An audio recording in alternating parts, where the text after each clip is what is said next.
So I put this off for several weeks, well, partially because I needed to play QBJ2 first, but also because I figured they would come out with updates, and they did. They came out with 1.1.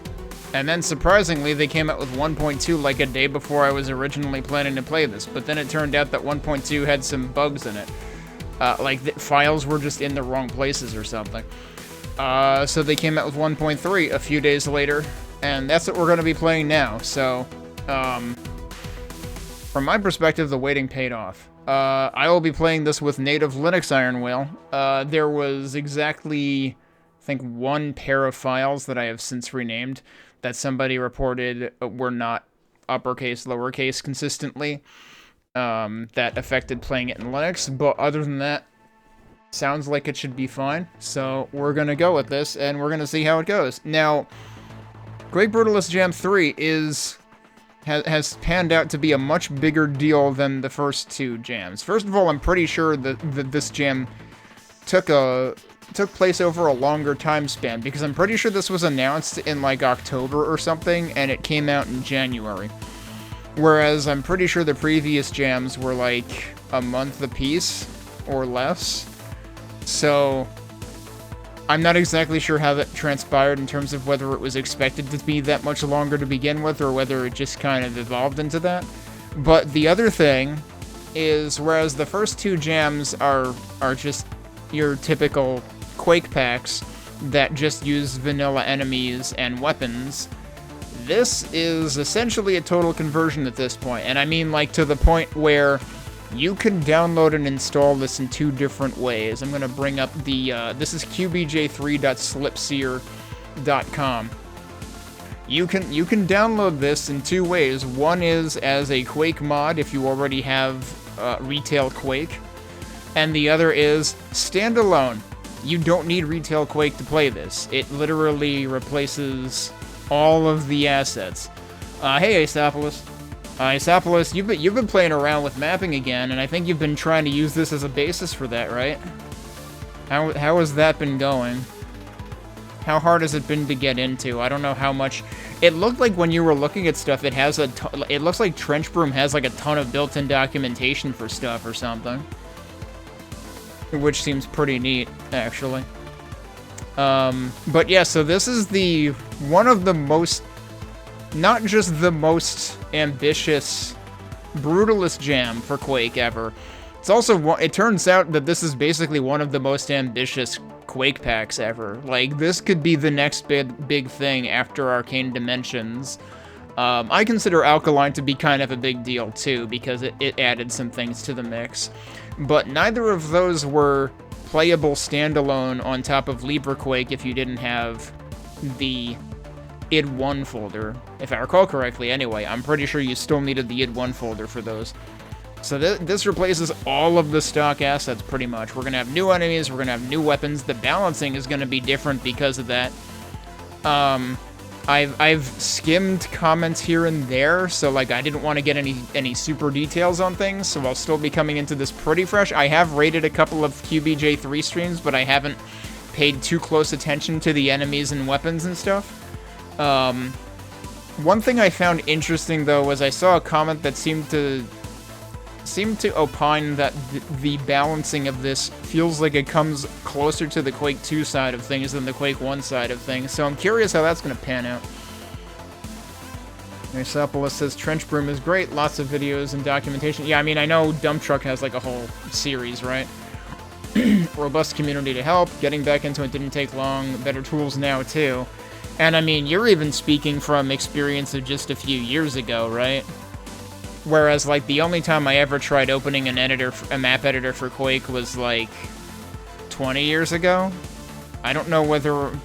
I know at some point I looked at Q3 Radiant, but I don't remember what I ever looked at in terms of Quake 1, but I did not get very far. I found Doom mapping to be far more intuitive, or Doom map editors to be more intuitive to me. And nowadays, I don't know what time I would map in. There are so many things that I wish I had more time to do.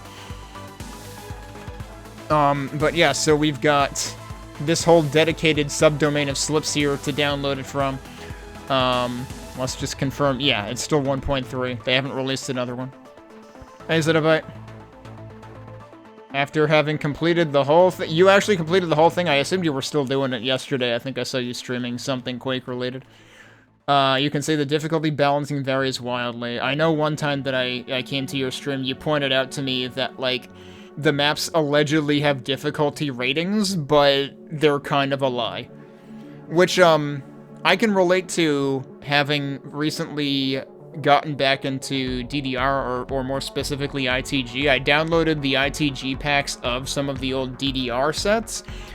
The problem is I'm in like the 6 or 7 range on ITG, and what constitutes a 6 or a 7 seems to vary wildly. Like, I have played 6s that are harder, I have played hard 6s that are harder than easy 7s. And 7 can range from completely reasonable to absolutely fucking impossible for me, either in terms of readability or in terms of keeping up with it, physically. You were doing Mouse's 3-hour super math that took you 4.5. Okay, yeah. I mean, I forget if there was an estimate given for Mazu's map in the first Brutalist Jam, but I know I probably took way longer than 3 hours on that one. But yeah, speaking of maps and durations, this has like 60 some odd maps in it. So QBJ2 had 30 maps. Do I remember how long it took me to finish that? How long did it take me to... Oh, I need to... Hang on. I think I updated this. It took me 16 hours to play through the 30 maps of QBJ2. So we're gonna be here for probably at least as long as it took me to play Arcane Dimensions. Hey, Lunathera. I think the tally was 77 maps. Oh, jeez. I thought it was 60-something. So how long did it take me to play Arcane Dimensions? It took me 36 hours. I think this is easily gonna be on par with Arcane Dimensions in terms of time it takes to finish it. While also being on par with it as, like, this might be the next thing that's as big of a deal as Arcane Dimensions was when it came out. Lunathera has been playing a whole bunch of games. Everyone wish Lunathera happy birthday. It's her birthday weekend. You just finished, how smoothly did, Arcade Earth Defense Force go? Incidentally, Super EDF is kind of a big part of what brought myself and Lunathera together, because the only reason I ever figured out how to beat that game is because I learned from her back in, like, 2016, 2017-ish time frame. But yeah, so let's take a look. There's a readme for the start map, but I don't think there's a readme for the pack in general, but let's look at the stuff that's written on the Slipseer page about it. Quake Brutalist Jam 3 is a megalithic community project more than a year in the making. Oh. I thought it only got announced in, like, October of last year. What is this more than a year in the making business? The mod was being worked on way before the jam start. Oh, so the mod was fully planned from the get-go, then. I was wondering how exactly that part of it transpired. Interesting. And it does indeed say 77 maps. It features an entirely new arsenal, a set of new monsters, new power-ups, and a complete visual overhaul of Quake's existing roster. By the way, we're listening to Alex with a K's soundtrack to episode Enyo rather than the Quake 2 soundtrack, because I figured this is its own thing. This is basically not Quake anymore. So I figured we would go with something that is also created by someone in the community to listen to as backing. If you recall correctly, the resurfaced maps were being done in mostly secret. Oh, before the jam started. Interesting. So that was like a surprise to everybody at the end then? Everybody else? The community came out in force, producing an unprecedented 77 maps. How many maps does Arcane Dimensions have? It's not 77. It's probably, like, maybe half that, if I had to guess. The thing is, though, Arcane Dimensions maps are, well, at least half of them are honking huge. So, we'll have to see exactly how that goes with this. Pushing the limits of the Quake engine to bring the oppressive, gritty, and beautiful aesthetic of brutalism to life. The goal for QBJ3 was to make something uniquely ambitious for the community to build with us. Beginning production in the winter of 2024, here we go. The team slow-cooked the total conversion mod in semi-secret. In October 2025, the Work in Progress mod was unleashed upon the community, so that was the start of the jam. Okay. Who spent the next 6 weeks exploring its tools, testing its limits, and ultimately creating the worlds for the mod to take place in. Thank you to everyone who made this project possible, either through direct contribution, cheering from the sidelines, badgering us about a release date, or dutifully paying attention to the project. Please enjoy the worlds we've all spent so long crafting. No, because you gotta remember AD basically has 2 hubs. I feel like it's gotta have more than that. Although I guess the main hub probably does only have, like, a dozen or less. But I'm gonna guess at least 24 maps. I could be wrong, though. It's been over 5 years since I played it now, hasn't it? Well, no. 2021? Yeah. Okay, so about almost exactly 5 years since I played it. Alright, so here you've got the installation instructions. Under engines, they say it was created for explicit use with Ironwail version 0.8.1 and above. So that was the other thing, is I had to wait for 0.8.1 to have a Linux build, because when this first came out, 0.8.1 didn't have a Linux download. It only had Windows. It said Linux was coming soon, and it came out within, like, the next week or so. If using other engines, especially the Quake Remaster, expect issues. Highly recommended you upgrade to the latest version of Ironwail for full compatibility. Credits: Mod Team, Macon, co-lead, 3D models, start map, and voices. Voices. Fairweather, co-lead, animation, Quake C, trailer, also voices. Kebby, 3D models, that's always Kebby's thing. Animation, Quake C, Art Vault. Oh yeah, the Art Vault is a thing that we might have to search for it. So let me explain the Art Vault. Hang on, where's my folder here? So if you go into the QBJ folder, there's this artvault.7z, but it's encrypted. It has a password, and apparently the password is supposed to be discovered. That is as much as I know about it. So we might spend some time trying to discover that. We might wait till the end to do that. I don't know yet. BMFBR worked on Quake C, Lunarin for the Copper mod, Apnoyak for animation, Sparrow Phantasm for Rover and Death Knight voices, Stickflip for intro map, voices and Art Vault, Marky for sound effects, Toying for HUD and menu art and graffiti, Alex with a K for music and sound effects. Again, the music we're listening to now is also Alex with a K is doing, just for a completely different pack. Sputnik, voices and Art Vault. And then we've got a ton of map authors, which of course we'll get into as we actually start the pack. Zenobyte says his VOD archive shows 25 maps for AD. That was one of the mods where you sectioned each map into its own part. Oh, okay. Sokka's apparently planning to update AD with new features and maps, so it might reach 30 soon, depending on the maps he has. Yeah, I mean, is 1.8 whatever still the latest version? Because I think that's what I played. I mean, I know it had several updates, because obviously it didn't start at 1.8 whatever, but I also am not sure it has had much movement in the past few years. So there's a map table in the spoilers. There is a README here.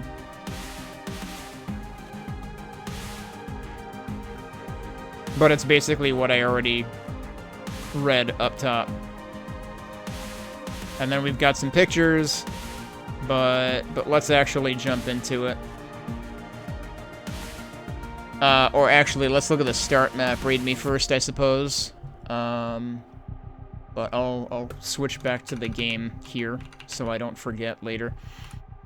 So if I go into the docs folder, there is a README for the start map, which is called The Monument. The author is listed as Macon.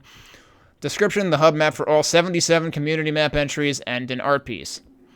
Additional credits to QBJ3 team for making this with me, Kebby for some prop models, Toying for graffiti textures, other QBJ3 team members for testing and feedback.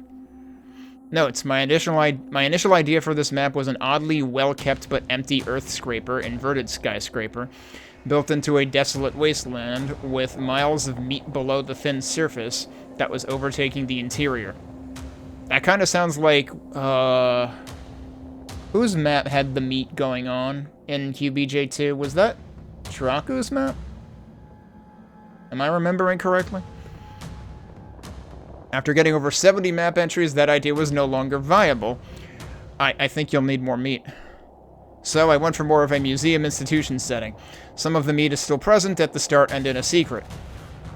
Okay. There are secrets. Overall, the map is meant to be more surreal, cerebral, like a place that exists in your memory rather than an actual place. I feel like that sentence specifically exists for, oh god, what the hell was that guy's name? Who would always bitch about things not feeling like they have a sense of place, Unquedicted. It's like, yeah, that's intentional here. Deal with it. The stark, desolate colorlessness of the opening contrasting with the vibrant and welcoming interior is, at least for this series, a welcome twist. You can't understate the effectiveness of carpet, rugs, and furniture to make even a bunker feel cozy. Yeah, so I have seen some of the screenshots of the start map, and that is kind of a marked difference because, I mean, we definitely just played QBJ2 and saw that the start map is mostly gray with some red sections. And QBJ1 was also mostly monochrome. There is a secret encounter hidden in the map designed by Fairweather. Please tell me it's something better than just 200 spawns like last time, because that was dumb. Let's see. New levels, yes. Source, yes. Sounds, yes. Skybox is Mac Cloudy Sky 4 by Macon. Music is Hemera by Alex with a K. Composed for this map. New graphics. Enemies, question mark. Secrets 1. It's gonna be 200 spawns again.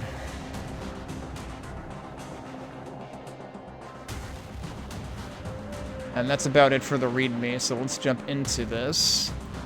Let me catch up here. What? That was weird. I got like a hover over thing. Let me get the game ready to go here. Yeah, 181 is still currently the latest for Arcane Dimensions. He's apparently been busy with something, but only Sprony really knows what's going on.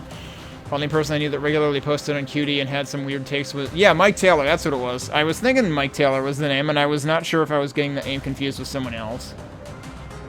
Let's get the show on the road and start exploring the start map. And our starting weapon, I suppose. So, as you can already see, we've got a completely custom menu with QBJ3 on the left. Oh. A little louder than I expected, actually. No, that's too quiet. Okay, hopefully that's good. I might have to mess with the audio balance once we get into this. For now, let's do that. Is there anything else? So we've got like the options header, the multi-header.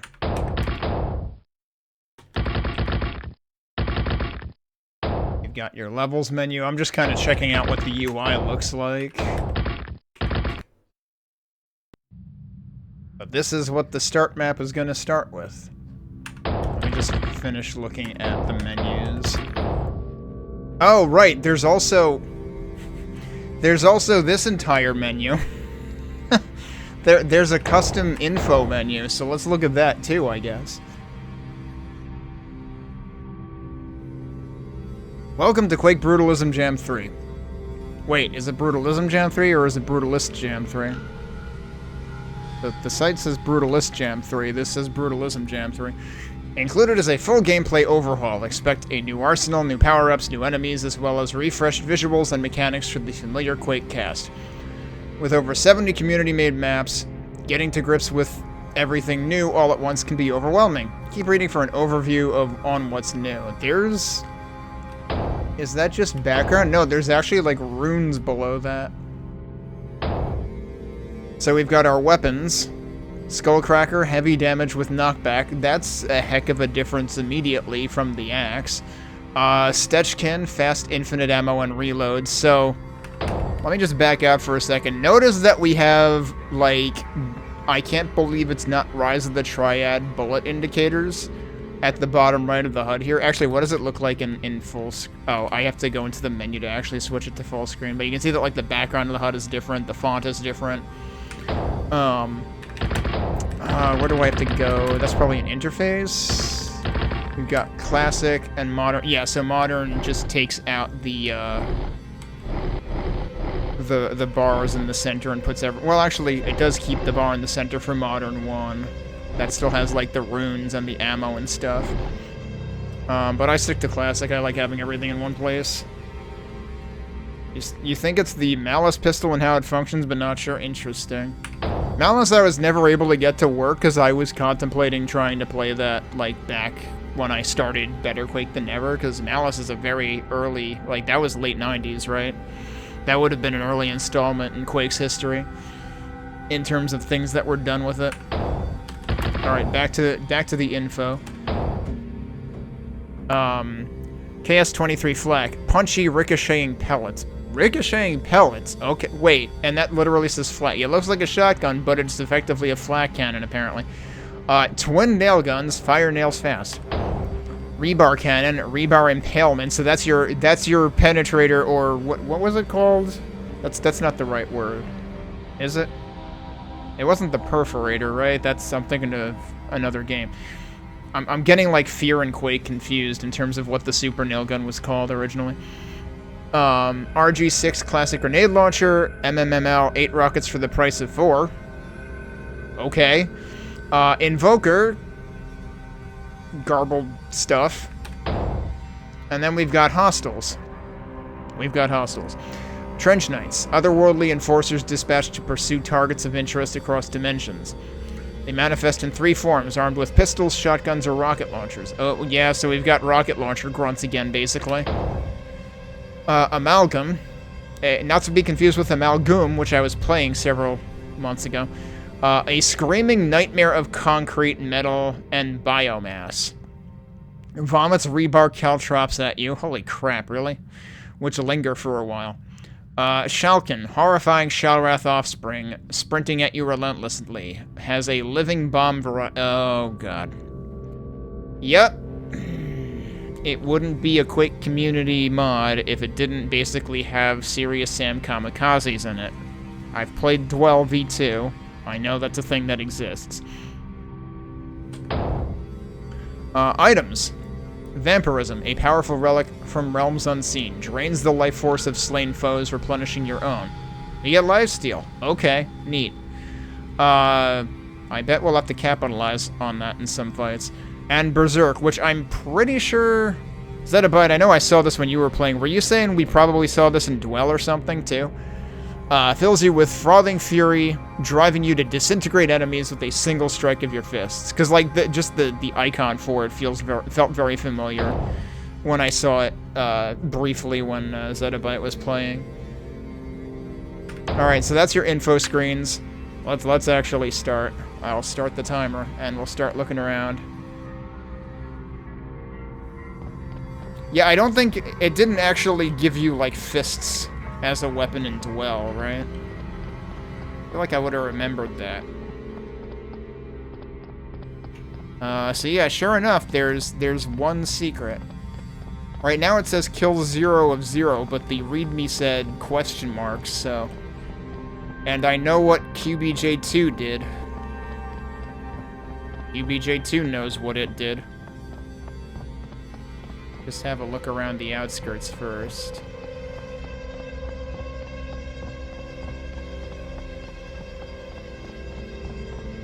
Oh, that's interesting that there's, like... Is there a rune up there, too, of some sort? There's a door over there for some reason? Oh, boy.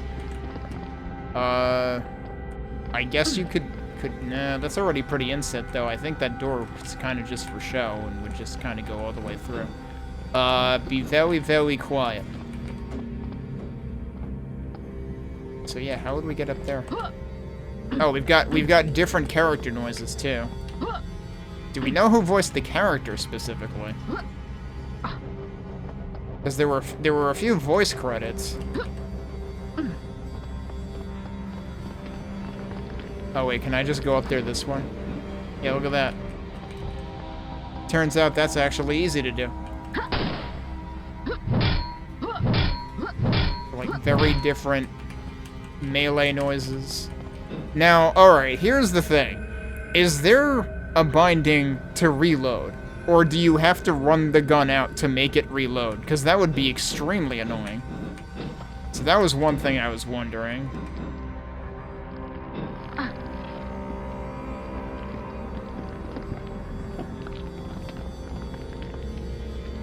It's making noises. Press the... Oh! Okay, I guess I should have thought to try that. That's neat. I wish one of the readmes said that somewhere. Alright, so there's a ladder over here.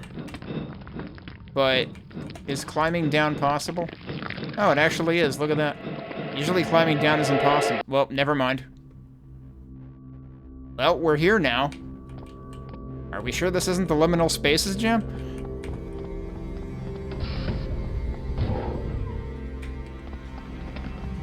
But, okay. Seriously, this might as well be the Liminal Spaces Jam. Okay, so you don't take fall damage from it anyway. And you can go back. So suddenly we're inside, and there... You know, this is funny. That, like, there's a no signal thing there, and, like, of course it just has, you know, the color band test pattern thing. But that's also the most colorful thing we've ever seen in a start map for a Brutalist Jam. Ever. To this point. So, like, that being one of the first things that you end up seeing is just, like, this stark difference. And then, of course, everybody has made the joke that, like, this creates a face, because this is just a beard. Some people got uppity about the replacement of Ranger. Oh, yeah. Wait, did more than one person get banned? Because I only saw the one. The thing is, about the one guy who got banned, he was agreeing with another person, and I was kind of wondering, did that other person also get banned? You've got some cool-looking computers over here. I cannot destroy the computers. Okay.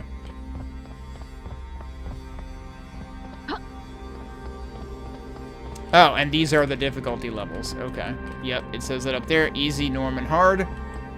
What's interesting about this is there's not even a hint at the highest difficulty, but we have to go look for that. Can I climb this? Probably not. Can I climb the beard? Nope. This almost feels like a door from the Guardian of Steel or Iron or whatever that's in the first hub of Hexen.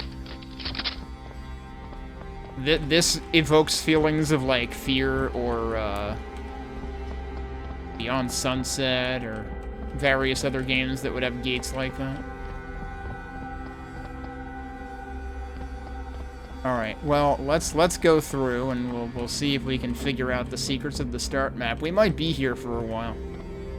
I like that there's the ramp on one side, thinking about accessibility, very good. I know I saw a screenshot of, like, this corridor. Something like 4 or 5 people got banned, good grief.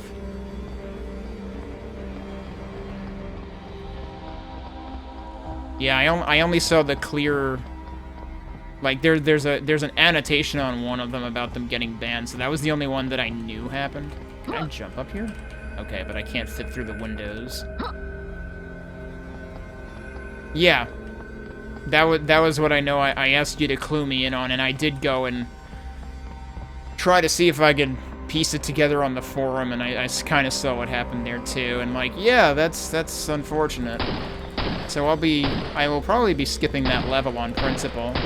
It's like, dude, if your takes are that bad, I'm not gonna play your shit. If your takes are bad enough that you got fucking ejected at velocity. Oh, what's this? Claw. With a highlighted C. Wait, did that other one at the beginning... Did I not get close enough to inspect it? I gotta go back out now. Hang on. Hit the button again. Actually, is that button pressing sound not stock? So, like, is there actually... Are there a couple of sounds that are relied upon in whatever base pack you're using? What if I jump up here? There you go, dagger. Claw, do I need to write this shit down? I know there is an Easter egg hunt, so I feel like I need to write this shit down. So I'm gonna start doing that.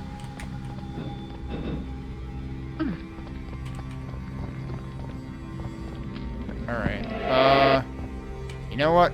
I'm gonna go out one more time, just in case there are any other marks anywhere, but I mean, if they're up there, I'm not gonna be able to reach them anyway. So there's that one.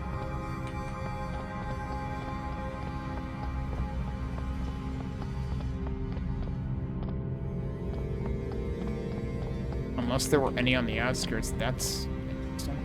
I guess there's insets like that in a few places. I think something like a marking like that would have caught my eye if there were any out here, so I don't think there are others. Now that I think about it, I do feel like I remember at least seeing at least one person complain about the ranger sounds being replaced. Ha! That would have been funny.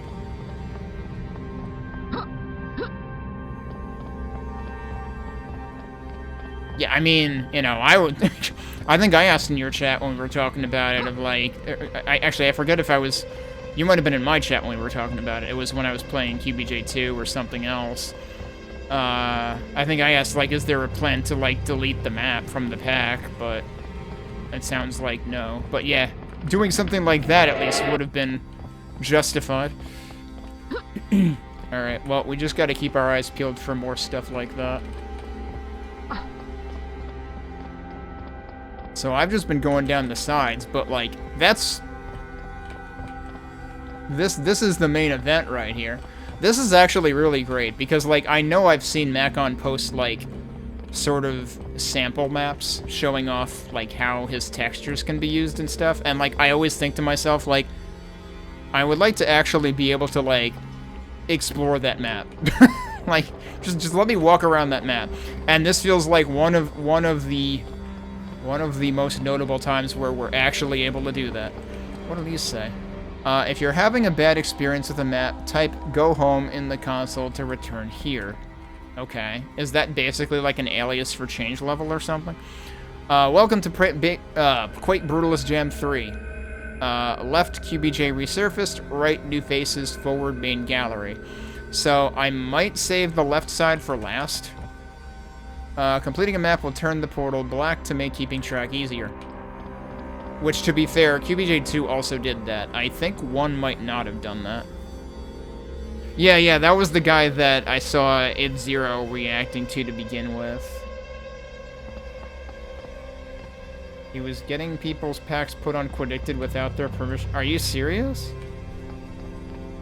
I didn't know that guy had a frickin' history. Jeez, okay. Okay, and I mean, there's also signage here, so... They really tried to document this as well as possible. Also, the main gallery is apparently, like, has 3 entrances. And there's just, like, all these entrances here, and then there's one up here. Guess which one this is? Yeah, it's a Mazu map. It's the new Mazu map. It has a difficulty rating of 4. Do all of them have... No, it's usually they have stars. That one has, like, a different character for the difficulty rating. So what do these say? New faces. A showcase of levels from first time. Oh, it still had... Wait. Does it really still have that issue? Or was I just looking too far down? No, I guess it doesn't keep the message... No, it is keeping the message up now. So yeah, I must have just looked too far away.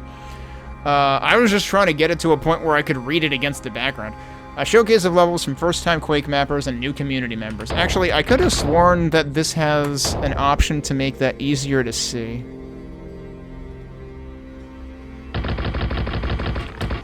Is it? No, it's not that. This. Center text BG. Yeah, that. There we go. I thought I had turned that on already. Now it's on again. That'll hopefully help a little bit. We've got bookcases, but they're not Knave bookcases, for a change. I can't believe I have new bookshelves to look forward to.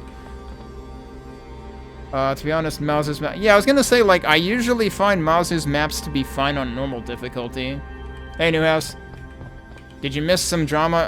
I mean, if you want to see what it was, go look at the discussion tab of the Quake Brutalist Jam 3 page on Slipseer, and most of it is still there, I think. I think that's where it took place. Alright, so I was looking around the sides, though. What else is around here? That sure looks like stairs. That very looks like... Okay, well, I know what I have to do. I understand this assignment. There's also more stuff over there, actually, but... yeah, actually, I probably have to go up that way, don't I? Because, like, this is kind of... This would be blocking me from getting up. Oh, I can go up this way. That'll work. What else do we have? We have restrooms that I can't go into. This is a travesty. We have a piano and an entire string quartet. Or quintet? Why did this one get knocked over? What did they do wrong? Employees or authorized personnel only. Well, obviously we have to go in there so we can get assaulted by 200 spawns again.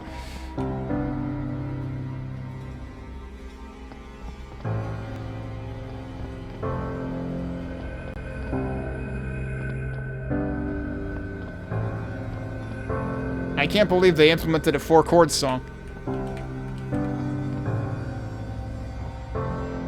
How did I end up... I somehow hit 2 of them by accident before. Also, what is this? An introduction by Stickflip. Why is this over here? I didn't know there was an introduction map. I know Stickflip was credited for something.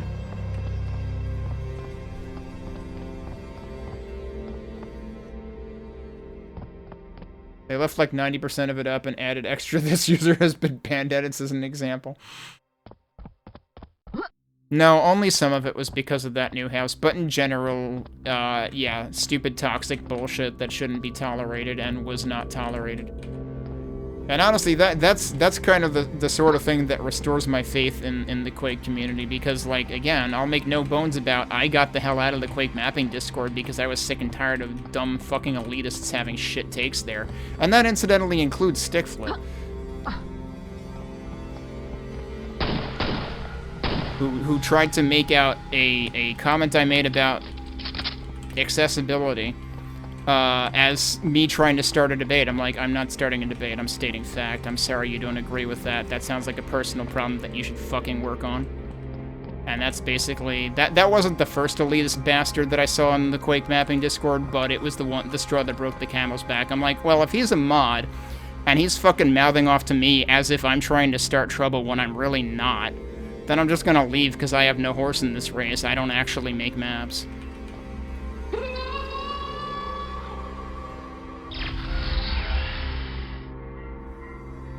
What? What? I like how I was just spouting random shit and then I just fell in a hole and now shit happened. Okay.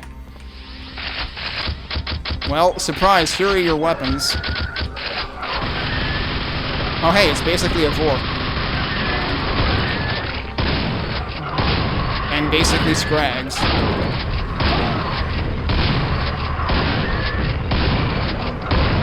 Fiends?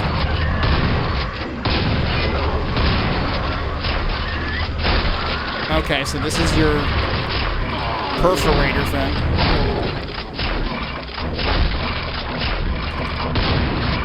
Uh-oh, I got stuck. That's the kamikazes. Why do they take so long to die? I'm dead. I was popped by a blister. I assume, are the blisters the kamikaze things? Why was that one not dying, though? It's kind of my big issue. Alright. Well, it happened to, there's no hole here. It's just that ground is not ground. Okay. Somehow everyone manages to fall in. Yeah, I was just looking around the start map, admiring everything. I was like, why is there another TV here? And then, surprise! Painkiller crossbow. Yeah, I only played Painkiller for like a couple of hours and decided it wasn't worth the trouble. The boss fights in the first episode were just so bad.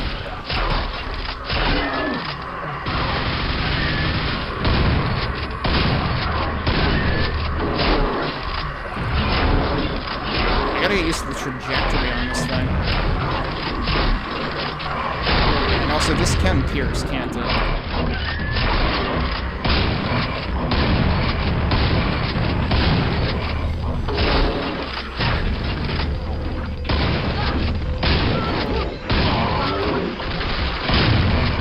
That time they died. That time it's literally still called a fiend. They didn't even rename them. Okay.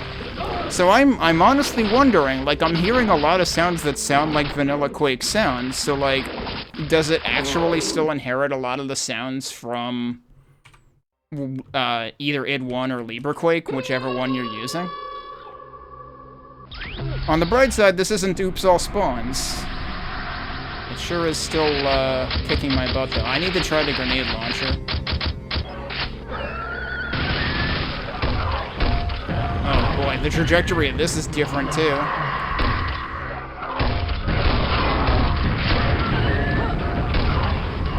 Yeah, everything is different.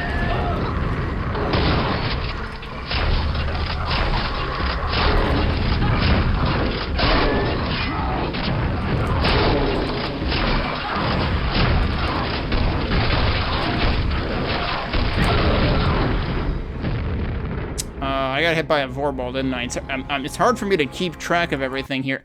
This is a rude awakening as, like, the first experience with combat in a thing where they've changed all the weapons and enemies, because I have no idea what I'm dealing with. Something with the grenade launcher. Nothing about it is different mechanically, but something they changed with the grenade animations makes people think it's... The projectiles feel heavier. They feel like they're either traveling slower or not going as far. Oh, okay, so you do actually have to step back there. The funny thing is, what I was looking at was that, like, the dots on that look like gold and silver key indicators, maybe.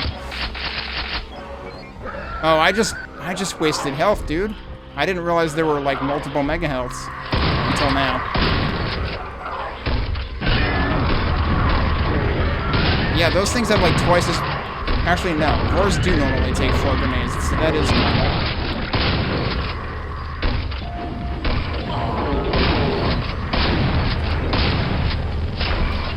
Oh, hi. Oh, hi.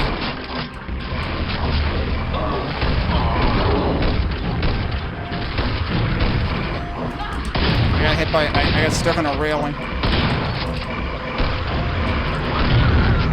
I can't deal with the frickin' kamikazes. That's really the problem. And also, I'm never gonna learn the names of enemies.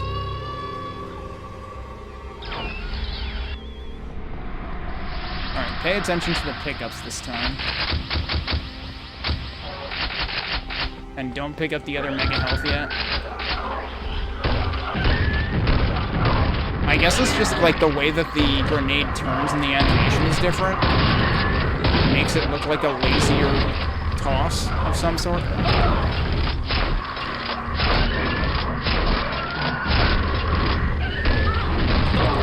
Shouldn't have done that.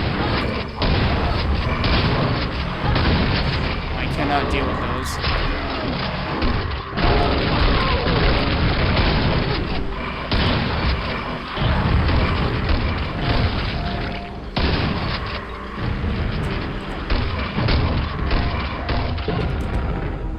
Invoker lowers. I'm saving.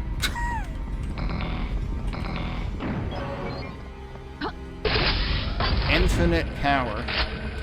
Power overwhelming. That is a very long power-up time, but it basically insta-kills things. Okay. And it has its own ammo? Wait, can it go through walls? It can go through enemies, so yeah, it can pierce things.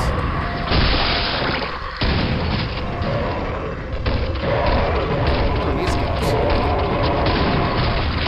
He was helping. The way out reveals itself. I found explosives. I guess that's the rocket equivalent. Alright. So, I'm gonna save again, because what all is in here? And also, we didn't get the secret yet. Despite falling down here.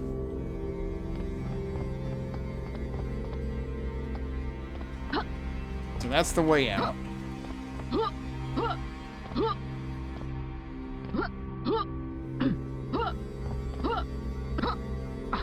But yeah, I have to learn to, like, recognize the sounds that are new and just understand the enemies.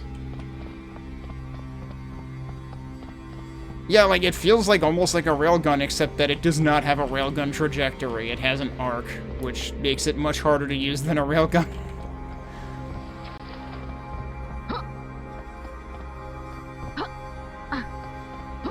Alright. And all my weapons are gone. Oh, and there's a thing here. Soul. Alright, write that down. Can I fall down there again? How many that was only 42 enemies? Sure felt like more than that. Will it actually do that again? Oh, they're all dead already. Okay. That is some pretty nifty portal business, though. The way out is through. Black noise? With teeth? Wait a minute, that's a Nine Inch Nails album.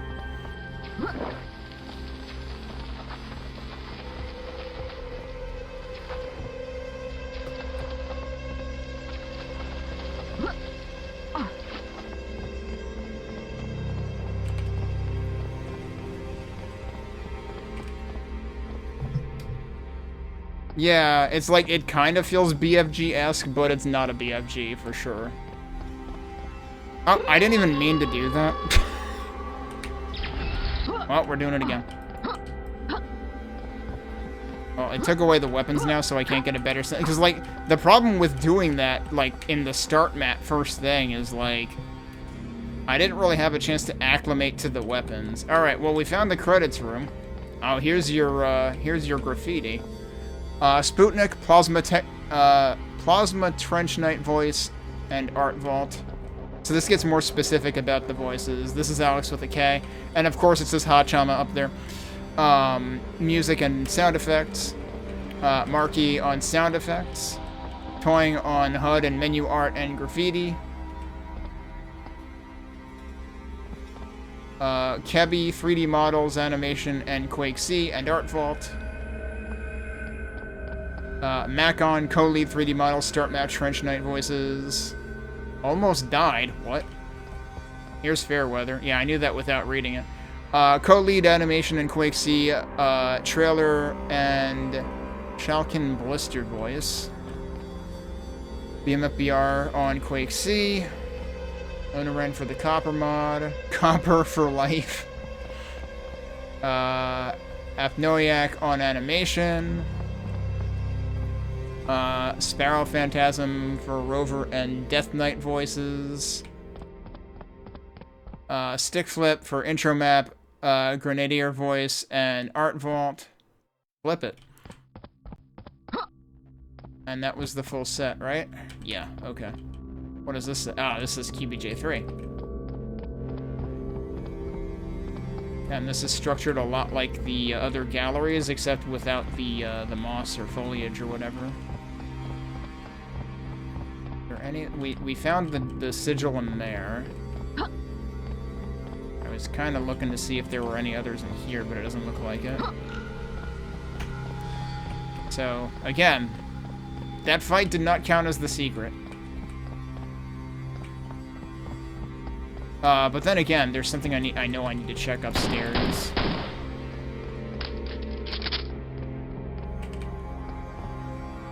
The Serious Sam Cannon is a better... Oh, jeez, you got a point, yeah.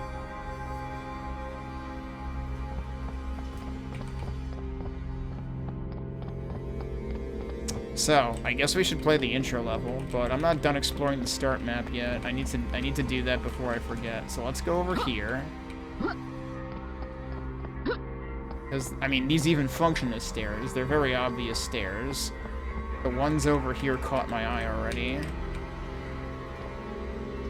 Oh, damn it. Double damn it.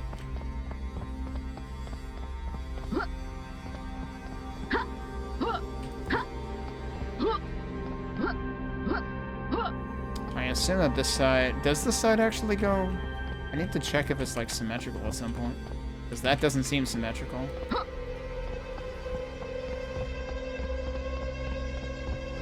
Alright, let's actually save again. But I don't have to get all the way back up here.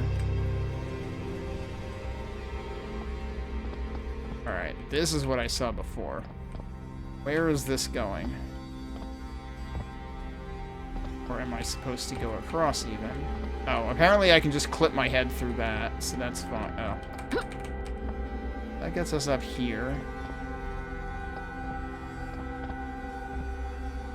I don't think I'm getting across there. Let's see what's over here, if anything. Oh, there's more stairs. Before I go that way, though, kind of want to check over here to see if there's anything. There is! There's another thing. Alright, let's write that down.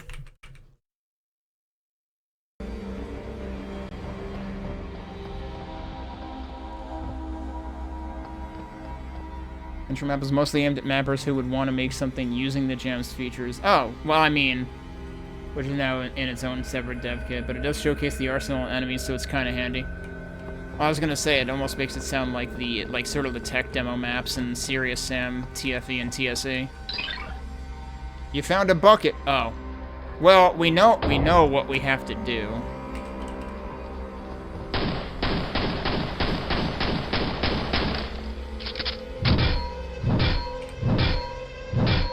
Can I not actually kick the bucket this time? Enjoy this treat. Actually, what did I pick up? An armor shard.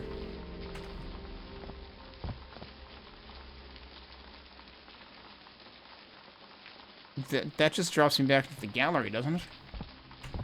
That was the secret, though. It was the bucket.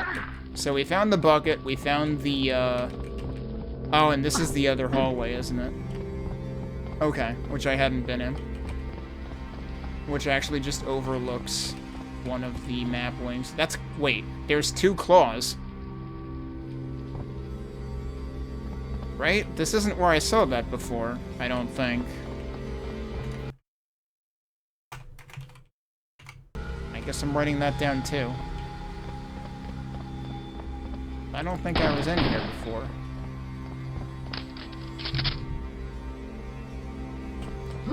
Alright, so... Where is this, technically? That was weird. Is this the, Oh, that's the resurfaced wing, actually. Okay.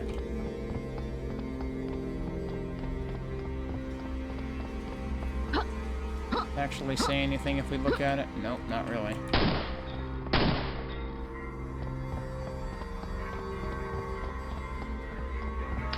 Well, at this point, I don't know if I've missed anything else.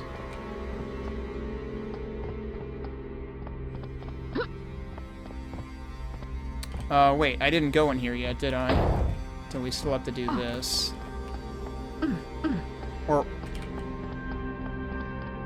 Or no, that was where that was. Okay, I did go in here before. I forgot that was the employee-only area.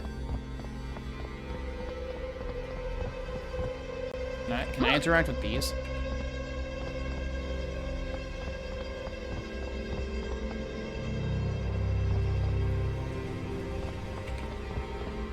Still looking around to see if there's more stuff that I missed. Because, like, okay, I've seen a bunch of, like, iconography at various points in this map, but I don't necessarily know how that ties to the art gallery exactly. I mean, I'm expecting it does, but... Is there any likelihood that I can get all the way across there? Because I am kind of curious if I can get up there. I don't know if there would be any reason to, though.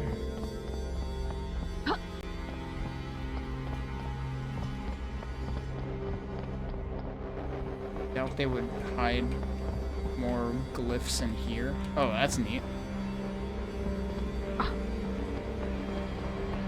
Another one over here. That somehow makes me think of Jamestown. The shmup.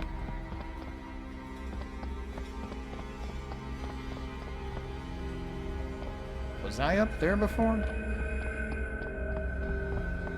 How would I go about getting up there? Or is there just no freaking way?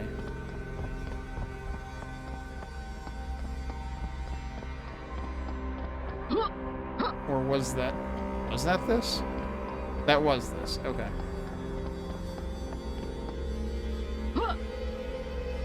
I guess I could technically go up this side too, but I think that's gonna take me to where I was before anyway. I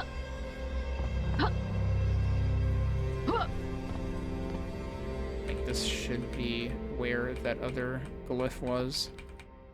Or, oh, I might not be able to get there from here actually. That almost worked. Hey, Mike.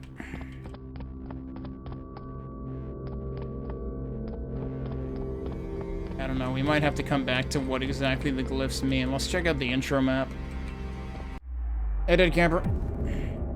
Alright, well, I spent half an hour in the start map.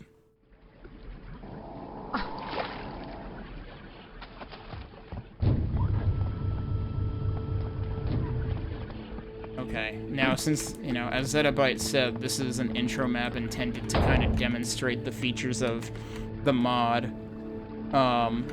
Makes sense that there's not really texture attention going on here. Is there a readme for the intro map, though? I kind of wonder. It doesn't look like it. So let's just look around. There's a secret and there's 240 enemies in this intro map. Seriously? Oh, there's a key down there.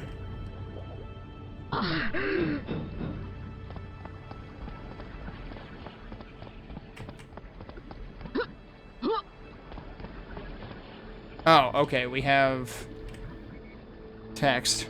In this map, you will be introduced to the updated weapon and item arsenal, the new enemy additions, and the extra map-making features. Proceed up the ladder to your left. Okay. Anything else to do in the start room?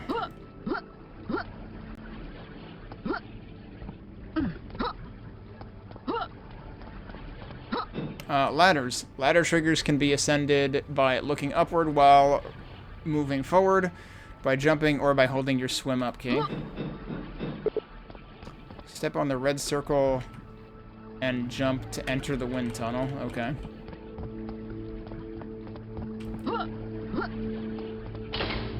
That needs the key that I saw underwater.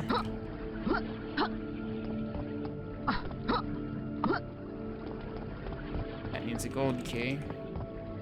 Instant teleporters. An instant teleporter will seamlessly move whatever touches it while keeping their angle and movement relative to the teleporter's orientation. I reckon we already saw that a few times in the start map, and I was referring to them as portals because that's kind of what they act like in terms of, like, Doom equivalent. Although, not even, because Doom equivalent wouldn't just... Well, maybe it depends on the type of portal. Normally in Doom, you can see where you're gonna end up. And this tells you implementation details as well. It's also a bit of a spicy map, but I figure that's expected for who made it. Yeah, I figured that as well, especially given the enemy count. Kind of seems like that's unnecessary for a map that's supposed to demonstrate things, but... The armory. Alright, so we're going to be introduced to the weapons here, I take it. And actually, yeah, this doesn't start you with any weapons, for some reason.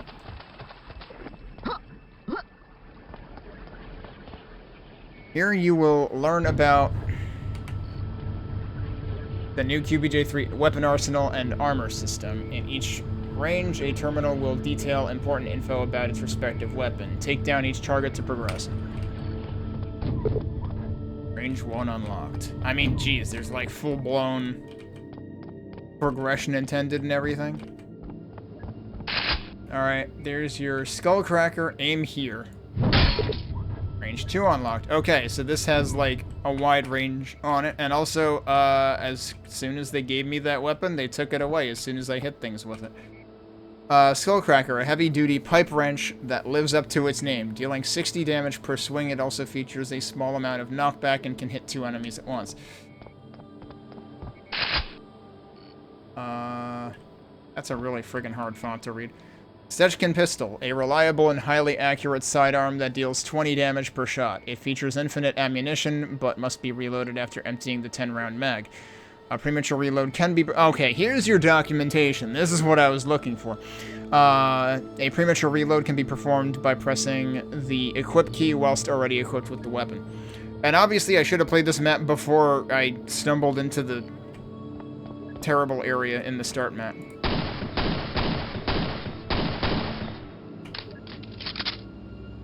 There's ceiling targets. And yeah, basically, as soon as you finish each range, it takes the weapon away again. The KS-23 Flak, a pump-action shotgun that fires a wide spread of 18 projectiles at 5 damage each. Each projectile will bounce for a brief moment once hitting a solid object. So you can do bank shots, but it does say for a brief while.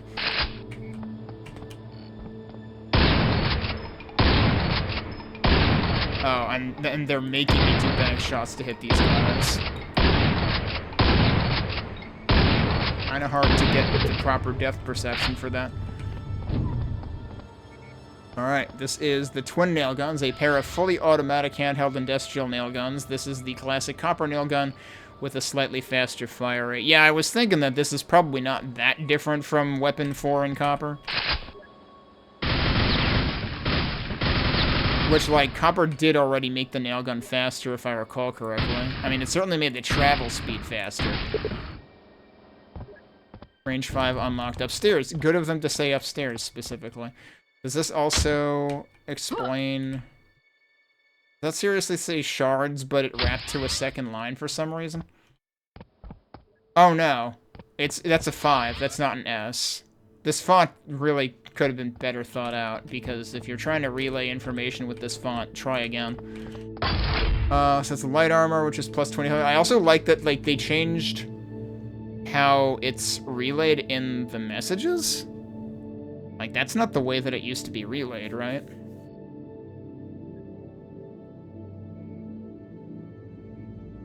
Oh yeah, Dead Camper tends to pay attention to weaponry, so... And then this is heavy, which is 100. So there's no more, like, 3 colors of armor. Instead, there's 5, 25, and 100. And they all stack. And they can stack above 200, too. So they can all max out at 250, and you don't have to worry about, like, which... I guess you don't have to worry about which type you have, but is there no more, like, 3-tier protection system? Because, like, isn't that the other thing? Oh, this actually probably talks about it. QBJ3 introduces a new armor system akin to Quake Champions. Armor is fully stackable at all times and always reduces 50% of damage taken. Yeah, so there's no different tiers of reduction. Armor above 100, over armor, ticks down like overhailing does. The new armor values are as follows. Okay, so armor will... So, wow, you can't have more than 100 armor on hand at any given time if you're not in combat. That kind of sucks, because, like... I tend to like to save resources and then come back for them, which I guess I can still do. But, like, I can't really save them as much anymore. I can only save 100, because then it's just going to start ticking down. So if I ever want to explore things, I have to just, like, intentionally not pick shit up until I'm ready to progress.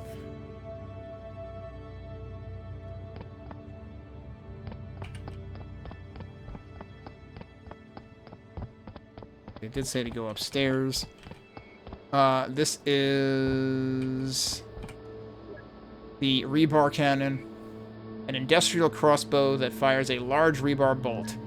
The bolt penetrates every living thing within its arcing path, dealing 100 damage, consumes 10 nails. Okay, so it does reuse nail gun ammo.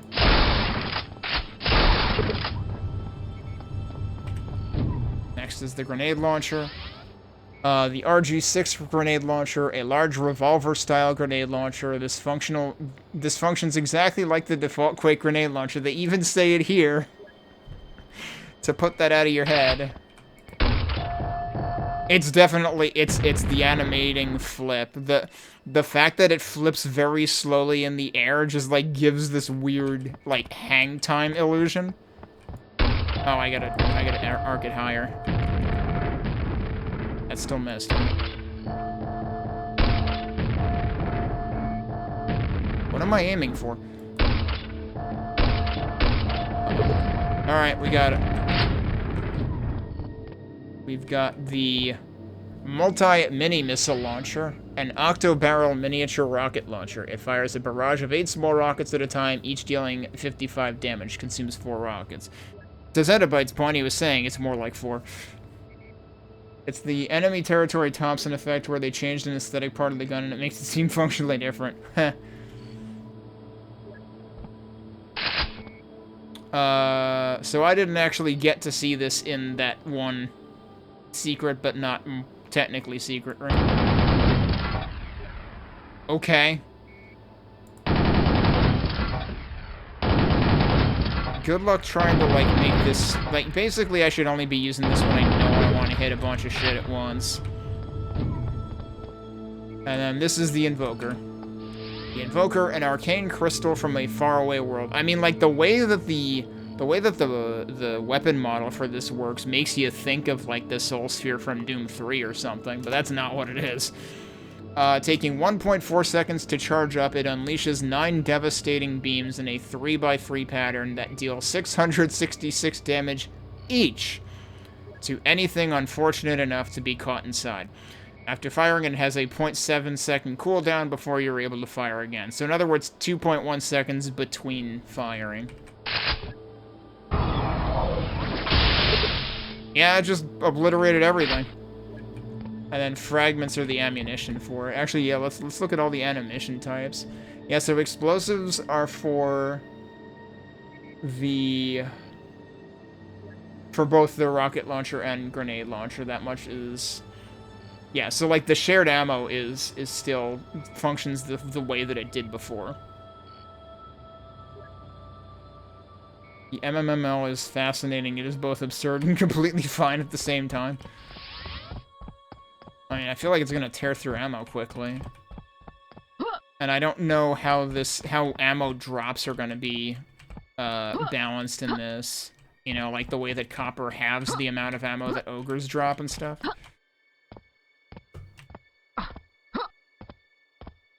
Still wondering about there being one secret in this map.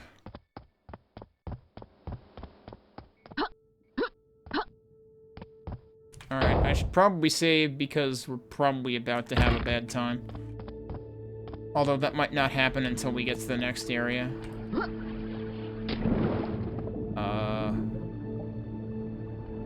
Okay.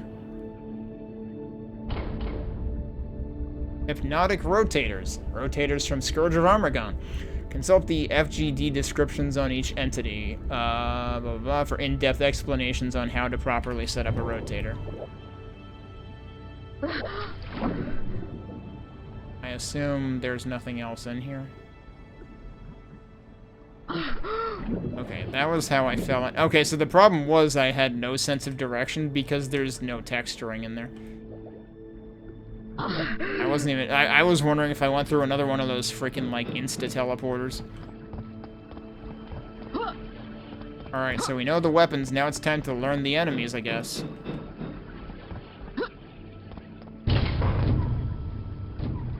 Did we get, like, TF2-style videos for each class or something? Also, I feel like this is reminding me of a certain other map. And I can't remember if it was one in Arcane Dimensions or what. That had, like, 3 tunnels, and each of them was locked. Like, one of them was initially available, and the other 2 were locked by keys. The Killing Ground Part 1. Rocket jumps have been heavily nerfed. Ooh, that's a good point. Great, so we have to do grenade jumps now. The Killing Ground Part 1. Now that you've been introduced to your... I really wish these screens weren't pure white. You'll notice I keep looking down so I can actually read this and not be blinded at the same time. Now that you've been introduced to your new toys, it's time to use them against the new QBJ3 enemy roster. Feel free to take this at your own pace. There are plenty of supplies and autosaves along the way. Oh, there are autosaves. Okay.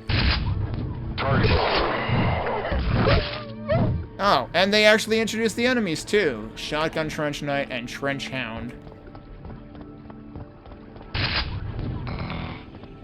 And that needs another silver key. Pistol Trench Knight. Oh, by the way, there was a Rocket Trench Knight in there. Surprise. There he was.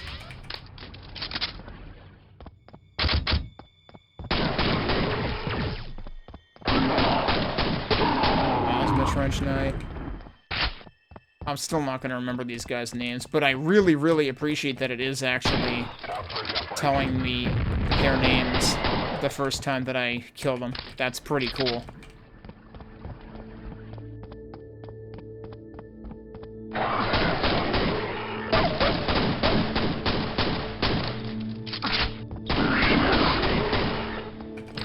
Oh, there are more dudes up there.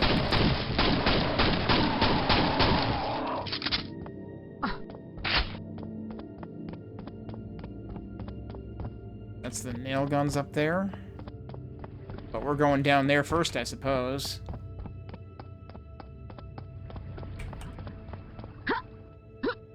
I don't think there's any other way of getting up there early.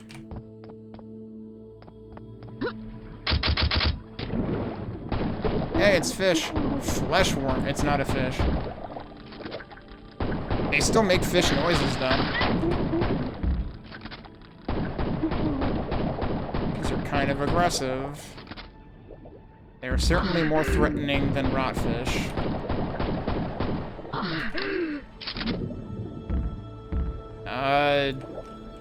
Somebody left their shotgun underwater. What?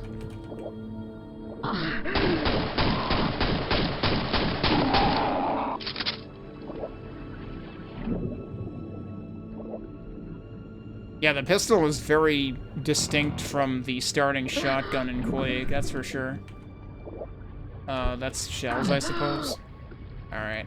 Yeah, that guy is just there to be a nuisance. There's an autosave. Grenadier. Got our knights. And they are still just called knights, alright.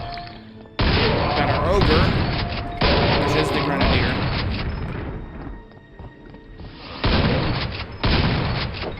It's funny, because of the reloading of this, I'm expecting every weapon to have to reload, but no, only this one does, and that's the exchange for it being infinite ammo, which, that in itself was a pretty major change. You don't have an infinite ammo projectile weapon, or, you know, long-distance weapon in vanilla Quake at all. You know, it's still really funny to me that Nextstick, the lead Sulaco developer, tried this, and their one negative comment was they couldn't get over how, like, crunchy all the sounds sounded, and when I read it, I was like, that's probably just Quake things. Like, Quake has always had that about its sound design, unless you play the remaster. And, like, yeah, this is just Quake things. It's like, it doesn't seem off to me at all, with that in mind. It is a very loud mod. That is true, I did have to lower my volume settings. And they do drop one explosive each, so it is still copper logic as far as ogre drops are concerned. Damn, we got jibbed. What did that other guy? Oh, that was light armor, okay. That wasn't just a shard. I gotta learn to distinguish the shards from the light armor. And I guess down there is... Oh, is there a thing down there? A big blue backpack. 35 armor, 10 shells, 10 nails. Okay. And now I also have to go back around again. Are there multiple colors of backpack? Like, is that actually gonna be a thing? Also, can I actually get in here? I mean, those are windows. Nice skybox, though. Like, the one bit of detail in the map is the skybox, because there's no textures. What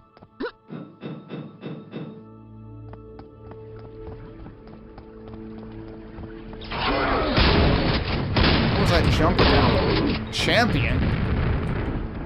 I don't know, he seems more like a loser to me. Is he dead? He's dead, because there's the explosive. Okay, those were knights. Not knights. Those were, what the hell were those guys' names? Actually, they are trench knights. They were the Rocket Knights. Not to be confused with, like, isn't there, like, a Genesis game or something called Rocket Knight? We're not talking about that. A gate opens underwater. Time for the gold key, maybe? Oh, I see you. I'm really surprised how many sounds are not replaced, and I'm kind of wondering if that's intentional? Or if more of them are supposed to be replaced? Like, is that a bug? Oh, you're not dead.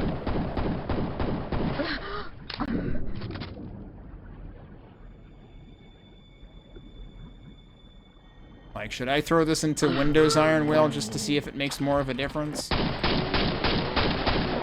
That's a zombie. I think the standalone LibreQuake version replaced everything, but the mod version didn't. Well, why would they do that?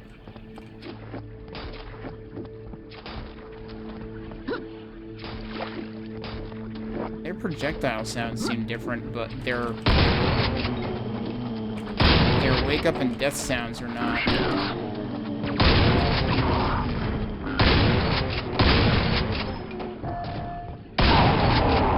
Like, should I go get LibreQuake right now so I can try this that way? That doesn't make sense though. Why would things only be replaced in the LibreQuake version? And why wouldn't those files be here regardless? Like, the grenade sounds are identical, too. Like, I don't know. This seems really weird. I'm gonna pause the timer and, try a couple of things. The LibreQuake version is the one that's gonna go on mod DB. Why, though? The LibreQuake version isn't a mod. Like, the version I'm playing is the mod. It's not a mod when it replaces all the files. Okay, maybe I should try a couple of things then. I don't know. Should I just frickin' download the QBJ3 standalone version? Maybe that just has more frickin' files in it? That seems really weird. Let me take a break, and we'll come back and see if that makes things more interesting.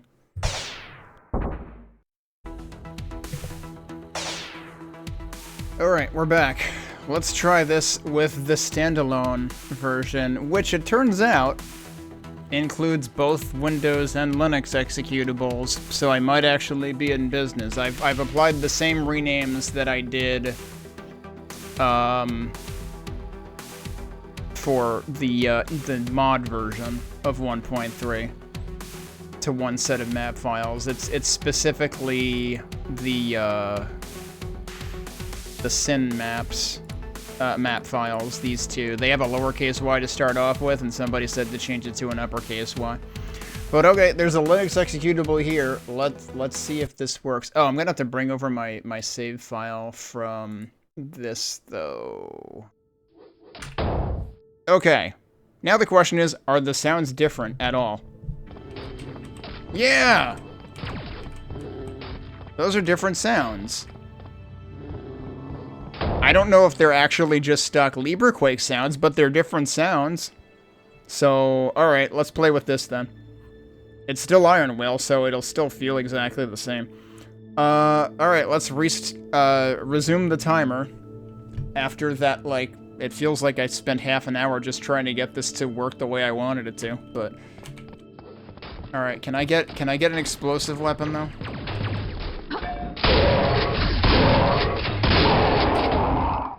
Why does that feel louder? Or is it just because I was right up on that guy? Because that was loud.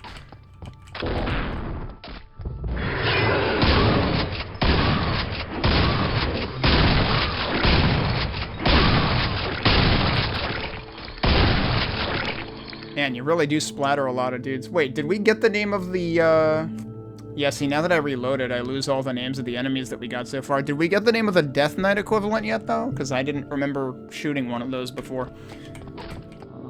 Oh no, that was the champion, right? I didn't even correlate it to the Death Knight. I was trying to figure out what it was. That's just the zombie. So wait, do I have... Yeah, no, I don't have any explosive weapons yet. Shortcut opened. For some reason, the shortcut exploded. Yeah, this definitely seems louder, though, and I don't know why, because, like, literally... Oh, I didn't mean to hit that. Literally, this is the same configuration I was using, so I don't know... And honestly, it really just seems like the sounds are too loud.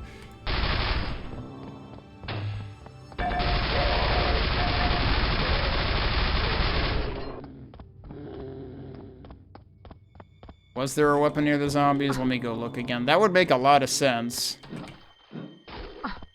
Wait. It's not like over there with these guys, is it? There's a backpack there. Go look through here again. That's an explosive, I think? Yeah. Kind of funny how those can look like they're hanging in midair. Oh, there was this. This very well-lit thing. There's your grenade launcher. Golems! They're not zombies anymore, allegedly. Okay.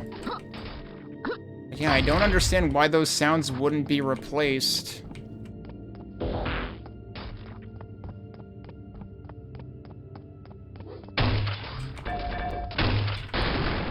Whoops. And again, like, I've never actually played stock LibreQuake, so I don't know if this is actually just stock LibreQuake noises instead. Something with the champion. The KS-23 was so powerful that it could stun lock it. They had to modify the champion's stun chance. I don't remember if you said something about that or if I read something about it in one of the patch notes. Alright, so here's the key we need. Oh, hello. And these have totally different sounds now, too, which sound much more appropriate. They're not just scrag noises. Servitor.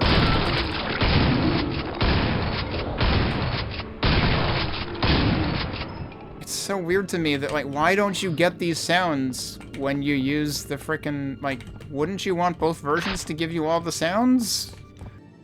Also, a different firing pattern. I feel like I haven't let this one get to fire yet. But I was getting the impression that it felt different. More different than the others. Alright, so now we're right back here and we can use this key. There's your fiend. That is still called a fiend, though. But at least it has different sounds now.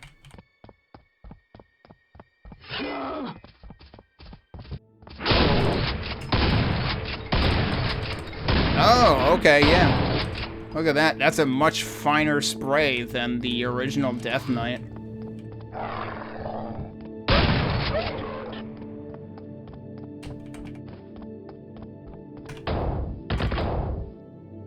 Yeah, I did lower the volume.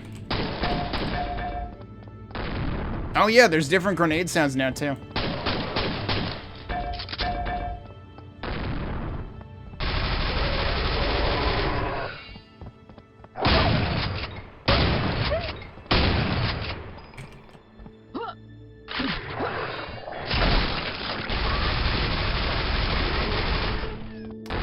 They did not set you up to really get a good introduction to the rebar cannon there. That's the Shalrath. That's the Vor replacement. I thought there were still projectiles remaining. So I can just two-shot... Oh, no, he wasn't dead there. I can three-shot them with the shotgun, though, which is better than you could do with the SSG and Ogres. What the hell are you? You're a spawn. It's literally still called the spawn. It's a spawn, but it looks more like a fish out of water. Okay, this is where I kind of wish I stayed with the original sounds, actually, because I'd be able to recognize them better. I was hoping that spawns were, you know, removed from the bestiary, but nope. Oh, he's dead already? Okay. Yeah, the Linux one is using 082. Well, it's probably just, I mean, it literally has -dev on the end, so it's probably just, like, current master or main branch. Like, a pre-release, basically. I don't know why they chose to use that for the Linux one. I don't know if there's a reason. But like I said, they built it inconsistently with how the releases on GitHub for Linux are built. They did not use the do_user_dirs flag, which is why it puts saves in a different place than the Windows executable does. Oh, I wouldn't say I'm good. You weren't here when I died like 5 times to the secret encounter in the start map. But also, that was like my introduction to all of the new weapon and enemy mechanics, because I should have played this map first. This is the intro map.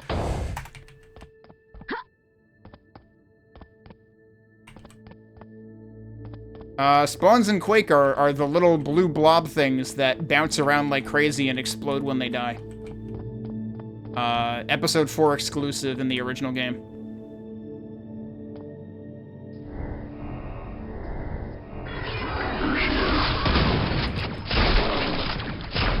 That missed.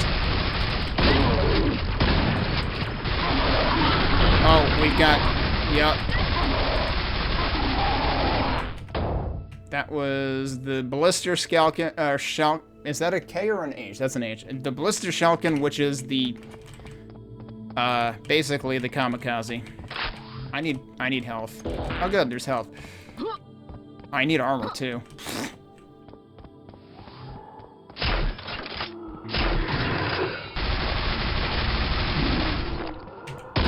I feel like I'm always whiffing with the rebar cannon. Well, there's armor. There's more armor. Light armor kind of looks like a hard drive or something. What? He did a spindly doodle.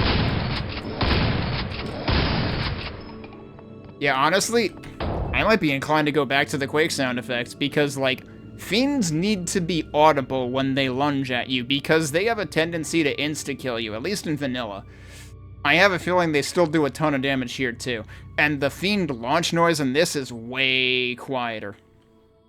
It's kind of like when, the Rack remake released, and the railgun enemies in the original had a very loud charge-up sound, and then it wasn't nearly as loud in the Rack remake. I forget if they addressed that for the release, and if it was just when I was pre-release testing that I encountered that.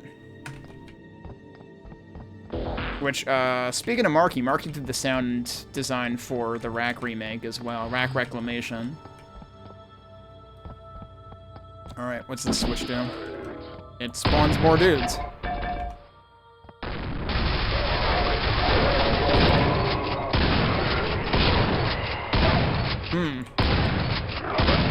You can kind of, because of this shotgun ricocheting, you can kind of afford to, like, aim low and then hit enemies anyway. Can I get in here?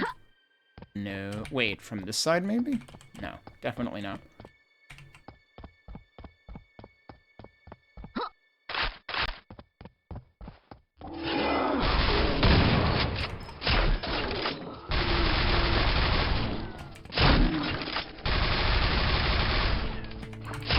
But yeah, I gotta give him credit on the sound design. It definitely does feel good to use these weapons. I just really have to get used to, like, how much it takes to kill enemies. This definitely feels way stronger than the SSG in Quake, though, so, like, shotgun ammo balancing is gonna be, like, off the charts. Because the SSG took 2 shells per shot. This takes 1 shell per shot. And it's probably closer to the Widowmaker in AD, which took 3 shells per shot.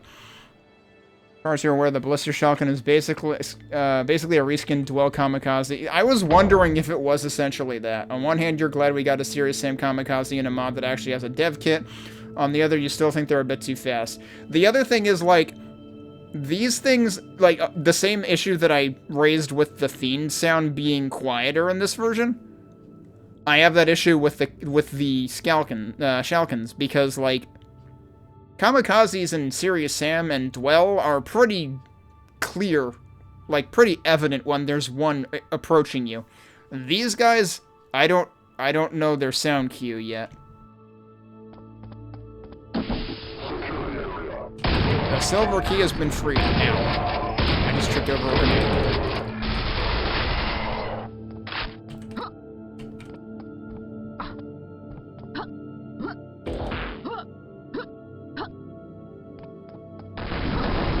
Oh, hey, it's Shambler time.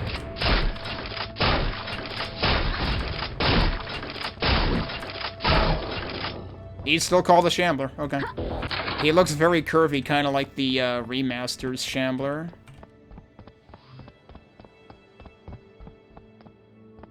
Come to think of it, didn't Macon post artwork of this guy, like, yeah, a year ago? Like, probably when they were working on this mod in semi-secret, in retrospect. And back then, we probably, like, didn't know what to suspect. This is Mega Health. Alright, what did I need that key for? Hello. What? Oh, no, it's this thing. That's the Caltrops. And it explodes into even more Caltrops. How do I... Do those things just stay around forever? Yeah, they hurt. Like, can I destroy them? Oh, they do eventually go away, but it's area denial for, like, 5 years. Okay.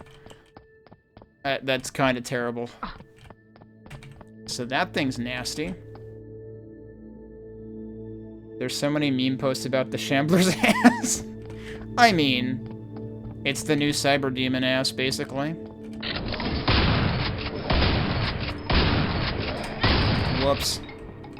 I was overly aggressive with that. I didn't catch how much health that took away.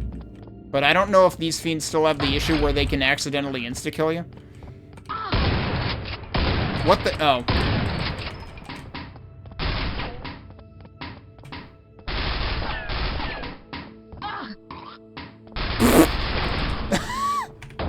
The chomping sound is hilarious.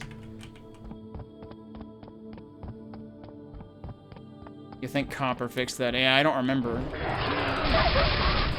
Is this Copper, though? Is this still relying on that, technically?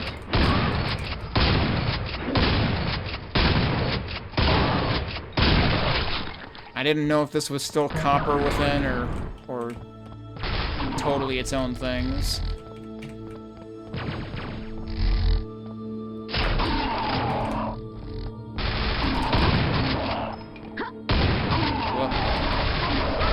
Friendly fire? Question mark? Because I didn't think I killed that guy. Rocket launcher time?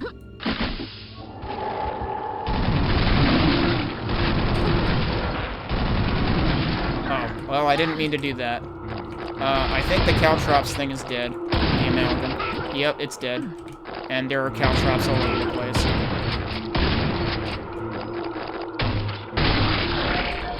Oh, okay, my configuration does still work.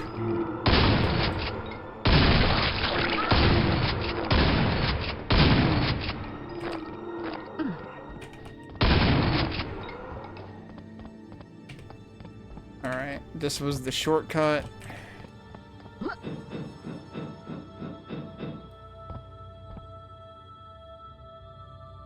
That's right, I forgot. Lunarin is in the credits, so...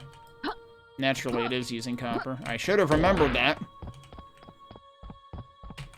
Okay, wait, so I hit that switch.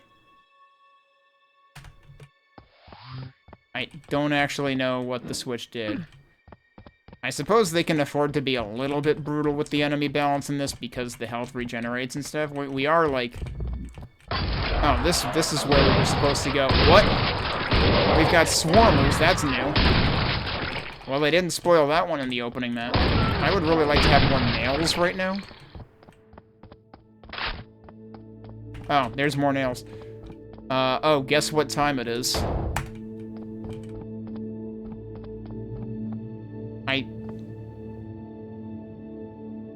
Okay. They rebalanced, they redid the cell ammo. Because I already have 10 fragments, and I guess it's 1 fragment per invoker shot, rather than being out of 100.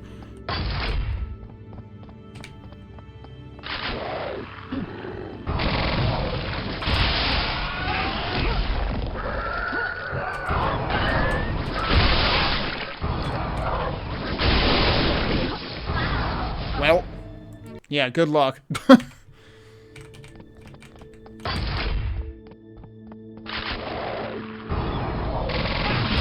Starting with those guys and then basically denying the entire room kind of sucks.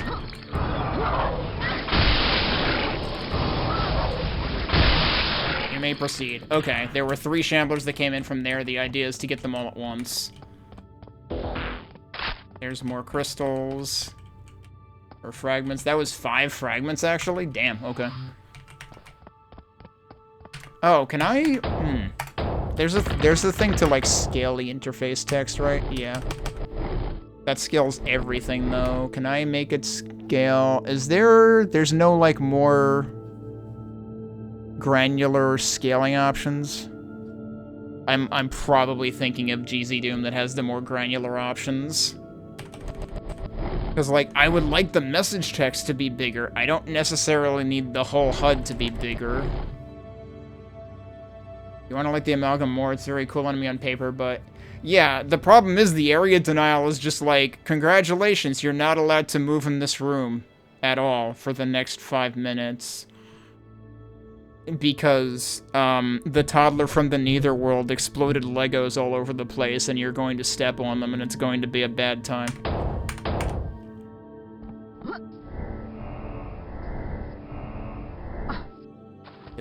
Yeah, that removed my weapons. Was that supposed to happen? I guess so, because this is the Killing Ground Part 2. We've already been through like 3/4 of the enemies, though. But okay. Oh, wait, I should probably read this, huh? Here you'll use 2 new power-ups against a horde of enemies. The power-ups will respawn until you eliminate every enemy. Pick up the power-up in the next room to begin. Okay, so this is power-up time. It's also borderline random on where the caltrops end up, so a lot of fights with them involve turns into a weird RNG fest. Eek. So there's the Berserk power-up. Am I just jumping across, really? Not like that. Have I been in this room before, or is this entirely new? Does this bring me back up?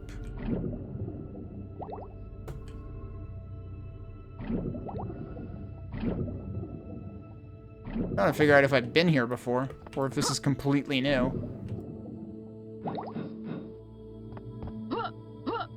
Where does this bring me? That just brings me back there, okay.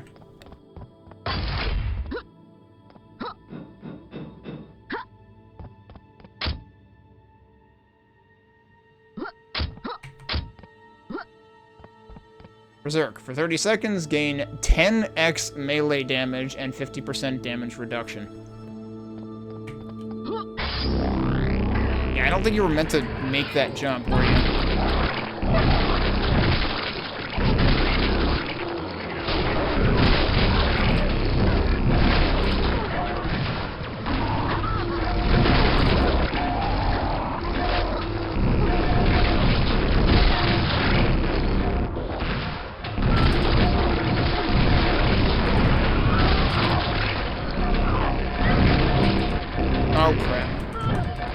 Well, that's a bad... Yep, that's a really bad time for that to wear off.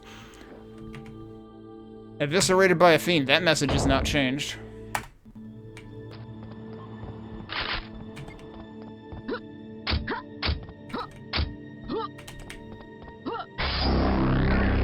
That might have been a better jump.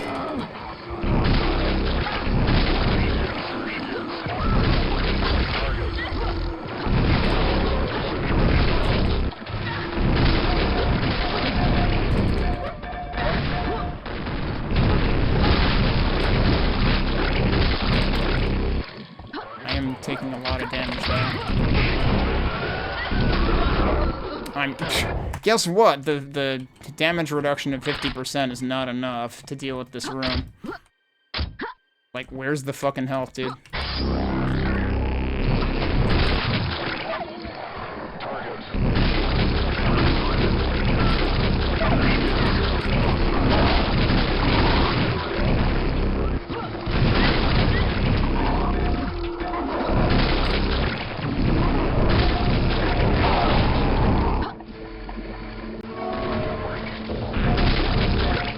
Alright, there's the health.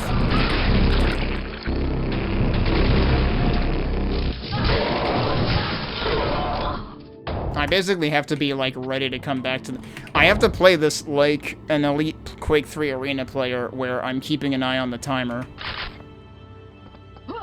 And I'm back to the power-up before I run out of it.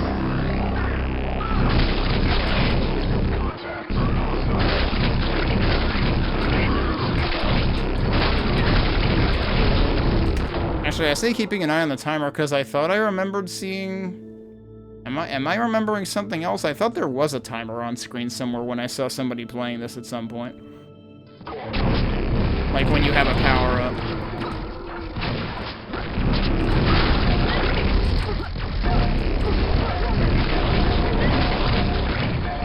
Alright, well, I'm gonna die again.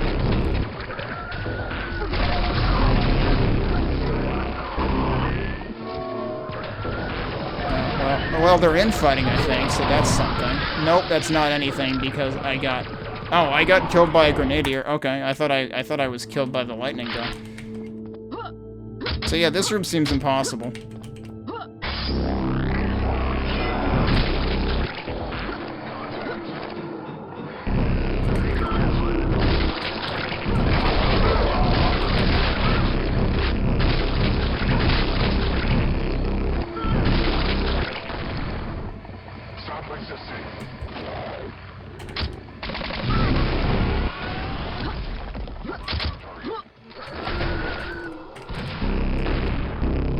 This time, let's pick it up again. Landed on everybody. Oh, there's a shambler, too. That explains it.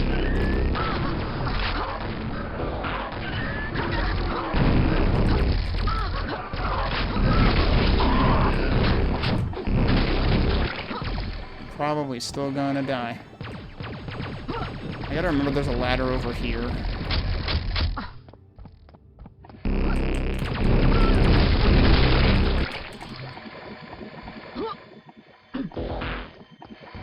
Alright, well the good news is I'm not dead. Yeah, that ladder kind of makes a world of difference. Who else is left?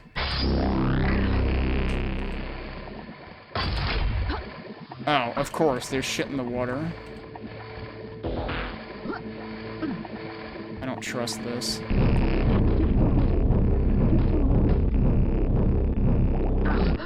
Putting enemies in the water just seems like an awful thing to do here.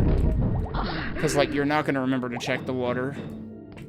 It just kind of messes up the flow of the entire room. Okay, so... I survived that. Let's save. Exactly your issue with the Berserker. Giving the player a melee-focused power-up and expecting them to just tank damage while everything else pelts them is not that fun. Yeah. I mean... And Doom gets away with it because the glory kill system lets the player replenish health while taking hits. Yeah, exactly.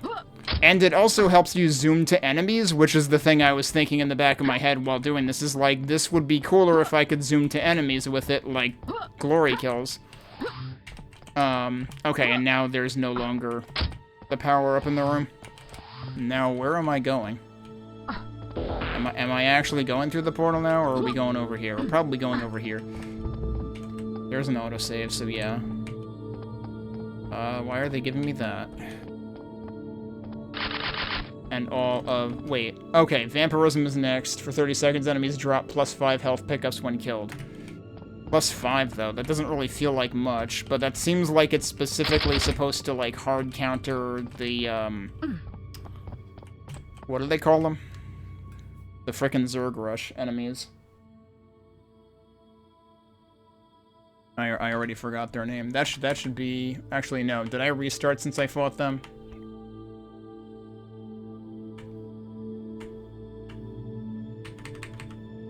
The swarmers. That. Yeah. Okay. Well, let's see. See, if they had just combined Berserk and Vampirism into one power-up, that probably would have made a whole lot of sense. But they didn't.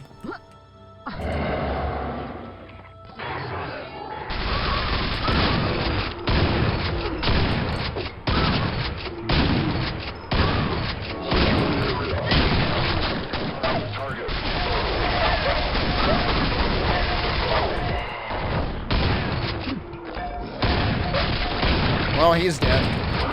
Oh, do they actually, do the health globs get sucked into?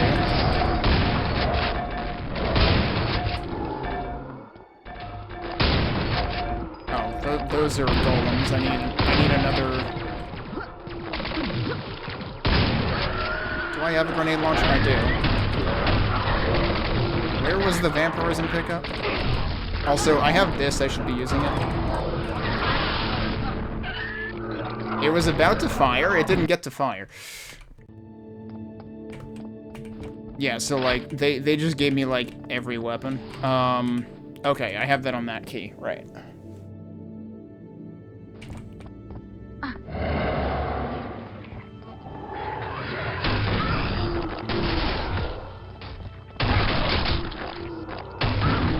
I should probably stop hurting myself, though.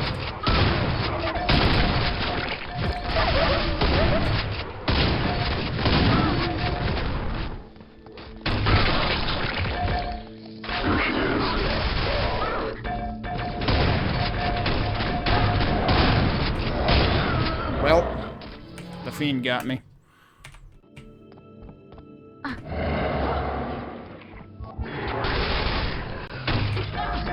Shouldn't that be chipping him even if he's down? Isn't that what Copper is supposed to do?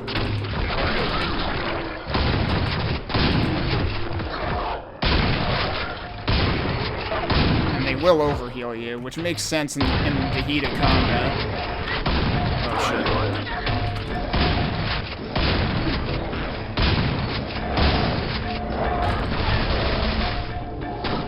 This time I didn't lose track of where it was.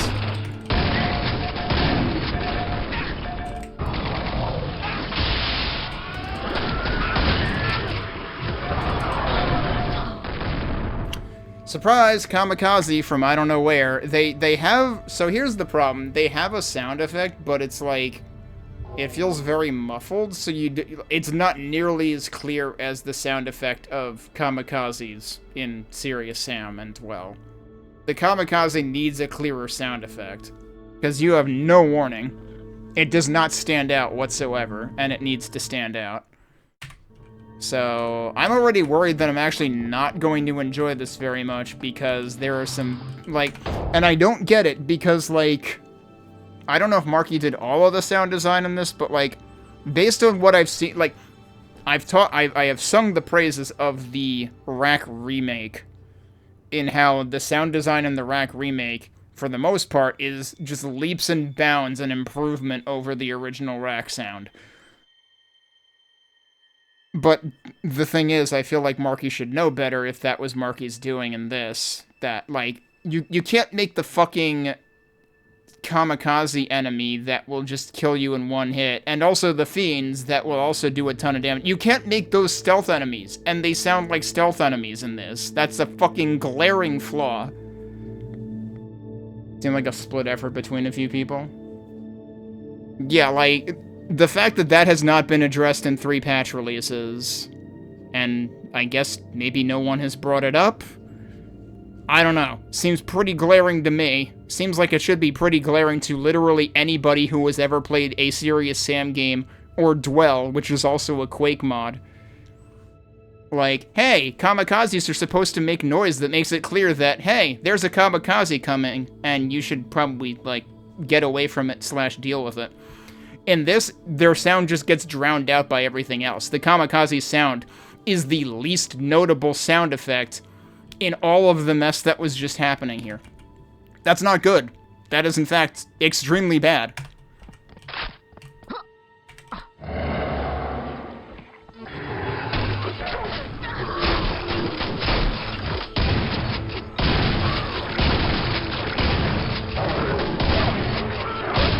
Like, if I'm getting this mad about it in the fucking intro map, I'm gonna have a bad time. Yeah, see, didn't hear him either, because, like, the Fiend's jumping sound basically got replaced by, like, a breathing sound that's barely audible. And even their sounds, like, Scrag's default sound effect for firing is, like, very recognizable. And now you basically can't hear anything. Everything's just muddled. Everything is muddled together, and the sound design is basically non-existent in this. Maybe this is what Nextstick was actually talking about. Because, yeah, if this is what Nextstick meant, I 100% agree. The sound design in this is actually fucking terrible. Because everything just sounds like a jumbled mess. I cannot make sense of anything, and you need to be able to make... It's kind of like how Crimson Clover, World Ignition, and World Explosion are this amazing example of how to do a shmup that is very visually noisy, right? Because despite how visually noisy it is, they use colors so well, which, I mean, okay, granted, colorblind people are probably screwed, but... They use colors so well to contrast your bullets, enemy bullets, pickups, that, like, you can surprisingly make a lot of sense of what's going on most of the time in Crimson Clover, despite how much shit is happening on screen at basically all times. And in, like, Vanilla Quake, to an extent, that is also the case. With sound design, like with the soundscape during fights and stuff. I mean, like, granted, at a certain point it goes completely overboard. Like, there is such a thing as just, like, one sound dominating everything. Like, I've had happen in a few WODs where there's, like, or a few packs where there's, like, enemies that cause really, really heavy, loud explosions that are actually, like, 20 explosions at once, and then you can't hear anything else. That can be a problem. But here it's just, everything is just a mess. Sound-wise. Everything just falls into the same band of the soundscape, and I can't make out anything. I might actually go back.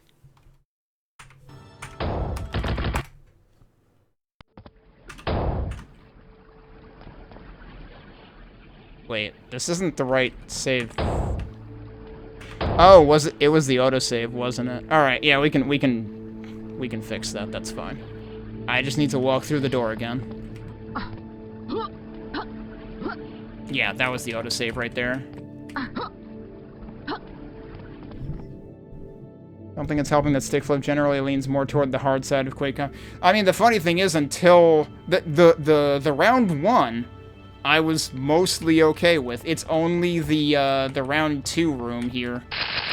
But this is gonna be a good experiment of how much of my problem is the sound design. Hey, Zarek. But yeah, I mean, that's true.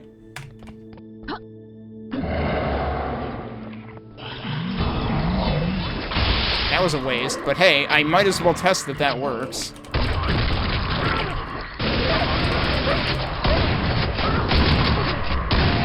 Also, I need to reduce the volume in this now, don't I? I think I had done that. But yeah, so like now I can very clearly hear the scrag projectiles because they make a different sound. Like it's the traditional Quake scrag projectile sound effect, but like their sound profile is sharper. It is measurably more perceptible. And same with the fiend noises. Well, that time I got stuck, so that's kind of just what happened that time.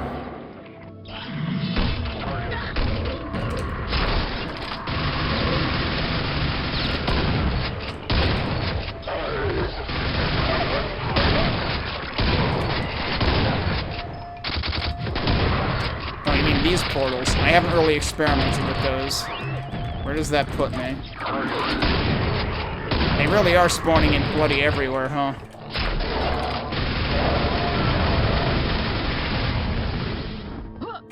Oh, I meant to land up there. That did not happen. That was lucky that they all lined up like that.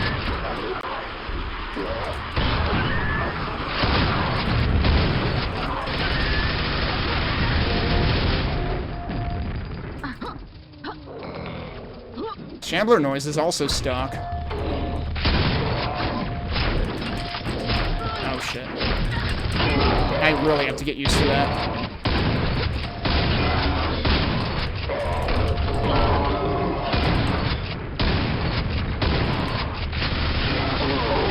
Oh, he was getting mad at them. Okay. Alright, the problem is I have 13 health. This is arguably the best I've done yet.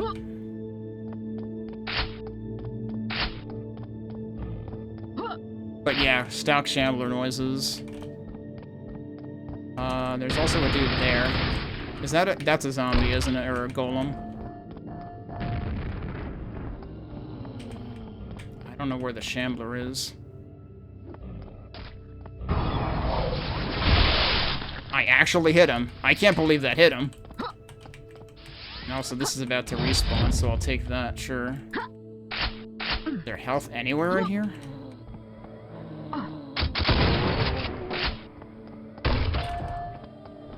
I swear I thought zombies were... Alright, that did get him. I was gonna say, I thought zombies were supposed to be hittable when they're laying down. The last thing better not be a spawn. I forgot about the vampirism. That's the entire point. The killing ground has been completed. Well, there you go. Oh, there was health there. That's right. I thought there was one health pack in here. There you go. I completed it partially with the help of classic Quake sound effects that are more audibly clear than the sound effects in the full-blown mod. So, like, honestly, I might be tempted to keep it this way, because I can actually hear things during busy combat. Yeah, I don't know. It's like, I went through all this extra effort just to be able to test it with the sounds that were presumably actually intended. I'm still not actually sure if they're, like, if they're unique or if they're LibreQuake sounds, because I've never played LibreQuake Vanilla. It still seems baffling to me that, like, for some reason, when you play it in mod form, it doesn't replace the sounds. Where was the entrance to this damn place? Here we go. There's red here trying to highlight my way out.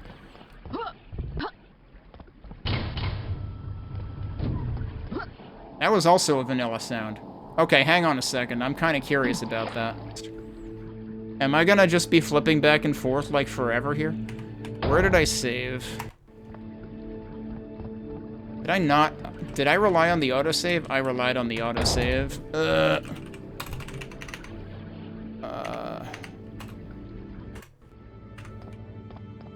Alright. Let's save there. Because that's after all of it. I'm gonna do one more bit of science here. Alright. I want to test the lift noises. I feel like I must be having a uniquely bad... Even the teleport sounds are new, aren't they? Like, those were also different. So is this sound gonna be different, though? It sure is. That's a totally different sound. And so is that, actually. There's so many sounds that are different that are not different if you play the mod version instead. I don't understand why they would do that. Now, does this still say the same thing it did before? Yeah, so it warped me back to the beginning. How do I leave? Also, there was a secret somewhere, supposedly, that I didn't find, but I'm probably not going to worry about it, because as it is, I've spent most of today's stream playing the start map and one level. Right, we need to go here. We got this key. That was a totally different sound, too.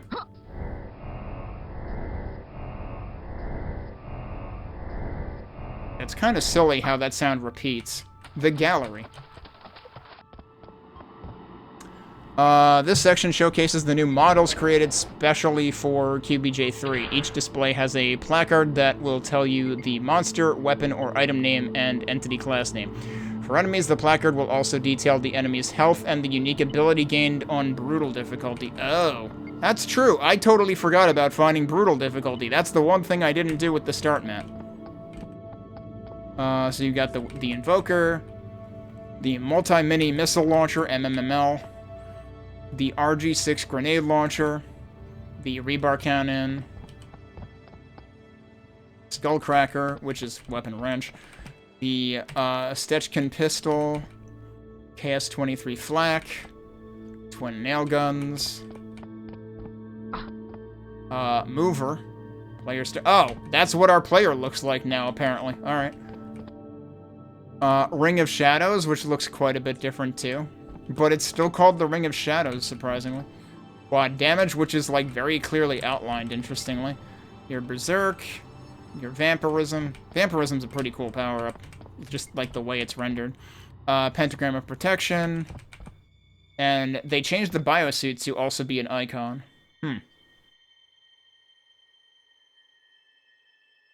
Trying to remember, was that a Doom 64 thing also? Did they replace the radiation suit with just an icon like this in Doom 64? I don't remember. The Giblet exhibit. I see what you did there. But let's go down here first. So we can also be reminded of the enemy names here. So we've got the Grenadier. On Brutal, improved Z awareness, reduced stagger potential, and can repeatedly fire grenades. That last part has certainly always been a thing, I think. I forget if the improved Z targeting is a thing in Copper to begin with. Plasma Trench Knight.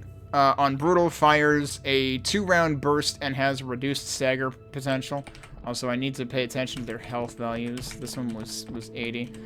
This is your Trench Hound. Faster run and attack speeds on Brutal. Rocket Trench Knight moves faster on Brutal. Okay, these all have 35, though. On Brutal, moves faster and can fire up to 4 times. And this guy can fire repeatedly. Yeah, they're all 35, though. Here's your spawn. I mean, it is still a similar shape, but it has teeth now. Lots and lots of teeth. You know what this makes me think of? Gluttony from Goddess of Victory Nike. Gluttony just has like 5 gazillion mouths, and they all have a gazillion teeth. On Brutal, starts pursuing the player far more quickly after being aggroed. The Golem, which is the zombie, reforms after a short amount of time after being jibbed. Wait, so on Brutal they can't die? That's pretty goddamn rude. Oh, speaking of many mouths, I didn't realize how many mouths the Amalgam had. On Brutal, drops explosive caltrops in addition to regular caltrops. I hope they're distinguishable somehow, but yeah, that sounds terrible. Servitor, monster wizard, which I forget. Are the scrags referred to as wizard in the code anyway? Which actually, on that note, these are actually referred to as spawn, not their original name, I think. On Brutal, fires a stronger projectile and moves faster when strafing. The Champion on Brutal fires a stronger projectile in 2 different patterns and can move faster. This guy has more health than the Grenadier does. Knight on Brutal has faster run and attack speeds. Oh, that's just a Copper 1.3 thing? Jeez, okay. So do they no longer count towards kill count, or what? Here's your Shellwrath. On Brutal, fires projectiles with vastly improved tracking. This new model is really interesting. Like, it feels like much more defined. What does this remind me of? I feel like this reminds me of something, and I can't think of what. Actually, it's only got 3 legs, huh? Or, well, pincer things. I might have seen a picture of this when Macon was working on these, or whoever. Well, actually, no, this wasn't necessary. Was this Macon? I mean, Macon definitely posted the Shambler. The first time they die, they count towards. So you're still. That sucks. Good luck getting 100% kills on Nightmare difficulty then. Because how do you keep track of which zombies you've killed? Or do they look different when they're respawned? I feel like I've asked this question before. These are your Swarmer Shellwraths. They only have 10 health. Translucent at a distance on Brutal. Good grief. So they also become Spectres. And your Blister Shalkin on Brutal drops regular caltrops when injured. Good grief. And they have 40 health. See, there was, when I first encountered these in the arena in the start map, I felt like there was one that I was shooting repeatedly with the shotgun and it wasn't dying. I feel like these should die in a single shotgun blast. All the original monsters got new behaviors in Copper 1.3's Nightmare on top of letting the player have 100. Oh, wait, Copper 1.3 actually lets the player have 100 health now? Because, yeah, the 50 health thing was always an original, a Copper thing originally to begin with. Oh, hey, these guys actually look similar. That's cool that they put them together to kind of point that out. The Flesh Worm has 35 health on Brutal, faster swim and attack speeds. The Fiend, I'm really surprised they don't give this a new name.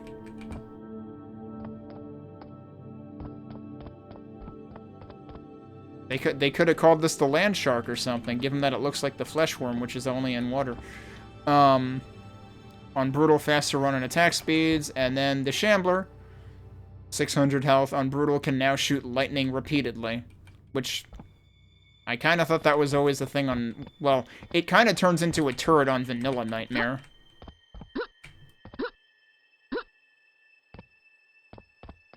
Is there any interesting... That just brings me back to the beginning, presumably.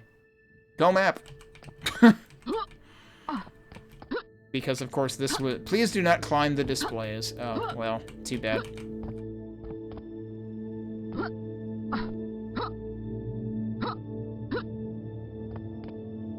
That's pretty funny that they put a message in for that. Yeah, that would just be where I was before.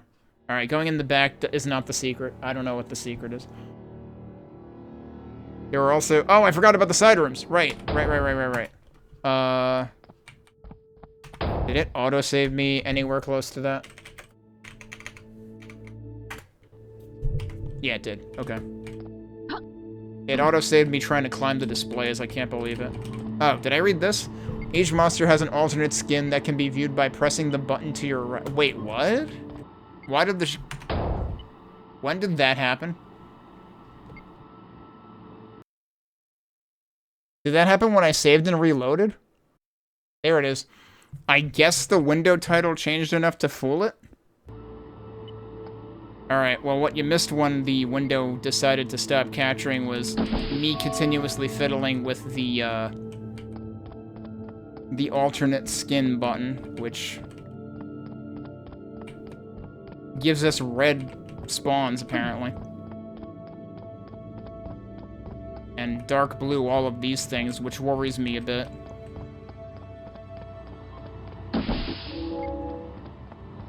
Because they're way less visible that way. Alright, so the side rooms, what did I forgot about the giblet exhibit. Right, okay. And this just tells you all of the models for each individual thing.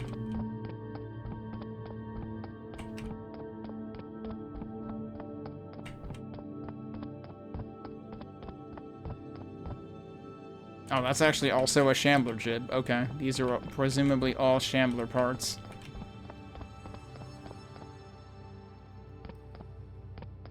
Funny how this is still called Hell Knight.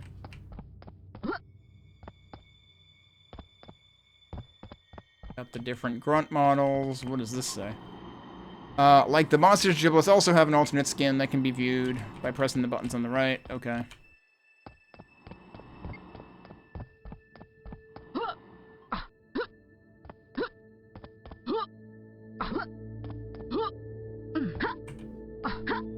And then, was there something across from here?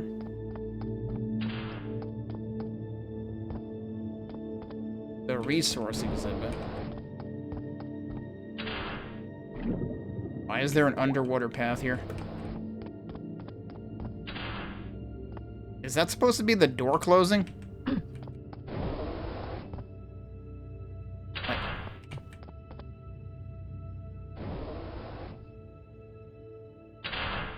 I guess so.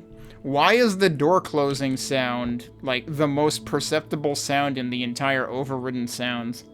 There's your backpack. Shells. Your rockets. Your health orb. The health orb immediately makes me think of, a medieval. There's your fragments, which is still called item cells, because that's what it replaces.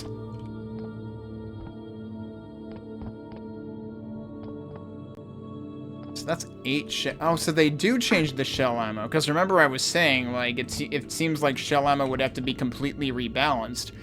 It is completely rebalanced. Also, I realize I haven't been running my timer, but we're literally just looking at exhibits, so I don't really feel like I need to. Because, like, in vanilla Quake, you would be getting shells, like, 20 or 40 at a time, wouldn't you? Whereas here, you're getting them 4 and 8 at a time. And what about nails? Nails are 30...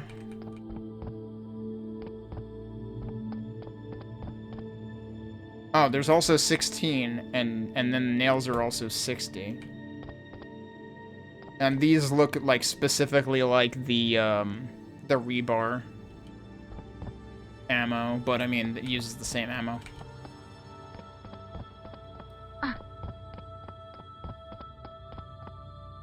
There's still bigger supplies, apparently. Jeez, you can get 150 nails at once. Still says don't climb the displays. Wait, that's 5. That's 3. Okay. So you can actually get 5 at once. I mean, like, your max is 10, right? So that's kind of a lot. 50 rockets at once. I feel like I'm going to mistake this for a backpack at some point. But yeah, geez, there are some very big ammo drops. And then this is, what, 15, 25, and 100. So that's the same subdivisions as... Why do they all say item health? Why do they not have 3 different names? Is that normal? These have different names. Is that a typo? Are those supposed to have different names? And then these are as documented earlier.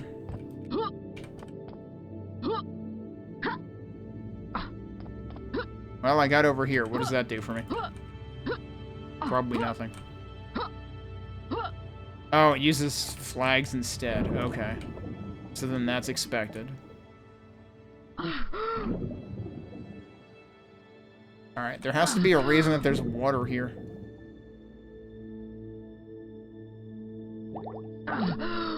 Can't see shit, though.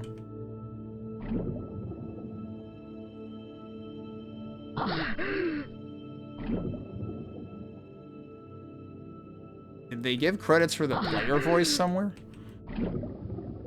I know there were generic, like, you know, credits of who did voices. In some cases, there were credits of who did voices for what enemies, but I don't remember seeing credit for the player voice. Alright, so that's all the exhibits, I think?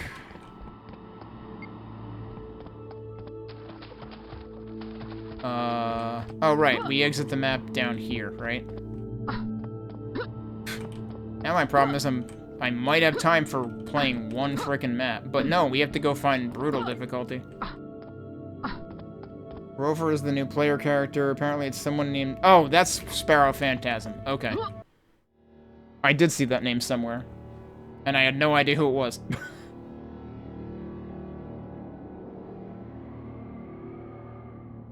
I mean, I don't know what the odds are of the secret having been in the galleries somewhere, but... I've already spent enough time on that. I don't want to spend any more time on that. I thought I had finished exploring the start map. Also, there's rain in here, and we did notice that before. What does this say? Returning fan-favorite maps from previous QBJ projects, revamped with new visuals and updated gameplay. Except they're not fan-favorite maps, because you put the fucking Joy Modulo map from QBJ2 back in here, and nobody liked that. I don't know, maybe I'm wrong. Maybe people did like that, but I don't know how anybody possibly could, because the combat in that was fucking awful. Especially at the end, where it's like, hey, I hope you looked up while there were 20 enemies fighting you and noticed that there were power-ups that'll actually make this survivable. Oh, you didn't do that? Oh, well, fuck you, I guess. Yeah, I loved that map visually, that's true, but combat, did not enjoy it all. Oh, I just went into the intro map again because I'm an idiot. Okay. Time to use... Go home. Which should still leave that visited. This is a good opportunity to test that.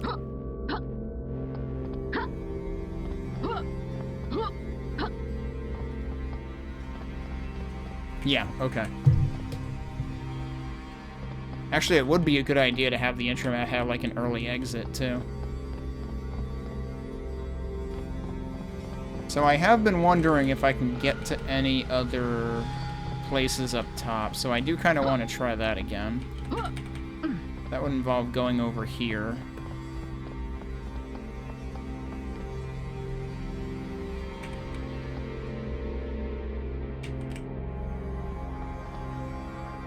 Surprised I didn't accidentally fall off there. Of course, now I have 0 kills. Honestly, I probably shouldn't have overwritten that save file. I could technically resurrect it. It just will not have the intro map recorded as played. It would make sense if that big fight that I did before were where brutal difficulty was. I was wondering why I didn't find anything down there. I wanted to take one more look up here, though, to see... Oh, I can land there. Okay. Maybe we can get across here. Oh, no, not like that. Ow. Oh! Also not like that. Alright, let's actually save there, then. We might have to do that big fight again in this map to check down there more, diligently. Oh, that almost didn't work. But let's see. Oh, you fucker. Come on. There was one jump left.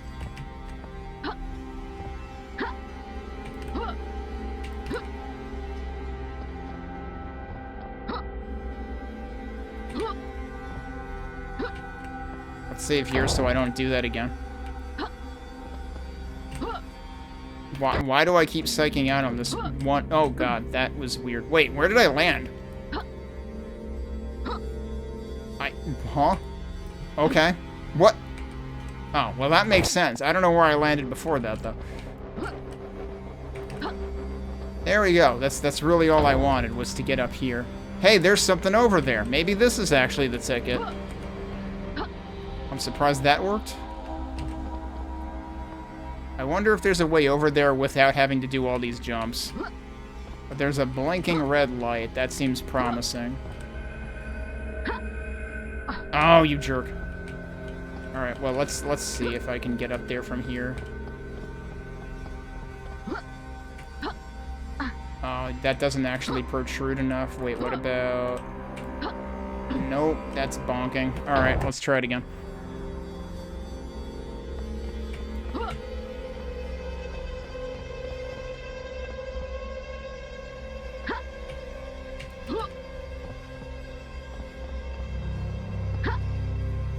I shouldn't have been greedy.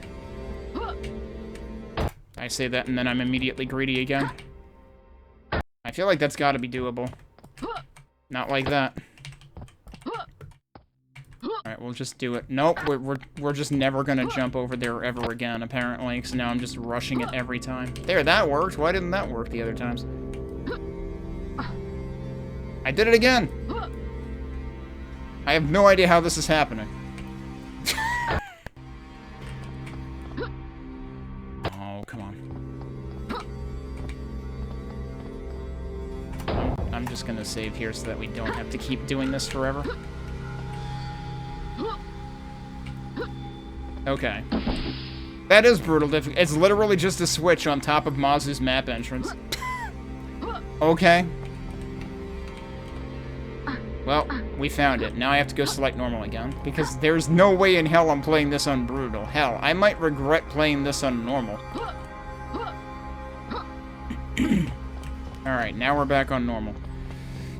Okay. I should probably take a break before we actually decide on a map to do, but we're gonna save this for later. I figure we might as well save both side corridors for later. They just happen to have, like, a convenient number of these to where they could just fit them. You know, side-by-side pairs and then 3 at the end. I guess this one has a different number at the end. This has 5 on the end there. But yeah, they always manage to have, like, an odd number at the end. Yeah, I feel like I want to do new faces later, just in case any of those have any more egregious combat issues because they're new mappers. So if we were to start on this side, we would be starting with Raw Materials by Sputnik. I figure I should start on one of the extreme sides, though, to make this easier. Or we could do, like, one side and then the other side. The Monochrome by PuLSaR. Oh, yeah, they also have part time, so I can feel bad about how long I take for every single map. Which one is the shorter part time? Or, actually, maybe I won't even care which one is the shorter part time. This one actually has the shorter part time. That one also has the higher difficulty, but I don't know how the difficulty skews exactly either. Also, there's... Okay, that's just the middle. Let's look at what we've got. We've got wiedo over here. Sometimes they don't want to, like, trigger, and I don't know why. Simon Novak? I don't recognize that name. But apparently I should recognize that name. Shades is on this side. We'll get to a Shades map pretty quick if we get to this. Go to this side first. Okay. I'm gonna take a break first, though. Simon Novak is a VTuber. Yeah, but I mean, have they made maps before? Should I recognize their name from other packs is kind of my question. Let me put on the background music anyway. I thought I pressed the stop button. I apparently didn't. If I go to here, I mean, I'm probably not going to find it if they've only ever... Oh, no, they have a map in Map Center Quake Retro Jam 1 and Bonk Jam. Okay, yeah, no, so it's after my time, because they both came out in 2024. But yeah, not a first-time mapper, obviously, since they're not in that section. So yeah, there's gonna be some unfamiliar faces to me anyway, even within the section of non-first-time mappers, apparently. Let's actually look at a map. Now, first, I'm not gonna turn off my music just yet, because... I need to remind myself... Okay, we're looking at PuLSaR's map first.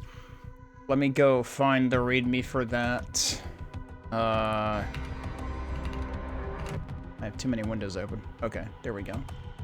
And then... Let's see. Do we have a readme?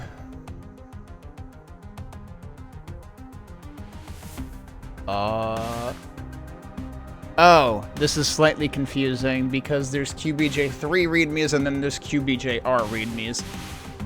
So I need to watch where I'm at in the overall alphabetical order. So yeah, here's PuLSaR's text file. The Monochrome. Misc author info. I map from time to time and like to play spawns in Quake maps. Great, I've been warned. At least. Medium-sized concrete map, actually a remix of his Map Center Retro Jam 4 entry, the Hexagon Vault. It was very brutal, so I decided to redress it in the Macon concrete texture set with some textures by Strida. Yeah, I've seen quite a few reposts of Strida texture packs. So Strida has quite a few of those at this point. But new weapons and monsters play so differently that I had to rebalance the map entirely. Yeah, no surprise there. I added a few brand new sections to the map in the end. It uses some Arcane Dimensions sounds. It uses Monochrome Echo for music written specifically by PuLSaR for this map. It uses Macon's concrete texture set plus some additional textures by Strida.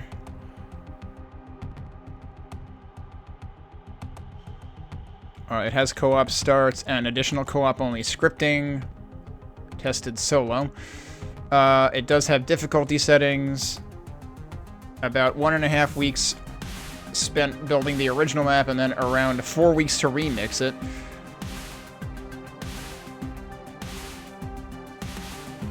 Playtesters: Gila, Alexander, Vonder, Voidforce, RJ, Infront95, and Chaos Zero. And that pretty much does it for the readme, so let's go ahead and jump into here.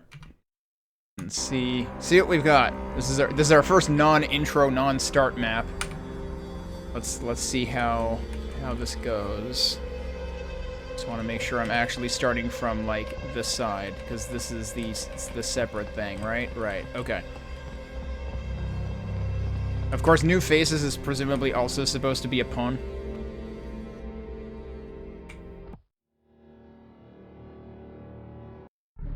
Alright. The Monochrome.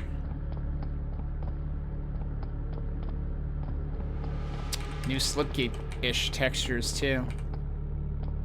Yep, we've got all the hexagons going on for sure. And then wiedo's map is over here, too, right? I know wiedo had a very hexagon-filled map in another jam.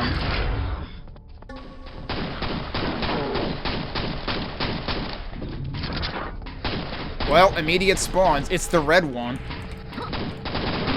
He did say he places spawns in maps. It's happened already.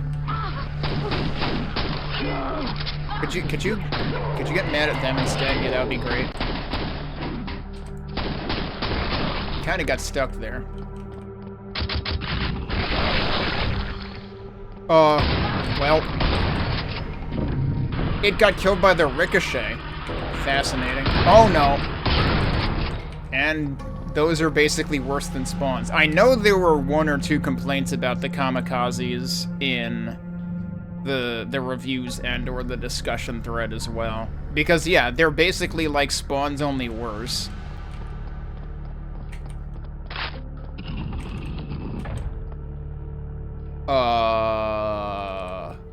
What? How did... Oh, did I come down on that? Okay, fascinating.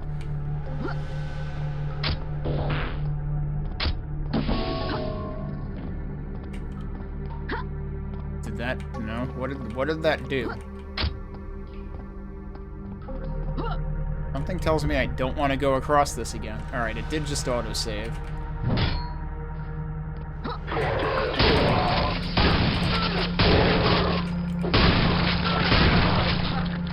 I like how I managed to shoot as I died. Alright, so maybe don't dive in there. Oh, hello. Well, they're dead.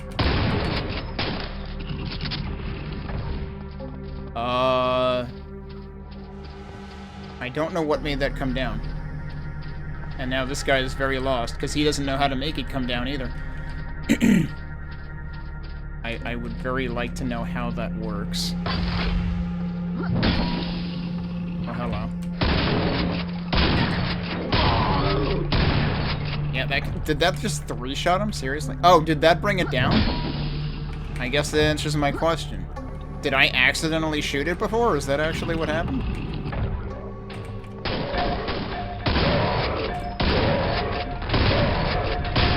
Blue Fiend. That kind of blends in, which is exactly what I worried about with the blue variants. Oh, hello.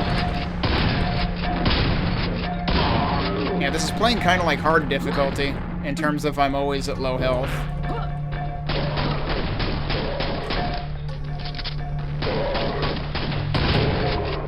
Okay, he's dead. At least they're giving me heals. And I mean, to be fair, there's like, I think 30 more enemies at least on hard than on normal. What was that? Ew.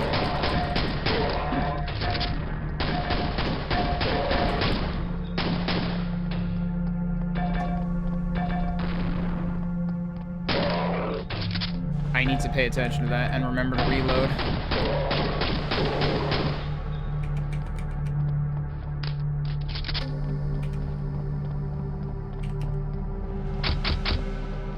The switch. There one on this side? Oh, there was one in there where all the supplies were. Okay.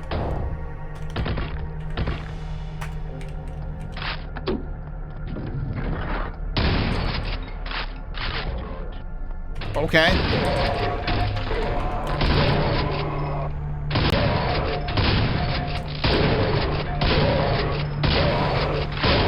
Where are these guys catapulting from? Oh, those are scrag lights.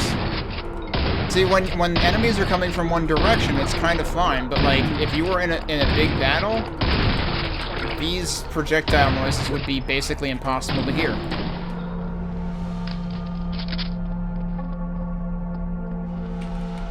I'm trying to remember what I've played by PuLSaR. I should actually have looked that up. Let me see what I can find really quick. Because, like, I know I remember that name.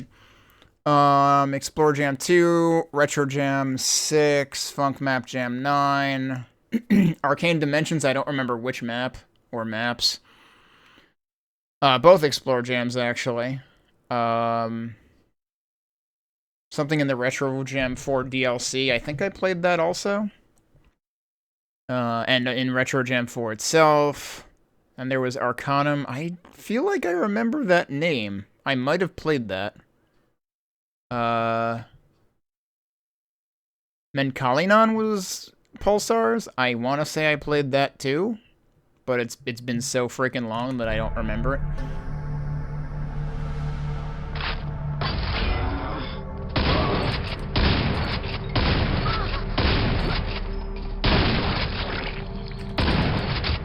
I gotta use these new models. I keep shooting at things that aren't enemies. Oh, that was the sequence completed. Okay. See, those are really cool sound effects. There was an issue with there were issues with 1.2 and paths, right? And so, like, part of me is wondering whether that's still an issue. But I think that was partially why they switched to just, like, not using a pack file. I feel like he was the one who had a map in Funk Map Jam 9 that had a writing platform that when he spawns a polyp that pushes you off if you don't... Oh, jeez. Oh, fighting two Gugs. Yeah, that sounds familiar. Alright, now the problem is I lost track of what I was doing. That. Passage is open below. Well, is that a passage, or was that as I die?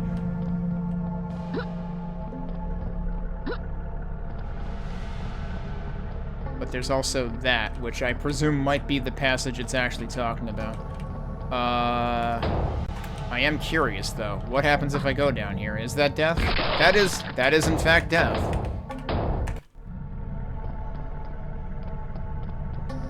Alright, so I guess I'm going here. Is there a lift? There is a lift. New lift sounds, too? Oh. That was a kamikaze, wasn't it? That I didn't recognize until it was too late. I gotta learn those sounds.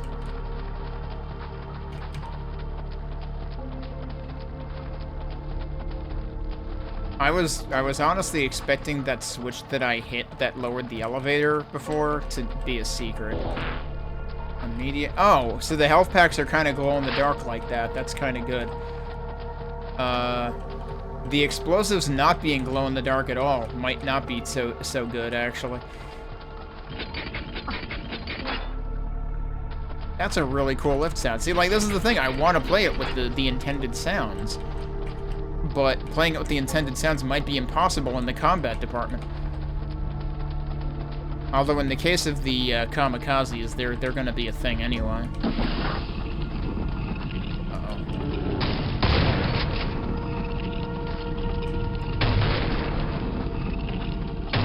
Uh-oh. Whoops, I splash damaged that guy, it looks like. Why are there... I was slow like a snail, so I did notice the spikes. Oh, is this just an entire timed passage then? Is that what it's talking about? Interesting. Okay. I wonder, is that like a custom death message? I got hit by the same fucking kamikaze again because its sound is just like this ambient, like, white noise as far as I'm concerned. Like, it's totally just non-remarkable and nondescript. Alright, so I need to kill these things faster. Can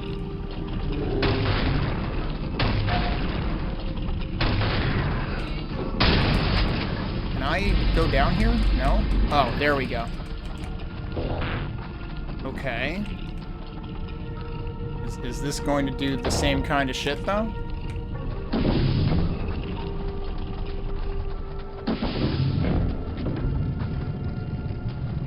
No, this is going to move its way back. Okay.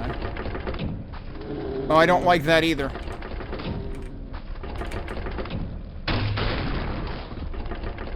Wait, one time it had spikes and then it... Oh no, it does still have the spikes. I got like an optical...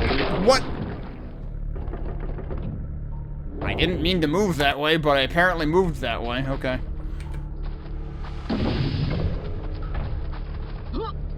Yeah, I already don't like this map, but that's on the principle of the map more than anything else. I am not a big fan of trap design. That not hit the guy? Oh, alright, that got one of them. Is nearby, presumably on the other side.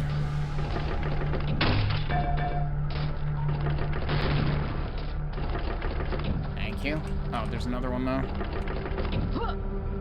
That's what I hit to start this, right? What? I didn't think I still had that weapon selected. I gotta learn to recognize. See, they have the classic problem of when they start to fall over, they don't look like they're falling over. And I gotta learn to like recognize it by at least they make a loud noise when they fall when they're going to fall over. Okay. What the? Ah! That was a spawn. I was wondering what the sound effect on that doesn't sound like an enemy. I thought that was like somebody's jibs flying around. I thought that they introduced like blood head kicking physics. No, that was a spawn. I'm just not used to functionally spawns sounding like an aluminum bucket or something. Like, what the fuck is that sound design? Again.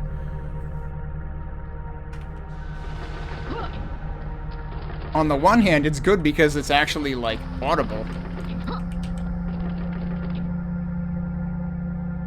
Yeah. Oh, and it doesn't have, you know, the soft noises. Alright, I need to learn how to time this. Yeah, that's true, too. Well, I didn't hear it wake up. That's another thing, is I need to learn its wake-up noise, because I did not hear it wake up at all. I shouldn't have done it on that timing.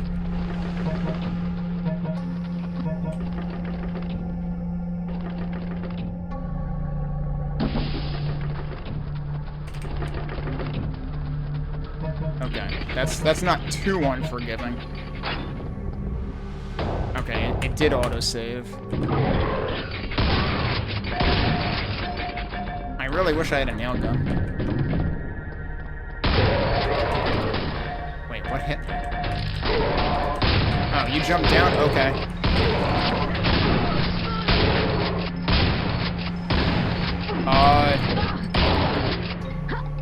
I don't even know what... I guess the ricochet got him. Okay, so those guys are the fucking ogre equivalents. I didn't realize they have, like, a freaking lightning whip or something. I was trying to figure out what fucking enemy had that. I was assuming it was the plasma troopers or something, but it's not. It's the freaking grenade dudes. Which just seems weird. Finally, a freaking nail gun. I assume these are the swarmers, which is, yeah, why they gave me the nail gun. But I really think the blue swarmers are problematic because you can't see them.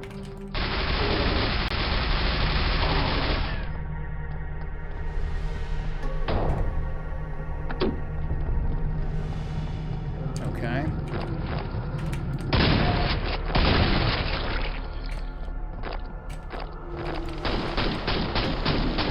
Okay, you can shoot them 5 times with this and they die. Or 1 time with that and they die, if you're close enough. I do like how the way the explosives pop out of those guys feels particularly good. Oh shit. Yeah, I had a feeling that was that hole. It was a higher floor of that hole, but it was that hole.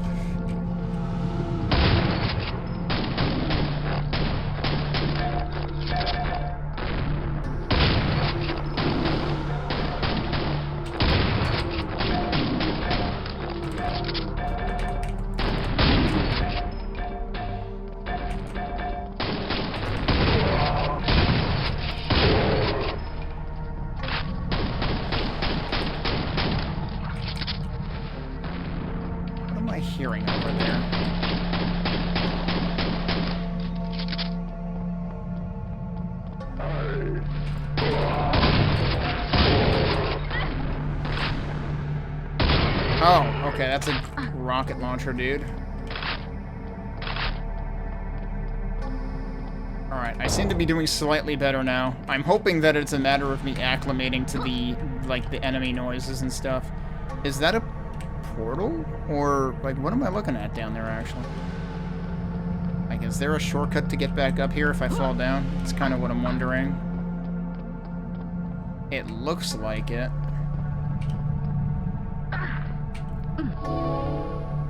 Yep. That's a cool new portal noise, too. Almost reminds me of Quake 3 Arena a little bit. I need to try going through the back of it. Oh, no, it doesn't do anything special. Okay. I have 0 out of 8 secrets.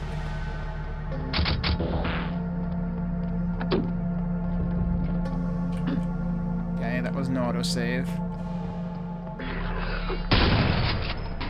Oh. We've had both colors of spawn in the same map. Yeah, that was a bad idea. I have 3 health now. I'm assuming the spawn's behavior hasn't changed that much?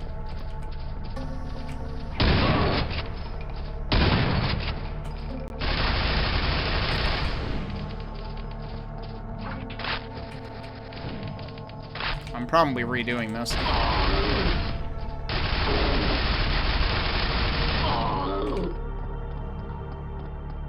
I can't get up there, can I?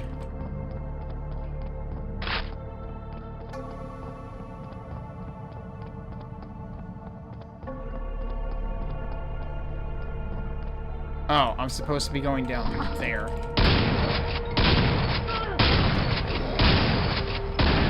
Oh, I'm not used to killing fiends in 4 hits. Okay, that's important information.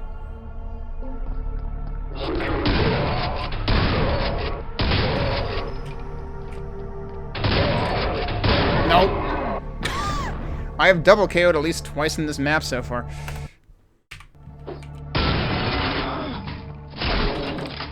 Well, he just fell down there this time, I think, so I'll deal with him later.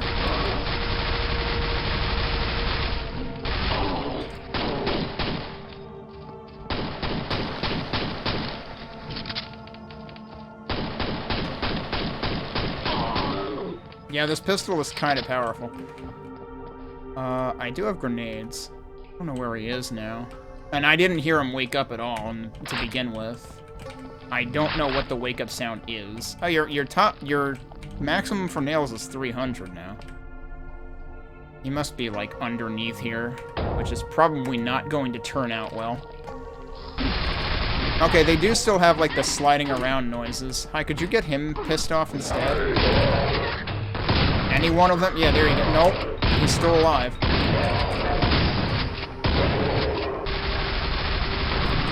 How did he survive all of that? Okay, what a mess. Anyway, he's dead now. Wait, who's still alive? Oh, that's a trap.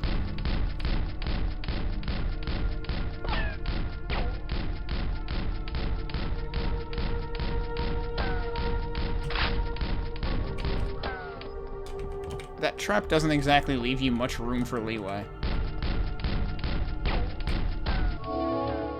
Alright, and that puts us on top.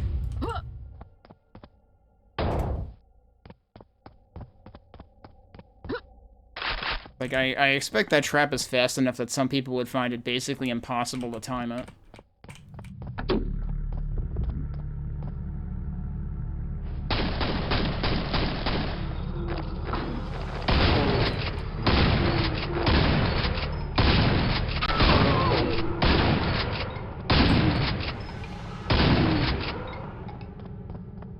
Okay, it said lift activated. I'm not sure where.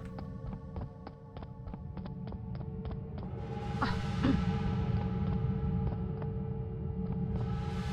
think they might put a secret here somewhere.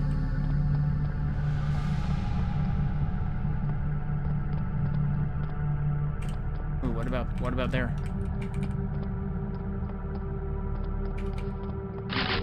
Ooh, okay. I can only use it once.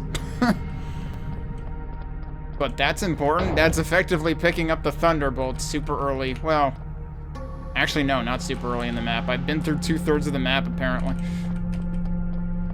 I'm not getting a sense of... Because everything is so gray in this map, I'm not getting a sense of progression. And there haven't been keys or anything, but, like, obviously we have been, you know... Oh, hello. Thou shalt not flee.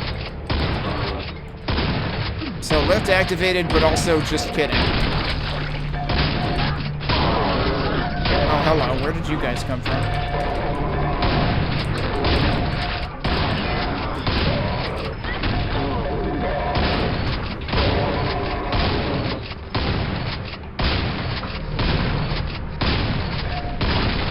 You realize they created a problem. They made this shotgun so... Oh, that was a Vorball. I was like, hang on, is that, look, it's a bird, it's a plane, it's a spawn, it's a kamikaze. No, it's a Shellwrath bullet. That guy up there is very fidgety. Oh, he settled down. He took his hemorrhoids medication. He's fine now. Alright. What was I was saying something, and then I completely lost my train of thought because of hemorrhoids guard guy. And also, Vorball, apparently. Whoa, jeez, dude. Oh, right, I was saying that, like, they've created a problem because now I want to use the shotgun even more. And, like, I was already notorious for overusing the, SSG in original Quake. Alright, so you're up there. I barely heard that spawn.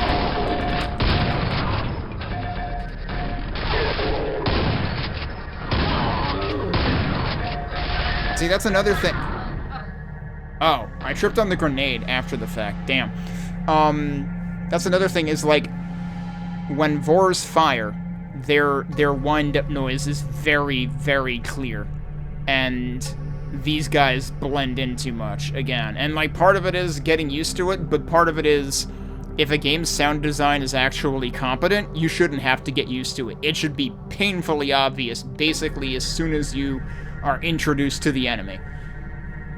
Whereas this, it's like, I have to train my ears, like, I have to acclimate to what sounds am I trying to actually, like, pick out of the messy soundscape where everything just blurs together. So, I'm gonna do the thing again. I'm gonna switch to the other one, because I want to see if we get the original Vor sounds, and if we do, it's going to be night and day. It's going to be very obvious what difference it makes. Also, I forget if I was relying on the autosave, so how much do I have to redo here? Where am I?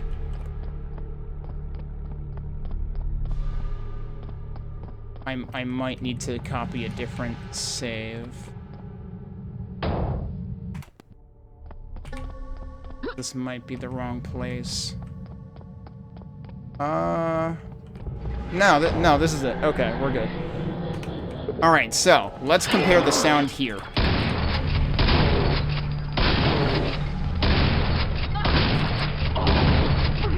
Especially once the Shellwrath shows up. But even with the grenades here, actually.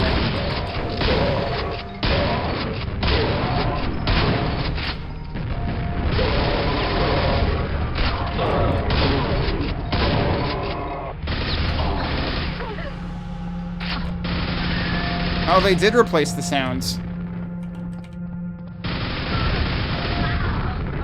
Okay, so no matter which version, I was thinking that I would get Vor noises if I came back to this version, but no, it's actually... It doesn't matter which version I play for this enemy in particular, I have to deal with the crappy sounds regardless. Okay. Alright, so it doesn't matter which version I use for this because the Shellwrath noises are basically imperceptible in both versions. There's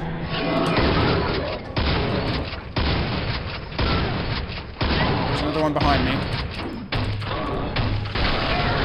I just telefragged somebody? I think.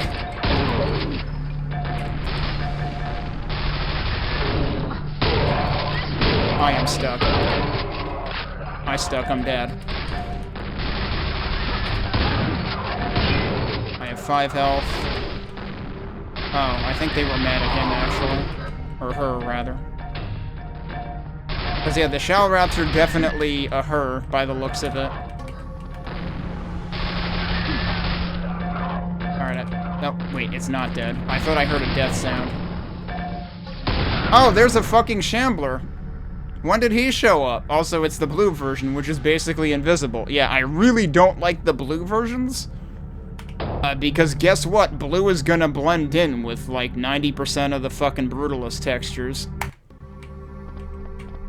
So yeah, this was probably a bad map to pick first, as it turns out, because, like, yes, this is probably on the, like, tougher side in terms of this particular arena.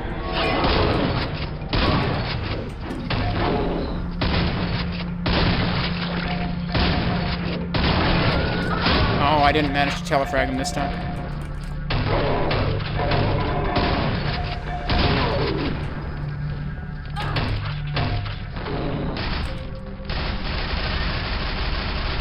Did the Shambler spawn after you died? That went a lot better that time. Alright, who else is shooting at me? Oh. Oh, there you are. Alright, time to play Ring Around the Rosie. Where did the other guy go?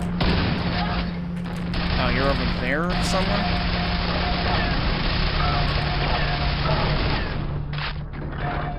What?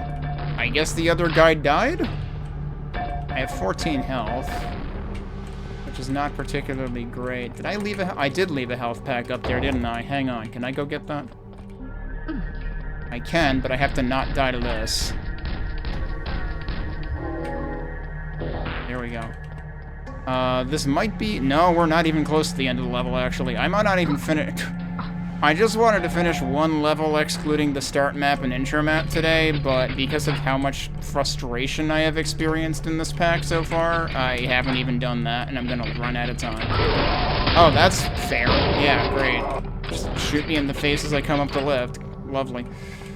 I remember this fight being pretty hard in its original form. Oh, even outside of this pack? Alright, fair. I think I handled the part up to and including the Shalrath a lot better that time than the times before it, at least. Like, the times before that, I was doing pretty terrible. Can basically view the twin nail guns as a replacement for the super nail gun due to the rate of fire. That's an interesting thought. Yeah, I mean, I don't feel comfortable using this weapon because of the arc on it, honestly. Also, I forgot I had it. Okay, that does have some kind of wake-up sound. Right, this is a copper shambler. Well, that jibbed really good.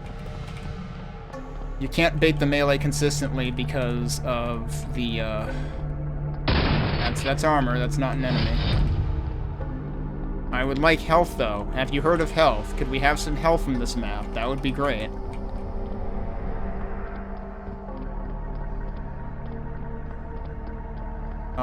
I don't trust that. Also, where the hell am I?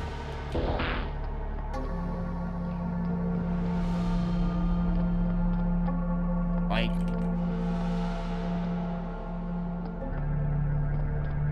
We're doing more liminal spaces stuff, aren't we?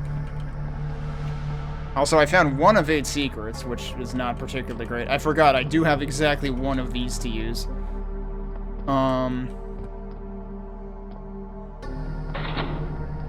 Okay, then. Can I still go back?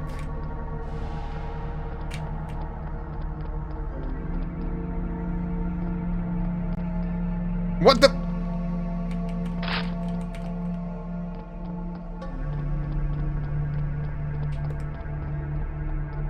Okay. Yeah, so this is secretly also Liminal Spaces Jam 2. So I guess I should have thought of playing the first one first. Oh well. I don't know where I want to be here. Do I want to be here or do I want to be somewhere else? Big door. See, this is why you want to have the custom door sounds. Listen to that. I mean, maybe that one in particular would have worked anyway. I don't know. I'm going back first. That seems like a pretty major thing.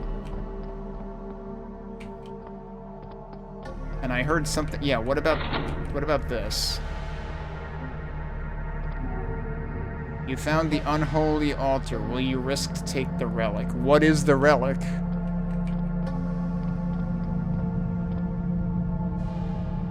Is that a shambler butt? What am I looking at? Oh, is this technically a secret? Was that the secret noise? Is the secret noise also almost imperceptible now? Have they ruined everything? You picked up the unholy relic. What is... Yeah, I probably shouldn't have done that. That was a ghost shambler? Burns... Oh. So it gave me more health. Has fused with your flesh. It will provide protection to your back. Interesting. Your armor will regenerate now. Wait, so it's a good thing? Okay. So I fused a shambler button to my back, and now I have regenerating armor? I guess? Slipgate offline, need more power. Do I need to hit switches, or... Yeah, okay. They're just giving me a mega health. Oh, swarm time.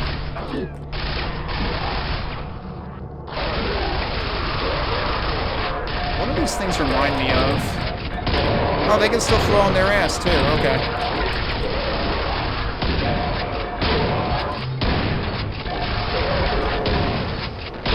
Picked up the mega health by accident. Oh, hello.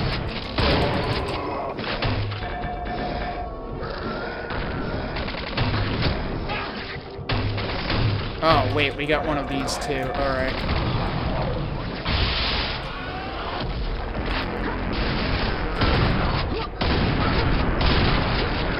What else is shooting at me? You are. Oh, and also you. Well, you're dead, apparently.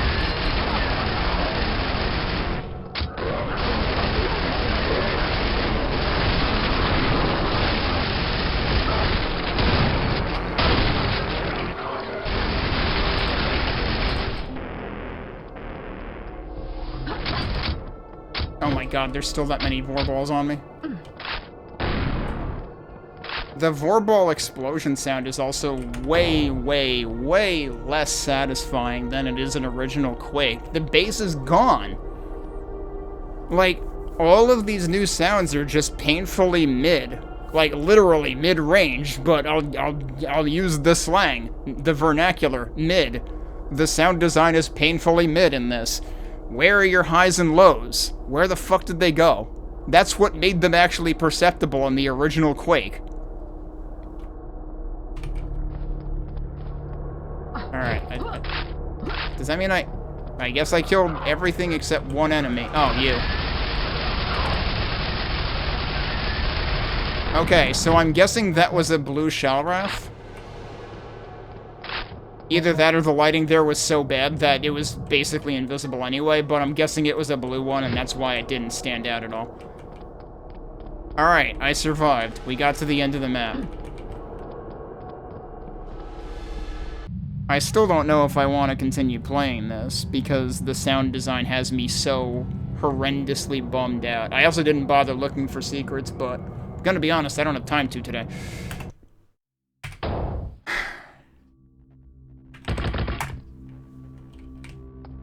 Alright. Well, let me line up with what I would be doing next, which is wiedo's map. McKinley's copyright infringement. That sure is a name. I need to shout out, ComfyByTheFire. I rated her stream yesterday, as she was also playing this, and a couple of things became immediately clear. One, she was using the mod version, and she, too, was getting Quake noises, and I think she was playing 1.1, because her reaction to my question was like, wait, which version are you playing? Are you playing the later versions? And if you're on 1.2, that had problems, and yeah, I know that much, and I know 1.3 was supposed to fix that, but it sounds like, I'm guessing she started before, you know, well before 1.2 and 1.3 came out. And it has the same behavior of, like, fiends get the vanilla noises and stuff. But also her sound sounded way clearer, and I was like, wait, are you running a sound mod? How do your sounds sound less muddled? She's using the sound speed CVAR. The sound speed CVAR, SND speed, starts at 11025 for Quake. That's how you get all the super, like, low fidelity, crunchy sound effects. You can set that to 44.1, which is, you know, kind of more on par with what you would typically hear sound sampled at in your OS and other games and what have you. Either 44.1 or 48K. So what that does is it kind of like widens your available sound stage, your available range. So I'm gonna do two things. One, oh, and also the other thing I did was after I was in Comfy's stream and she kind of gave me those ideas, I also went and actually fired up LibreQuake, which I have never played. Those sounds that we were hearing for, like, the, you know, the enemies that replace the scrags and the enemies that replace the zombies and fiends and stuff, those are the LibreQuake sounds that we're hearing. It just so happens that I feel like they kind of, like, thematically work pretty well with the new enemies in QBJ3, but that's just it. QBJ3 doesn't actually define new sound effects for all of the enemies, which seems really fucking weird. It's like you're packaging you're claiming that this warrants having a standalone version of it that doesn't even need id1, but it also doesn't actually replace everything. It replaces all of the models and weapons and textures and stuff, but it doesn't replace all of the sound effects. It falls back to some of the sound effects in the id1 folder. And therein lied my main confusion. Now, it's also even more confusing because, on the other hand, you've got, like, the Shalrath, the Vor replacement, who does have a custom sound effect, apparently. That one's not falling back to id1. I almost wish it did, because it would be easier to hear. So, I still have some gripes with the sound design.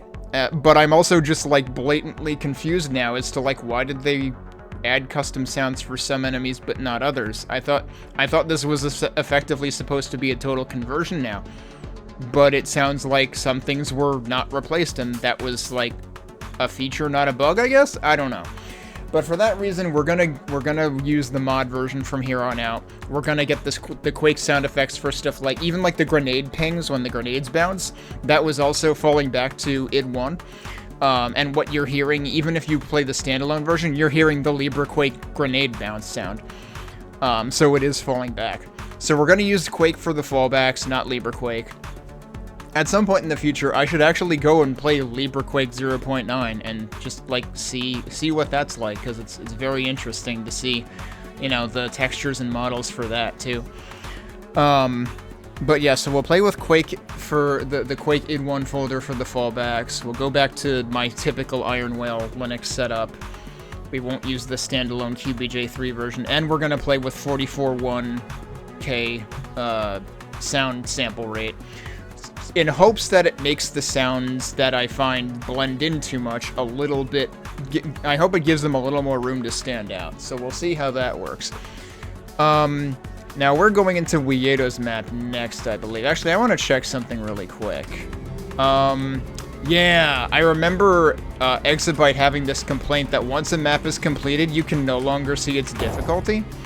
I'm pretty sure this one was a 3-star, but I don't exactly remember. It was either 3 or 2.5, and either way, it was pretty rough. So yeah, I guess I shouldn't have started with something that tough, but that's the kind of thing that's going to stress test the sound design.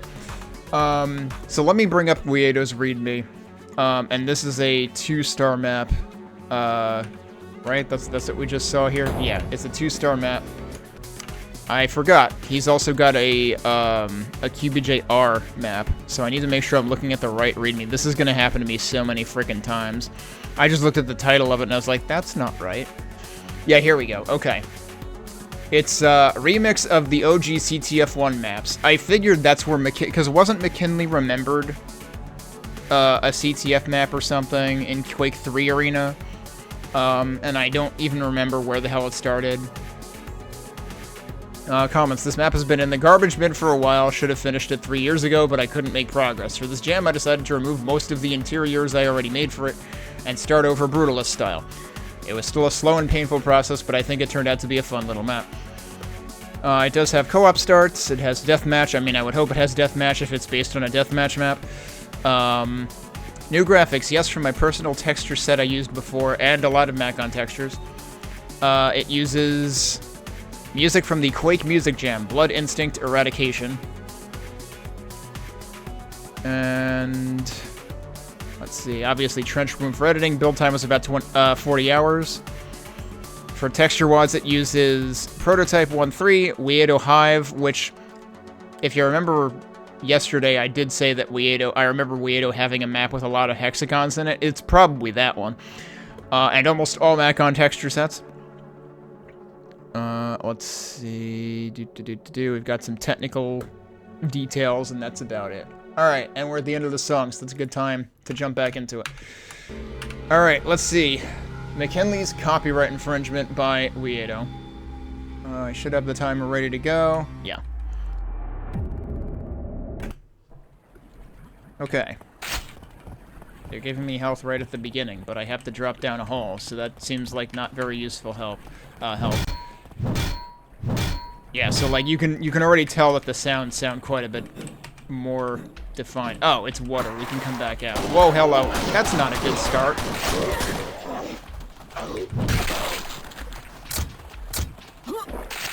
Oh yeah, it would have been nice if those were like closer to the entrance where those guys attacked me from. Well, now I know why there was health in there. Is that a mega health? That might be one of the secrets. Is that more of them? That's more of them.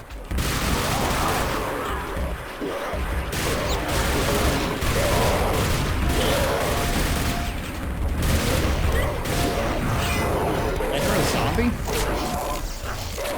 Alright, yeah, if you could infight, that would be great.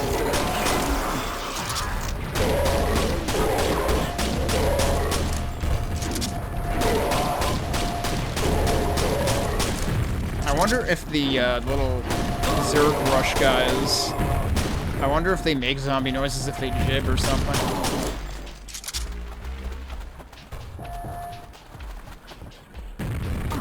Okay, there's another Grenadier up there.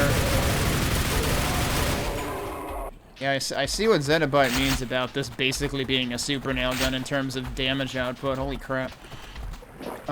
There's a... Oh, it's my pet peeve. A health pack that I cannot avoid picking up, and I really don't need it right now. Question marks. And I already knew that was a secret. Apparently this is another secret. Maybe. Maybe we'll get to it later. Alright, are both of these... Is that a... I don't know which one is a large and which one is a small, honestly. That was a large. And that was also a Quake health pack noise. Yeah, so I can't avoid picking this up, unfortunately. Shells.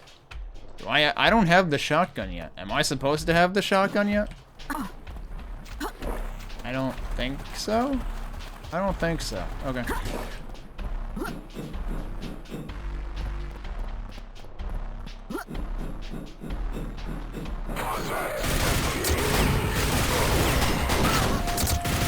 Oh, there's the shotgun.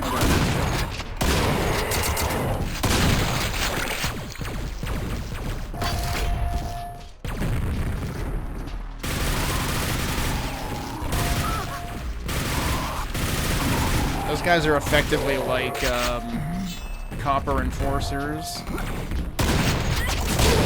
Whoops.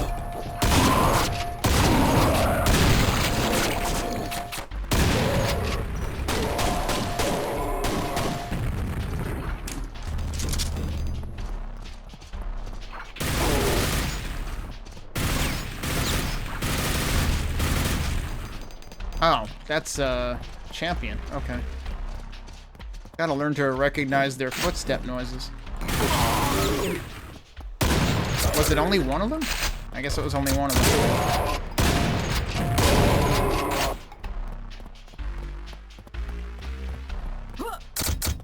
Alright, we've got a Berserk power up there. I'm hearing stuff respawn, too. Alright, well, I'm doing much better in terms of health on this map. So, I mean, it definitely didn't help what map I chose to play first.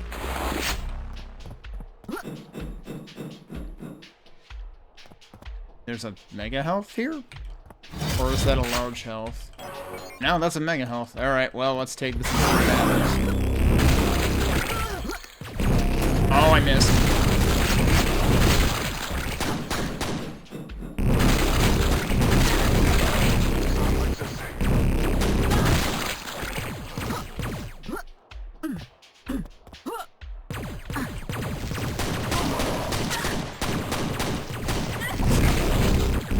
Okay, so you can switch weapon even when you have Berserk.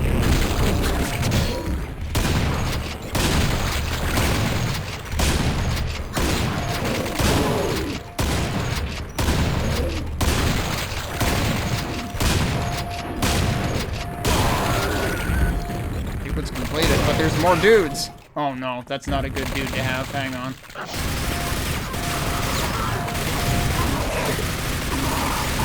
Where are the caltrops coming from? Good lord.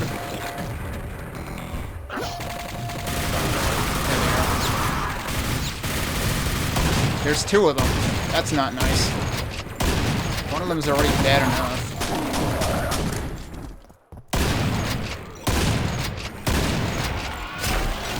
I have, like, no good weapons to use on this guy. And he's pretty damn tanky. Alright, there is still another one, right? Yeah, right there. Alright, whoop, yep, he's dead. Wait, is there still another one? Did I not kill you? Alright, now I'm pretty sure you're dead.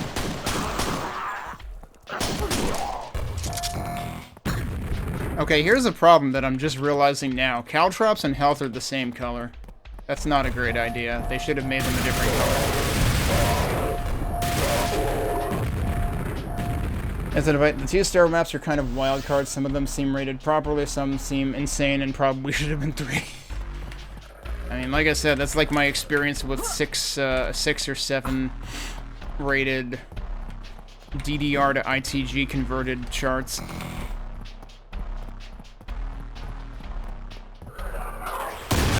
Oh, hello. Wait, the Berserk respawned. Okay, did not expect that to happen. Can I hit you from down here? Probably not. I think there are no more vor balls at the moment. Is there a good place to get to you from? Opens. I just backed into that.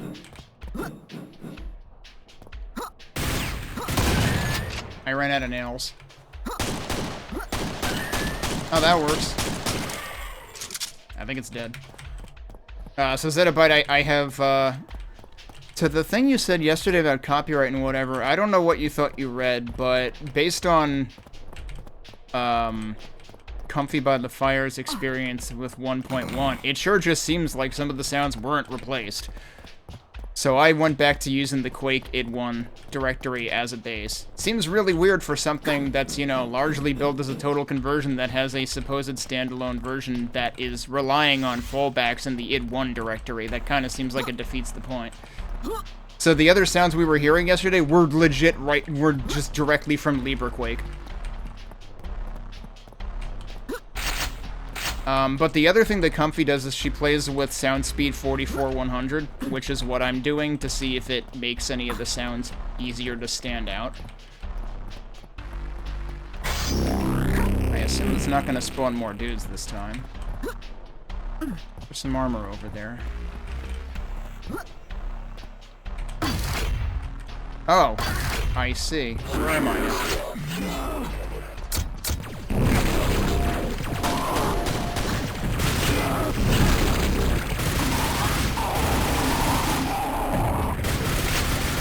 That's rocket launcher dudes, isn't it? Oh, well now I have both things. Or no, I don't.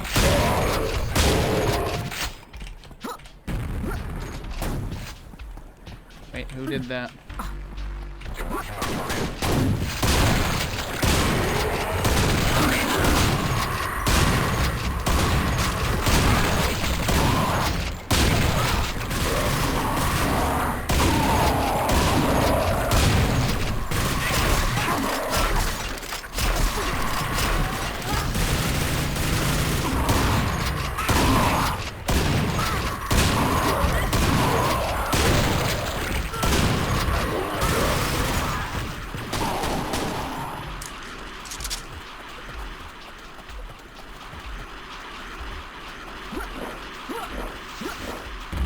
Right, but what I'm saying is both of them use the original id1 directory.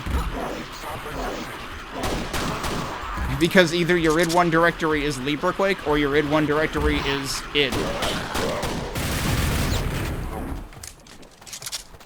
So either way, it's falling back to that.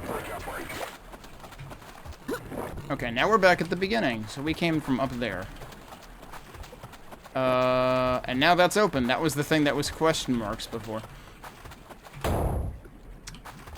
I suppose I'm supposed to get to the mega health from up there then, too. It sounds like there's still a dude walking around in here somewhere. I'm gonna check again. Oh, that's the wrong side.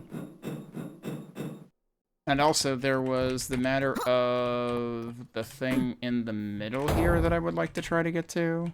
Okay, there's a shelf there. Oh, that still says opens later. When does it open if not now? You would think that now would be a good time for it to open. Oh, hello. When did he get down there?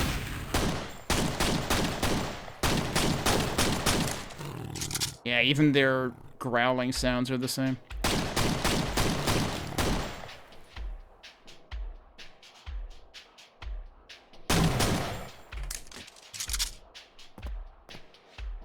Wait, at some point... Why? What is weapon 7? Oh, it's the rocket launcher. Okay. Wait. I'm confused. Okay, there's not enough ammo. Right, you gotta remember that the rebar cannon requires 10 nails, so there's a bit of a margin in which you can not have enough ammo for weapon 5. Okay, yeah, so that's normal. Right, lightning is normally weapon 8, right? I'm just forgetting how many weapons there are in this game, don't worry. No big deal. Speaking of which, there's the crystal thing. The invoker. Are any hints on... I guess we gotta get into it from that way, which would suggest it's this door, which is also question marks.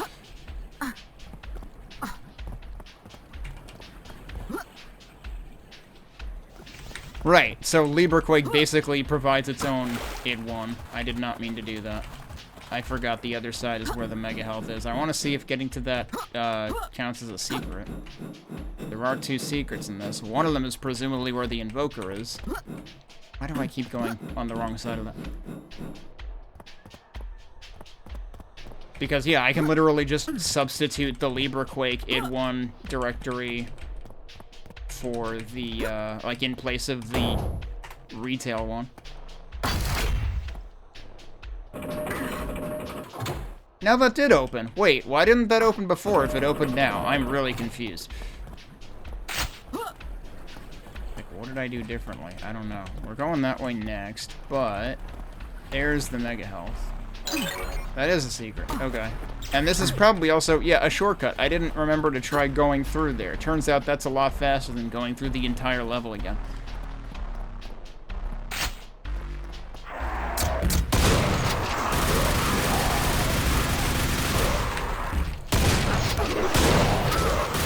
Oh, well, okay, you can help too. That's fine.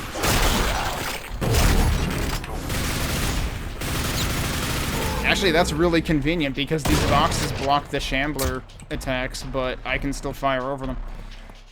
So this was a good case where the blue shambler actually stood out because of the lighting.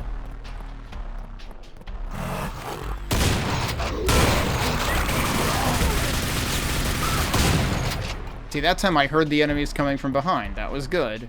Did I see something else back here? No, I guess not. Okay.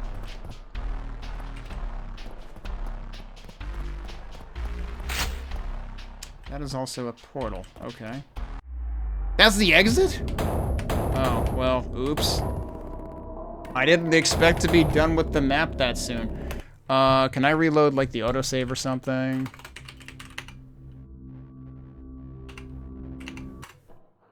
Okay, that puts me, yeah, in the hallway again.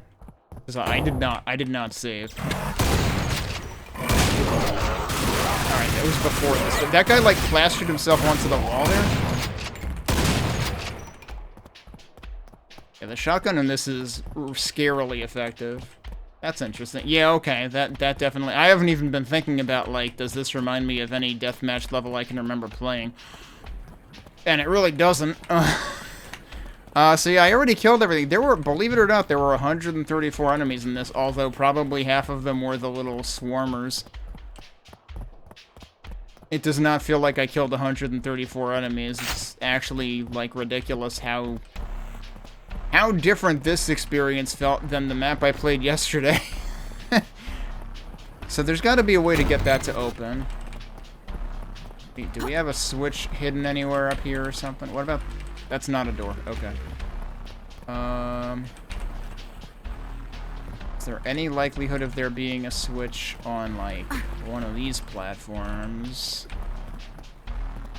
All of that is the beginning area.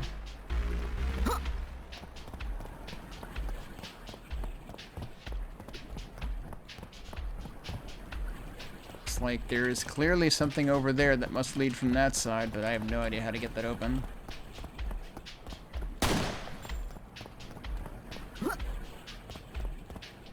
But yeah, this level certainly seemed like the most reasonable thing I've played so far.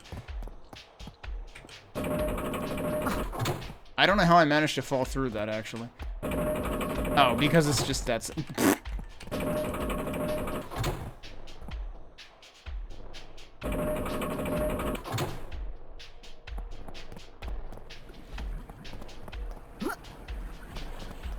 I mean, obviously, like, by the time you would get that, there would basically only be the Shambler. It would be really satisfying to, like, erase all of the little swarmers with the Shambler with one shot from that thing. But that's, like, the only thing that would be useful for.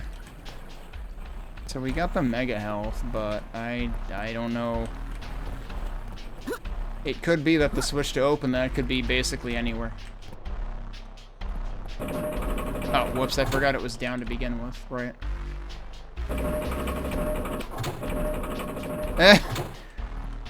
I mean, just in terms of the potential damage output, the shotgun is ridiculous compared to even the SSG before. That's what I can't get over, is like, they really wanted to make it that powerful?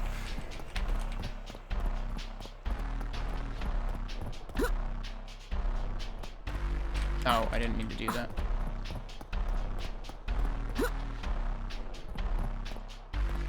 I have no idea how near or far that the switch for that is. So, I'm probably just not going to worry about it. Oh yeah, that's true too. And I mean, like, I don't depend on... I'm usually just surprised when the rebound actually helps me.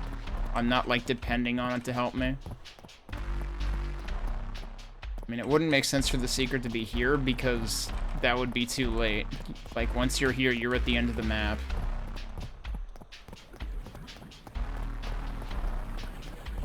Anyway, I guess I'm not going to obsess over this one.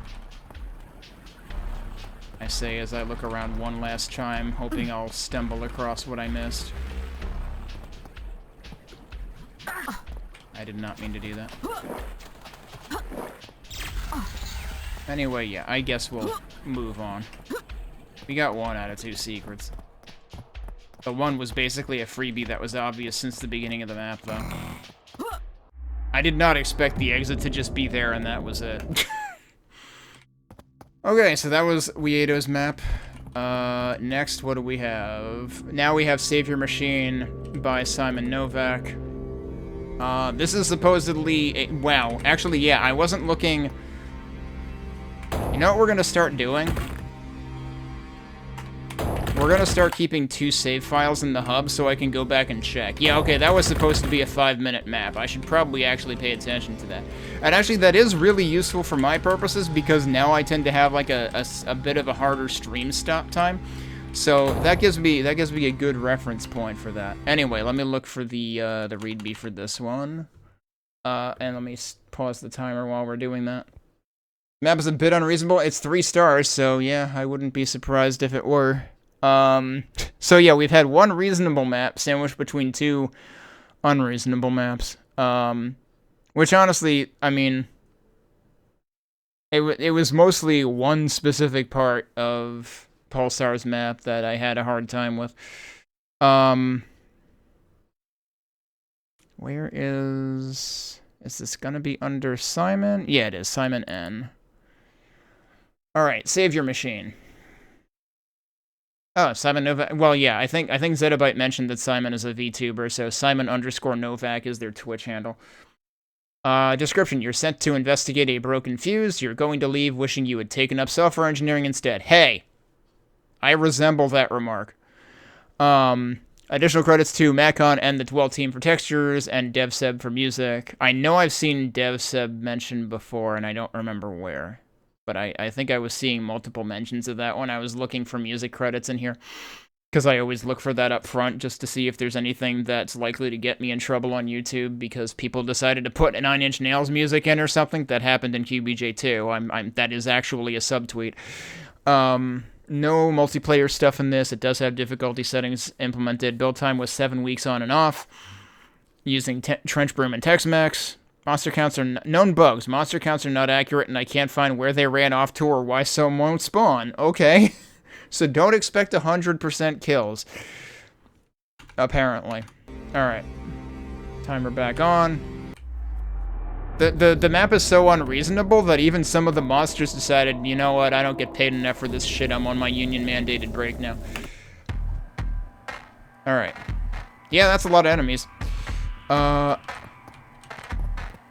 always like when we have all the tech-based stuff going on, though. Alright, so we got a door there, and we've got, whatever this is. Good amount of the music used in this came from the runic music, right, the music jam.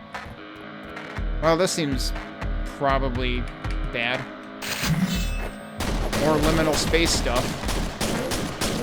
Well, I said the pistol seemed pretty good, let's use it.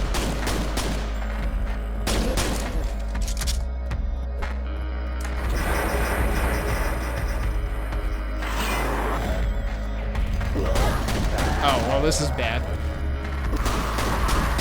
Problem is, it's so dark in here that 1, I can't see shit, and 2, I'm flashbanging myself constantly with this pistol. Yeah, I'm gonna die.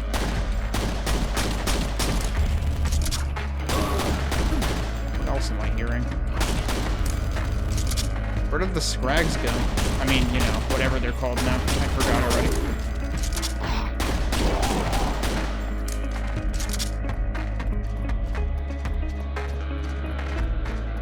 Who else is... Oh, you're running around. Okay.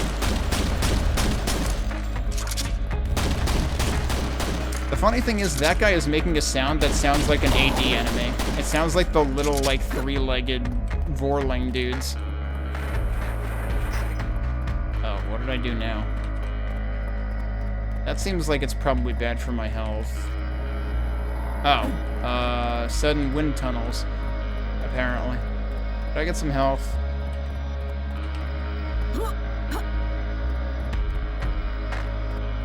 So I'm wondering if I had to go this way, because, like, I didn't try the door that was in front of me at the beginning. But this led to a weapon, so,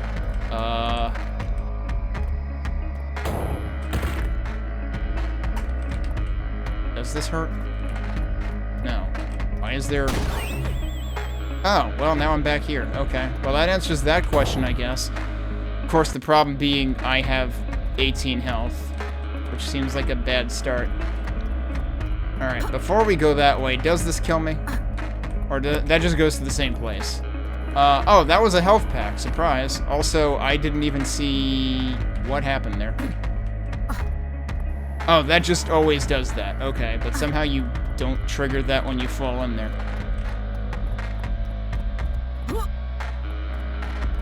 Alright, yeah, this is a bit disorienting. Only 3 secrets in the whole map, okay. Oh, there's more health here, too. They're all small health packs, though. Still, it's something. Alright, so I guess this is our only option. Did I think there was one other place to go? There was that. There are a couple of places that actually go down. Oh, but one is just the way that you can go back up. Okay, but then there's also stairs here anyway. Alright. Am I switching difficulty? I'm trying to stick with 1, but I need to keep that in mind that that's an option. That is something that I kind of thought about in retrospect after playing QBJ2.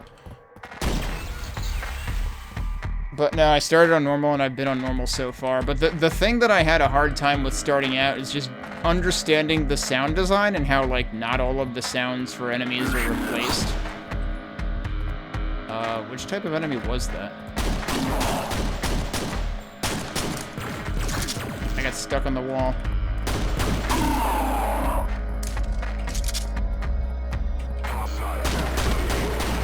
Okay, yeah, so I guess we were supposed to go that way first, because now there's dudes everywhere.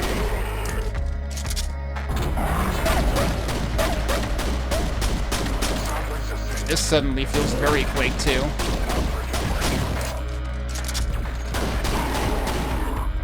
I get that we're gonna have to work for our weapons.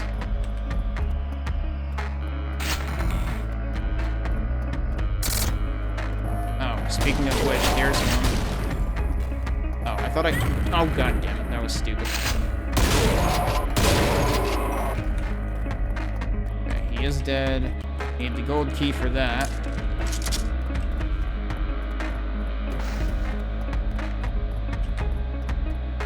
I don't know what that did. Oh boy. That's interesting.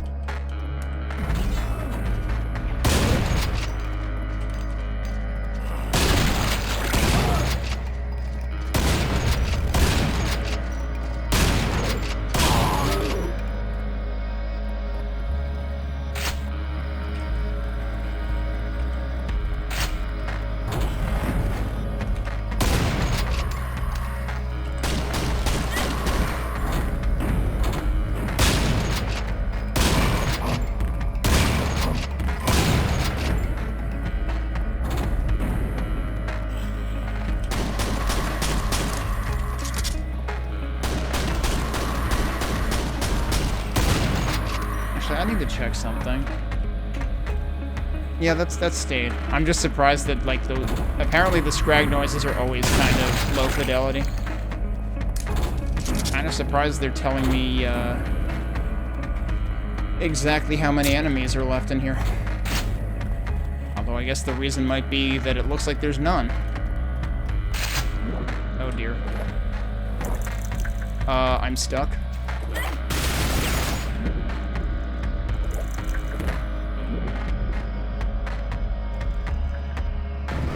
Those guys kind of blend in.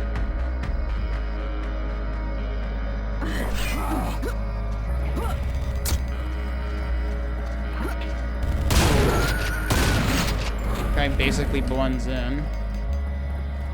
Oh, jeez. Okay.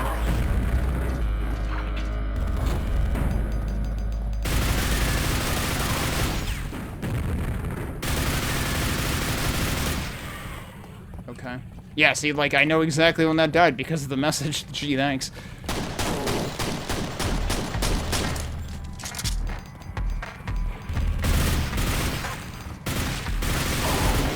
I seriously could not see that guy.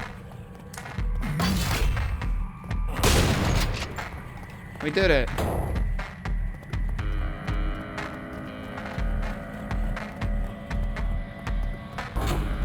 That was where I came in.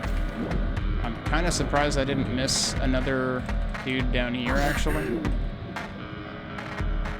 Yeah, the visibility in this map leaves something to be desired. Hello? Case in point? Why am I just suffocating now? Does that just close after the first time you go up there? So I can't do that again?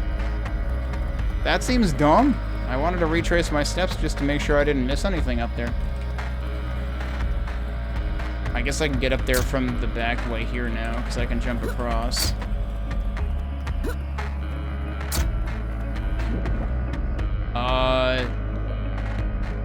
Well, I just fell in again. Wait. Oh. You can't see that. Like, that blocks all light, dude. You don't come up through the top, you come up through the side. That is really fucking weird, and not what you would expect at all. Like, you gotta at least make it visible. I wonder if the lighting in this was done really late into the cycle, because it goes from being too dark to too bright, seemingly on a coin flip. I am not shooting that yet. news. There's still more stuff over here.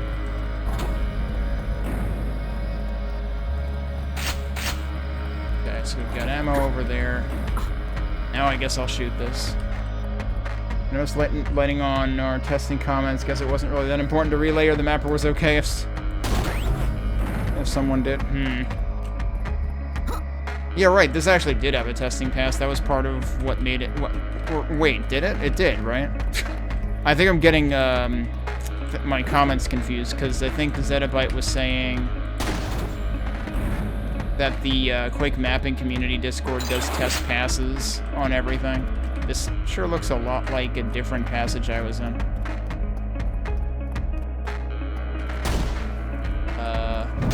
Okay. That seriously looks like a passage I was in earlier. A lot of testing was done on this. You almost burned out on jeez. Okay, I can't actually go in there. You can only shoot the thing.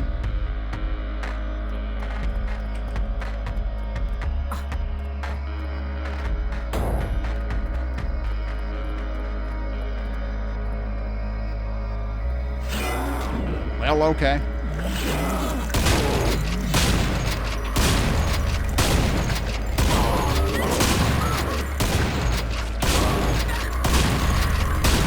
Wow. Surprised none of that hit me.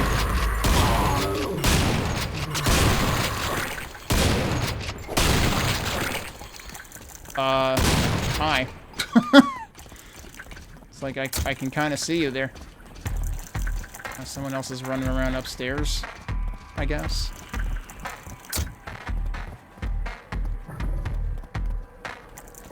Oh, there he is.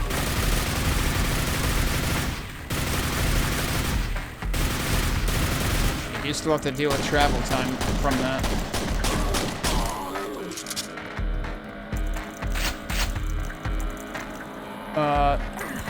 Yeah, I really didn't mean to do that, so I'm just gonna keep taking fall damage for no reason.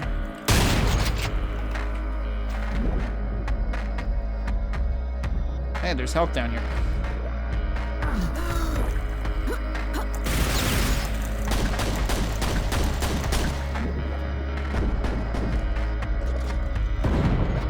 Eventually I'll hit the thing.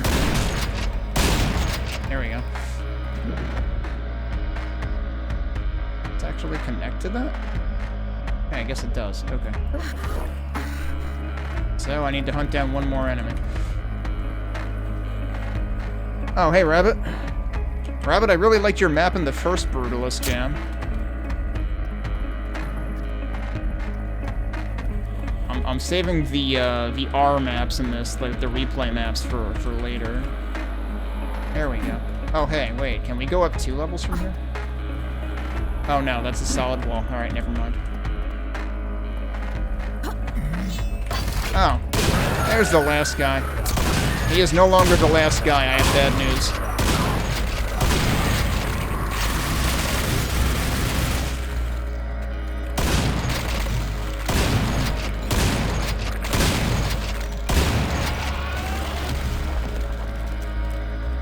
I'm just not gonna go that way. Bad news. There's stuff over here too. Kind of like the way... Oh, Zettabyte says likes the way Map Center does it with the 1 week of semi-public testing.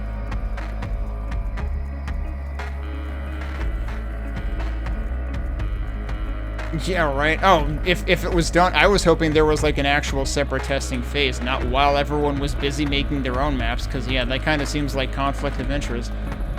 I guess I'm going down there. What? I can't land, guys, please.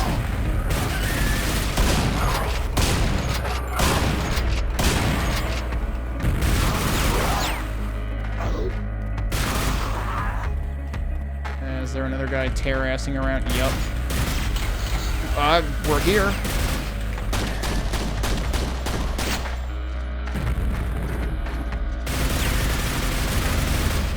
I think he's trying to shoot me, but he can't from where he is. Oh, now he can. Never mind. Well, that totally whiffed. So did that. He was trying. Oh, now we're back at the start, aren't we? That's kamikaze noises. I need to learn to recognize the kamikaze noises. Okay, and they make zombie noises when they die. That might have been what I heard earlier, that I was trying to place the zombie noises. I wonder if it's possible to do the Serious Sam kamikaze surfing bit. Oh god.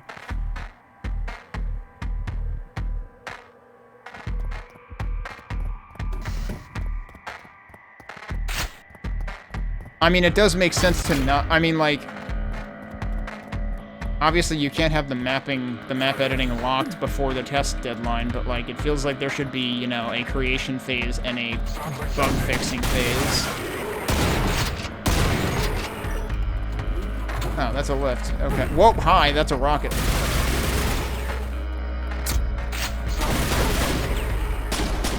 I can do that, too.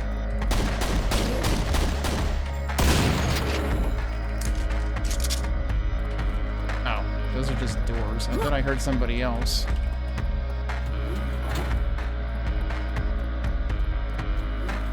This is where I started, though, isn't it?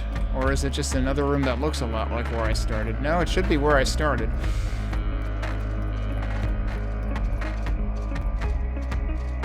I hear things behind there. Unless they're actually up here.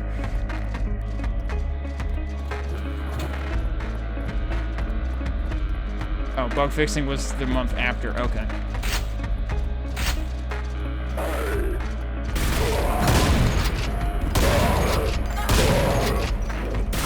Oh, hello.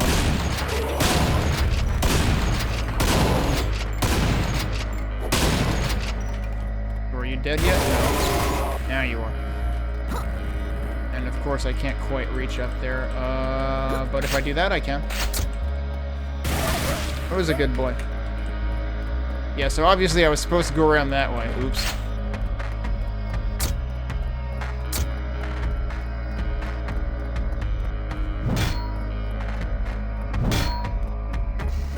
That is actually just... Oh, jeez. I was seeing the tracks here and wondering if I needed to watch out when I hit that button, but no, it doesn't seem like it.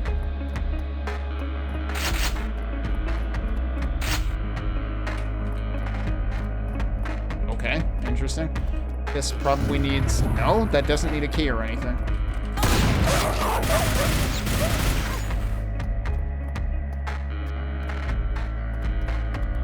Okay, and this goes across that. And there's stuff in here. I'm not used to having an infinite use projectile weapon that I can use to trigger things just as well as the wrench.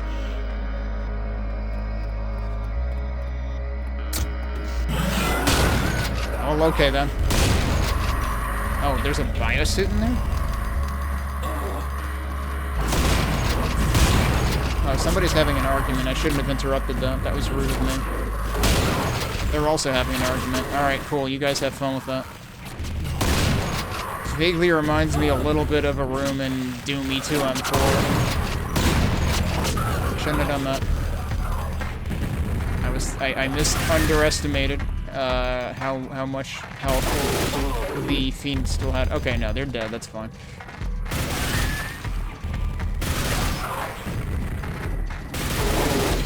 Oh, were they also arguing?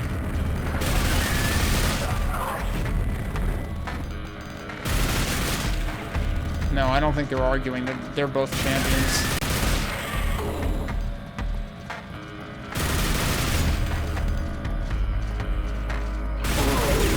One down.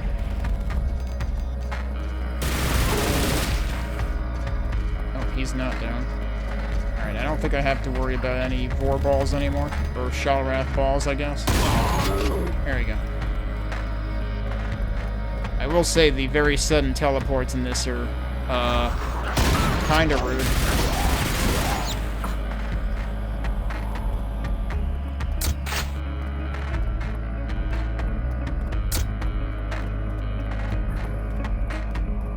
Oh, there was health there, surprise.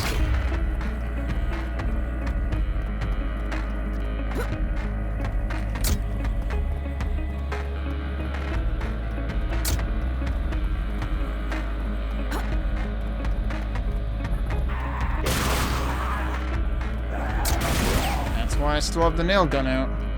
Or nail guns, plural.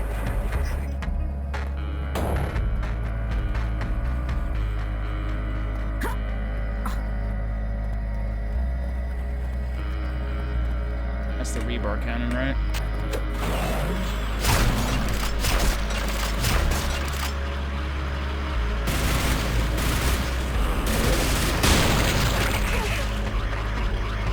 I assume that's swarmer noises.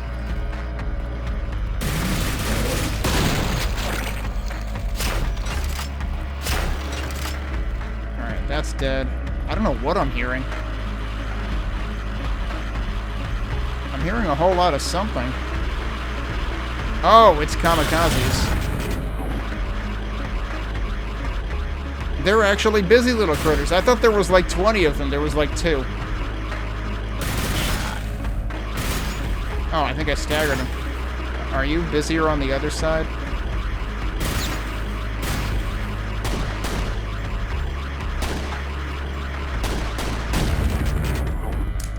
Okay. Well, so here's the thing. The problem is they're not loud. They're noisy, but they're not loud in a way that would stand out from other enemies. So, like, if there were swarmers and also those guys, I would probably get blown up because I wouldn't realize they were there. Like, they do not have a clearly standout, definitive sound like the in Serious Sam or Dwell. And that's what I find problematic.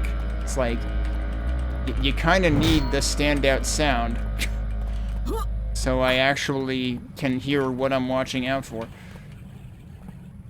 Oh, that's awkward. Okay. Well, ow. That was also awkward. Alright, what am I doing now? Oh, I'm probably grabbing that and going for a swim, I guess. Okay. I do find it very amusing how, like, if I instinctively reload and don't need to, I just twirl the weapon instead. And there's even, like, a sound when you re-grab it. That's pretty great. Alright, swim time. That's another one. Okay.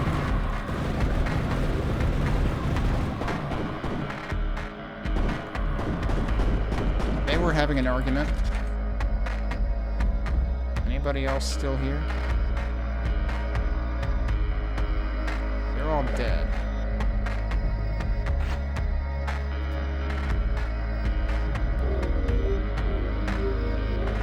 And that will come back. Okay. Let's go head down this way, I guess, because everything else looks kind of like it's barred. Wait, hang on. Can I go down? No, that's also barred, isn't it? Now I'm just wasting time and putting myself at a disadvantage.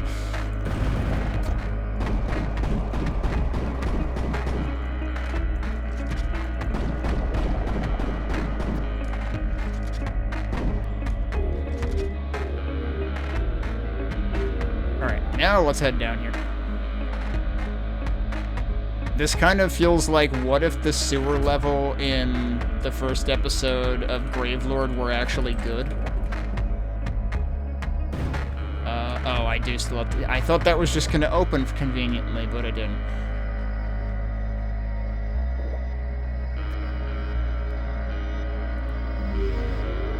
Alright, did that open...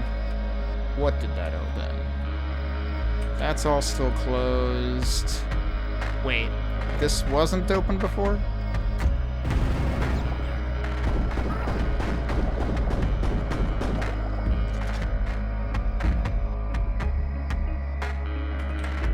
Probably get the thing again. Very nice of them to make it respawn before you'll run out. You love that level? I had a really bad time with it because it's basically point of no return all the time. Because it ends up flooding itself, and there's, like, as far as I could tell, there was no way to, like, really be able to progress down there. That was weird. I had to shoot that multiple times. Shooting it once with the pistol might be enough. Shooting it with the nail gun, not so much. Alright, I'm not sure how to feel, though, because... Oh, you know what? That was the part that was barred in the middle, wasn't it? That's what we came back up into, so I guess we have fully explored that. I don't know. I might have left a secret down there. In retrospect, for your map, you probably should not have pulled a specific play from the Crow Team playbook. Uh-oh.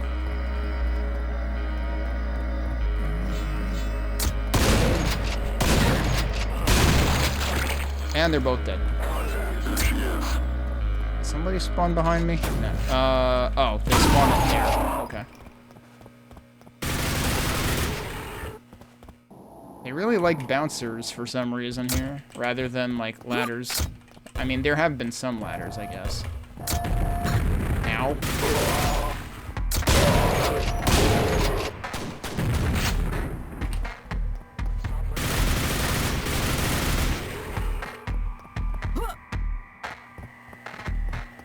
This is a very interesting, intricate wall texture design.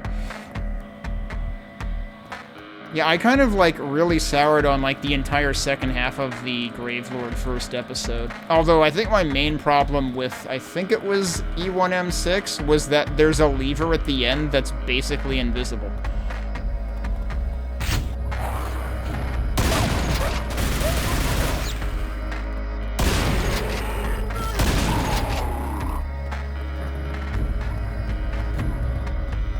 Anything else I can do here? It's very interesting how, like, this is bordering on, like, industrial stuff, too.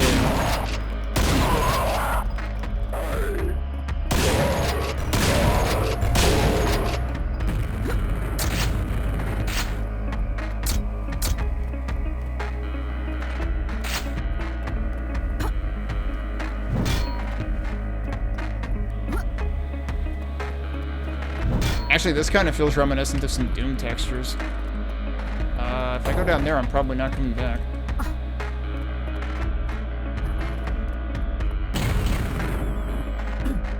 Okay. Oh, wow, we're here now. Okay. Hey, I have 2 keys. I don't even remember getting the first key.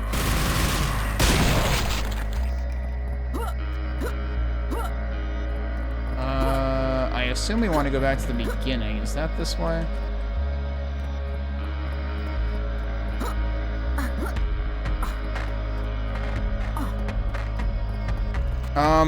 So if I recall correctly, I missed out on the Gravelord demo because it was time-limited.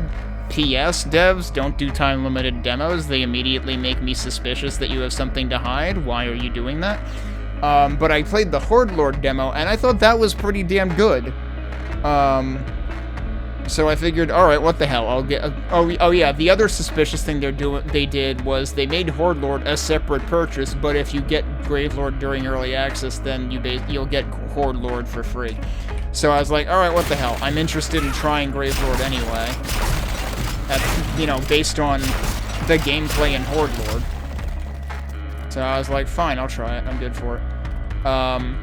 First half of Gravelord, Episode 1, I liked well enough. Second half, there were a lot of things that bugged me.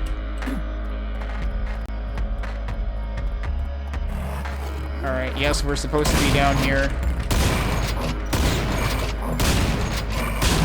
Say hello to Lobster Fiend. I mean, they all look like lobsters, but that's the blue one, so... Alright, so one of the... I had seen the gold key one, but this is the silver key one. You need a key on each side. Oh, and each of these does something. Okay. Alright, you need to go. Alright, you were gone. I am surprised I didn't get hurt way worse than that. Oops. Well, I'm back there again. I imagine that to some degree the light versus dark is, like, intentional in this. Because you're going between, steel space and meat space. Oh, well, it's zombie time. I mean, golem time. But they sound like zombies anyway. Yeah, the sound of their projectiles landing is different. But the throwing sound and the zombie breathing noise is the same, but that's not overridden for some reason. gonna say, I heard more of them over there. That missed.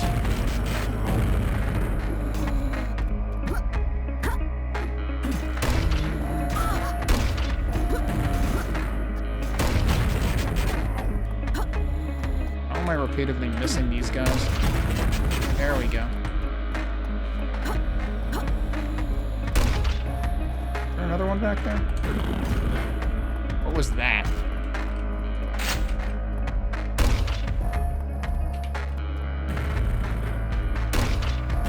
There we go. Nope, one of them's still alive. One of them did not jib.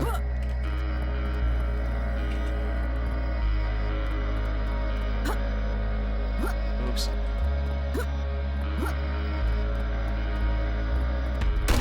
I see, there's an entire... So them I couldn't see. Like... I couldn't see their legs. I only saw the glowing bit. But yes, I am starting to learn to recognize the sounds now. At least in this room, I can. Because there isn't too much other stuff going on.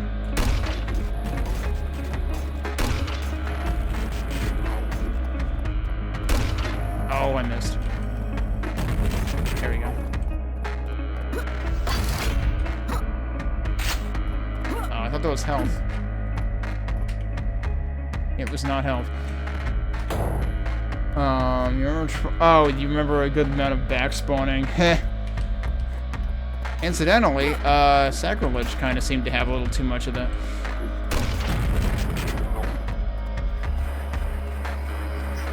Now what? Oh, okay. Now we're allowed to leave. And I guess that's gonna spit me into the main room again. I might have to go look to see if I can find any health. I've still only found that one secret. That was, I think, you know, made rather conspicuous, so I didn't have a problem finding it. Okay, can I find... Have I left any supplies back here that I could make use of? I'm still kind of wondering if I'm supposed to be able to be, get in there, but... It doesn't seem like I can, like, jump up that at all, even though it kind of looks like an incline. I have a feeling I haven't really left any health anywhere. Honestly, though, I think one of the roughest parts of this was the beginning.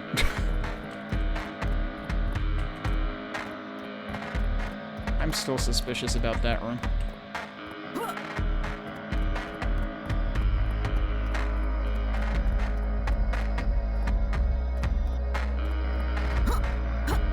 That's true. The other parts that I've been getting warped out to, I probably can't actually return to, can I?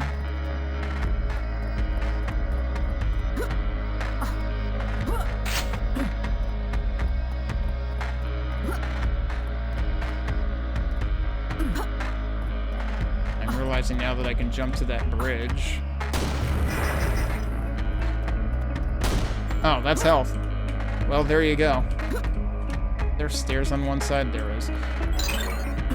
That's secret 2 out of 3. Alright, so which one didn't I press? Was it this one?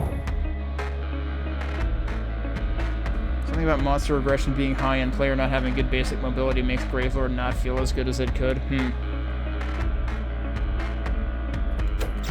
Alright, now what? Now extremely disorienting skybox. Where am I going? Oh, there's a path over here. Okay. And that goes up here.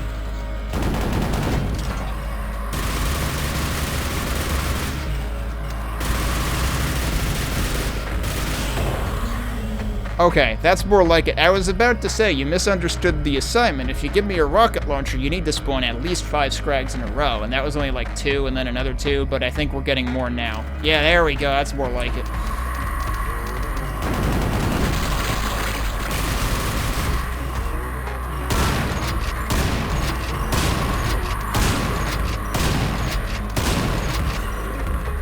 They're also helping. Oh, you're another scrag. Okay.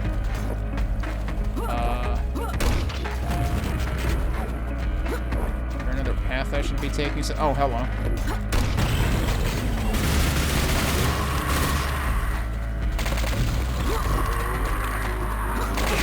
Oh shit, I did not realize that's what was spawned there, so I kind of did that to myself. I should be somewhere else.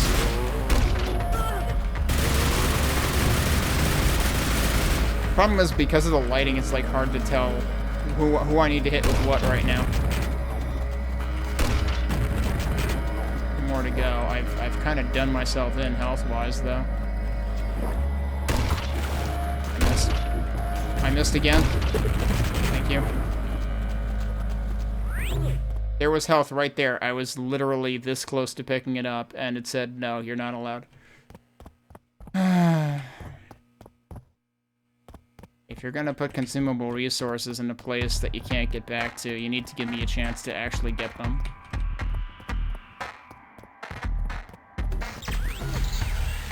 That does something different now. Okay.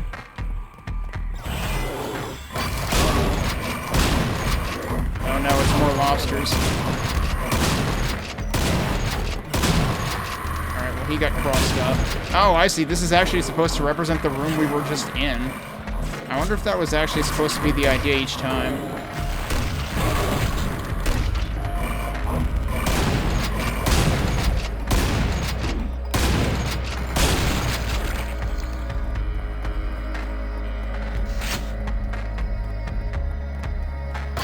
That did not send me back, though. Oh, hello. That's interesting, though.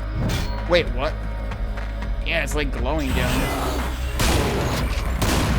Okay. Time for round 2, I guess.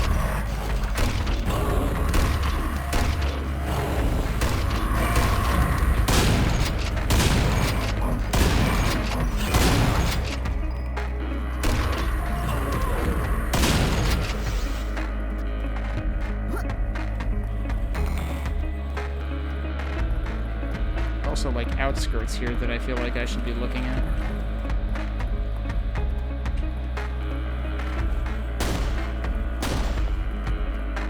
That's an interesting design there. Oh, apparently that also spawns more enemies. Okay. I am out of nails.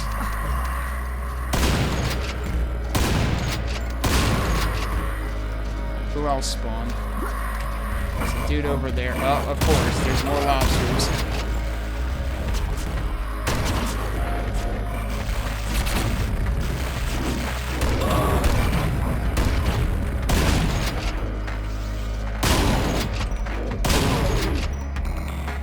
At least they are respawning health and stuff here.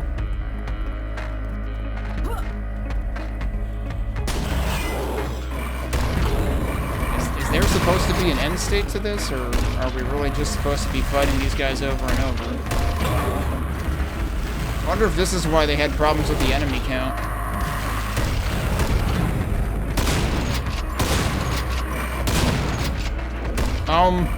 Okay, kind of looked like you just ran into a wall. Like, phased inside of it. Oh, I'm out of grenades now. That's not good.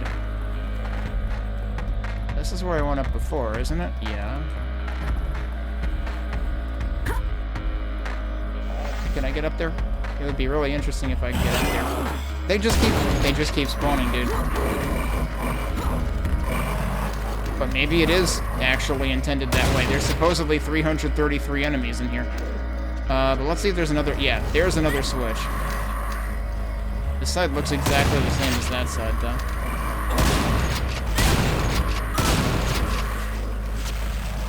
Alright, I do have nails. Yeah, no grenades anymore. I think I'll just stay up here. Oh, hello. He's on to me. Oh, they were having an argument. Okay. Oh, come on. Oh, I'm glad this shotgun is good.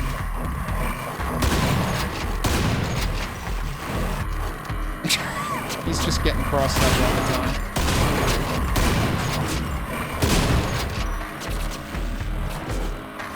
It just seems weird that it's just like repeated waves of this, though. It feels like I'm supposed to do something else to make this, like, end.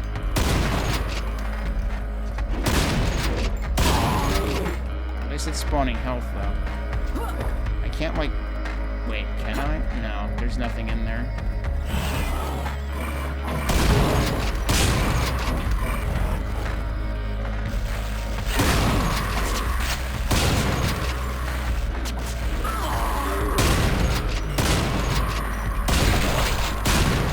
Actually, yeah, the max enemy count is going up, so there has to be something else to do here. Can I hit the middle now? Oh, I can hit the middle now that I hit both side things. Wait a minute! Is this a Chthon room? Is this Chthon minus Chthon?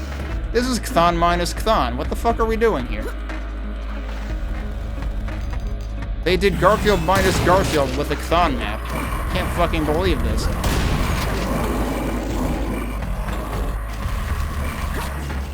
And I'm just realizing the shape of the room now. Oh, whoops, hi. Why would you... Like, there's nothing in the center suggesting that I need to be, like, killing something there.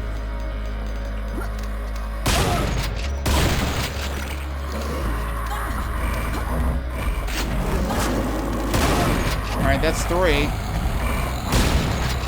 I hear growling. That's probably a good sign, right? Oh, did I miss the switch? I might have missed the switch. The switch did go up again.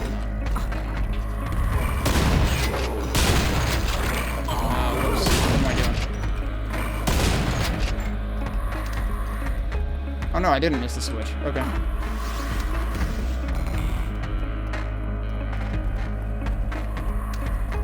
I'm sorry about your accent.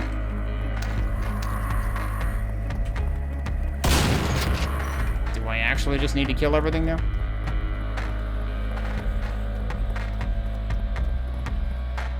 It did kind of seem like some... Oh, this opened with nothing... There's nothing here. Like, you need portal speckles here or something.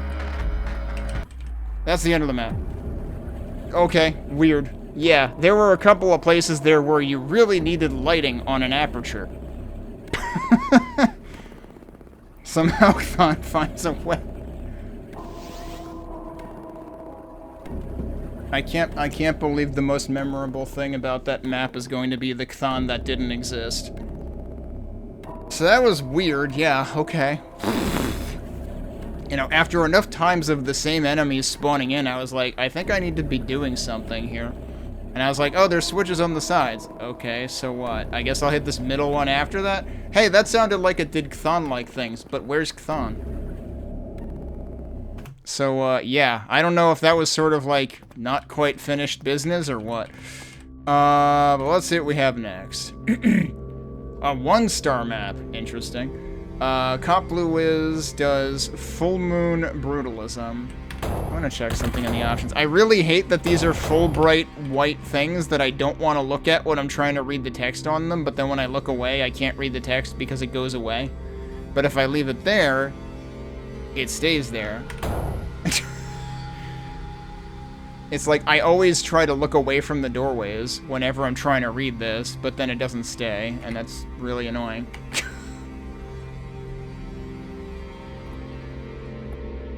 Intentional design, but hidden well. I mean, that's the thing, though. I don't think it was hidden well. I think it shouldn't have been hidden. That doesn't make sense.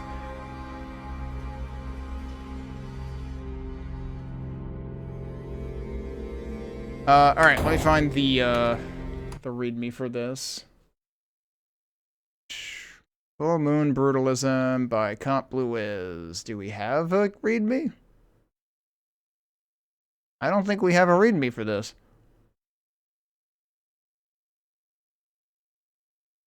I am not seeing one. Alright, I guess we don't have a readme then.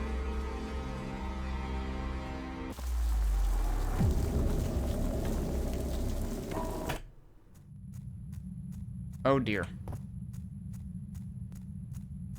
They're not making noises though. Oh, yes, they are.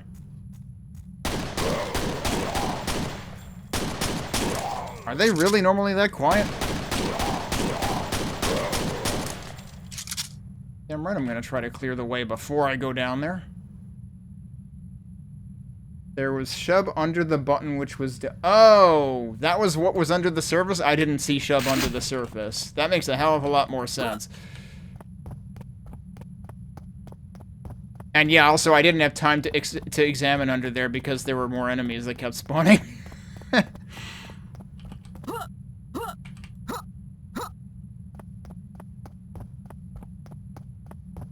What is this from? I feel like this reminds me of a Doom map I've seen screenshots of a little bit. Does this map really not have music? Yeah, it's track 0. Okay. Actually, this seriously feels like a Doom map.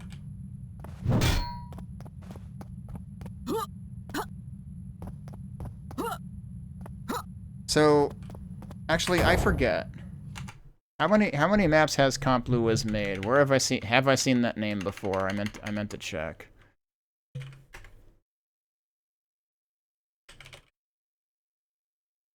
The only thing I see by them is Tech Base in the Evening, which was 2025.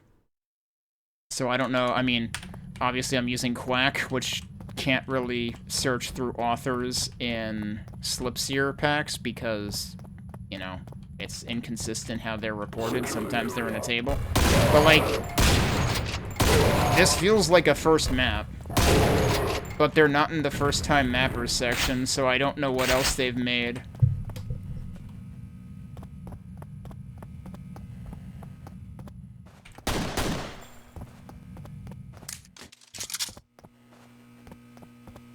Hi.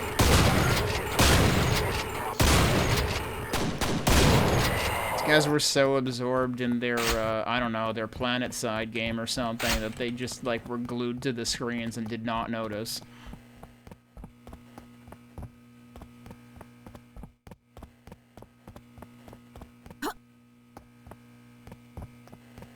Where have I seen this before?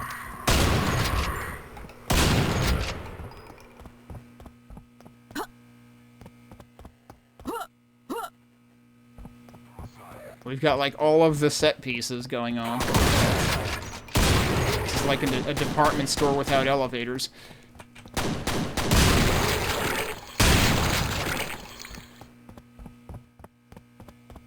Got our Doom E2M2 here, I suppose.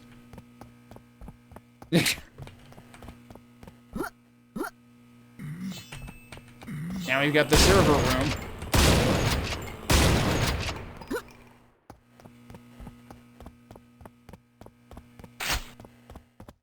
Wait, nails? I haven't found the nail gun yet. There are no secrets in this map either.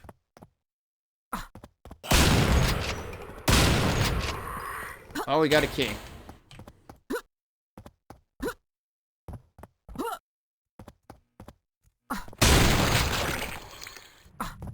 Clearly they did not account for me coming up the other way. Oh, well, those guys saw me coming.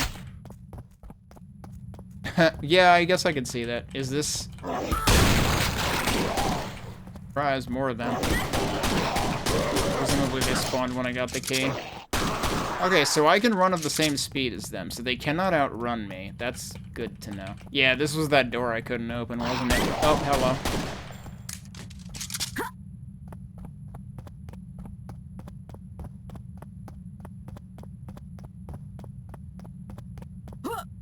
Now, was this the building I was just in? Yeah, I reckon it was. Okay. So we've just got a few different buildings to examine.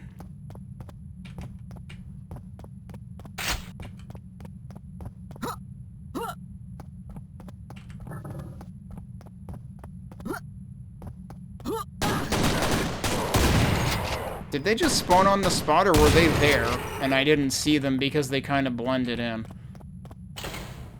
Oh, well, I have the wrong key for that.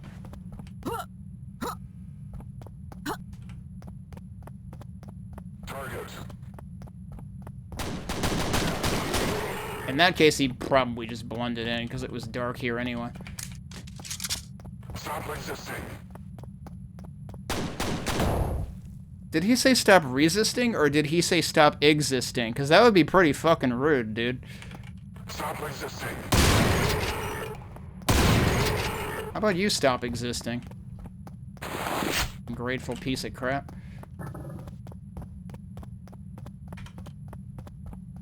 But yeah, I could easily get Deus Ex or like GoldenEye vibes or something.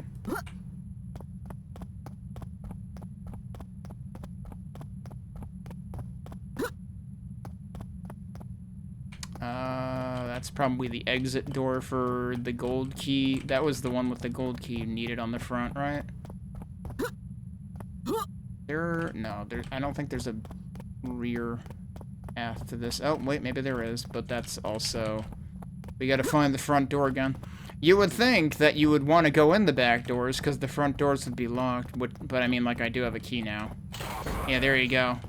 They don't really have any indicator of what needs what key up front on the door, do they? Okay, well, they're dead. We found the meeting room, except all the chairs were facing outward. Oh, there's the nail gun. Or nail guns. I have to get used to saying nail guns, plural. Which is weird because there was nail ammo just in a corner in the other area, which would be before you would have gotten the nail guns. They were playing musical chairs. I mean, either that or it was like movie night or something. I don't know. What was that?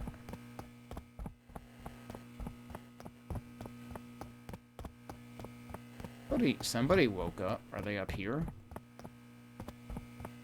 Target.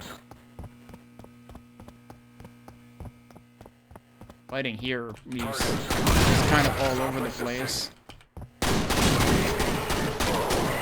a guy up there. Okay. Figured that had to be the case. Hello.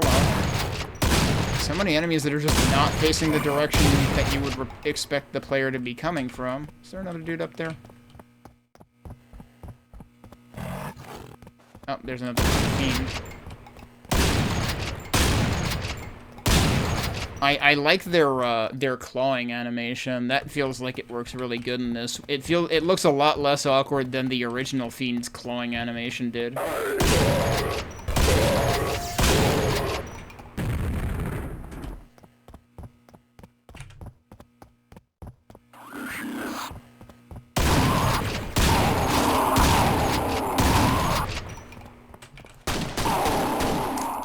That guy genuflected. Maybe he was gonna start an air guitar solo.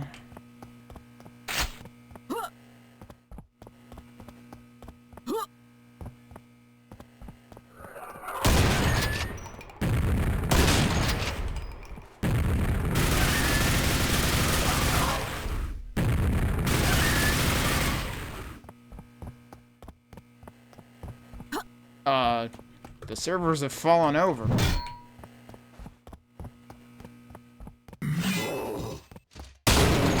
You know, I've heard of standing up a server, but this is ridiculous.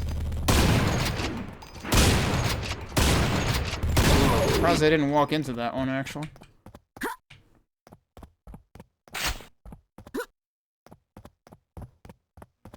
That's where I came from, so now we're going this way. Whoop, hello.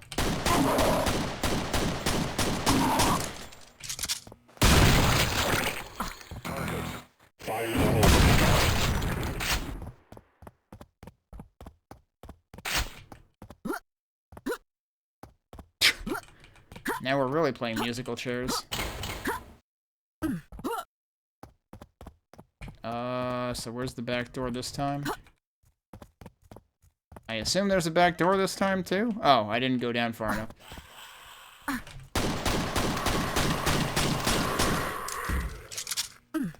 That's interesting what that light's doing.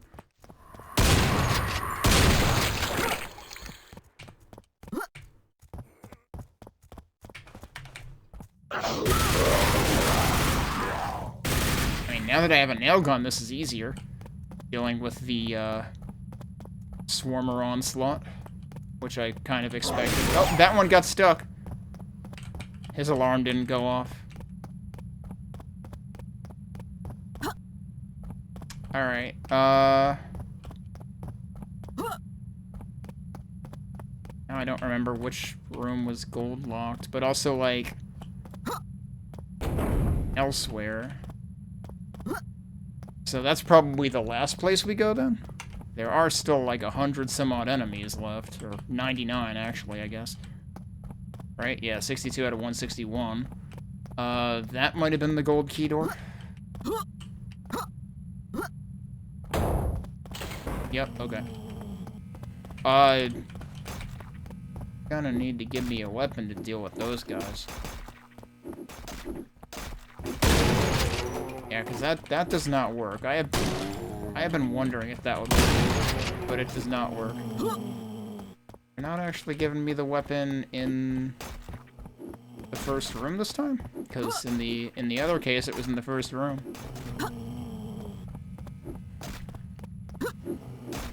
Okay, I guess I'll move on and see what we can find in here. I mean, there's explosives, so like seriously, where's the weapon?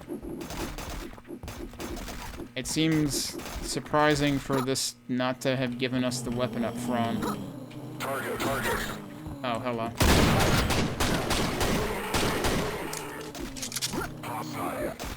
Also, I have to use the chair to go up. Damn. Hey, can I have your grenade launcher?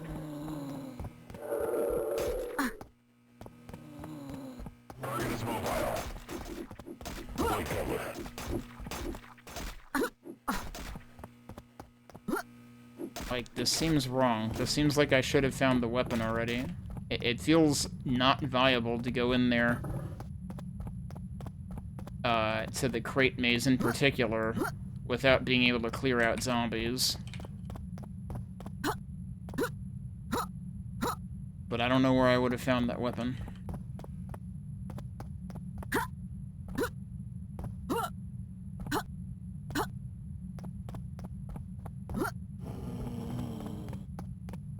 Off to the side of this. Actually, I probably went this way last time.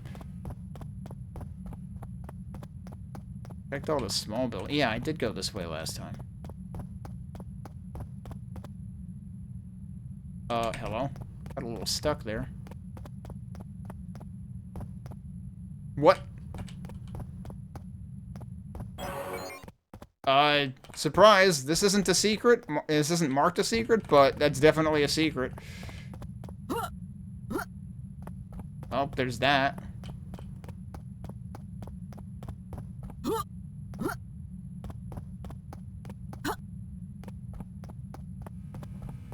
Alright, well, I guess I'm gonna try to do this grenadeless.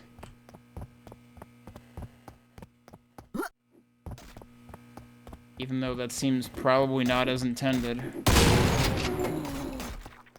I mean, I have drawn a bunch of them out already, so I guess that'll work in my favor. Except now I need to jump over this. Whoops.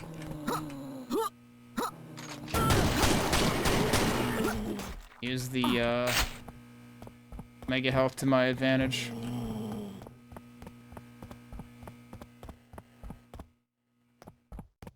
Yeah, I found the ammo for it. Oh, I found the ammo for it on the first floor.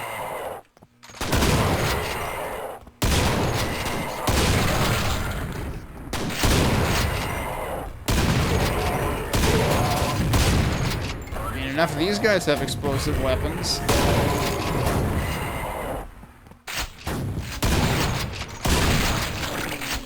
Starting to wonder if there was a misunderstanding of, like, wrongly assuming that enemies would drop the weapons. I don't know.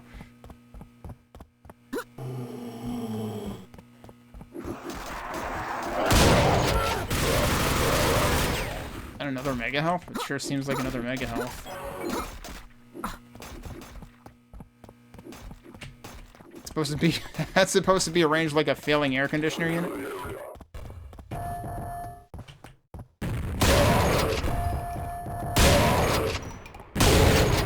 The way they stumble is pretty good. Although I'm pretty sure I have seen them actually fall on their ass too. Alright, here's the switch for the other door that said like elsewhere or whatever. I'm assuming that's what that's for.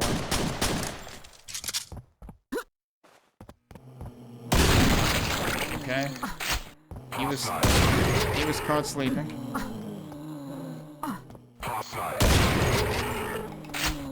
Yeah, if I could pick up your rocket launcher, that would be great. Hey, there's nails over there. That was oddly like a delayed reaction. Wait, just one of them? I don't believe you.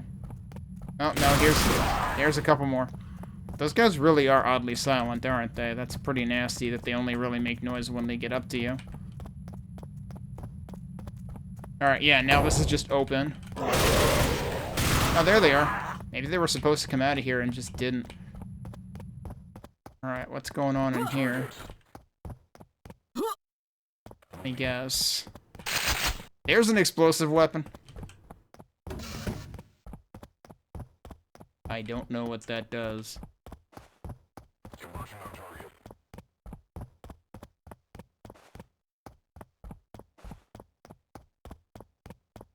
Oh, geez. Yeah, so we can actually get out on each floor of this?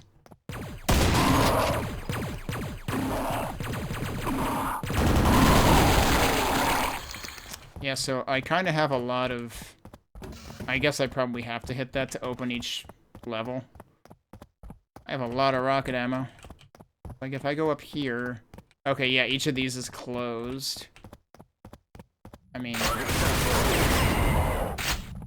Oh, yeah, you do need to open them progressively. Okay.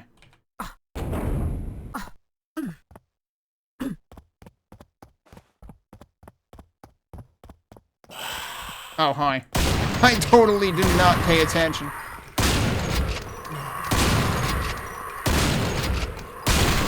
Can't believe I just disturbed a bunch of them on their smoke break.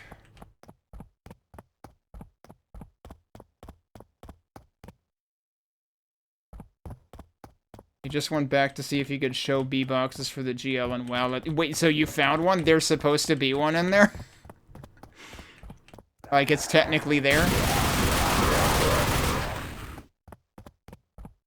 It's just in a place that nobody would trip over it?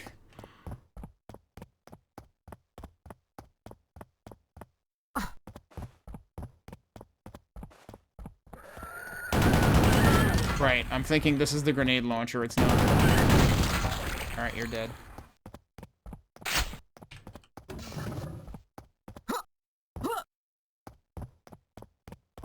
This does feel very, like, one step above a first map, though. Like, it feels like it has a bunch of very basic components that, you know, like, they're not bad, but they're very simple. And, of course, like, it's very, very bare, the way that this is laid out. Those are kamikazes, and I just happened to defeat them by coming around not the way they were placed. So, apparently the mapper fully expects you to go counterclockwise, and I've been going clockwise. Maybe the mapper's Australian, I don't know. I'm gonna save in case this goes sideways real fast. Oh wait, that isn't... Okay, never mind. I thought that was kamikazes, but it's golems. Right, kamikazes would be glowing. I'm not used to the golems having things sticking out of them. I didn't hit the switch. Still, point remains. Clearly they're anticipating me going around the way I didn't go around. The really weird thing there was the ones that I didn't hit didn't wake up. Those guys were just facing out this way, so they just had very tunnel vision. Look like 80 boils, but white and glowing. Well, they're not always white, though. Okay, now what are we doing? Well, I guess that's our exit. Yeah, no, there's 20 more enemies, but it's the zombies, right? Can I actually just, like, jump out of here? Or is this actually... No, there's glass there. Okay. Alright, do I want to go back and kill the zombies now that I can?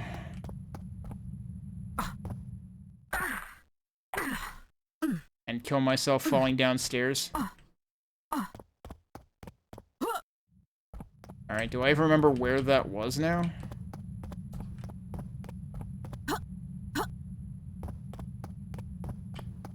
Shouldn't have been that, because it was the gold key door, right? It's probably this one.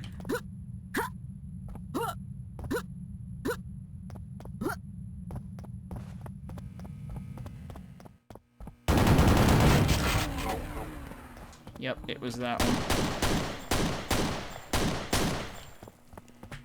So I would assume they're putting it near the beginning. Can't fit in there anyway.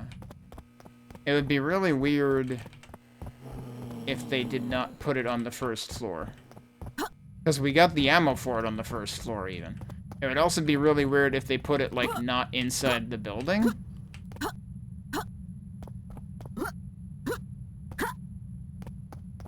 I also don't know what this is about.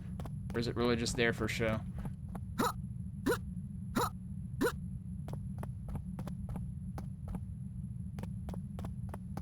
It was in a different building entirely? Oh. Okay. So they didn't put it in the building you actually need it in, and somehow I missed it in another building entirely. Okay. I'm not gonna... Well, I'll still clean out the zombies because I can. But I don't think I'm gonna bother going back to find the damn grenade launcher.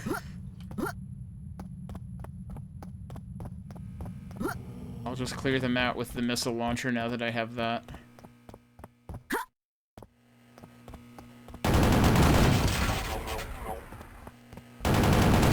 Of course, I missed one.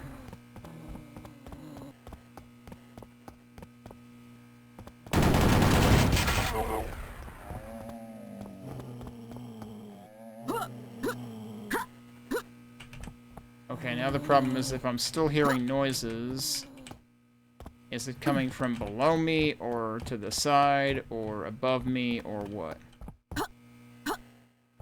And the problem is, like, now they've had a chance to move around. I probably still missed some. There's 4 left somewhere. Unless there's some on this side. Oh yeah, there you go.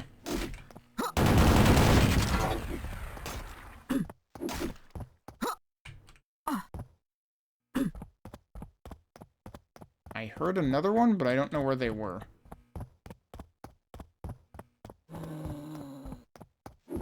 Oh. There you go, we killed everything.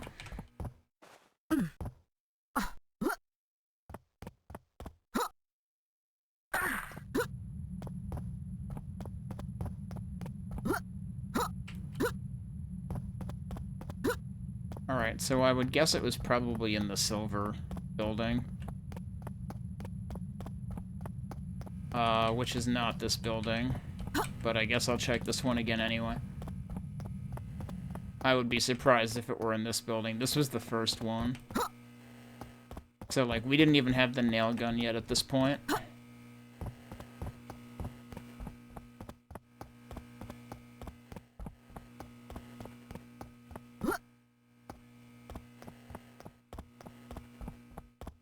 Actually interesting that you can just go along that wall there and not bother with anything.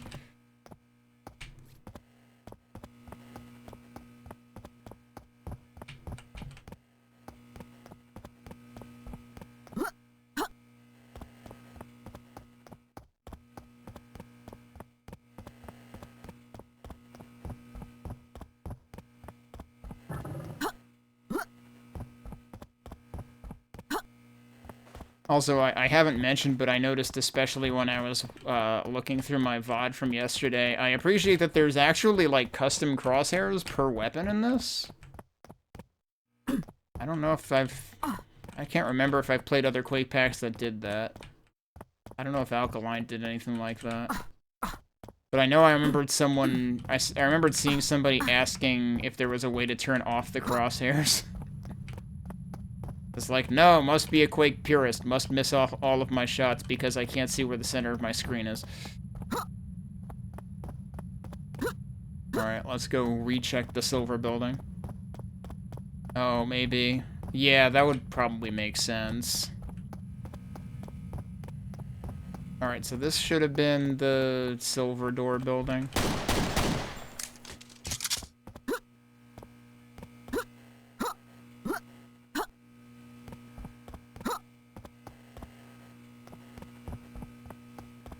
Yeah, see, I don't think you can cheat with this one. You can't just, like, go through the side. Right, because that fiend is supposed to kind of surprise you, too.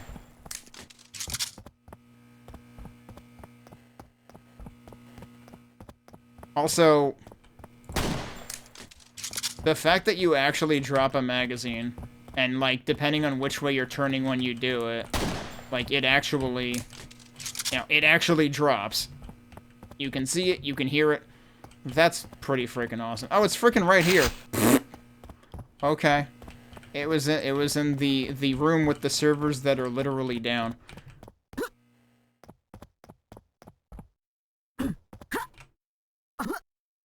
Oh, wait. We're not down to the exit yet. Okay.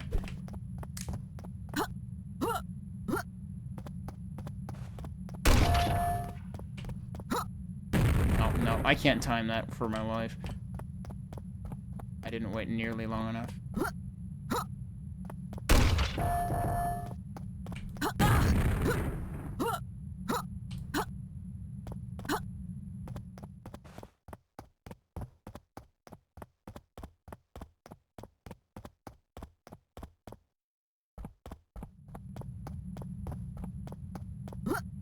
Okay, time to exit. So, I mean, in terms of the structures, the map was pretty neat. Definitely on the easier side. Definitely felt like it was very, like, sparsely and sort of simplistically populated.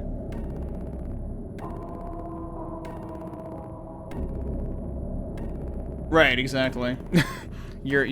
Was that where the vor was? Because, yeah, then your eye would totally be drawn in the other direction already. And since that's the second building you've done, you're already, like, expecting to walk across the room.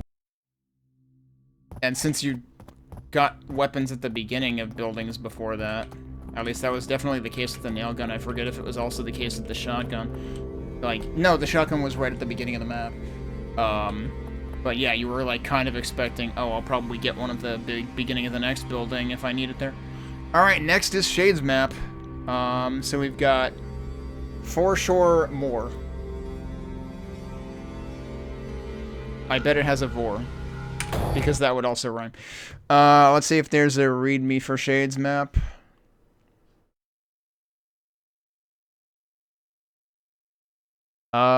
Is this the readme for? No. That is for somebody else's map. That's their initials. I don't see a readme here for Shade's map at all. 2 maps in a row with no readme. This is supposedly an easier map on the shorter side.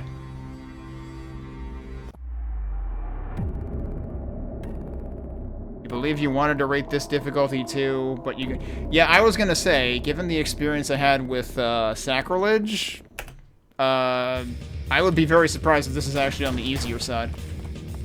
I like the look of it immediately, though.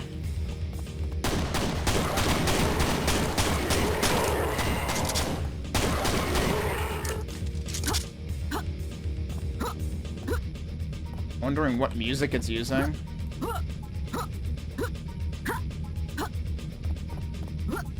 Did I jump in the water?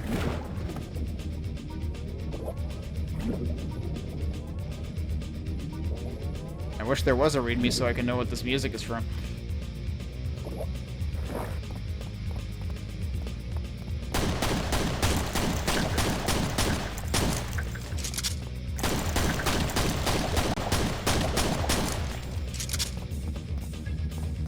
Did I hear somebody else? Or was that just my mag dropping, probably? Well, there's the rebar driver up there, it looks like. That's a secret? Okay, there's 4 secrets and I already found one.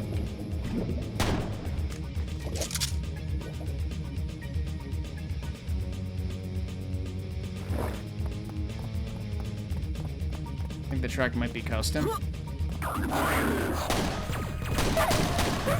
Gee, I didn't do it.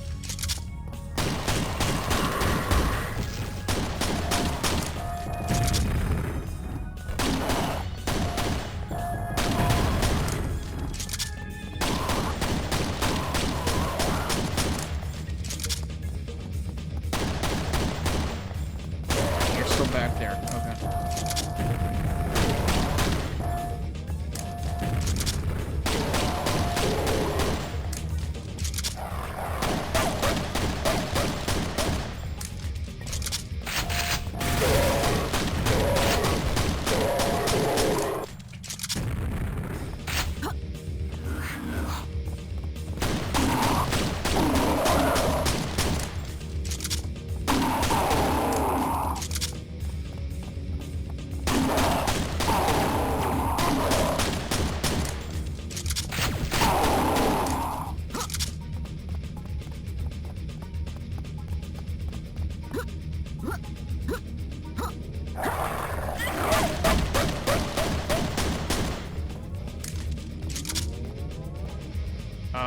Yeah, those guys are semi-transparent. Okay. Oh. Because there's a ring of shadows back here. But wait, seriously, how did we get the semi-transparent dudes? Also, I guess we need keys for this, huh? Yep. A key.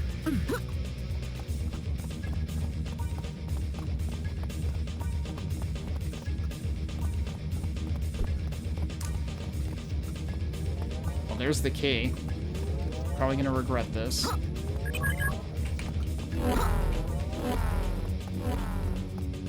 Alright, bye. Like. Oh, there's a rocket dude. Okay. Possibly multiple rocket dudes.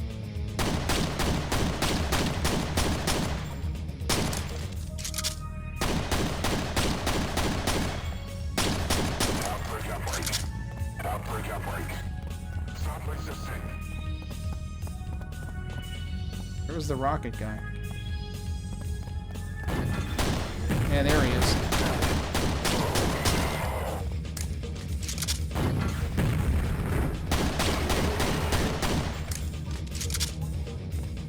Okay, but how do I get in there? I have to wonder if this structure is based on something.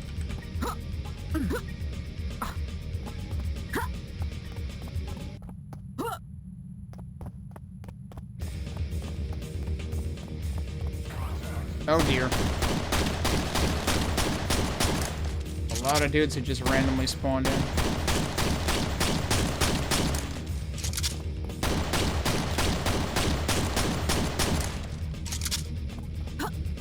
I came from over on this side. Are there stairs on this side? Nope.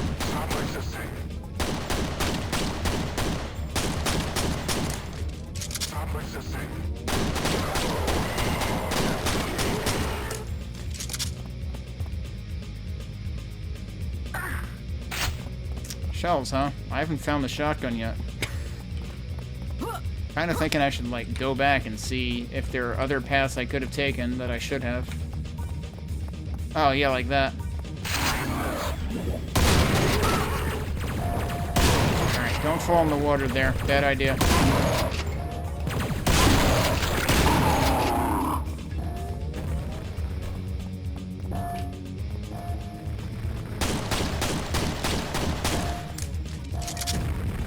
I'm also starting to, so, like, there's an emptying clip sound cue, isn't there? And then I think there's a hit confirm sound cue as well. So, like, they actually did think about sound design in this. I can probably get up there from here? Maybe not.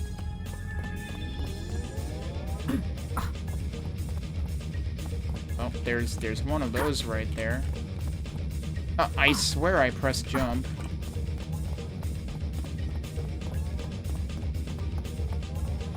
I don't know if it's gonna spawn more enemies when I take this or what. Where was... That's where the key door is, right? Let's see if we can put this to good use in here. Yeah, probably. Hey, remember when I was asking if fiends can still insta-kill you? They can. Although I guess I might have been low enough health for that to happen anyway. But I definitely got, like, double hit. Okay, and they actually drop 2 health things if they're big enough enemies. Or 3 even.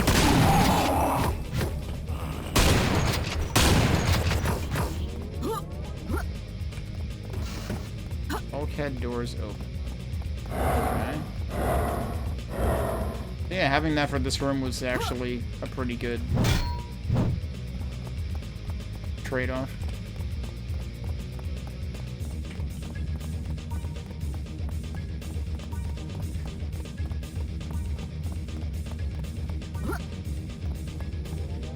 Yeah, I mean, I imagine, I know Aesopoulos has already been, like, looking at, you know, what he can do with this as a base. I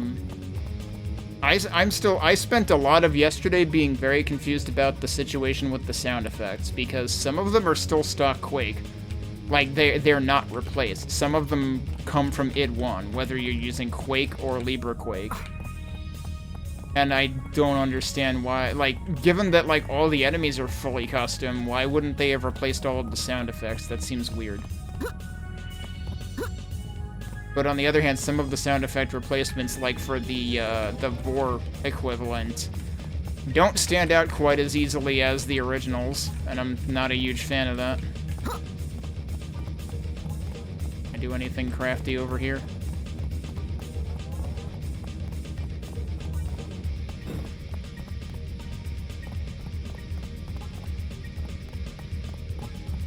There was a weird footstep sound there for a second. Gets me back over here, actually. And I can actually walk across that, too. No, it's not, because I literally tried both. I tried both versions. Because, yeah, I thought the same thing.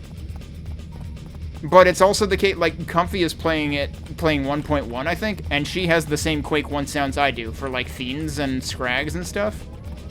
Like, some of the sounds just aren't replaced. And even if I got, like, I got the standalone version and was trying with that yesterday, too. This was the bulkhead doors that opened. I got the standalone version yesterday, tried with that, too. The sounds I was hearing there are the LibreQuake noises, the sound of, like, the grenade bouncing. It's coming from the stock sounds. Yeah, no, I'm playing the mod version right now. I'm saying both versions have the same issue. In terms of they are both missing the same sound effects. If it is not intentional.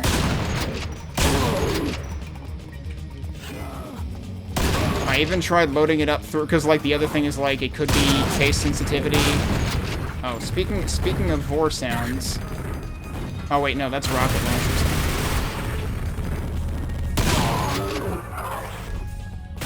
Oh, that is a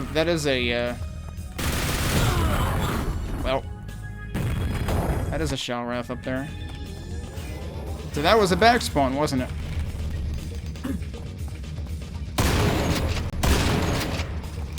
It's like, yeah, I would like to think that all sounds were supposed to be replaced. But I'm telling you for a fact, they're not. In either 1.3 package. Even if I run it through Proton to get around, like, case sensitivity issues, potentially. Which, the only case sensitivity issue that's been reported was, one of the maps, specifically. And I don't know. Maybe I should look harder for, like, console errors reported. I don't have anything to kill you with yet, do I?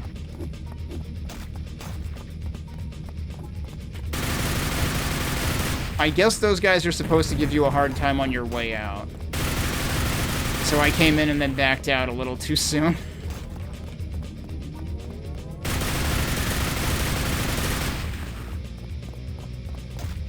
Okay, that's dead.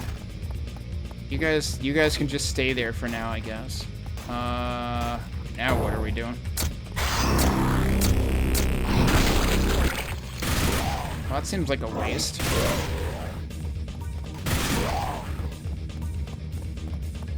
Can I hit you guys with this? No.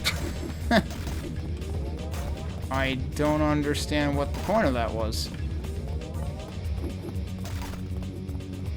Oh, wait. Here we go.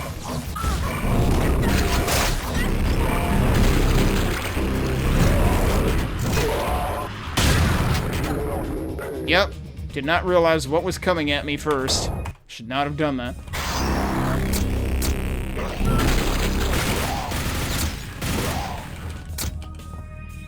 Okay, so which door are we going for? Was it this one? It was this one.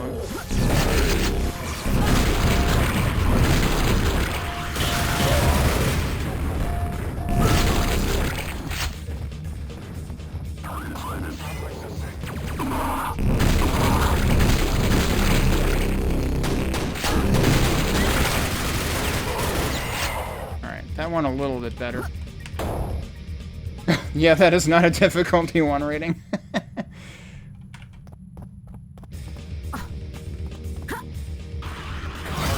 Oh dear.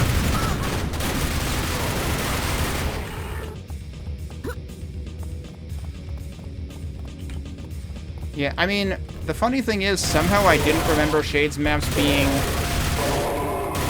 that rude, but, like, definitely once I played Slayer's Testaments and the full version of Sacrilege, I was like, okay, actually, Shades maps seem to be unreasonable more often than not. I still think, Sacrilege Episode 2 seemed pretty decent, but 1 and 3 were both egregiously brutal on normal difficulty, and Aoenlo's review said as much.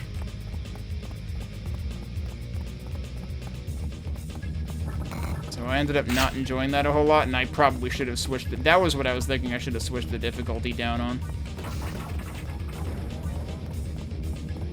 I can't believe it's not Doom E1M5.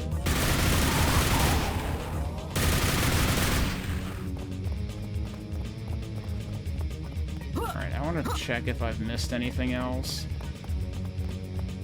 He's talked about going back to make this map harder? Like, honestly, I would like to have, you know, Shades does such a good job with environments that, like, I want to have opportunities to enjoy the scenery, and it's harder to do that when you make your maps brutally difficult. I am wondering if I can land on that. No, that doesn't seem like it's gonna happen. Okay. Well, eventually I'll get something to kill those zombies, or golems, with. Okay, and that's what just raised.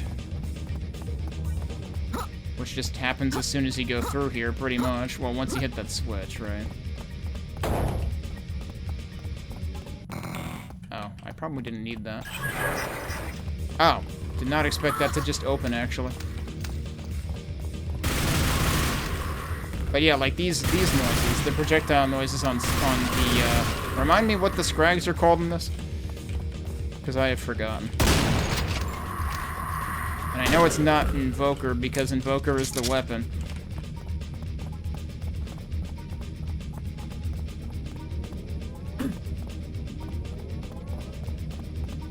Servitors, okay, yeah, I would have never remembered that.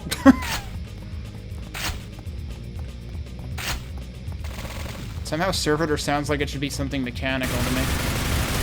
There's 2 of them!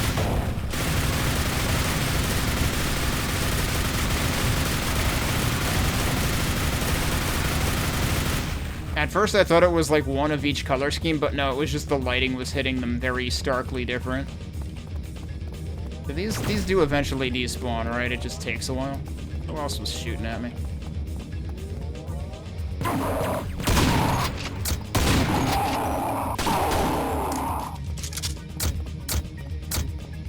I gotta remember that armor count's down now too, so I shouldn't actually go too nuts collecting that when I don't know when the next fight will be. Yeah, I checked the info menu, and also I went through the intro map, which does tell you the names of everything. They are not actually mentioned in the info menu. The amalgam is, but the servitors are not.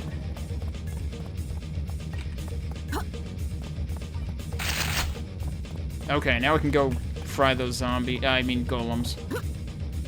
But I really liked how the intro map called out the name of everything as you killed the first one. And then, of course, there was also the gallery, which called them out again. And I still forgot some of them. Oh, damn it. Wait, I can just go back up here and try again. Okay. Or, wait. Yeah. I imagine that's probably considered another secret. If I jump around... Nope, that didn't work. This is why I'm saving up here.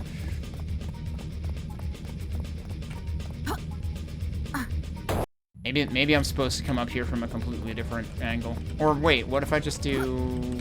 Yeah, that works. I'm not gonna get across there, though.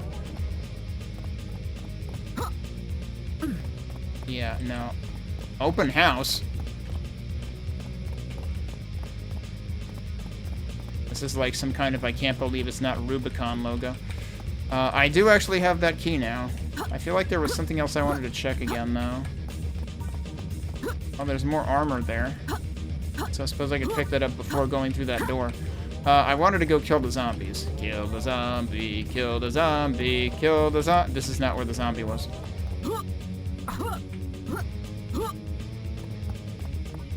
Ew, up here. Yeah, you. Shut up. Okay. Literally Statler and Waldorf golems. Yes, I realized I forgot to call them golems again before. Oh yeah, wasn't there another jump I wanted to try doing over here?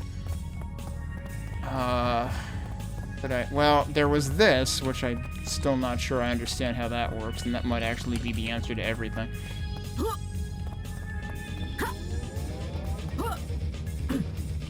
Like, that seems like it should open. There's armor in there. I don't know if something opens that, but that kind of looks like it's ornamental and not to be opened. I don't think I ever got on top of this. Ow. Alright, well this is where I'm going. Where did I see that armor before? Help. Why are you semi-transparent?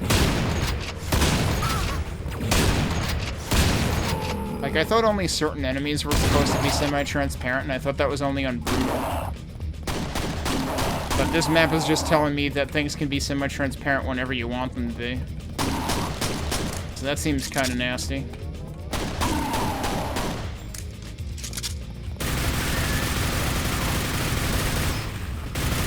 Oh, that one got through. Alright, I think it's dead. I gotta learn to recognize the Shalrath projectile noise. The Invoker can two-shot the Chthon boss in null space. Oh, good grief. I don't know. Wait, is there a remixed version of null space? I didn't necessarily expect that one to make a repeat appearance. So I don't know how to get over there either. Because, I mean, I can get over to here, but... I'm not sure if that's doable or not. It would be kind of nice to have right now if it were doable. But yeah, there's definitely a couple of things that I know how... I mean, like... There was also the rebar cannon. I saw it at the beginning. I suspect I know where you're supposed to go to get to it. I guess I could grenade jump, but I don't know how you're supposed to actually get to it. I'm gonna try this again. Oh, I hit my head on that. Because that feels like it's, like, almost doable. Jumping too late now.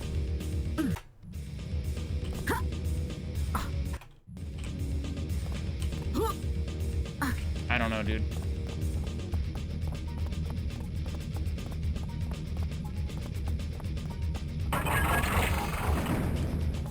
That's the actual door. Okay. These ladders work. Those ladders do work. And there's health over here.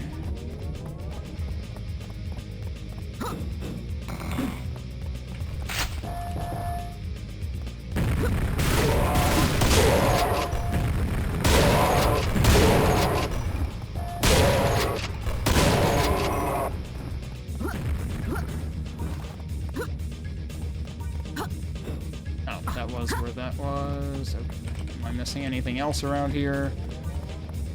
I have only gotten 1 out of 4 secrets. I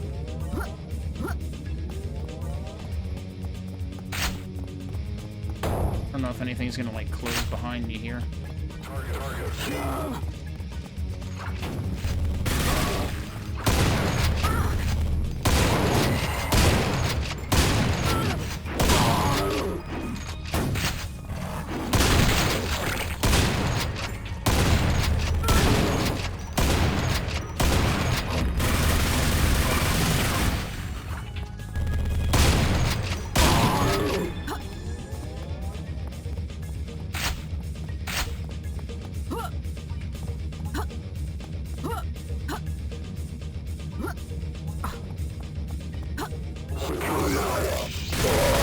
that's rude.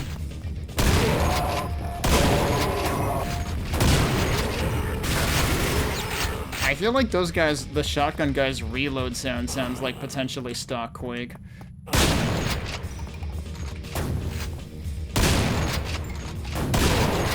Like, not the shot itself, but just the reload sound, or the, you know, the shotgun cocking sound.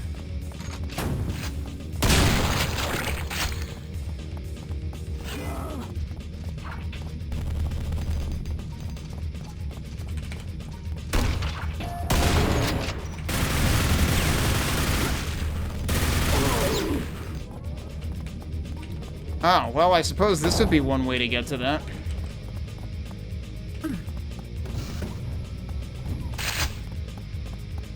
Okay, maybe there wasn't another way to get to it.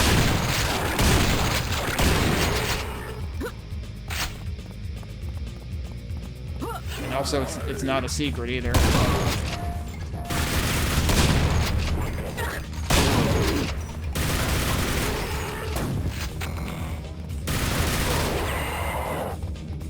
That's a ladder there, isn't it? Yeah, where's the grenade dude? Oh, he's up there. Wait, are you dead yet or not? Okay.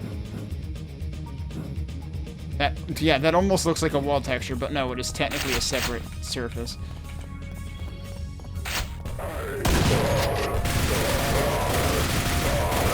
Why is there a semi-transparent grenadier? That makes 0 sense.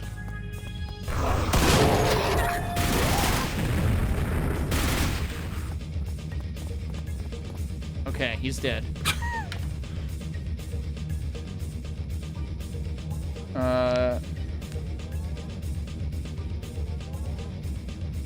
Map you probably would have... You weren't aware of resurface, but the map you probably would have wanted to do wasn't in 2. Okay.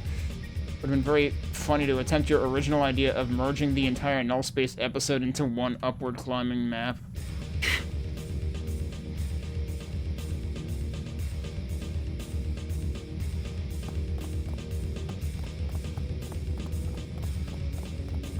Alright, meanwhile, invoker time?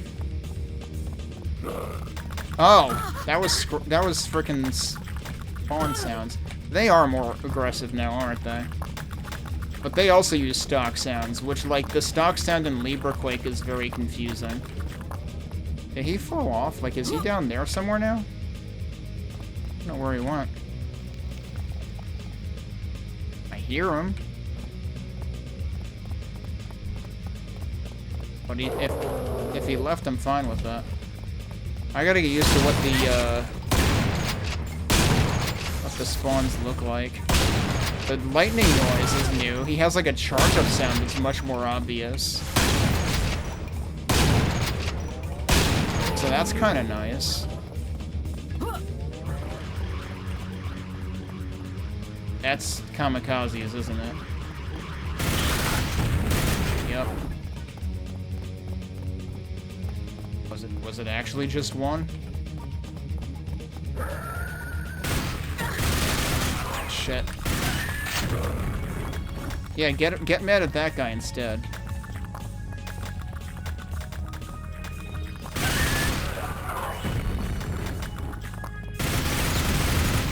I don't know if it actually got mad at the Shalrath or not.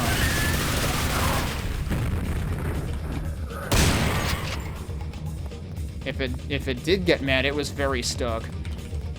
Also, what was that noise? Oh, okay. They have an idle sound.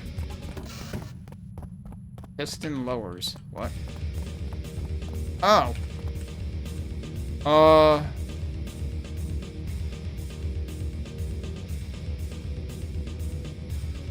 Well, on the one hand, I can get the Invoker. On the other hand, do I want to? There are, what, 16 enemies left? I guess you're supposed to, like, realize that's what it's talking about and jump on before it fully lowers so you don't take fall damage. This feels like Heretic 3 bathroom tile texture. Except more convincingly bathroom tile.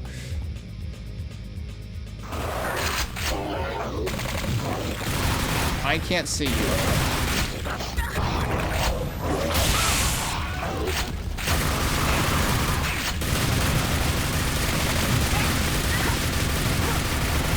Okay, it turns out it wasn't actually invisible, it's just that the lighting in here is so non-existent that I couldn't see it anyway. I was trying to figure out whether that was also semi-transparent or not. Also, suddenly we've got I Can't Believe It's Not a Doom 2016 map, which, you know, it's a Shades map, so I guess I shouldn't be surprised. I heard a spawn. Yep, there you are. Yeah, there was a spawn and also the kamikazes, I guess. Why another spawn, though? Ow.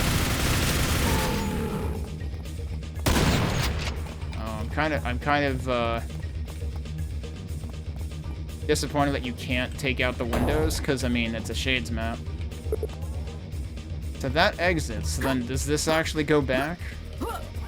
Okay, so you can still investigate more of the map. I only got one secret. Also, I missed one enemy. Oh, right, because I accidentally left a spawn alive somewhere out here, didn't I? Guess we're gonna find that now. This was where there was armor before that I had meant to pick up.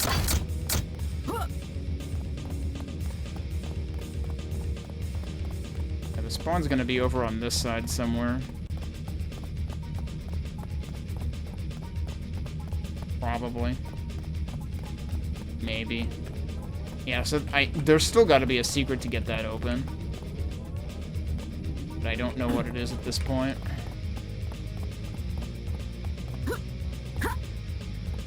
But yeah, I mean, this is a really cool map, environmentally speaking. Zeta, you know about the Stalker series, right? Does this evoke Stalker vibes at all? Because that's kind of what I was wondering about with this map.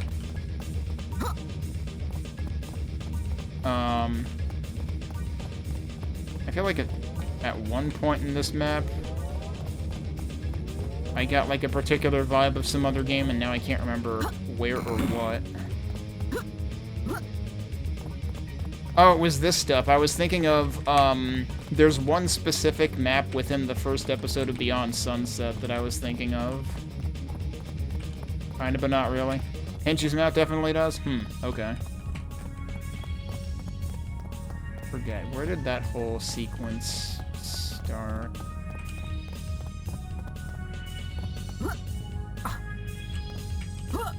Nope.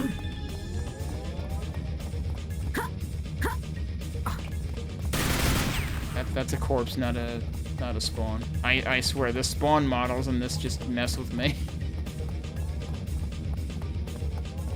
This was where we had to go through before, wasn't it? Yeah.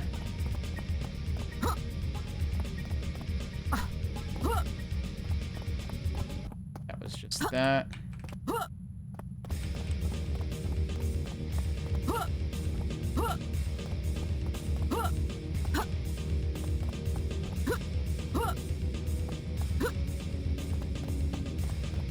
I somehow didn't end up stumbling into the spawn again. That's the face-planted servitor.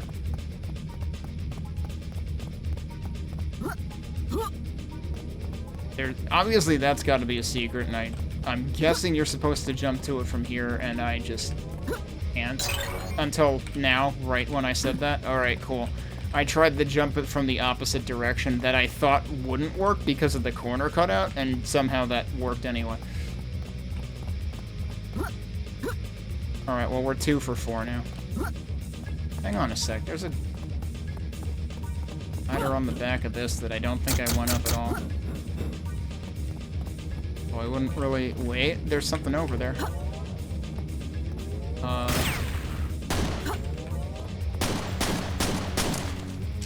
Oh. That's how you get to here! Holy shit, okay. And that still doesn't open. Okay, so it's completely from the opposite side that I thought it would be from. Because you see the light emanating from here, so that draws your attention. Over here, you have no way of telling that there's not just a wall there. Because you're looking at it from, like, here. So that's extremely sneaky. Alright, well now we're 3 for 4. And yeah, there is a purpose to that ladder being there.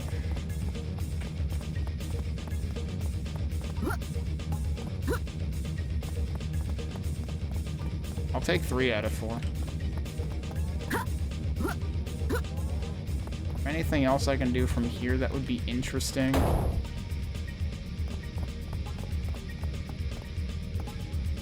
And that's the very beginning of the map over there.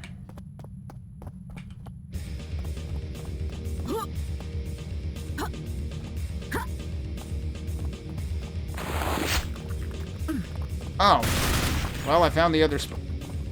God damn it. Found the other spawn and then lost it again.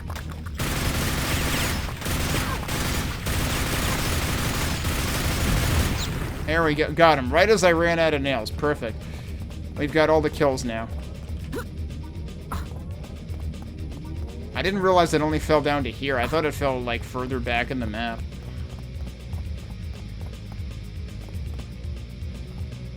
That reminds me of something he did for Remobilize. And that was the other thing that struck me as really odd about Sacrilege, was that he decided to put Remobilize into it, and like, I thought it was supposed to be like an old school episode, which like, Remobilize kind of defeats the whole old school angle. Hang on a sec. Can I get up there? Not really.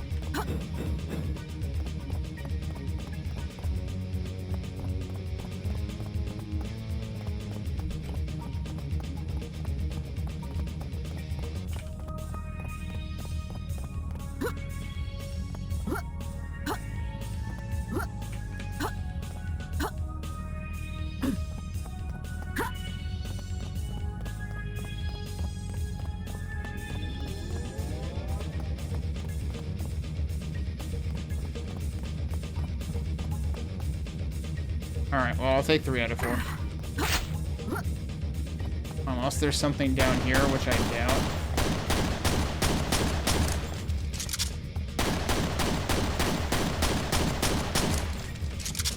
I suppose in a way we have unlimited flashlight. The problem is I have to, like, constantly flashbang us in order to use it.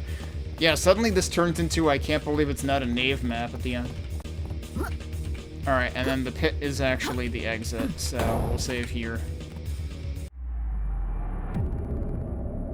And so, yeah, that was a 1-star, supposedly. I think it said... Did it say 30-minute part time? If I reload this, I can look at it again. It did say 30. I wasn't actually that far over part time, and that was with doing an entire victory lap to look for secrets, so maybe the part times aren't that far off in some cases. Alright, the next is Untitled by haikids. I do feel like I've seen that name before. 10 minutes, 2 stars, supposedly. Alright. Supposedly a short map. Doesn't even have a title, but it might be tough, so we'll see. We'll see what we get. And, like, yeah, the Shades map was...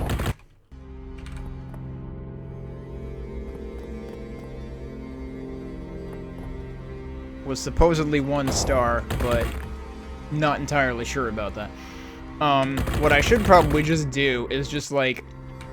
leave 1 save file here early on with the monument so that I can, like, always go back and check what the difficulties were. I don't need to, like, do it every time, though. Alright, but let's check out haikids map.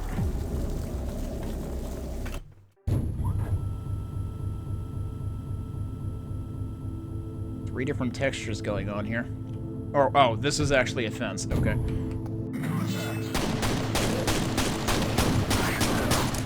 I ran into a plant.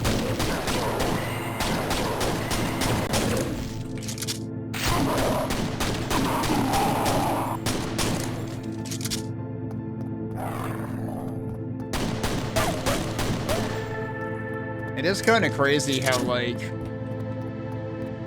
having a viable infinite projectile ammo weapon actually changes the math on, like, resource starvation, at least on the ammo side.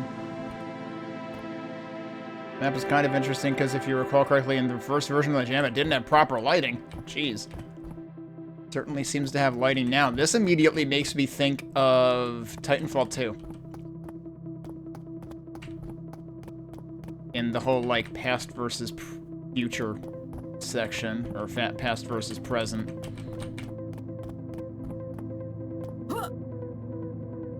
They have a lot of secrets in supposedly such a short map.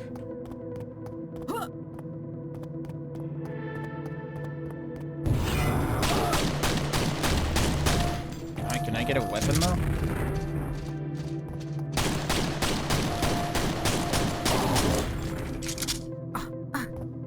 I'm also really surprised that people, like, asked to be able to turn off the how to turn off the footsteps, because, like, they're really not that in the way. They're pretty quiet. That looks like it's supposed to lower at some point.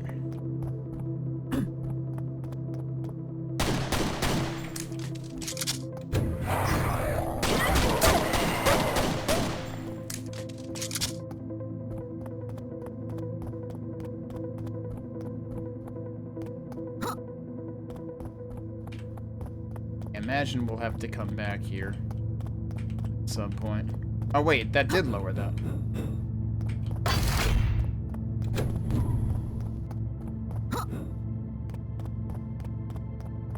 Now I'm back here. Okay.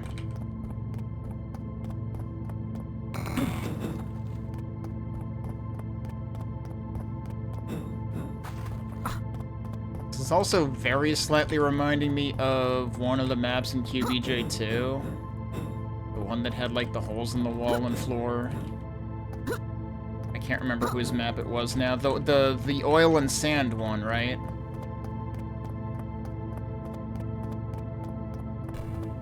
What? That's not fair. He gets his own waterfall.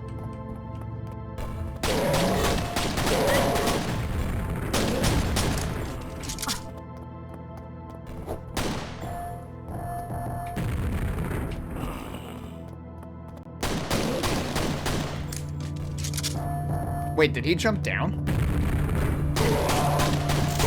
I guess so.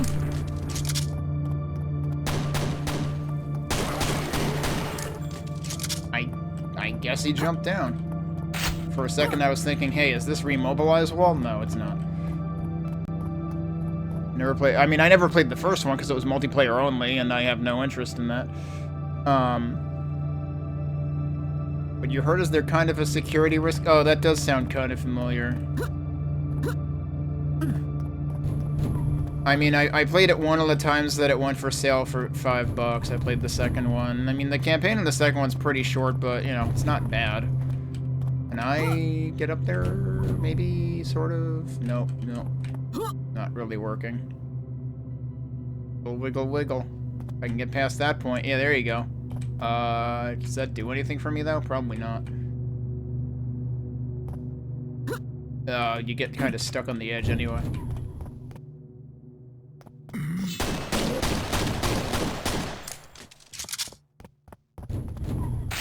Hey, there's shells. That means there's a shotgun somewhere.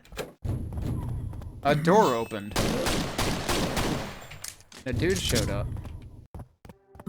Hey, can I get in there? Looks like I should be able to get in there.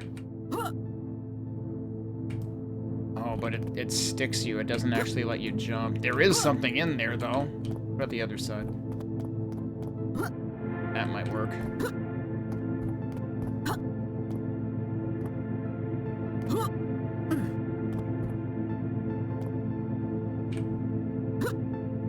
don't know. The slope isn't really doing what I need it to do.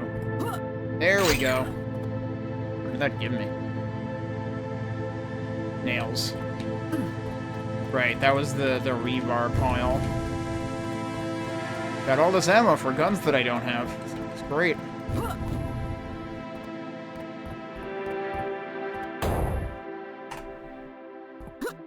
That's not gonna happen. Let me go back, because, like, I feel like I probably should have found those weapons earlier. Is there more stuff in here that I should have found?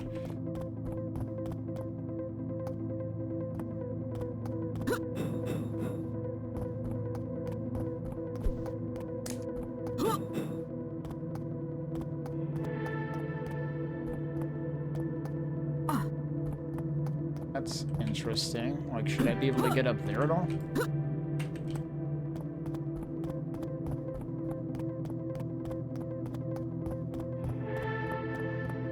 Yeah, well, I mean, to be fair, like, Apex is still sort of in the same world.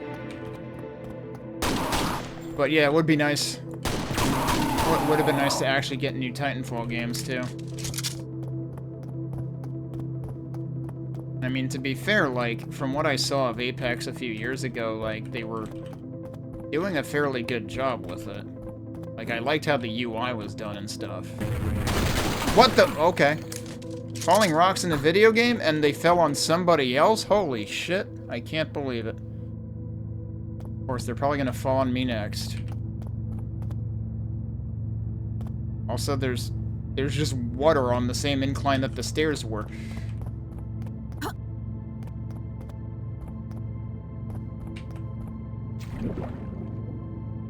So that's interesting.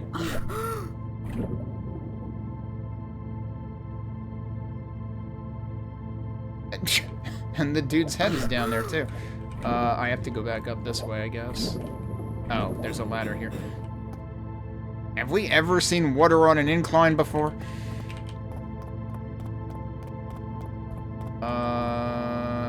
Is this the room I was in before? Or, no, this is a different room. It has another, like, overturned thing like that, but...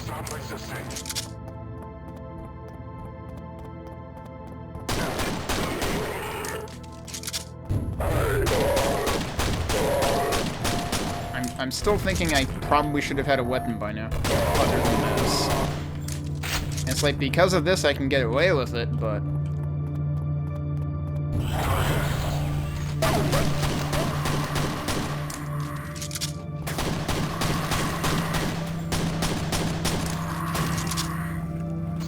Okay, you got shot by somebody else, but you don't care.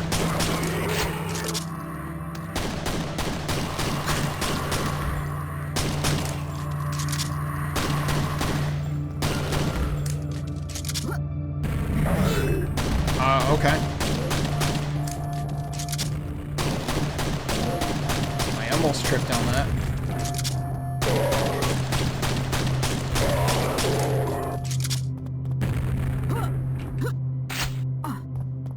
Okay. I got the explosive anyway. That's water, but it's not swimmable.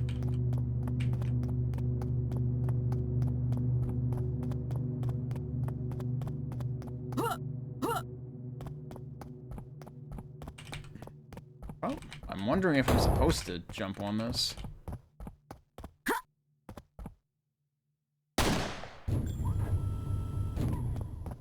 Okay.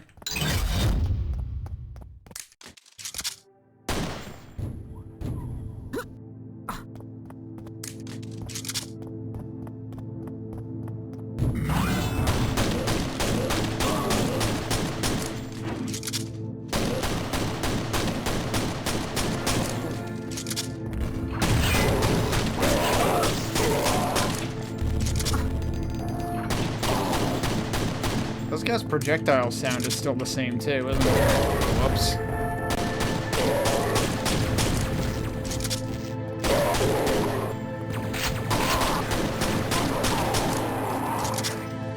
That was a stock Quake like drawbar sound.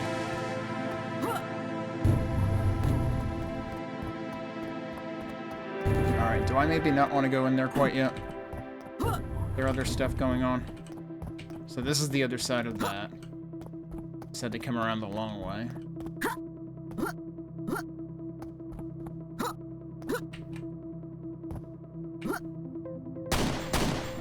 Okay, you can't actually, like, shoot into that at all. Still feels like I should have found weapons by now. Oh, wait. Hey, there's a weapon.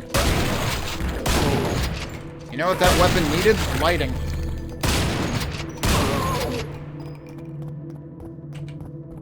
Now the question is, should I have found the nail gun too? Yeah, I guess I'm glad I went back and checked. Well, at least that's something. But I am inclined to go back and further check.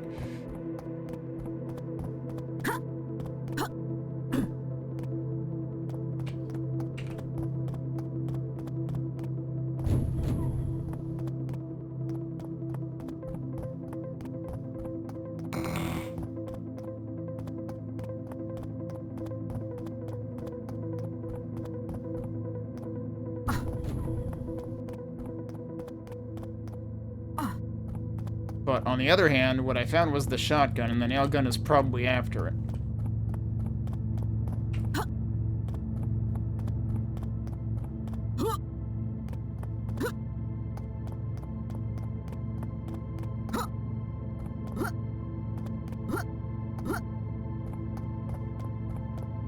Alright, so this is where we were going, I think.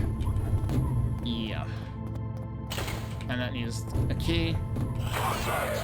It's weird that a couple of these maps have used, like, runic sounds or something for the key things rather than... Like, isn't there a tech-basy sound for those, too?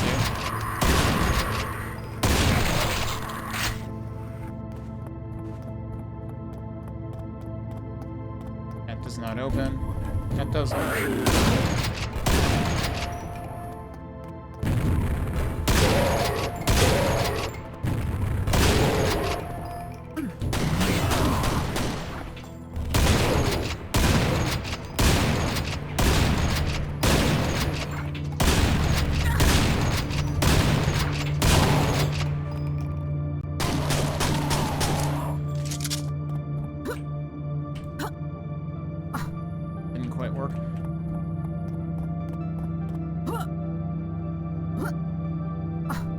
I should be able to make that work.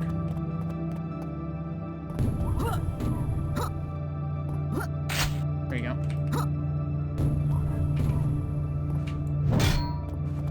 I guess I wasn't expected to make that work. Oh, wait, hang on. I don't think that did damage, and I guess I'm glad that didn't do damage. It just happened to literally blow up in my face. MKB? What does that mean? Also, does this kill me? No, it just warps me back. Okay. Easter egg secret, I guess? We're 3 out of 5 now.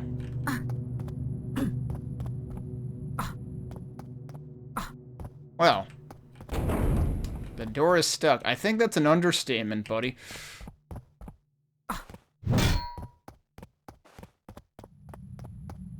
Okay, then what are we to do? Oh, that's not where I came from?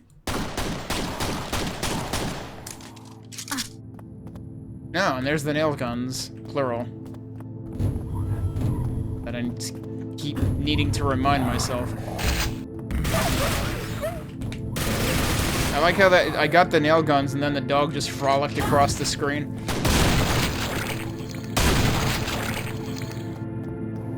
Oh, that's funny. I was able to interrupt that. The wrench has got some really funny applications. The knockback can deflect the fiends mid-jump with the right timing. I don't want to test that. Good grief.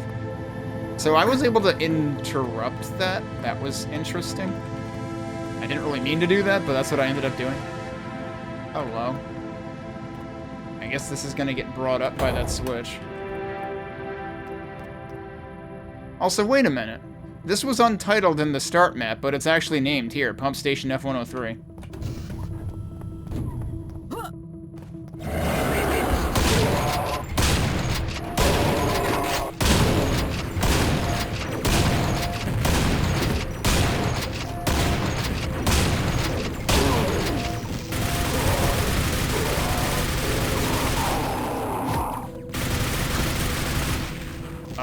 Hello?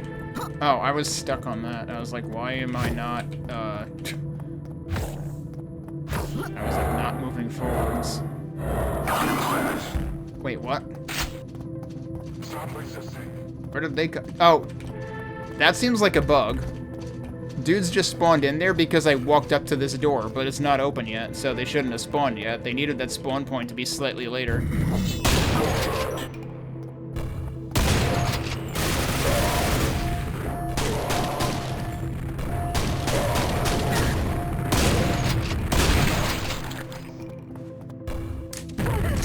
What? How did you even hit me from there? I was really trying to get hit by that.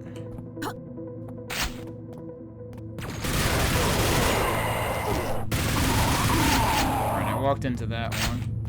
Took way more damage there than I should have.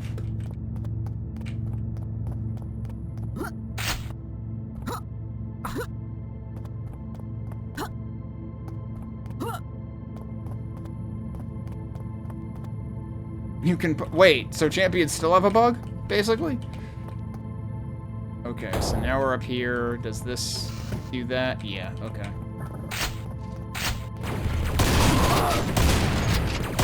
And these are the guys that I spawned by, like, going up there already.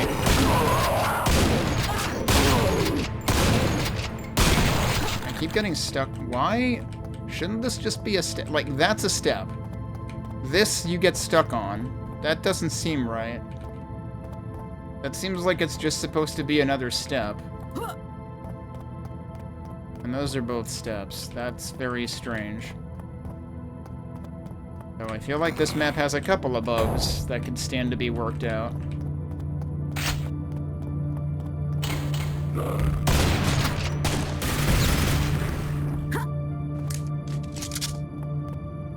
Some kind of spawn chute. Do I remember needing a key for something?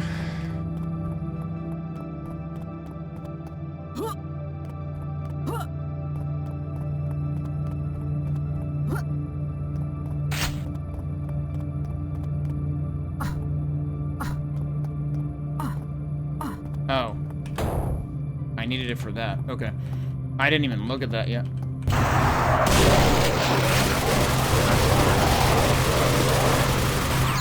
That just seems kind of unnecessary. Also, I guess you don't have, like, quite instant weapon switching in this. It's pretty quick still, but it's not instant the way that Quake typically is. I mean, you can still effectively fire, like, as soon... It might even shorten the animation if you fire as you're switching. Okay, then.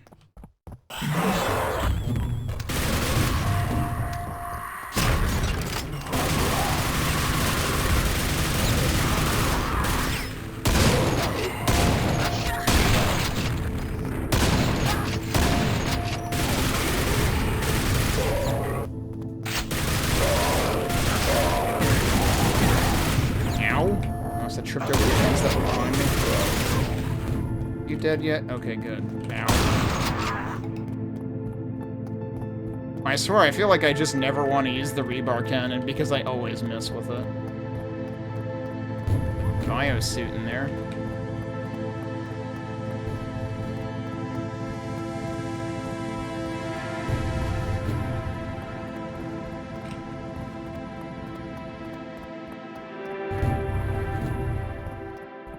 I leave health anywhere?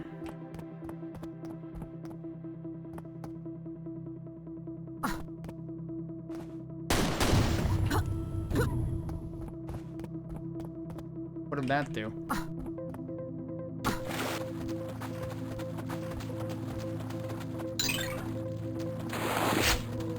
Well, okay. I'm 4 out of 5 on secrets already. I've been having a good flow of, like, as long as you look around, then you find the secrets pretty readily in this. I just kind of wish that one had health on it.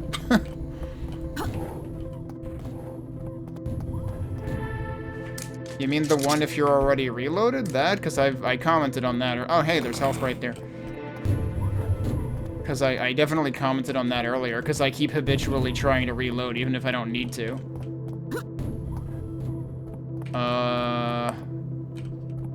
I do need to be in here still, right? Wasn't the silver key area was in here? Right, and I was in here, and then I came back out looking for health. I found health, I also found a secret.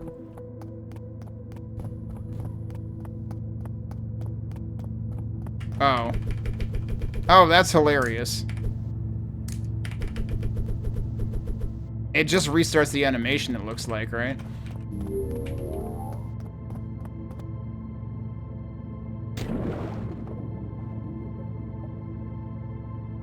Suddenly we're doing a very slow version of the X screensaver tunnel animation thing. What the fuck?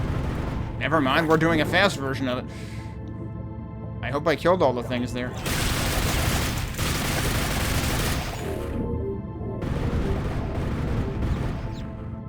they're all dead?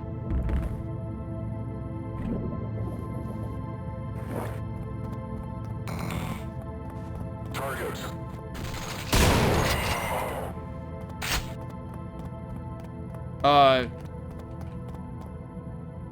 Wasn't there another dude?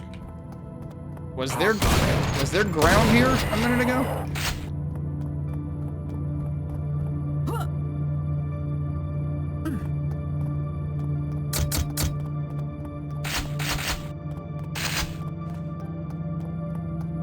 That might actually kill me. Well, I hope I was supposed to go this way.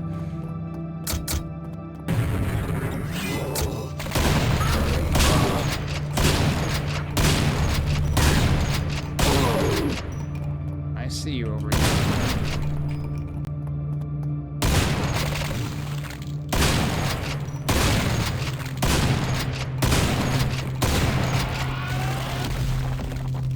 Okay, that definitely does have a death sound to it. Hey, Dead Camper.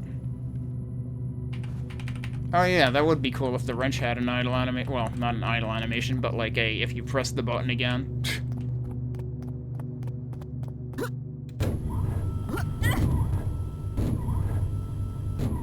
What? Hang on.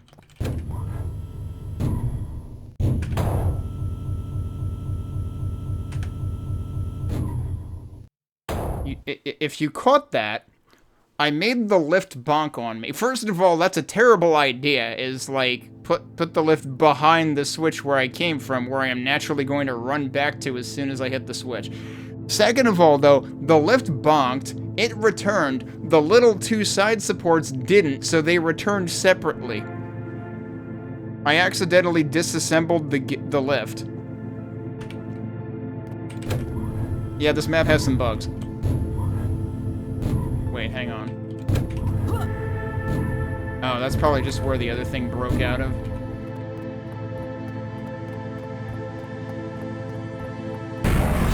Oh, well, okay. Ow. I ran right over that. Like an idiot.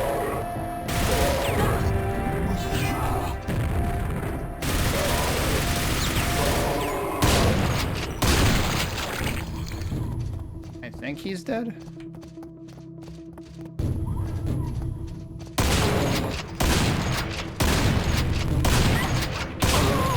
Champion just wanted to help. He's like, I can't hit the switch. Ah, damn it all. I guess I'll try to kill you instead.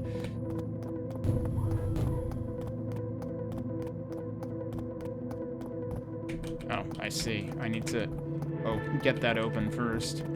This is way too empty. This is still way too empty. Why was there nothing in there?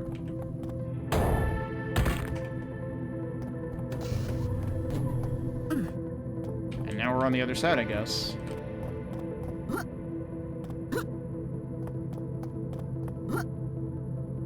Could I technically get back?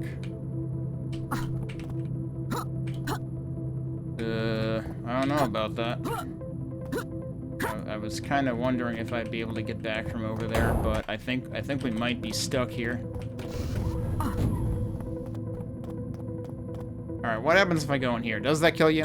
Yeah, it sure does. You just fall into you just land on it and die. Oh, I forgot to hit the switch. Let's save after I hit the switch. Hang on a second. Oh, wait, was that the elevator? That is the elevator. Okay, so we can...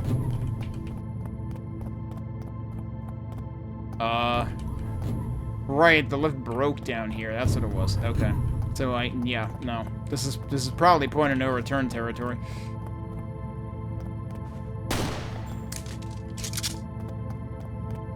Although... Yeah, no, hang on. Now I'm confused. This is where we're going, then. Does that also kill you?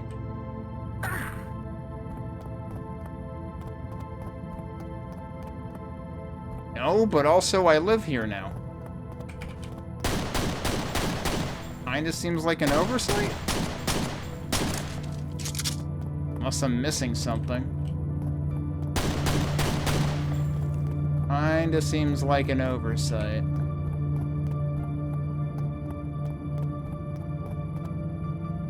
Kind of amazed how many things I'm finding issue with in this map.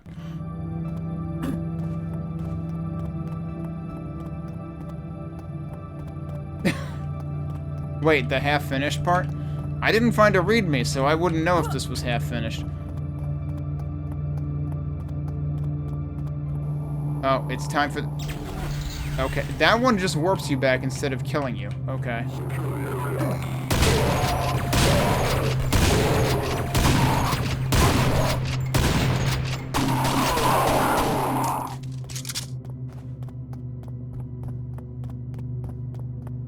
Eh? Oh, wait. What? Hang on. Oh, god damn it. I thought I saved since then. Hang on. Did it auto-save?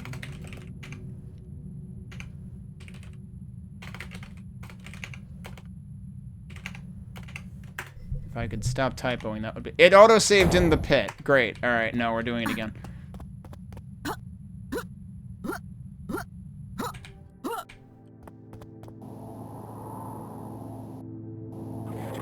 That feels like it barely works.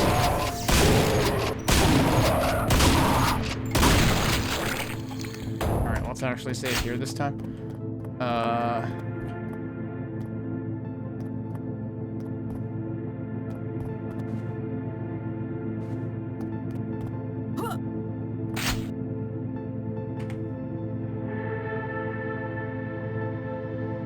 I'm very confused. It says I picked up one explosive, but it's switching me to the rebar cannon when I picked that up.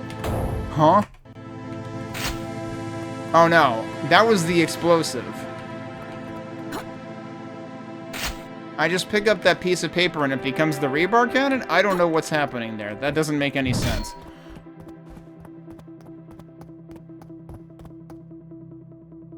The first version had a message at the start saying something like, map is half finished, sorry. Oh, okay. I don't remember seeing a message pop up at the beginning. I mean, I think it's a pretty impressive map. Oh, that's what... Why did that switch my weapon? That's actually like a key item. It's like a key. It's a freaking key card. It's an actually functional key card. That's actually awesome. I don't know why it switched my weapon.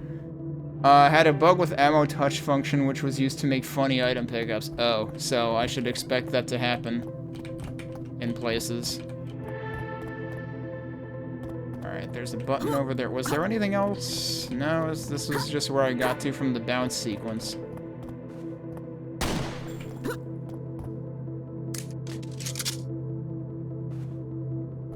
Yeah, okay, so it's got two bugs in one. So, like, sure, okay, I did see a key. I thought I saw a key.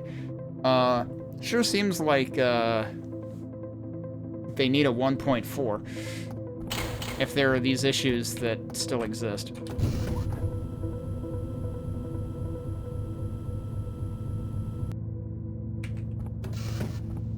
Well, nice of them to put a call switch here, but it's unfortunate that I ended up pressing that first. Although I guess it was there to show me, look, Ma, there's no underlift secret.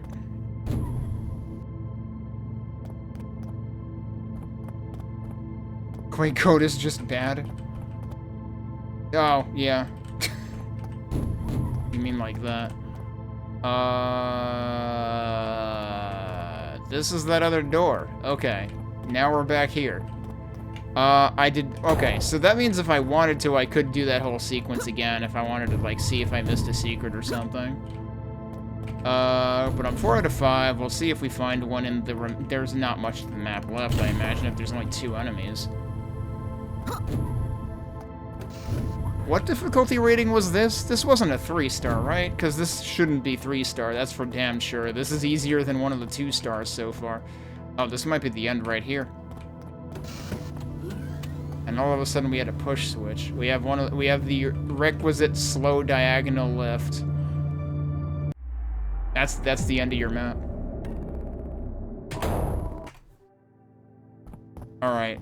Let me take one more look. I mean, I'm 4 out of 5 already. I have to make an attempt. to see if I can find the missed secret, which I have to imagine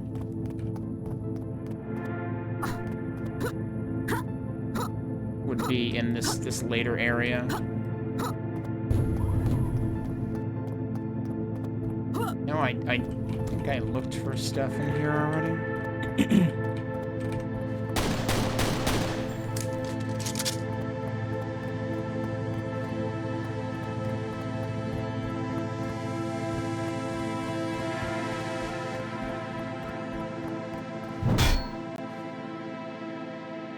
Alright, then we had the tunnel portion. Oh, I might have missed 2 enemies in here, actually. That could very well be what happened. Yup. Alright, we got the enemies. Now, here's the problem. I no longer... Yeah, I don't have... They don't regen the biosuit. I needed to see if there was anything hiding there. There was not anything hiding there. Okay. Well, we know where the 2 final enemies were. And now we know there is seemingly nothing hiding in there. So hopefully I can just, like, go through it more quickly.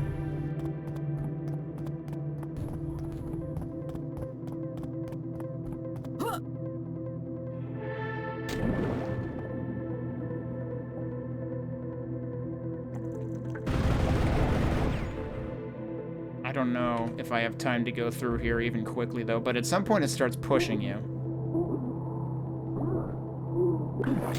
Yeah, there you go. Okay, that reset my oxygen right there, didn't it? There more stuff down here? No, that's barred. Almost wish there were more half-star ratings for stuff. Yeah, right. I mean, clearly the half-star was in there as a thing.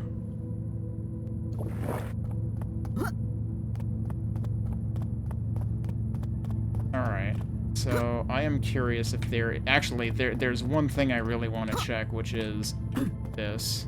I can't... Okay, I can't fit back there. I was immediately suspecting a Doom 3 style secret. There's stuff there, or that's probably just a dead guy from before. And I had checked here before, I had checked in that little gap. Oh, don't get bonked. That lift is surprisingly fast.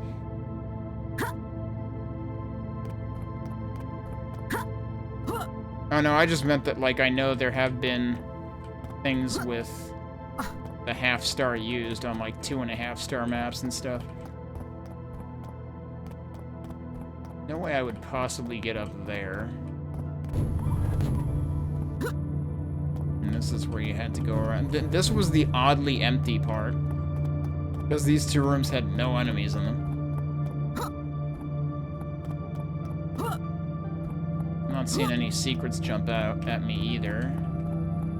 Whereas I pretty naturally ran into all the other ones.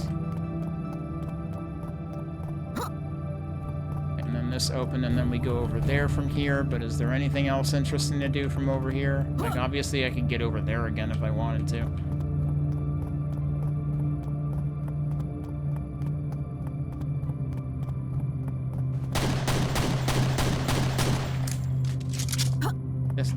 If anything, this sticks out to me, but doesn't seem to do anything. I'm still wondering, like, I tried really hard to look for secrets down there, because I was like, the fact that this doesn't kill you and exists makes me really want to think there's a secret down there, but I didn't find anything.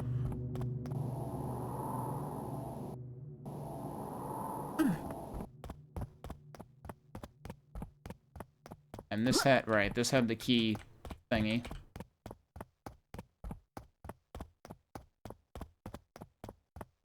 That's kind of a face.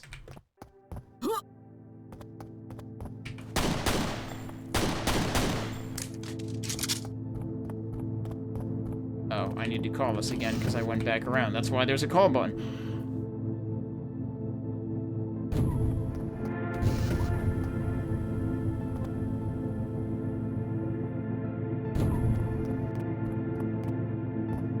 Alright, well, I went through there again and didn't stumble across any other secrets, so I I think we're gonna settle for 4 out of 5.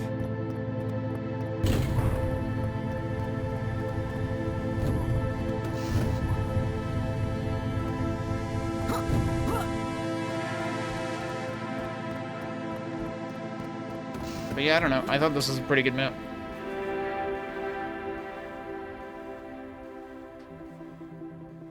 Even if it was slightly unfinished. Alright, so... I am once again going to double check. Yeah, that was supposedly a 2. Honestly... Unless one is reserved for really, really easy maps, I could have seen that as a 1, potentially. I don't know. But I don't know what the criteria were supposed to be. So next... Yeah, I should easily have time for that. I didn't pay attention to what... I probably took longer on that map than the part time was. Alright, so what I should really start doing is, like, writing down... So, next is Siloed Thought by DrMelon. And what I should do is, in my little separate file of notes, is like write down for the current map so I can come back to it afterwards and compare. All right, this one actually has a README, pretty short. Made for QBJ3, October through December 2025. Typical playtime 10 to 15 minutes, 15 to 18 if you're hunting for all the secrets. This map was made for QBJ3 and will not function without the weapons and monsters from that mod. In addition, it's only been tested in Ironwail 080. Please accept my heartfelt apologies if this map breaks while you're playing it on a different source port. Of course, they set that expectation pretty heavily in the README for the whole jam anyway. The skybox texture and all other textures except hidden developer room textures were created by Macon. By the way, there's a hidden developer room. Thank you, Macon. Also, thank you to all the Jam organization and development staff. It's been so fun to work with.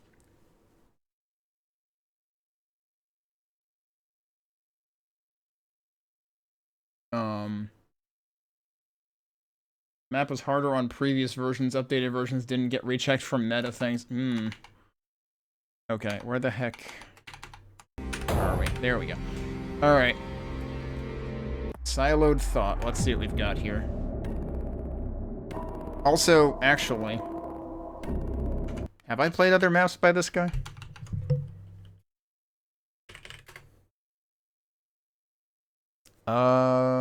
They made a room with a view, which I don't think I've played, and that was their first map. And that was in 2023, and then a smaller Slipgate, and then Thrall Break, and that would have been around the time that this whole thing started, actually. Interestingly, Thrall Break has the tag multiple endings on its Slipseer version. Huh. Alright, let's see what we got. I don't start with any weapons. Oh yeah, this'll work. Glad I checked behind me. Still can't kind of see anything, but...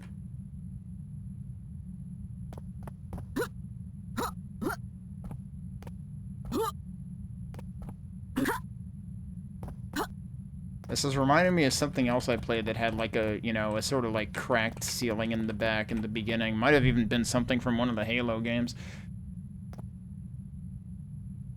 Alright, Mauser, thanks for hanging out and providing some insights.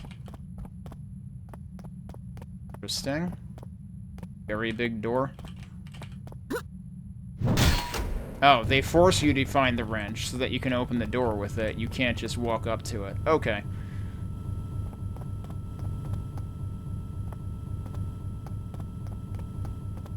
Targets. Oh, well, probably shouldn't have done that.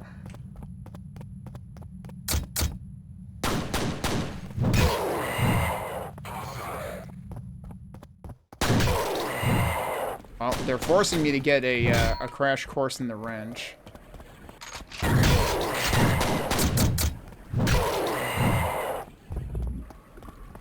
Also, there's autosaves. I don't know if I want to go down there at all. I just, like, stumbled my way through this corridor, and there's probably another way to go. Alright, that's how we got in here. That might actually just kill you, so maybe I did have to go the way I want.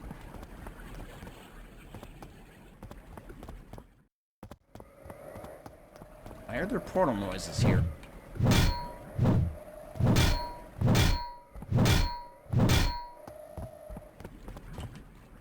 That seems weird.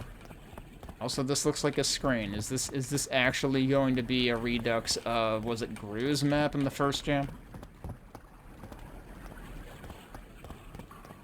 Well, that needs a key. I don't have the key. Yeah, see, that's the kind of sound that I expect out of that thing. I guess we're going down there.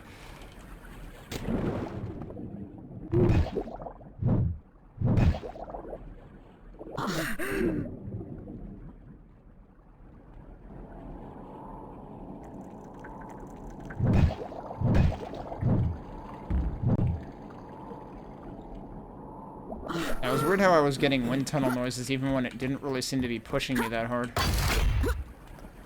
Save that health for now. A little rusty, but seems to work okay.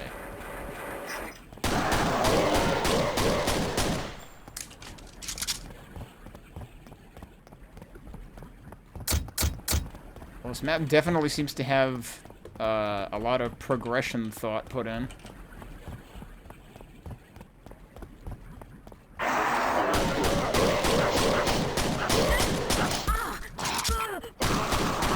That was unfortunate. These guys are basically head crab zombies on fast forward. The way they're getting kind of like stuck is kind of weird though. Oh shit.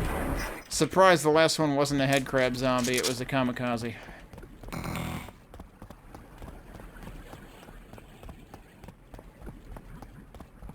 Oh, I missed saying goodnight to Befraction too.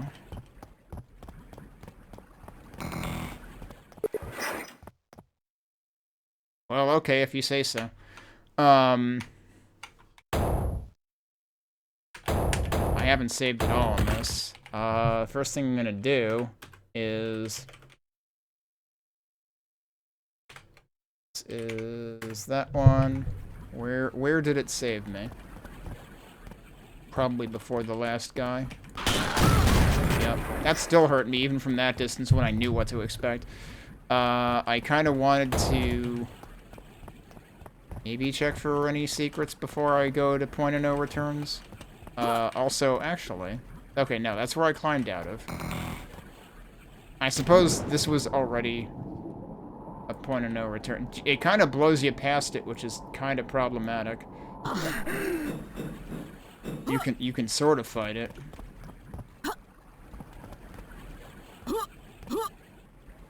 Where the pistol was. Alright, yeah, there isn't really any opportunity for exploration at this point. And then there's also more health here anyway. Well, this seems bad. Also, there's a ladder there, so I could just climb that and be left behind.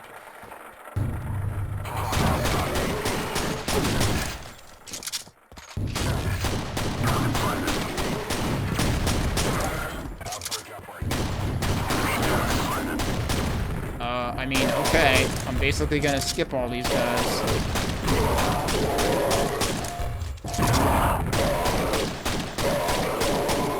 I think they were hitting the guys below me, actually. Oh, wait, what? Shouldn't that be hurting them with copper? Didn't copper make lava actually hurt enemies?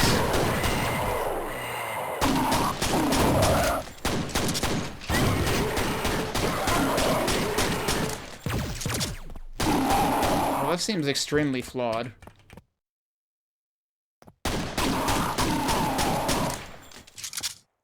But I guess they're dead now. They're giving me ammo for guns I don't have yet. There we go. Just in time. For enemies that are not necessarily well suited to this weapon.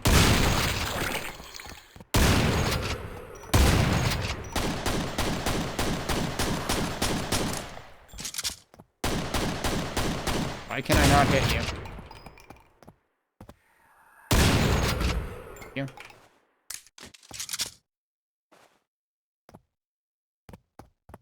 Yeah, maybe they have to be fully submerged. I'm not sure.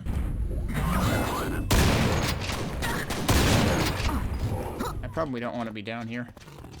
Oh, I really don't want to be down here. Wait. Oh, there's a ramp here. Okay.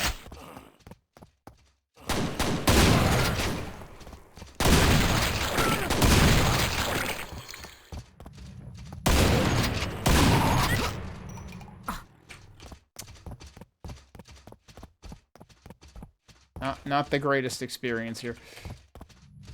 Oh my god, dude.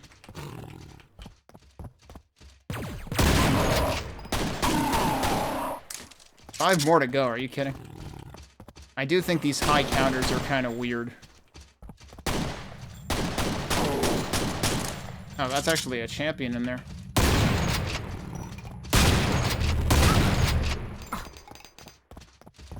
Can neither of them fit through the door?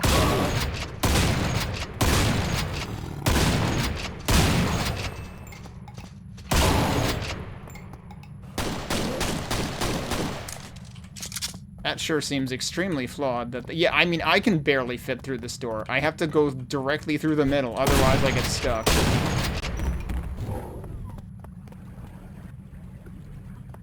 Like, is that not the normal size for that door? Texture? Because it seems really weird if that door is if that texture is actually designed to be that size. What's going on out there? They got like an entire henge going on.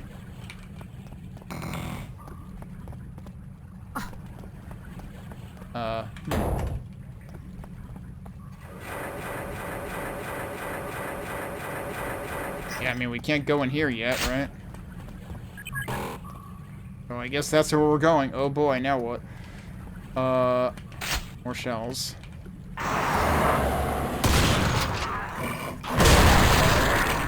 Oh, hey, there was a kamikaze down there. Surprise. Oh, you can actually reach me. Also surprise.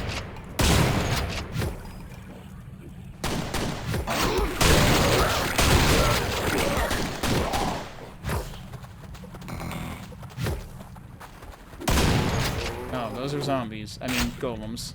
One of these days I'll call them what they're supposed to be called.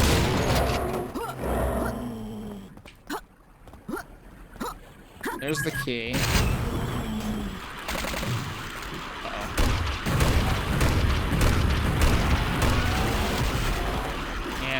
That's another issue where, like, ow, like those guys blow up, but unless you're listening for the specific sound, you're it's the kind of thing where they still look like they're alive when they are actually no longer alive.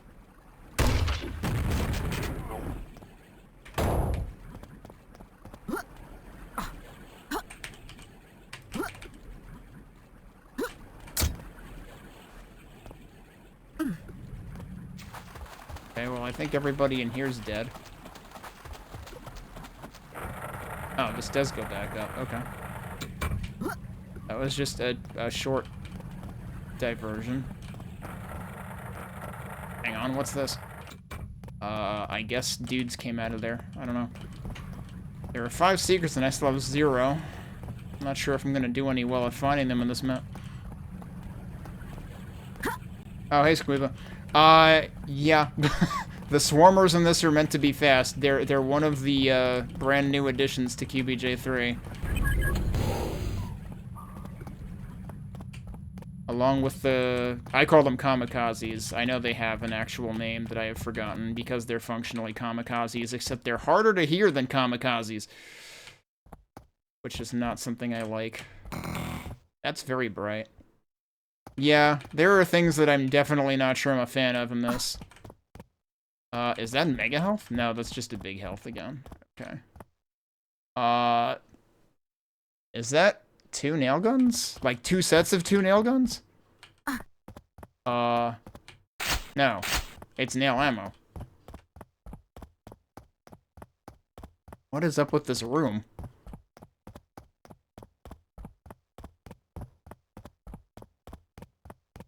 Oh, that's the nail guns. Okay. What am I supposed to be doing? I don't think you can shoot it down.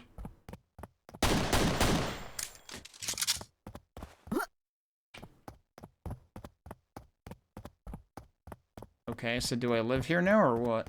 Oh, wait, is there something over here? Maybe? There's mega health, I think. Not a secret, though. And even more health. I'm just trying to see where the hell I'm going right now.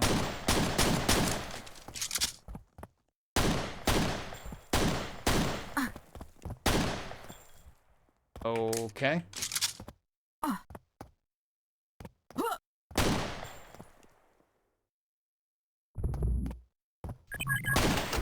Uh-oh.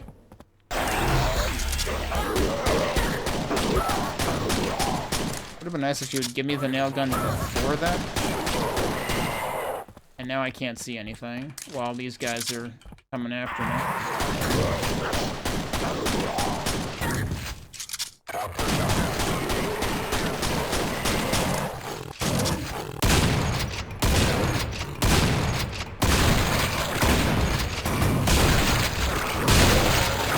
I can't see anything, dude.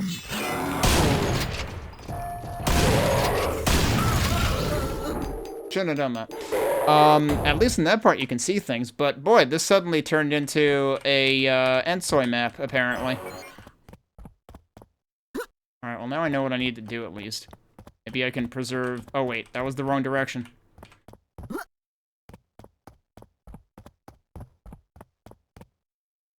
This is literally like Ensoi's map in the second jam. Wait, shit, where was I going? Oh, there we go. No, that I keep going out now. I was supposed to go up, right? And then go down here. It's like, put some fucking lights in here. Like, that's all I'm asking for.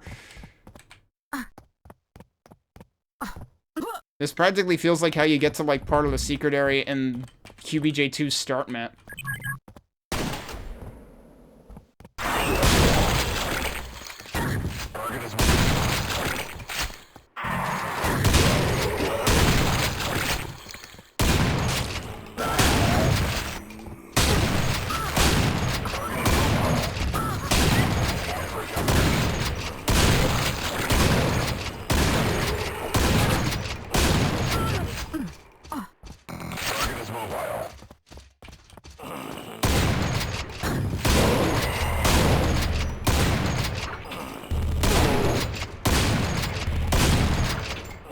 They have no problem seeing me, but I have a lot of problems seeing them. You're convinced this part is the reason this map got 3 stars? Uh-huh. I mean, I feel like that shouldn't have given this map 3 stars. That should have given this map a, hey, buddy, you should put some fucking lights in here during the QA week.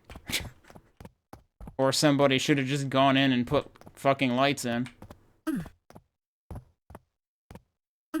At least during the uh-oh segment, like, just light up the rest of it red. Nice, I think I just telefragged somebody.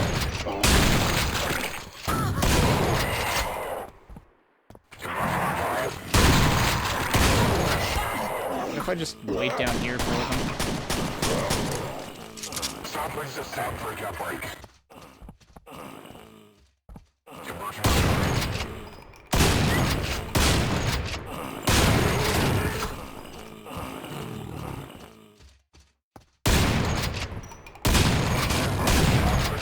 He's dead. Something hit me really hard there.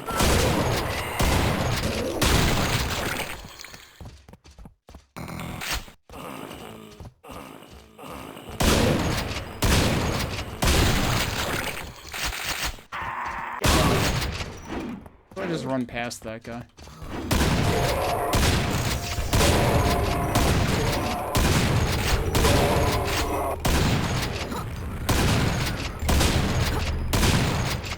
Heard that. Alright, he's dead. I'm gonna save, because I actually have decent health now. Alright, now we gotta go down.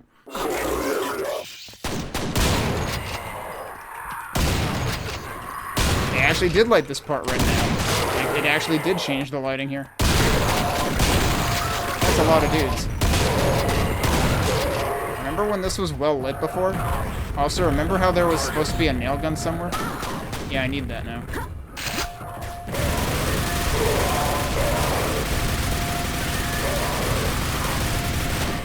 Alright, that thing's dead.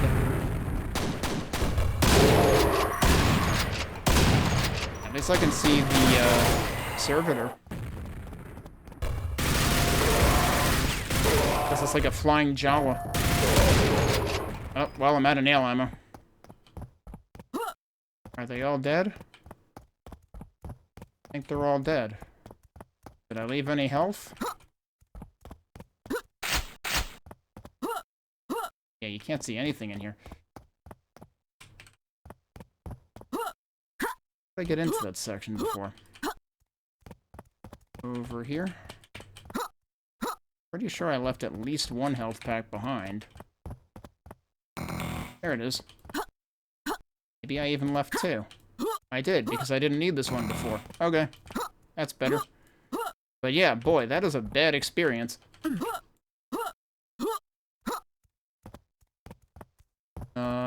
Alright, yeah, now we're back out here. Now we want to go back this way, presumably.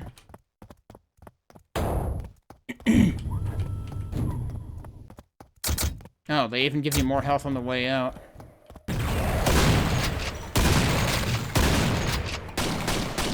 Oh, I didn't want to take it now, though. Jeez. Okay, he's dead. We're just gonna wait that out. There's another map in this that also uses the darkness gimmick. You literally didn't bother finishing it. Okay. Contact. I wish I hadn't wasted that health.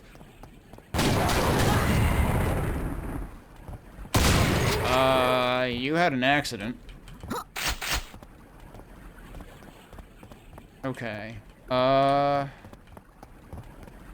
I actually just jump over here? Yes. Uh-oh. Now we have that key. Yeah, I don't think this was out like that before, actually. Because this is where I just came out of now. Yeah, okay. So that part's new. And then we're going that way, I guess. I definitely just heard spawn noises, but I think it just fell down, and I'll just leave it there. This is the same place that auto-saved before.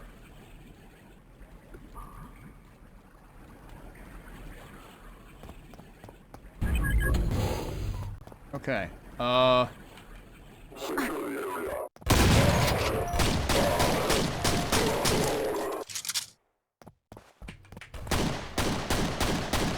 see we're not done playing in the dark. Yep. And now you die if you, oh shit, I should have loaded the autosave. Wait, so which autosave is that? Is that autosave? That is that autosave. Okay. If it's scripted autosave, it just saves to auto.save. Yeah, let's actually save on the spot here.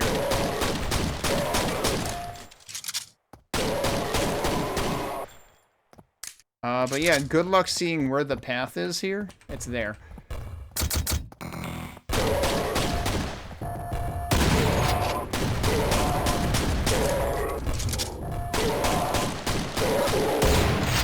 Surprise, there's a secret in here. Surprise, I live here now.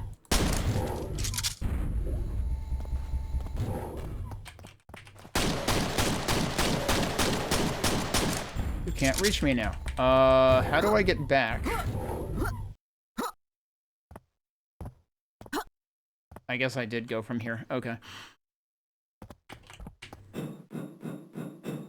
Awkward ladders? Yeah, you're down there and I'm up here. I'm okay with that. Oh, hello. Oh, I did get more nails. I was gonna say, I still haven't gotten any nails since that one section that gave me nails. Oh, well, I don't think I have anything to deal with you. Oh, wait, no. I did get the grenade launcher way earlier. That was this map that happened in. Right, okay. I just gotta strafe along the wall. Okay. What? That was weird. Got 1 out of 5 secrets. It might stay that way. Air feels stale. Something is coming. Well, okay. That sure looks shambler shaped.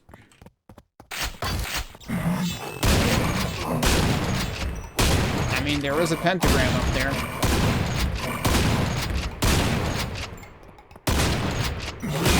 That guy got very stuffed there.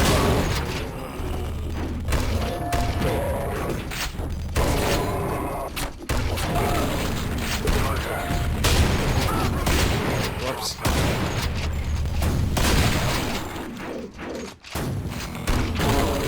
Oh, hi.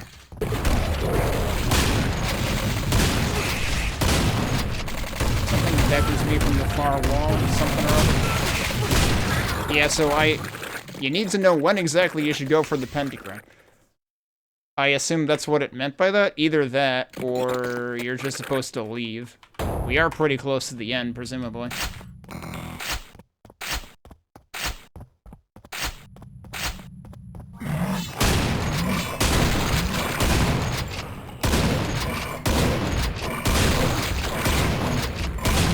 He was getting stuck on something.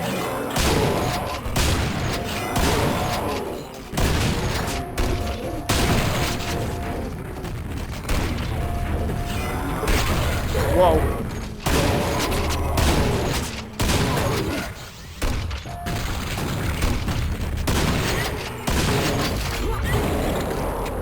Okay. Somehow I got, like, jettisoned into it.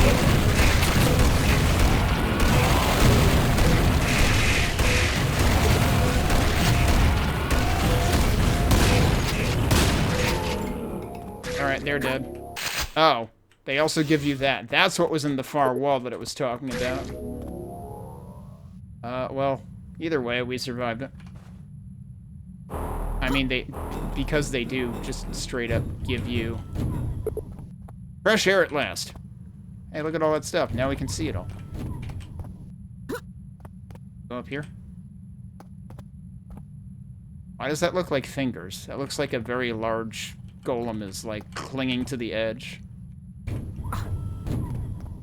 I guess I survived. I missed 6 enemies. Can I actually go down there? I'm kind of guessing this will just kill me. It's like, that's presumably the exit.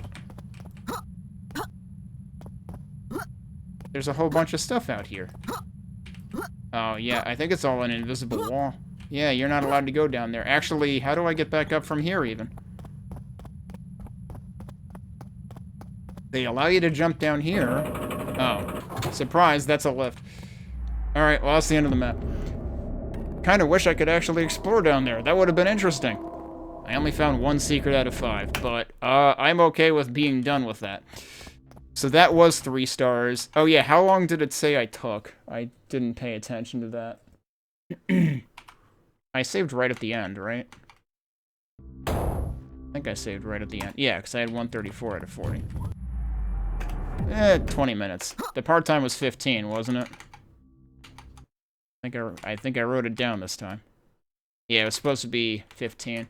Yeah, if it weren't for, well, I guess 2 areas. One was the extremely dark area, and one was the end thing, which was basically just feels like you needed to take the pentagram at the right time. Those are the 2 things that I think warranted 3 stars. Do I have time for one more? We're getting kind of close on time for me, but Arrowforge Grid by Chuma, 15 minutes. Knowing Chuma's maps, this could very well be a 15 minutes map. So yeah, and it's difficulty 2, huh? Okay. I will actually be surprised if it ends up being difficulty 2. But let's see if we've got a readme for this one. Yeah, looks like it. Okay. Aeroforge Grid. It uses, Repulsive by Epilogue. I'm assuming that didn't Epilogue have a thing in the music jam? It says looped by Phoenix. Check Repulsive's work on YouTube. He makes copyright-free music. Oh, Repulsive is... Okay. I got the two names, the two sides that confused. Repulsive is the author name, and that's... Or the artist name, and that's actually listed second. So no, I'm thinking of something else.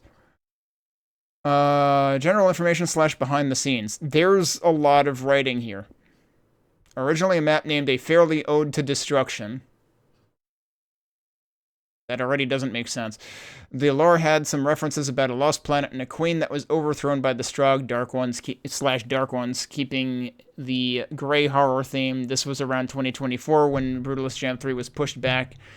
And Chuma's idea was just that it was going to be just Quake with some slight modifications, and at the time Phoenix made a loop of Repulsive song, kept it saved for a year until the jam was properly announced. Wait, so did they catch wind of it early? The original map idea was deleted as it was nothing special, but kept the idea of the geo and architecture at the beginning and spawning on a beach. That proof of concept had just a beach and just some geo and architecture. Starting from that same idea and adding along the way, the map was born. One thing I kept was the industrial tech concrete theme I always intended the map to be.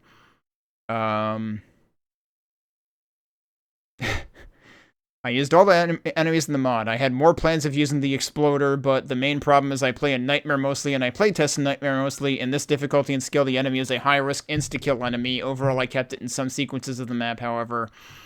There are no exploders in easy or normal. Huh. Alright, I'll take it.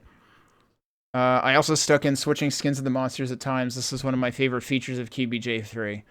I'm very split on that whole idea, because I feel like there are a lot of areas where the alternate skins, like the blue skins of like the Shambler and the Fiend and stuff, are just gonna be hard to see.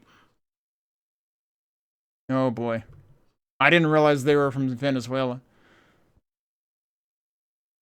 A lot of the rework time invested in this map was mostly retextures and some balance work across easy and normal. Well, it says across skills easy / normal - hard / nightmare. So I guess all of them. Shout out to those who helped in playtesting. Special mention to PuLSaR, and in this map it's the first time I used a compile with extra 4 surface radiosity and emissive quality high, so the neon light surface lights wouldn't look too unnatural. I've learned this thanks to Rabbit, who applied it in his Sprawl map.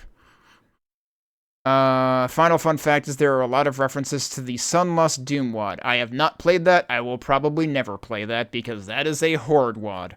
Or a Slaughter map WOD. Even the final part of the level is a recreation of the exit area of map 31. I intended to make a song switch to the music used in map 31, as I've made a remaster and was planning to use it, but the Brutalist Jam rules stuck just one song per map. There's a target music entity that changes the music of a map during the level. Hope we can use that in the future. Then there's something about the song that he couldn't use because he had to stick to one music file. Special shout out to Phoenix for helping learn music with FL Studio, and thank her for doing the loop version of the song. Special shout out to Macon for textures. His art was a key element for the map to exist for this jam. Thank you, enjoy the map, best wishes for you and your loved ones, shine with style. And there's more special thanks to Ribix and Dane Bubinga for making Sunlust, as its aesthetic and a bit of difficulty dynamics have inspired my mapping skills in a sort of way. Yeah, this will be at least 2 stars if it's Sunlust inspired at all. Special tribute mention to friend Meowgi from the Doom community for helping mapping in Doom, leading pacifist paradise community, and never stopping believing in Chuma. And then there's a lot of shout outs, which I remember reading a lot of those in the QBJ2 readme for Chuma's map, and like half of them I wasn't sure how they were correlated at all. I'm gonna skip those because I want to get into the map and have a chance at finishing it. Hey, Movi. Alright, so, we'll try Chuma's map again.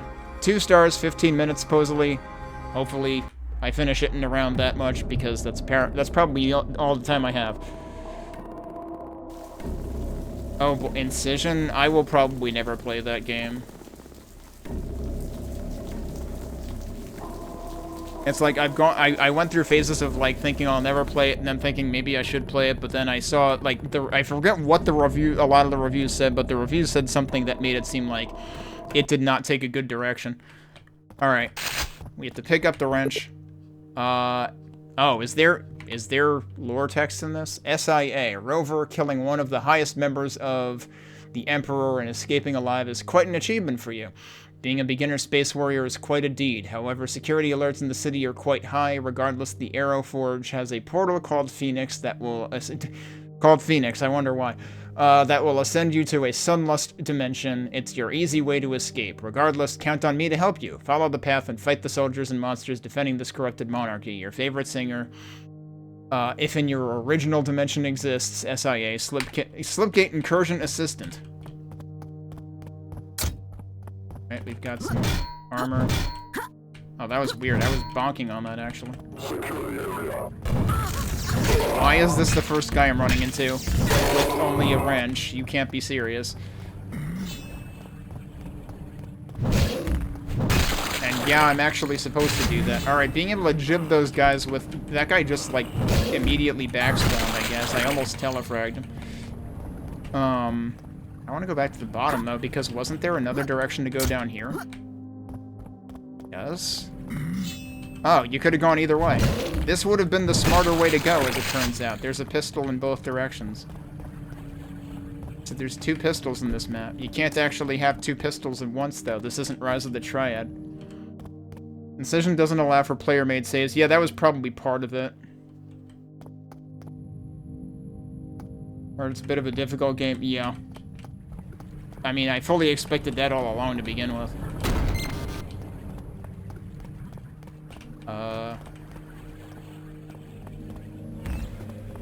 I heard something spawn in.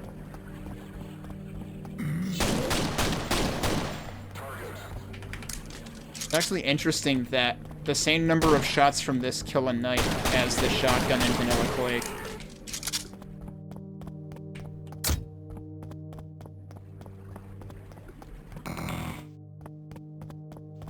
I guess I could have gone across there or across the side here.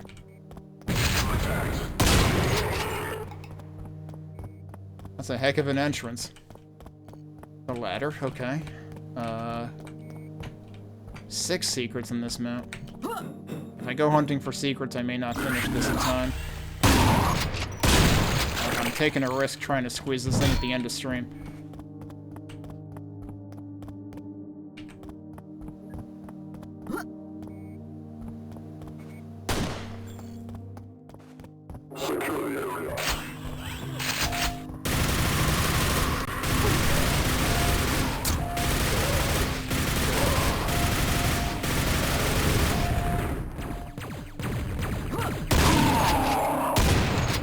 Already dead.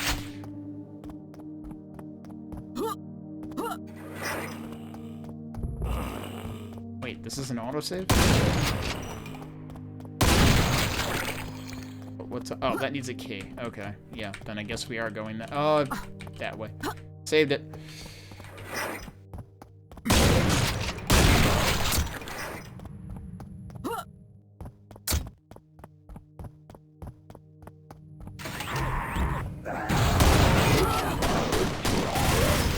I did pick up the nail gun. Nail guns.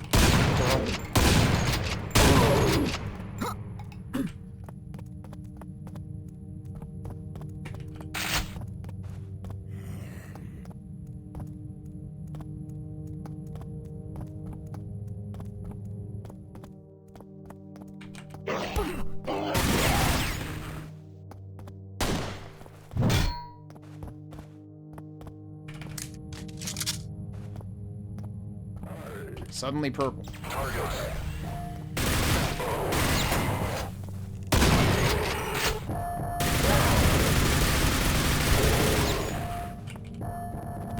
Accidentally sat right next to that grenade.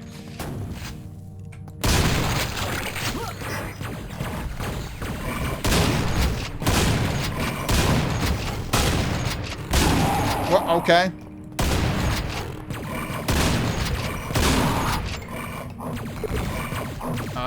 Surprise text. Oh, he almost pissed him off. Alright, what was the surprise text?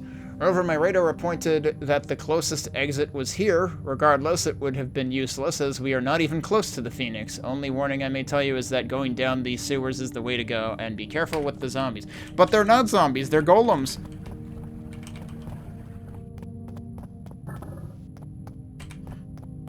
Come on, you gotta be reminding me what the right name for them in this mod is. Oh, hello.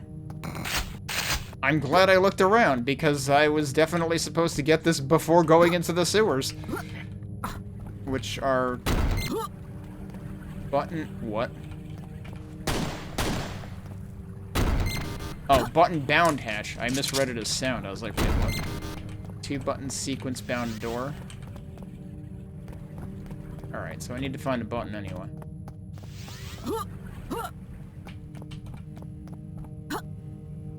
I find the sudden bursts of color here surprising, though. That is not a button. Also, wait, I've got respawning ammo somewhere. That's the button, isn't it? It sure is. They even tried to highlight it and everything. That was what emitted the text before. Okay.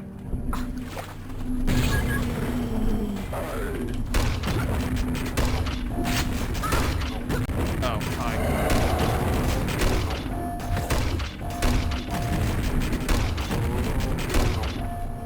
I really thought that copper made zombies explodable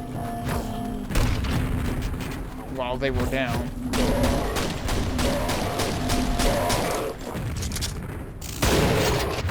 Oh wow, he actually got... He that baited the melee completely inadvertently.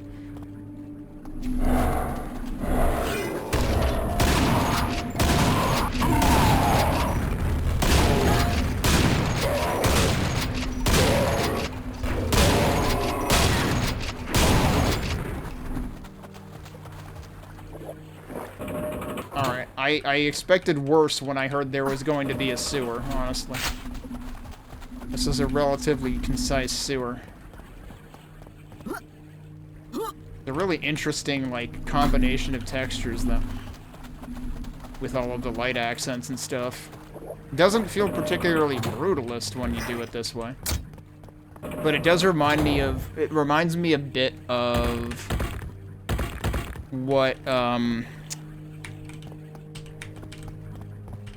Jan van der Weg did in QBJ2. Crap. I think I shot at the box of shells thinking that was the spawn, because I still don't know how to spot the spawns in this.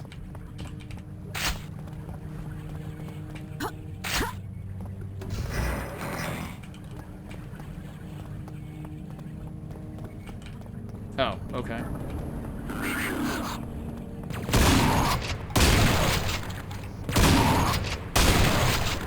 What? Part of his jibs fell down there.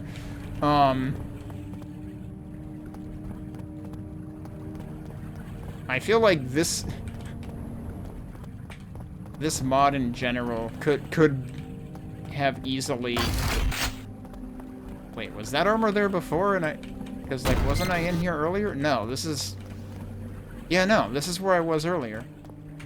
And I probably heard that respawn earlier, too, and thought it was No, I think it was a different sound before. I'm just thinking that, like, this mod could easily be, like, the basis of... If Salaka wanted to go truly 3D. Except that, obviously, this is not supposed to be used for commercial things.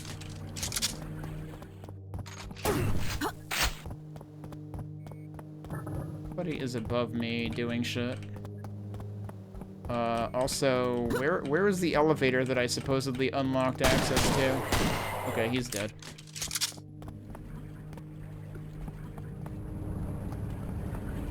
I came out of there and then it said elevator access unlocked, and I don't know what it means. That's still not available. Oh, wait. Right, this was... Okay, that was blocked before, so I remember that now. The fact that this says down to a button suggests that that might be a secret. I just haven't found. I haven't found any of them. And like I said, I might be in a rush to get this done by the end of stream, so... But, we could come back and look for secrets next time. Although, that's gonna be next weekend, so it'll be a little awkward. Contact.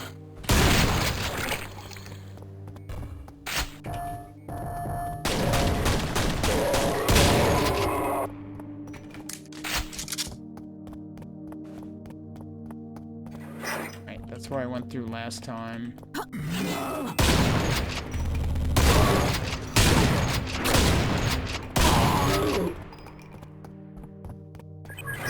Now we use that, and now we're in here, and I should save.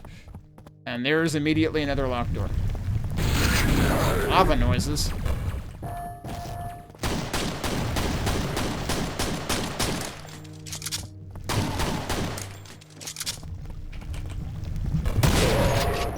feel like the lava noises are new. You shot that over my head, thanks.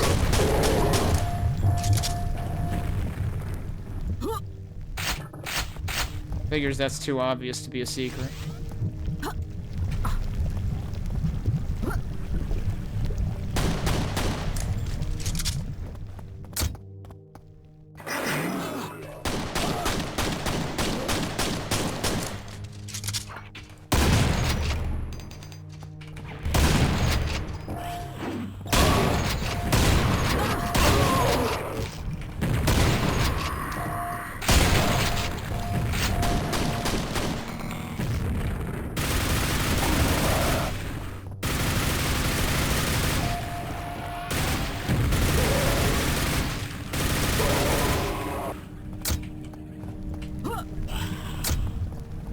Suddenly this feels like a Jet Force Gemini room.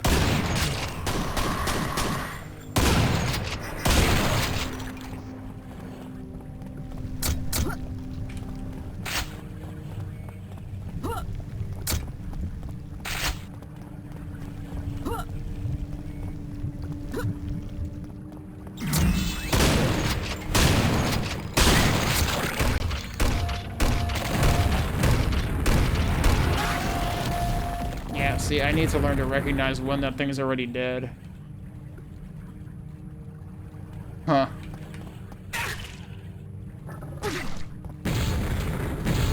That's right. I forgot, actually, that I had already... What just happened there? That was kind of weird.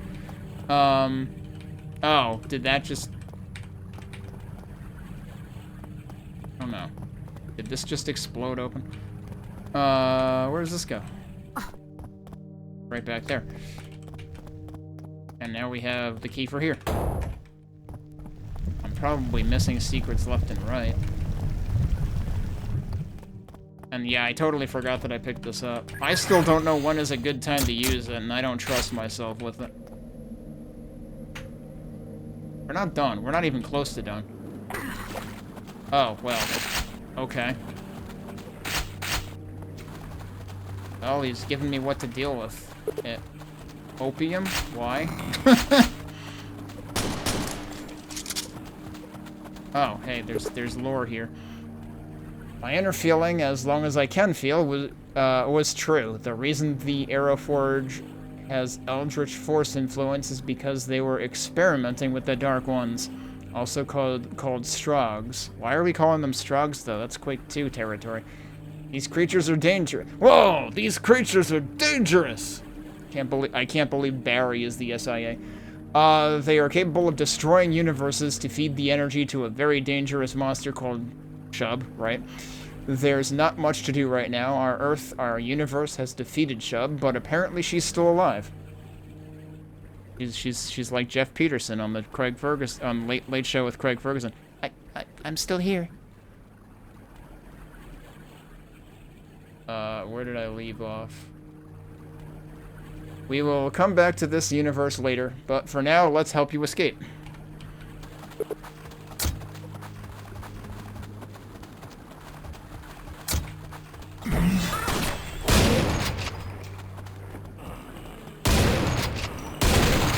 Are these guys really just on display, or are we going to be fighting them?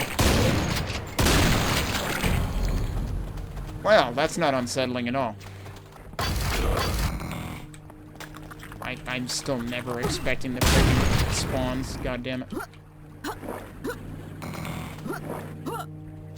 Oh, that's also what's on the ground here, actually, is that.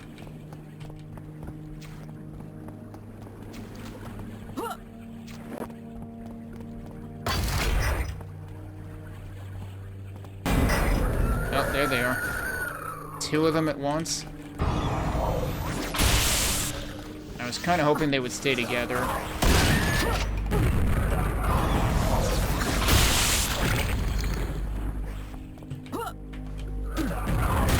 there are 2 of you? There were 2 of you.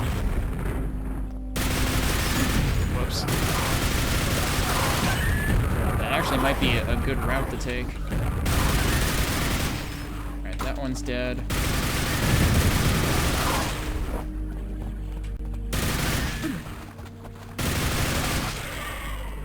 Sounds pretty dead to me. Okay.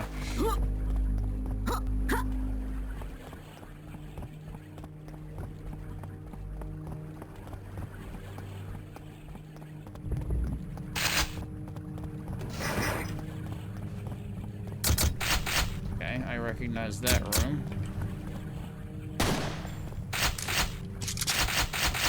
That's immediately full ammo for this? Almost. Wait, how many were in those? That was +3 each. Okay, I thought it was... those are the smaller ones, though.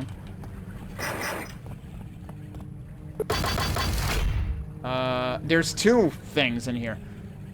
Which one should I have read first? Probably that one. I noticed the dark ones made a full alert, Rover. Once you step close to the glass, the slaughter will begin. Let's go. Wreck and rampage. Also, from my lectures, the strong dark ones in this place have an internal water pump system. They've been experimenting with gravity and water. The white water emits a purple light that makes the water walkable. Okay. This information is just for your aid in the combat environment. Hope it helps. And once again, wreck and rampage. Legally distinct rip and tear. Interesting arena here.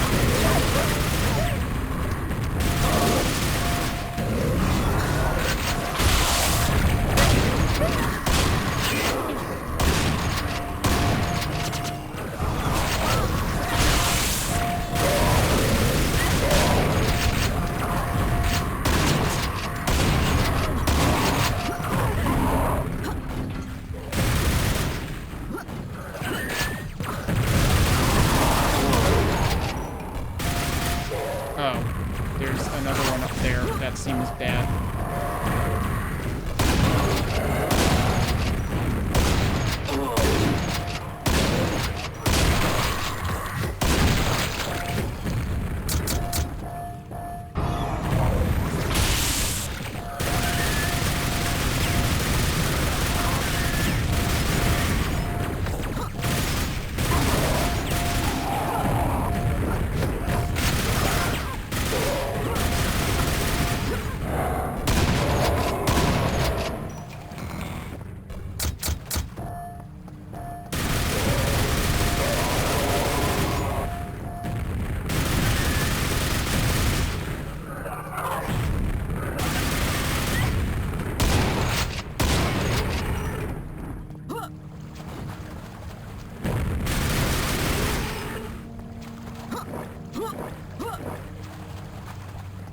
Oh, there's stairs here.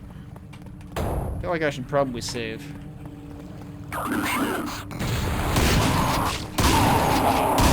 Yep, well, he landed on them. I think they were already dead, though.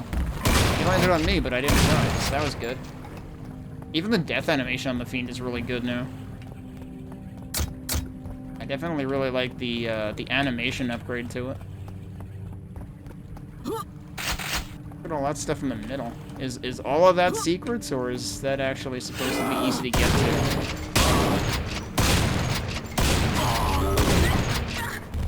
Whoops, I walked into most of that.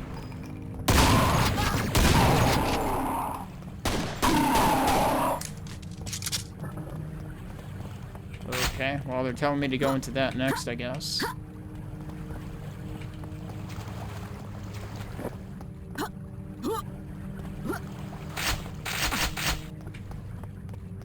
Clearly I can get over to this side. That's just a key indicator that I landed on. Okay.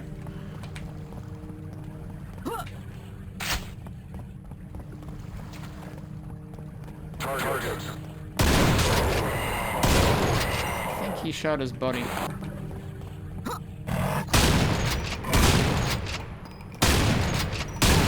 I am surprised that didn't hit me. I have full ammo for the Invoker now.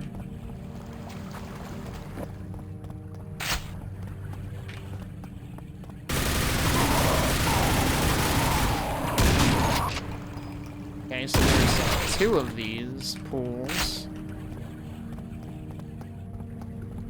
Well, I guess I'm over here now. I might as well check this one out.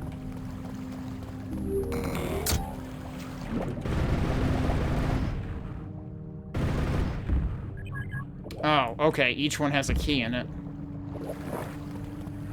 And those actually respawn, surprisingly. Oh, jeez.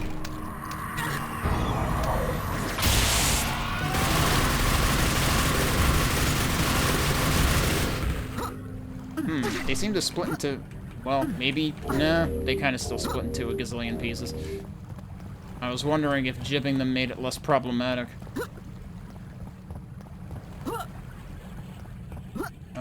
So where was the other water thing? Here it is.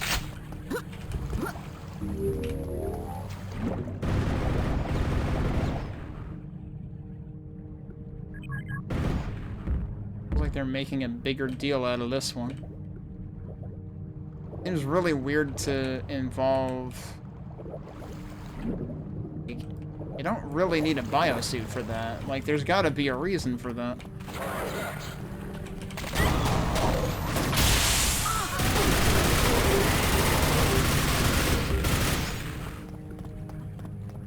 Yeah, I have no idea how to get to any of the stuff that's on these pillars. Unless that'll happen when I, use the keys.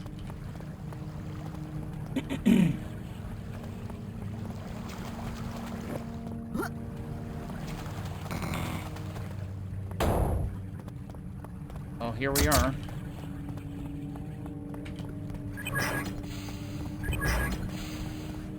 Is this gonna go right into another arena? Kinda seems like it will. The thing I'm wondering, though, is... Can I still, like, fully go back and explore the rest of the level? Wait, which side did I come in on originally?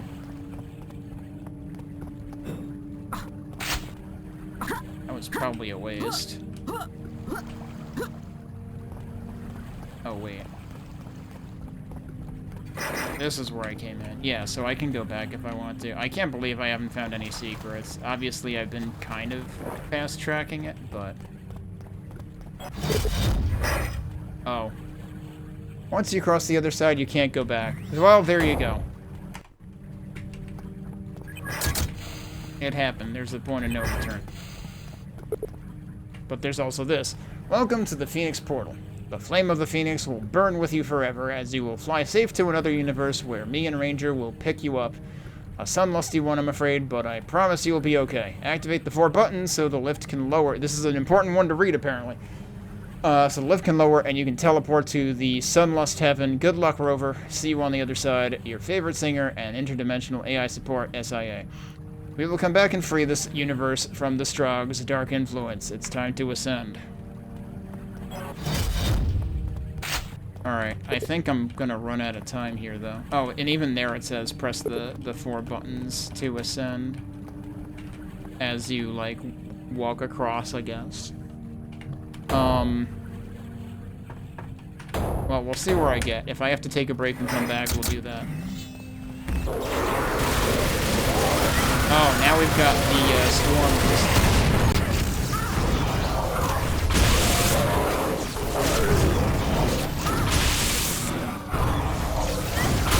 Right, there's one right here. I missed that one. That hurt.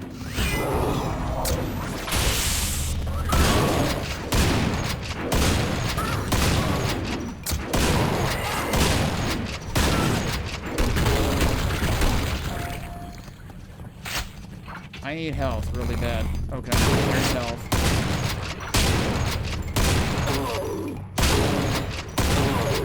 I suppose the smart thing to do is to only do one at a time.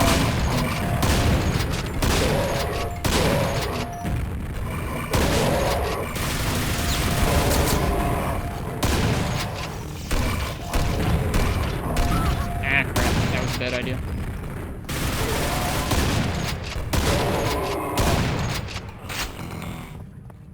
Alright, we hit that one. It would be cool if the lights could, like, dim as you hit them, but at least the main switch is very obviously pressed.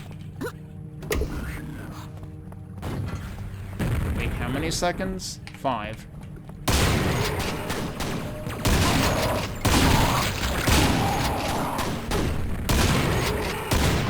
I guess there's probably a preset set of enemies on for each button, and I happen to hit, like, the easiest one last. Oh wait, we do have a shell round up here. Alright. Well, missed 3 enemies, but maybe they're secret related. Does it let me go back once I've... Oh, it does let you go back after you've done that, it looks like. Yeah, so there's all these things that presumably had switches to lower somewhere. So... Like, there's all this stuff that was supposed to help you with this arena that I never lowered. And then... This was the final arena, and then this is the lift, and I think we're done with the map, but I didn't find any secrets. What the... Well, that says exit, so... There you go. We ascended, I suppose. Even without really doubling back to try to find secrets, that still took me more than the part time, right? Like, what was the part time? The part time was 15 minutes. That was actually, like, this has to be, I don't know if Chuma had help on this one, because I seem to remember Chuma said they had help on their map in the second jam, in terms of, like, the texture work in particular. This feels like easily the most polished Chuma map I have ever played. By a long shot. Like, it's not even close. Holy shit. This was pretty good. I was worried it was gonna be, like, more unreasonable than it was. It was it seemed like a reasonable mix of things on normal. Of course, Chuma did say that they intentionally didn't put any of the kamikazes on normal difficulty, so I'm sure those make it quite a bit more difficult on hard and nightmare. But this seemed pretty good, honestly. So good job on that. I might come back to this next time and see if I can find some secrets, because I didn't find any, and I feel bad about that. I did say I might try again to find some secrets in this map, so that's what we're going to start with before we head into anything else this weekend. My second weekend with QBJ3. So, let's see if I can find some of the crap that I blatantly missed. I did actually spend a little time, like, reacclimating myself with this map this morning, and as a result, I already have an idea of a few of the things that I need to look at again. But right now we're at the end of the map, and we're gonna head backwards from here. Although, actually, I did kind of want to see if there was anything snuck in around here in the last arena, because it would kind of be nice if there were, you know, secrets to help around here, but I also kind of doubt it.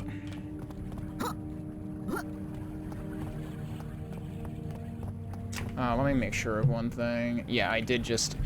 Sound speed doesn't seem to save when I exit and relaunch the game, so I need to remember to do that every time. And I do think that has improved my experience with this particular mod, given some of the sounds... Some of the new sounds are a little bit more limited in their, like, frequency range. So I do think it helps with the clarity of, you know, what's going on during intense fights and whatnot. That's right, so this area had the two... Nope, that's nothing. Is it a bite? Yeah, that's what I'm thinking. I might mess around with that offline at some point. Zettabyte, by the way, I watched the beginning of your playthrough of Incision. Before I even get into, like, the save system or the fact that there is none, making it the second boomer shooter of this decade that I am distinctly uninterested in, specifically because they botched the save system. I think the first thing I had trouble just acclimating to was I couldn't see shit because of, like, whatever, like, post-processing video filtering was going on in there. It just felt unnecessarily difficult to see things in the beginning of the game, which seems like a really bad first impression. But I see, based on the titles of your VODs, I take it you've been through 2 episodes out of 3 at this point, so I guess it's not going too bad. It does have, like, extra lives, right? So there's that. So in this room, I haven't figured out how to get all that stuff. Speaking of secrets that would have helped during arena fights. Oh, hang on, what's that? There you go. Well, there's one secret. Obviously, this won't help me now because I've killed almost everything, but not quite everything. How do we get back to the beginning? Oh, that's what I was wondering. I didn't get a good look at all the menus at the beginning of your streams. We don't want to go here. Also, there's a mega health here that I just completely... I don't know whether I intentionally hadn't picked that up when I came through here last weekend, because it was last weekend. So I don't remember everything that I did. Their main gripe is the sound design. A lot of fights turn into borderline white noise. Oh, so it kind of has the same issue I was having with this, especially if you use the LibreQuake noises as a base. Do I want to go down there right now? Yeah, that comes back down here regardless. I want to kind of try to start back from the beginning of the map, which should be right down here. Ow. This was where the map began, so let's start from here, but I did just manage to solve the mystery of the stuff that was on the pedestals in the middle of the big arena near the, like, before the final area of the map. And also, that kind of, like, potentially sets the tone for the kind of things that I needed to look for, because that's often part of the problem, is, like, I don't know what kind of styles the secrets are going to take in terms of what to look for. Now, there was this, and I really thought, why are there sparklies here? I don't know what that's about. I could have sworn that I tried hitting this. Apparently, I didn't try hitting this. So, like, this should have been free. And there's the 3 kills that I was missing. What else is in here? Oh, I can actually submerge. Oh, that's okay. So part of the room is a secret, but not the entirety of the room.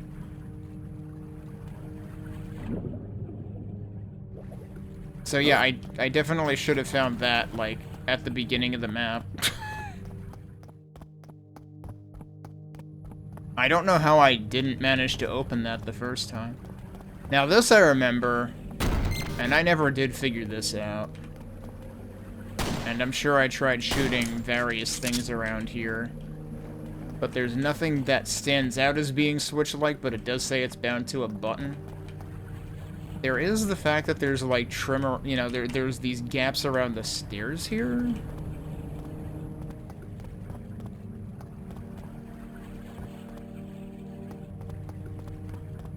I don't think I see anything in there. Yeah, I guess when I was watching, I was only watching the beginning of your playthrough, so it probably hadn't gotten to any big arenas yet, but it sure did seem like, you know, they're like, yeah, so they explicitly tell you, yeah, there's no saves in this game, there's only the lives system. So if you run out of lives, you start the entire level over, and then immediately thereafter, it was like every time you turned a corner, there were enemies waiting to gank you behind the corner, and it's like, so this game is just gonna be an asshole then. Hey, there's a switch. Secret floodgate open. That's what you gotta do to find this. And then that teleports you back to the stairs. Okay.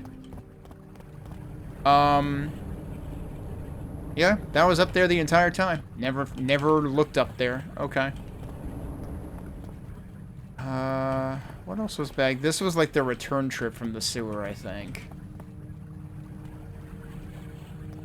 Lack of a save system only matters for the first, like, 2 levels. After that, it's largely focused on the live system, but those first 2 levels are brutal. Wait, so, like, do they actually start giving you way more lives after that because of how much bigger the levels get?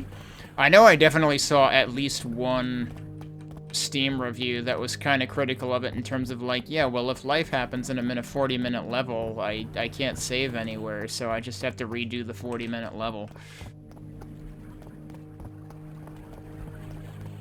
Although, actually, that person might have had a problem with it not saving between levels, which definitely is supposed to happen, and I think the developer, like, responded to that effect.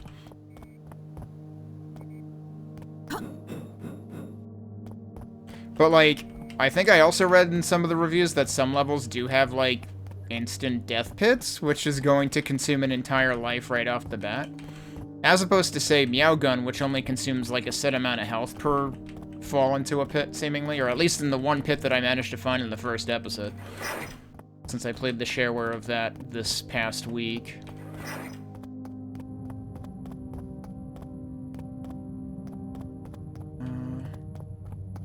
Okay, that room...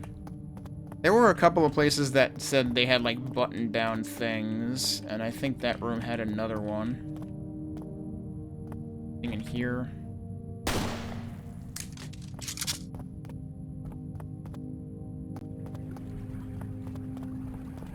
That's what it is. 2 button sequenced bound door. An odd order for those words. So, I know I looked behind these. I distinctly remember looking behind these boxes the last time I was here, but actually there's this very obvious purple light, and you can actually even see this from this side. There's a switch there. So again, I just didn't know what I was looking for.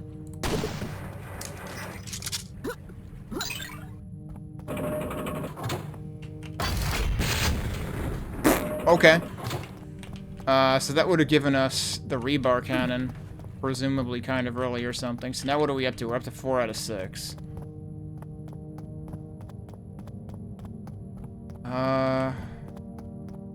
Can't remember if there were any other button-bound things. This was the room that led into the sewer, right? Yep. You would think they would break your fall there, but no, they break your knees instead.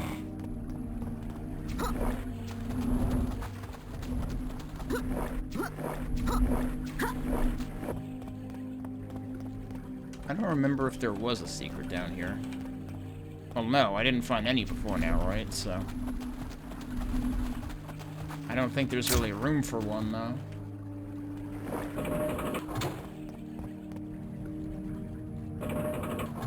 Finished level design. Yeah, the first thing you said was like, oh, this has a finished developer. That explains a lot. As to why it's tough as nails. And the developer hates people having fun with their game. Okay, there was another area that I, like, skipped past on my way back to the beginning. I probably need to go across here again.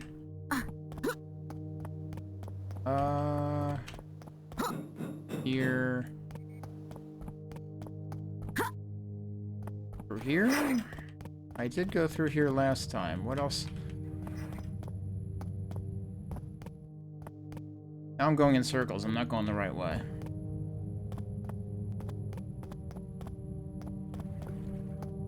I think the only way out of here was the sewer. Yeah, that was the secret. Okay, so when you come back out through here, where am I supposed to go next time? I'm trying to retrace my steps through the level now. Right, this opens on your way back. Now I remember that.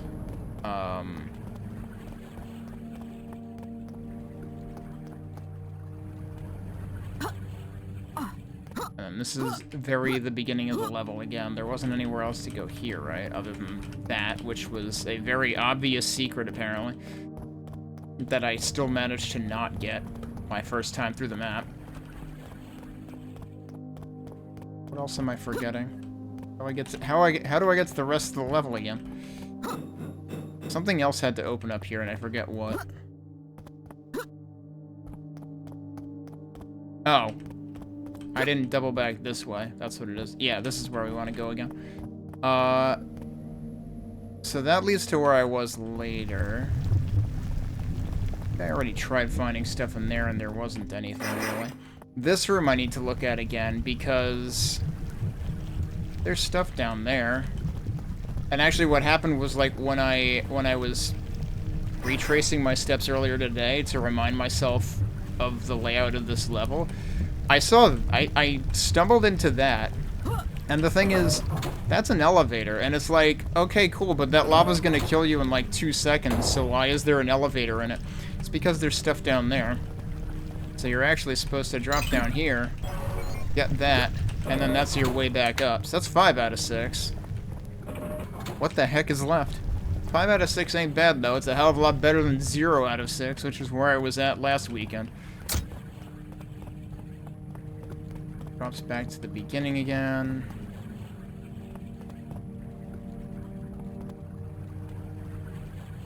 Oh, jeez. They do actually have void levels, too? That seems pretty rude in a game with no saves and finite lives. Alright, so that leads back to the end. What secret would be left at this point? I don't even know, like the things that remained a mystery, like that door near the beginning and the blue pit. I've solved them, and this stuff. I've solved the mysteries that I knew about at this point, so I don't know. Wait. I'm trying to figure out what the hell's up. Is that just from an enemy, or is that another secret waiting to happen up there? Somehow I had actually thought there were multiple of these, but it was really just the one platform, so it really was kind of begging you to pay attention to it. They wouldn't actually have a second secret in here, would they? Am I supposed to get up here somehow? I also probably haven't tried, like, submerging down here in any of these. Though I thought there was a message that kind of said you could walk on top of them. Which I guess is meant to mean that, like, you won't dive in. I forget. Can I actually get out there? Oh, yeah, I can. Okay, hang on. Right, because this is where the side things were, which there's not a whole lot in these side things, I don't think. I mean, they do have this. I really don't understand what the point of that was, because, like, these things are pretty quick to be in and out of. I don't see... Like, those are kind of begging for there to be a secret under one of these, or a reason to navigate down there for longer. Yeah, okay, that's not a secret. That's kind of right there, and there's even a ladder leading down to it. Can I jump over to these? I don't think so. Yeah, I can't reach that high. I would need to grenade jump or something, given that rocket jumping seems to, like, not quite be a thing. Unless, hang on a second. Why are there only 3 of those? Not like there's another one, like, waiting to rise up out of there or something.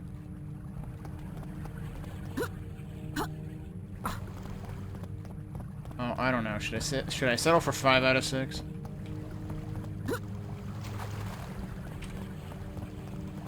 Okay, yeah, there was a dead guy up there. That's why it looks like there's a gun there. I'm not even sure that's something that I can pick up. It probably isn't. But yeah, I'll take 5 out of 6 over 0 out of 6. That seems a lot better. Makes me feel like I was playing the map with my eyes closed last weekend. I don't know.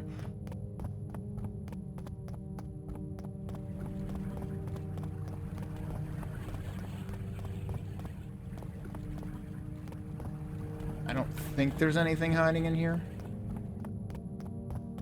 And plus this middle part I think only raised after the fight.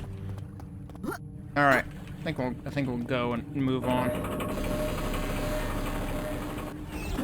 Oh, that's right, then there's this. Can I actually go back? I don't think so. I think once you're here, you're done. They didn't put any... They didn't sneak any switches on the back of these, like, oh god, which... Was that Dwell that did that? It might have even been specifically the first version of Dwell. The other thing you're a bit mixed on with Incision is the color palette. Very gray and red. Yeah. Gives the games like Doom 2016 or Hrot a run for their money. I mean, Hrot especially. I think Doom 2016 was more colorful than that because you at least had, like, green callouts on platforms that you were supposed to climb and stuff. Okay. So what map is next? Where am I? We're over here. We've got one left to this little corner over here, which is Stalking the Reactor by... That's a Pinchy, didn't it? Yes, it did. Supposedly 3 stars. I forget what the Chuma map was in terms of difficulty rating, but I probably have that written down. Let me check. Yeah, Chuma's was 2 stars, supposedly, and Chuma's seemed entirely reasonable. So, I mean, I know Pinchy has made a couple of maps that are pretty nasty, so... I could believe a 3-star. Also, this is supposed to be a pretty big map, too. Stalking the reactor... How do you stalk a reactor? A reactor doesn't move. There's not really anything to stalk about it. Is this supposed to be a stalker reference? Is that why it's called Stalking the Reactor? Let's find the readme. Hang on. Hopefully there's a readme.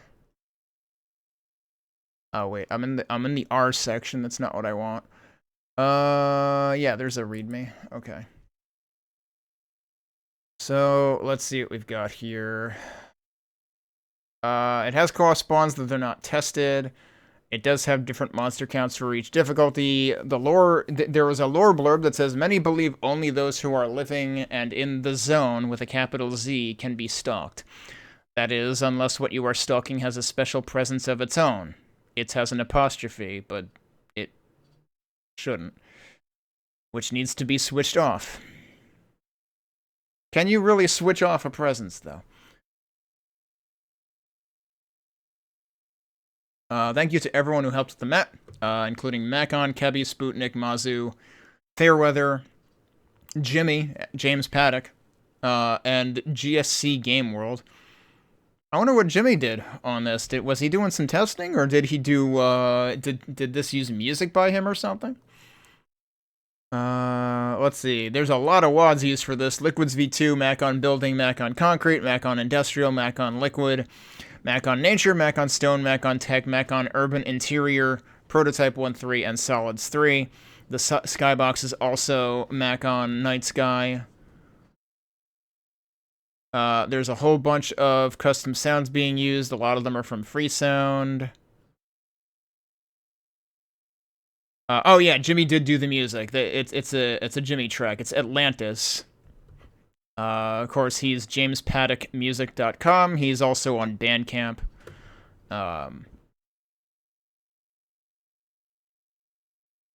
Build time 331 hours? Holy crap. That's a lot of hours. That's like 2 weeks or something, isn't it? Like, what the hell? Definitely a stalker reference if they're thanking GSC Game World. Oh, hey, Corzidon. I think the Pinchy map ended up being your favorite in this jam. Wow, really? Holy crap. And you think out of all the 3-star maps, his was the most fair. Okay. Have I played any other 3-star maps? I honestly don't remember. I don't remember if the PuLSaR was 3-star. I suspect it was not, and maybe it should have been. I think it might have been a 2. Alright, well, let's take a look. You should have noticed more things in the map, but you, distinctly remember hitting one point and going, hey, wait, this looks familiar. Oh, in terms of, like, stalker references?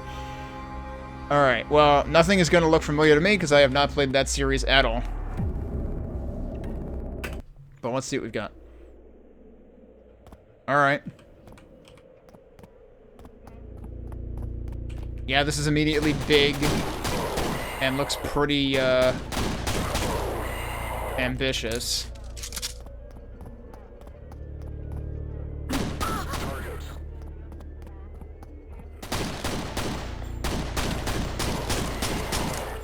These guys are a little hard to see. We got doggos over here somewhere. Oh, shit's just spawning in all over the place.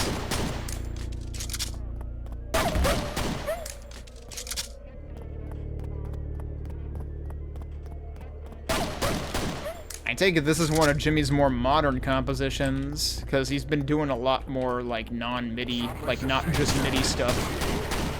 But obviously MIDI is what Jimmy was known for, like, I don't know, a decade?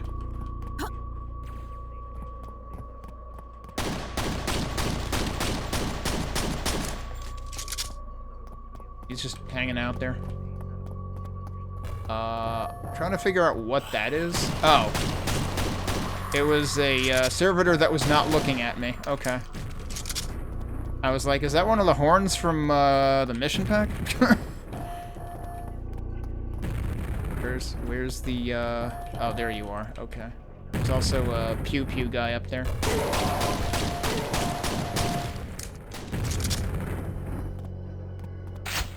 Finding it very hard to spot the enemies, so I'm kind of just trying to keep moving so they don't hit me, hopefully.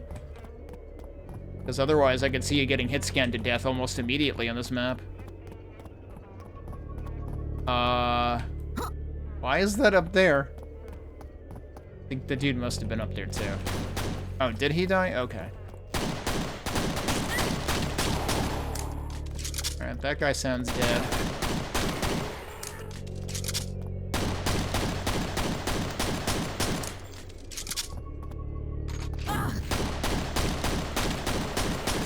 Surprise shotgunner. Yeah, I've lost half my health, and I don't know where there are any resources yet. This seems like a pretty rough start. Oh, here's some supplies.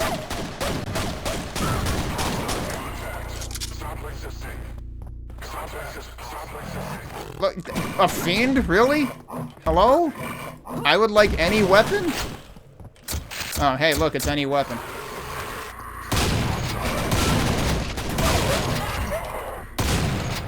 Great, got sandwiched in between a fiend and a doggo. Well, I'm gonna die, probably.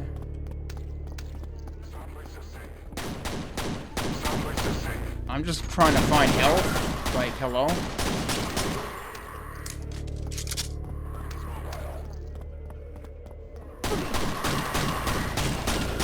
I got hit by the one guy who wasn't hit scan. That's embarrassing.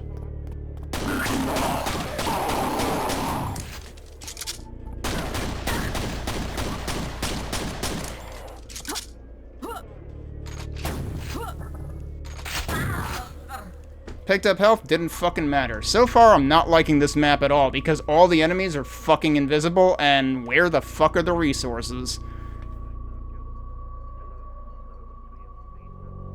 Hey, did it output? Yeah, I mean, this is the new...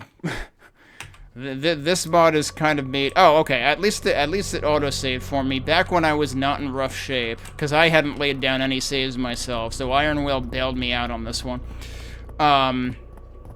Now, a lot of the stuff, so, like, I started out playing Arcane Dimensions in 2021, and then I got into more mods from there, because Arcane Dimensions absolutely, like, set the bar in terms of, like, modern Quake mapping. And it's just, the bar has just kept going up from there, so you got stuff like Alkaline, Epics of Enmity is a really good episode, and I think that's also what introduced, like, the alternative music pack for people who want to stream the game so that they're not getting content ID'd all the time.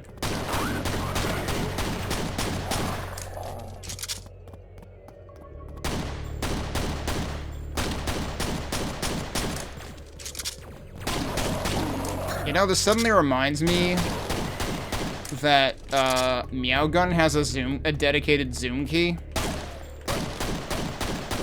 which I never used in the Meowgun demo episode, but I could really use it now.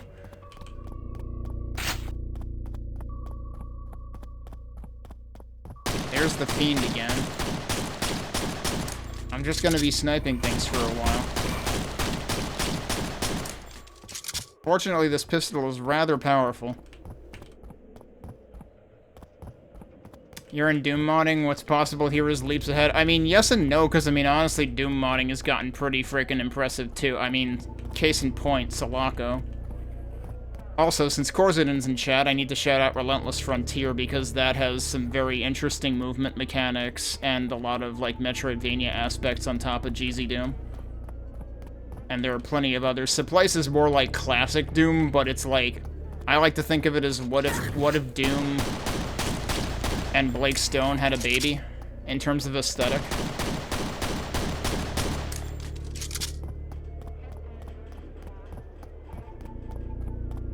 Ironwail has a zoom function. It might be F11 by default. That's a heck of a button for that.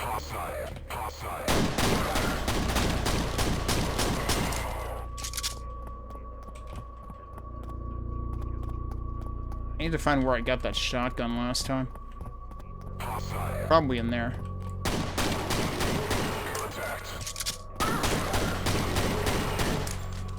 I'm basically having the problem with these guys that I called out that I was going to have with the blue alternative color palettes of like the fiends and stuff, where like, guess what? A lot of the textures in this pack are gonna be blue-ish.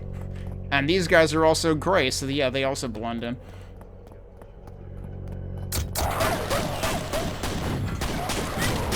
Oh right, those are guided missiles too.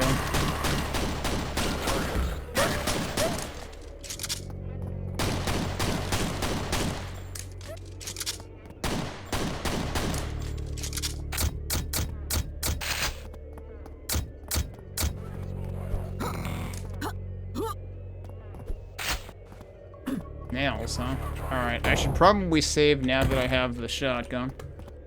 And I'm not nearly dead this time.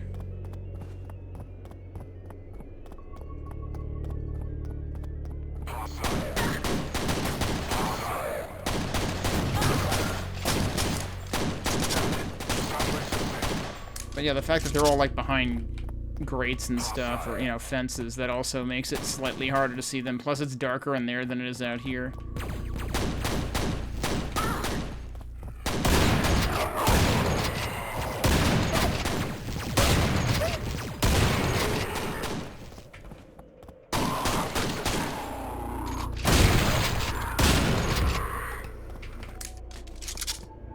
Also, I did nudge my sound volume down a little bit more since last weekend, because when I was checking out my VOD, I noticed that, this has the problem that, like, Supercharged for Doom has, where all the weapon sounds are really loud.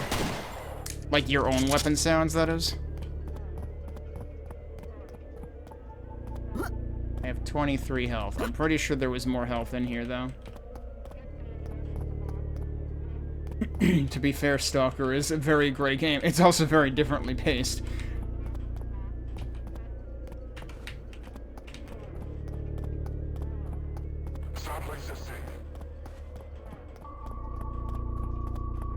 But yeah, the pistol basically feels like an OP sniper rifle in this. I think somebody might have even commented on that in either a review or the discussion thread. What was that noise?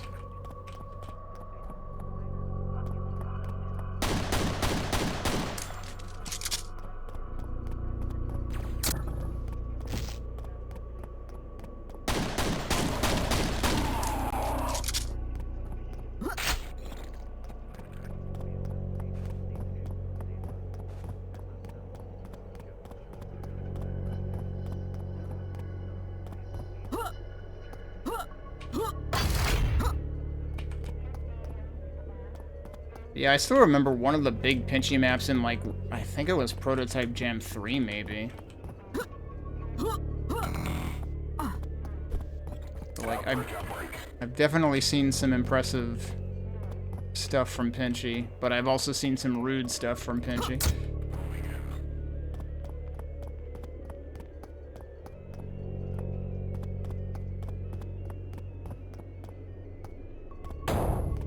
Hearing dudes wandering around somewhere. Where are they? I assume they're over here somewhere. Oh, that actually crosses over to that, or from that. I'm not sure how we get up there yet.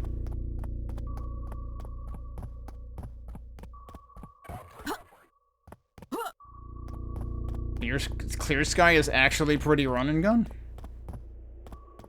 I wasn't really expecting any of the Stalker games to be.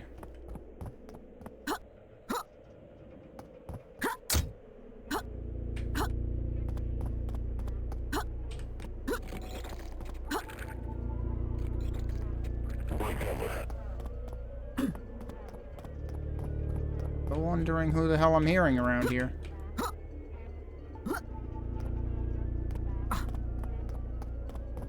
Anyway, I don't think we're getting up top from here. I think I should probably be looking around outside more.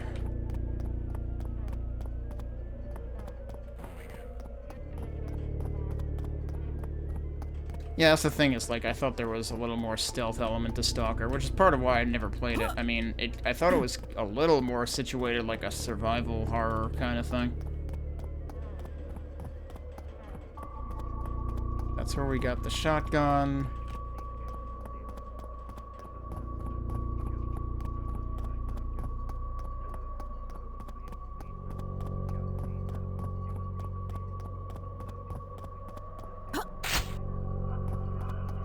I have a few secrets to look for, but right now I'm having a hard enough time finding progression. And I haven't been back here yet.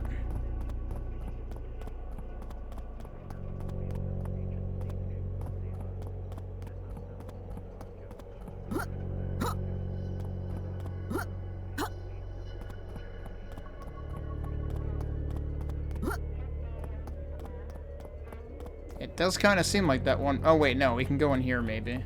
Alright. The door there.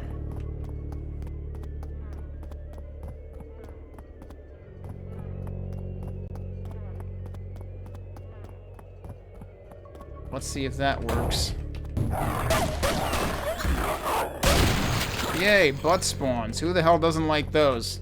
Literally everybody doesn't like those. Stop fucking doing it.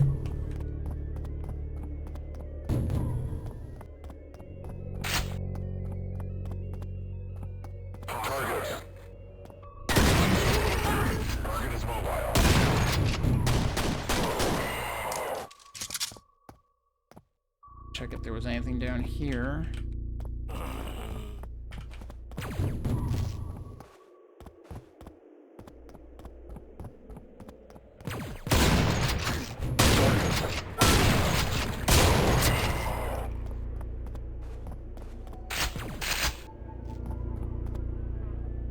That was another shotgun. Okay. In case you happen to come in here first, I guess.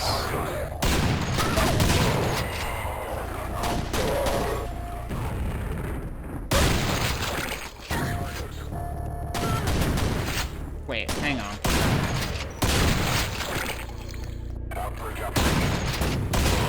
Okay, I thought I was getting shot at from outside.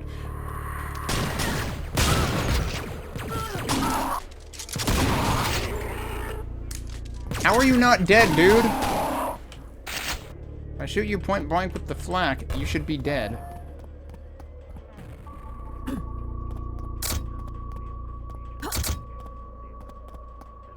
Jesus, was I really that far off? So, I will point out,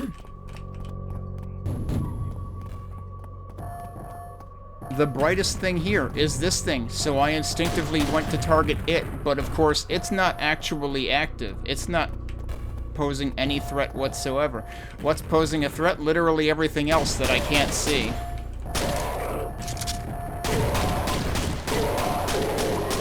So yeah, still not a fan of this level at all, because all of the actual threats are basically invisible, and everything that draws your eye is not a threat. Hey, there's health inside there too, so I guess at some point those break, and so that's supposed to be a bit of a reprieve. But yeah, no, this seems like it's worth 3 stars already, and if anything, Zettabyte saying this might be one of the most reasonable 3-star maps has me worried, because this doesn't seem reasonable so far. Entirely because of the enemy visibility problems.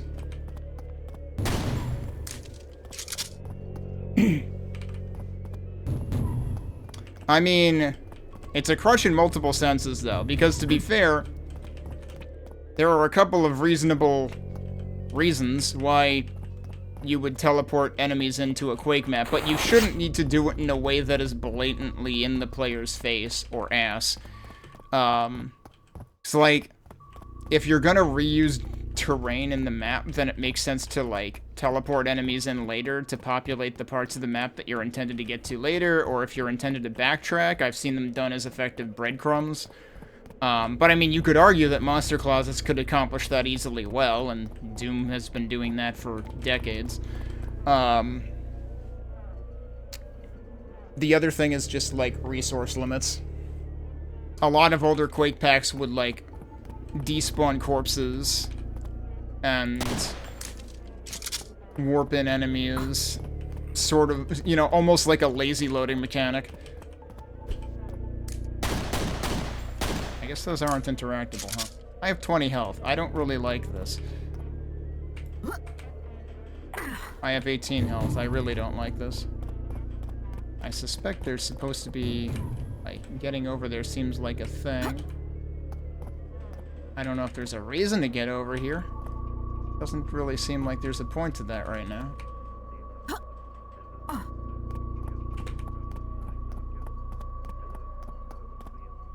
Alright, well, clearly we can go this way. I was kind of hoping to find more health first.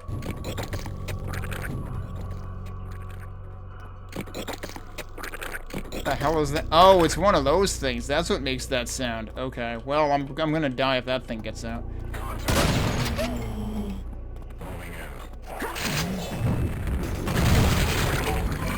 Okay. I'm not actually sure what happened there.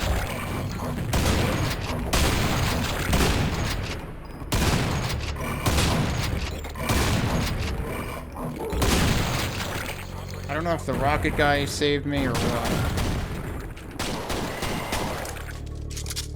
I have 6 health. This ain't looking good. This is looking like as Pinchy forgot to put health in the fucking map. I mean, there's been a little bit of it, but there hasn't been nearly enough. Yeah, visible teleports, right. Wrath is really bad about spawnitis. Spawnitis meaning teleporting enemies, or spawnitis meaning spawns? I assume not spawns, because Wrath has a custom enemy set. Hey, Dead Camper.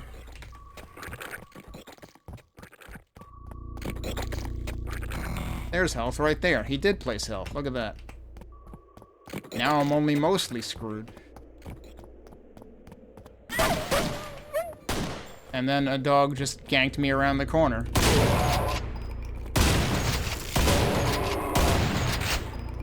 I can't believe this isn't Incision. I got ganked around the corner by something. Alright, they gave me 2 health packs in this room. I should immediately be worried.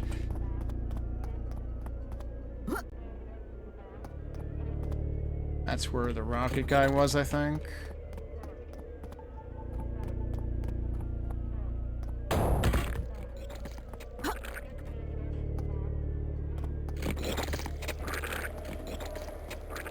Portal noises?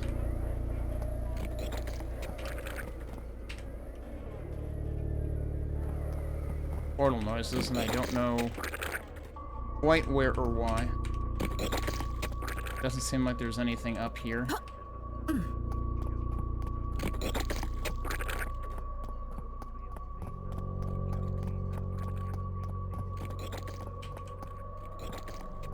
Right, this should be going forward, right?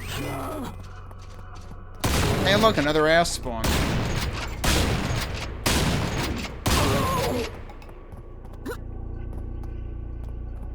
Oh, and this is the upper floor. Okay. I assume that needs a key? That is telling me it needs a key. Yeah, okay.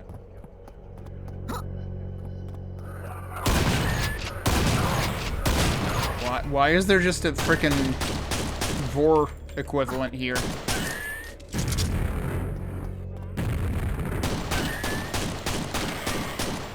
Well, I have to go all the way across again because I fell down during that, but... Beats taking damage from the, God, I forgot what they're called again, so I'm just gonna call them Vors now.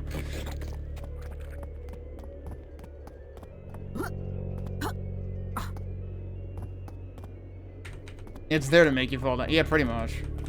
I suppose. Places one UJOSHA violation, clearly. Wait, can I actually kill these from the top? Like, it looks like the top of the tank is actually open. I sure can. Okay, interesting. Not all of them have stuff inside, though. I know one of them had health. Alright, so we need that on both sides, both ends. Yeah, see, there's a health kit in there. I completely whiffed that.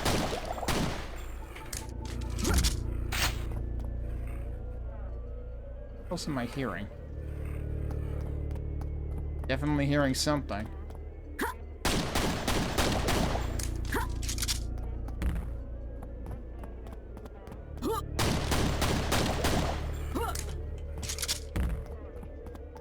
Unless that's seriously them after they're dying and floating around or something.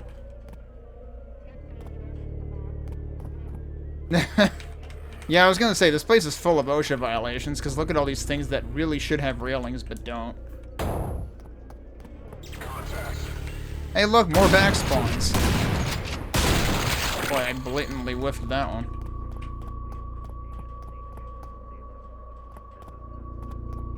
Like, why would you put back spawns like that? There is literally no reason to do that other than you hate the player and do not give a shit about your map being compelling at all, because guess what? It's not. Back spawns pretty much remove anything compelling about your map whatsoever.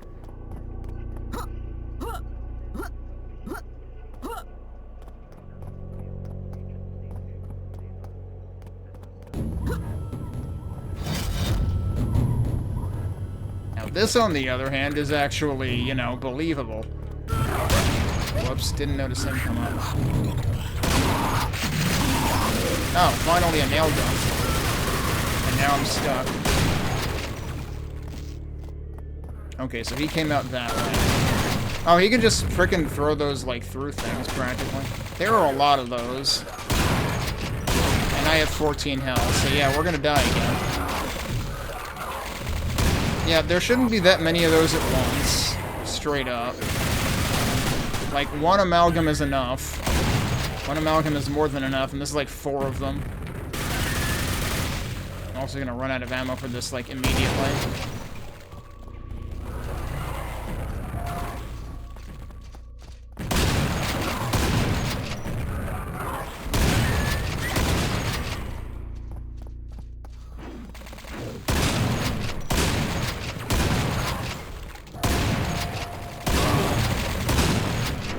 Well, I keep getting stuck.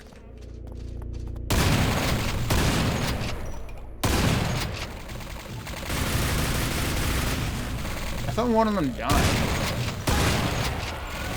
Now one of them died. Now 2 of them died.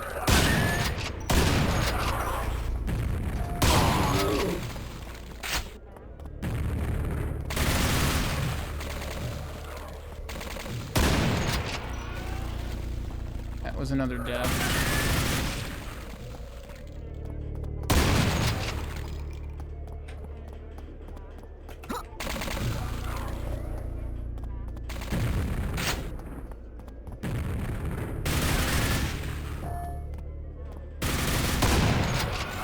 Okay, that one's dead. I ran out of nails, though. That's what I'm a little more worried about. Alright, you're dead. Well, I think I'm in slightly less danger. Yeah, the way this fight was started made a lot more sense. It wasn't just, hey, we spawn another enemy up your ass. Wait, there's another one over there?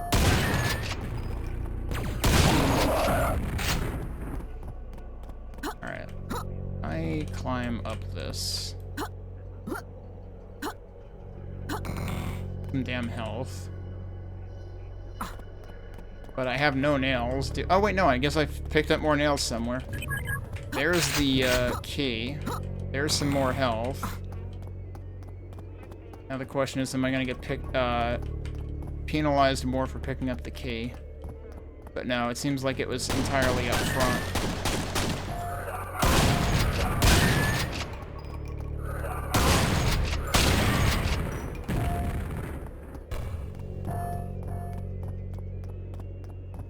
I guess all the projectiles gave up already? Okay.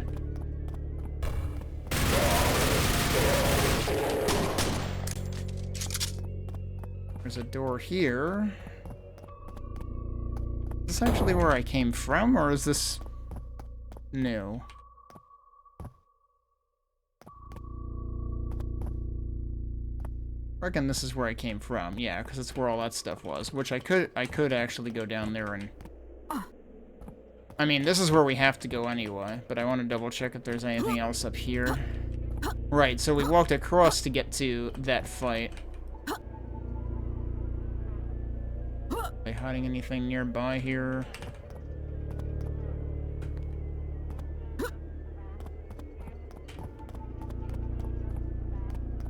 And then those were presumably the amalgams that we saw enclosed earlier. So, like, yeah, that's a really cool way of doing that. Hey, this is different.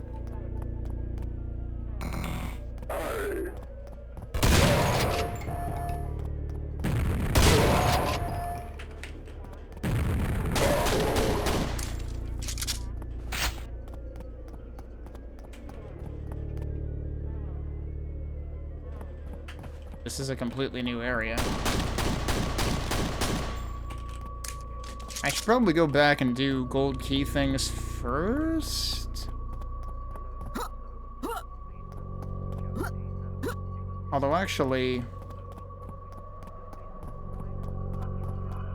weren't there 2 key doors down here? Is that going to be a problem?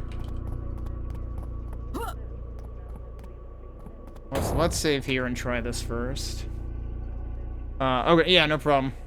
At most, I'll hear it on my laptop, but my main machine has it muted anyway.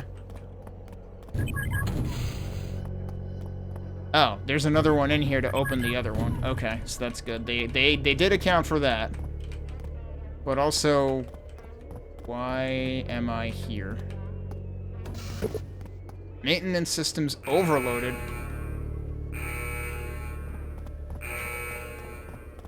Okay, so I could presumably use this second key on that door. But what if I didn't? And also, where does this go? Okay, that also... Wait, were there actually 3 different doorways?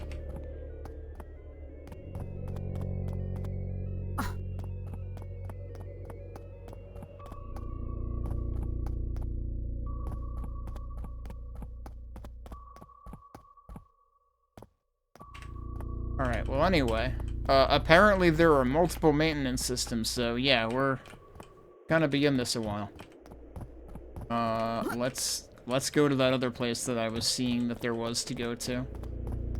Like, gee, glad I looked around more up here, because otherwise I might not have even noticed that, and then I would be wondering what the hell else to do.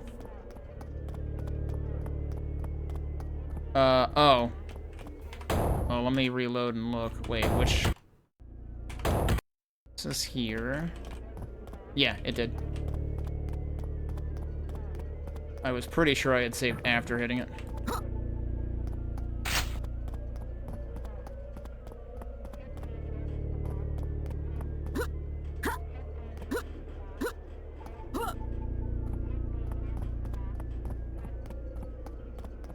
Going here. We'll see what the heck is next.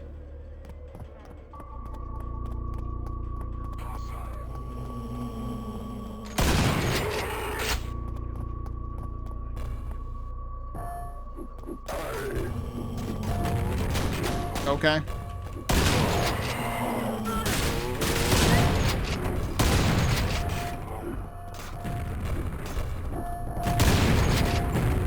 Oh, that guy didn't die.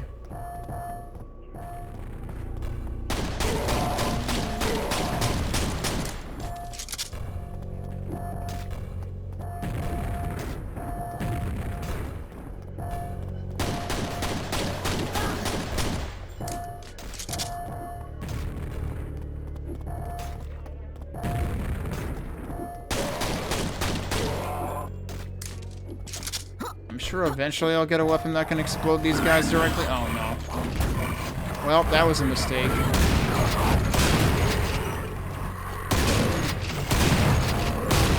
also a mistake.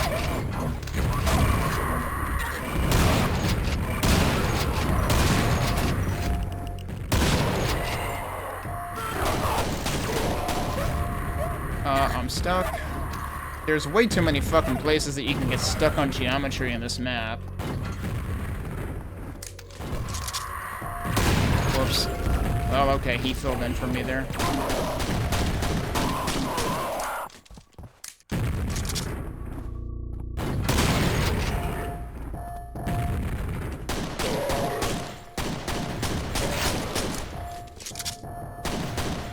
Did the frickin' golem followed me?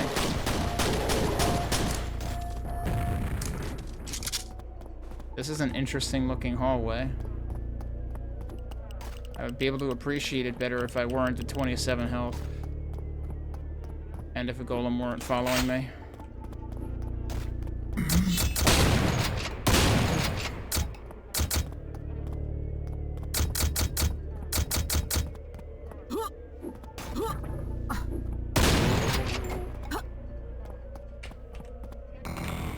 Okay, there was also more health there. Yeah, it seems pretty blatantly unforgiving to only have barrels around to kill golems with, and like if you happen to if one happens to wander too far from it, then you're just screwed. Wait, was there something in there?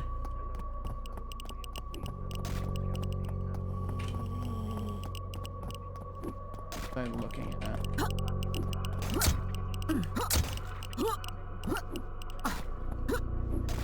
I don't know what I thought I was looking at now.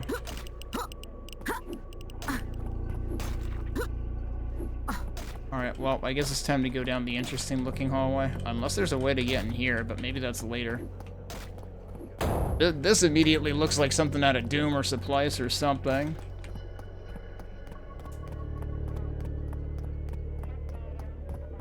I could have backed out, but then I would have backed into the golem again. Okay, well, there's that. What are we gonna have to fight? Okay.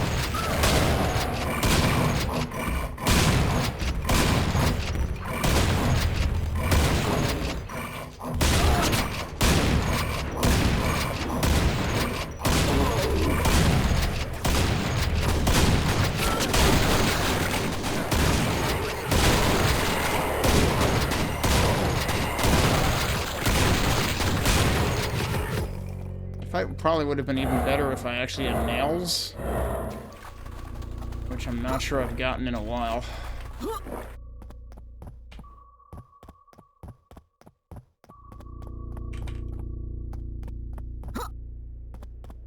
So I'm not actually sure what the point of that was. It's like, basically got a health refill, but there wasn't any, like, key items down there. So what was the point?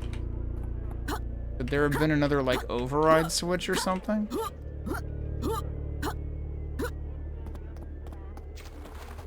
There have been anything underwater anywhere?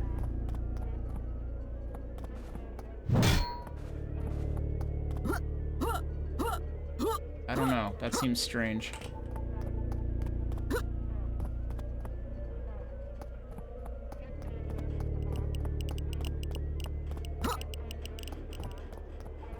Also, I'm not entirely clear on...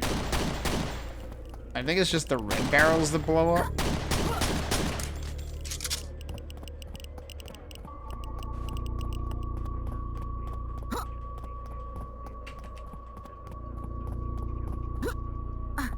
So, I don't really know what the point of this entire area was. Which is funny, because originally I was saying, like, gee, I'm glad I stumbled into this area, otherwise I wouldn't know where to go next. If this area didn't have a point, then... I guess I'm still wondering where to go next. Also, I don't know what happened to the golem. It seems to be gone.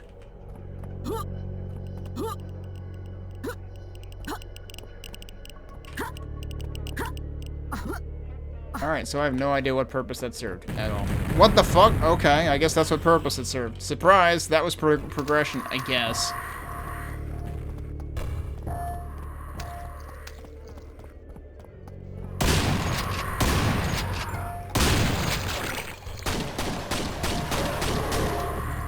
that exactly where there were dudes on top before?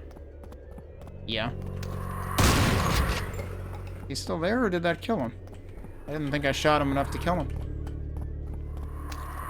Alright. This is a building we have not been in yet. Oh, hang on.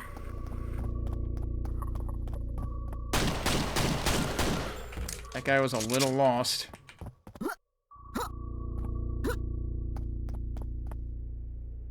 Okay, well.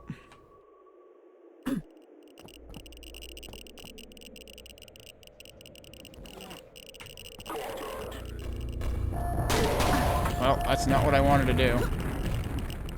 Oh hey, I finally have a thing that can jib golems.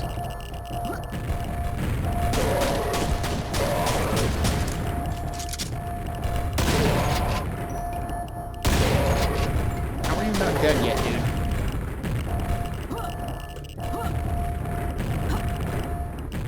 There's really nowhere I can go besides here, okay?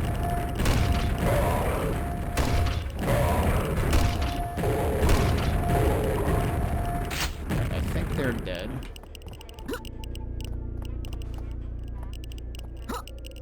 Is that... I was wondering if I was hearing...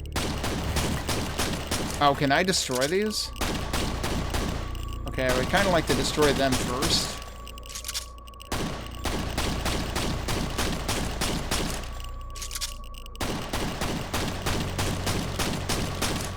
Like, I see you over there, so I would like to not cause problems for myself. Because this area seems very unforgiving.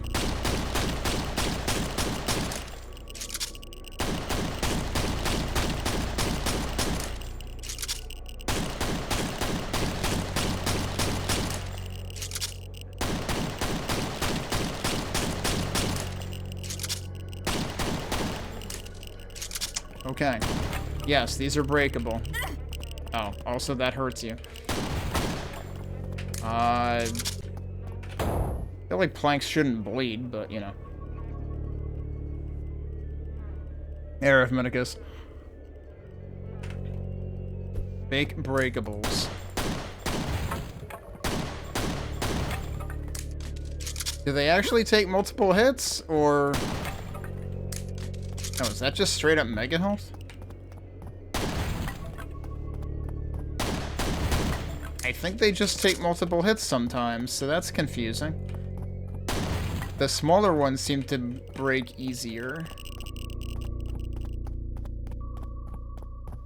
I'm pretty sure that was mega health back there. I'm kind of inclined to maybe leave that until an emergency.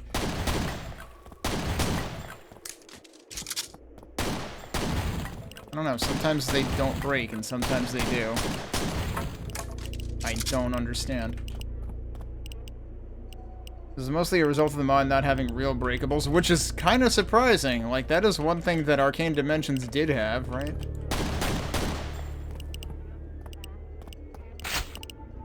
Oh. That's that was a key item. Surprise. I was like, what am I looking at? First, I thought it was supposed to be some kind of, like, Easter egg reference to Stalker that I didn't understand.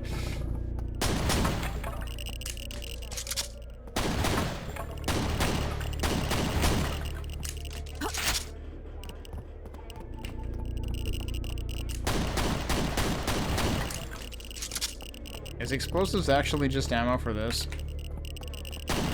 I forgot if that got renamed. Yeah, I guess it is just ammo for that. Okay.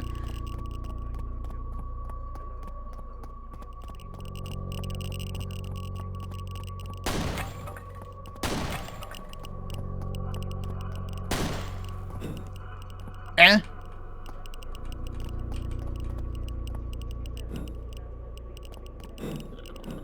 Surprise ladder that I can't see.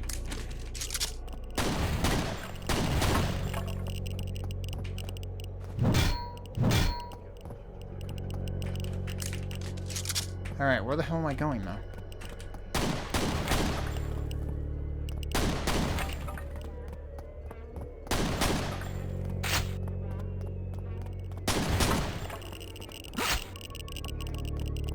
So it turns out they do actually give you a lot of explosives down here. But also, yeah, I would not... that Shambler fight just seems inherently flawed, because either you're going to have a terrible time because there's not going to be any cover, because I'm going to assume that if I can break these planks, then so can they. Or you're going to snipe them from downrange 9 miles away, and it's not going to be an issue at all, but it's also going to be pretty boring. So that... I don't know, dude. Like, this is one of those maps that, like, environmentally, cool, yeah. I like that part of it, but in terms of combat, you've got a mixture of enemies spawning on your ass, pretty much literally, a lot of spawn-ins in general, a lot of combat encounters that don't really feel like they hold up that well, and the only ones that actually seemed maybe actually well designed are still pretty rude. Is this an elevator? That is an elevator. Surprise. Oh, and hey, now we're allowed to go in there, as it turns out.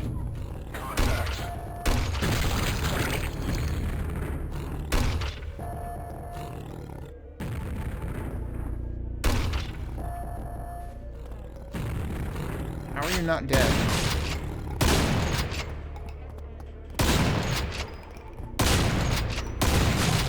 Actually, not. The ricocheting was kind of paying off there. I'm not sure he was actually able to leave this room. He seemed very confused. Alright, well, there's our second switch. Nuclear fuel enrichment increase. Oh, each one does a different thing, actually. But there are 4 things total. I guess I can go back down there if I want to, but I'm not sure I want to. I might end up not finding any secrets in this map and being fine with it, because the progression is already weird enough as it is.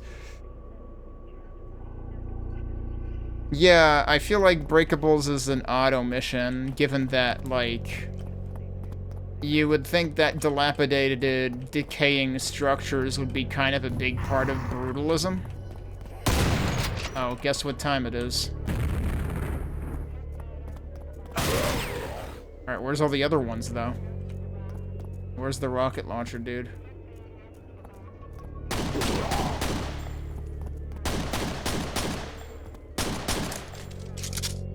These guys are basically only actually hittable when they... Oh, whoa, he got over here really fast. I think he's dead.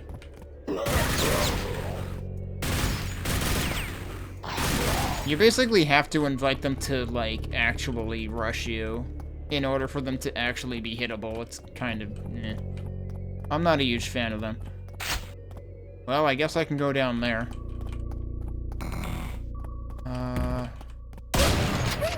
Surprise dog from I don't know where. There's another one. I heard that. I don't know if it's inside and below or what.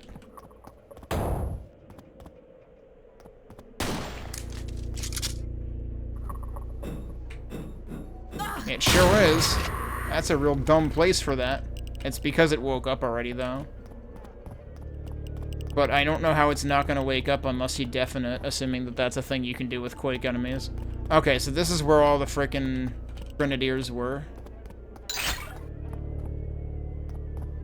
That's a secret? Well, I guess I'm not going to be 0 for 5 on secrets. I have no idea why that was a secret, though. That's odd. There's a whole lot about this map that just baffles me. Did I actually not have to come down here at all? I was assuming I needed to come down here for some reason. If not, then I guess I understand why that was a secret. Still seems weird. Is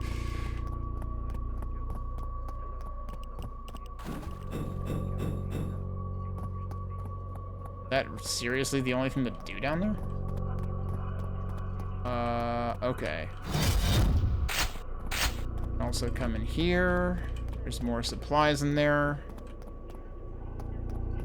I'm assuming I've been through here.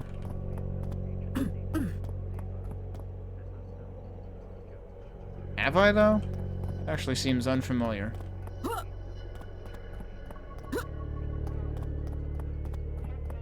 Stalker secret stashes make very little sense half the time, so it checks it. So even the secrets are stalker references. It's like, hey, an arbitrary stash that counted as a secret. Okay. Yeah, I don't think I've actually been here before. Hey, what's in there? That seems important. I don't think I can get there from here though. There's a lot of like glass enclosures in this. There's a lot of bars over there for some reason. There is seemingly a entrance from below. Target. Fire. Target.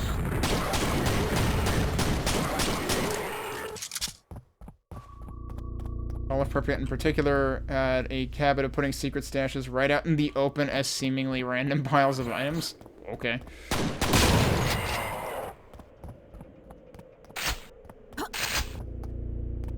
Probably shouldn't have picked that up just yet. I was already full.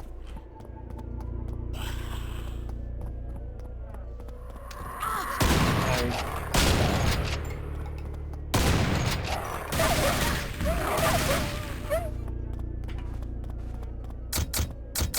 feel like there have been precious little in the way of nails.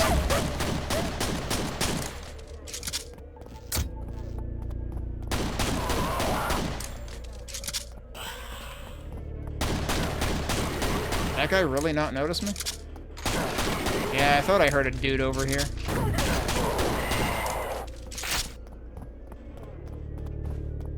And where's the servitor? Well, that's not very nice. That was... Oh, they're in the pool. Okay. Pool party and I wasn't invited.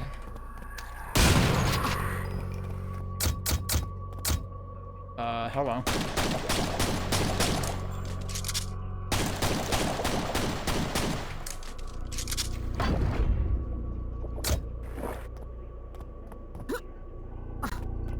Target.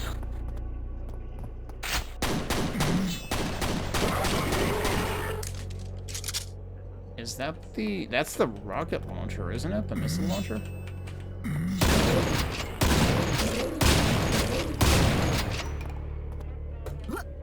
Sure is. There she is.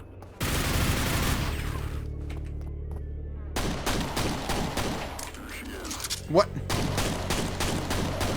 Kill a dude and another one just appears in the same exact place? Okay. This part with the holes and barred windows. You know for a fact this is ripped straight from Shadow of Chernobyl. A PTSD inducer in that game, and you immediately went, hey, hold on. Oh, boy.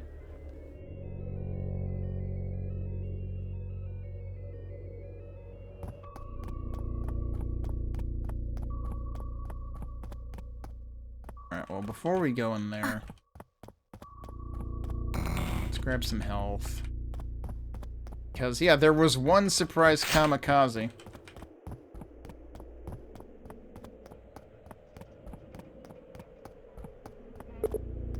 From inside. At least that door actually says something. I haven't actually gone up here.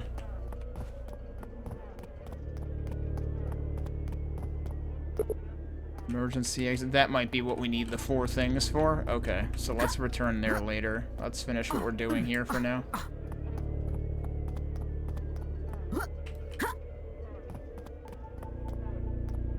So let me just make sure. I don't think there was anything to do in the pool. I have, like, no nails, again. Luckily, this mod doesn't have railgunners, because, oh boy. Oh. It has shell rats, though. I remember their name now. It woke up.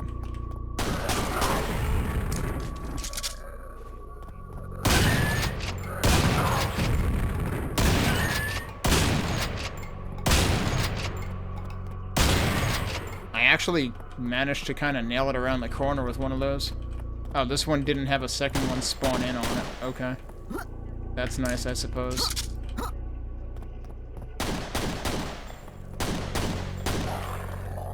Dog.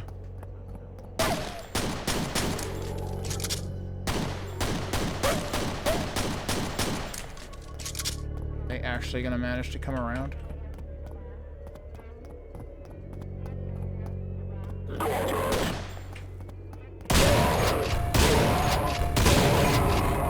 I'm amazed I didn't really get hit by that. Whoops.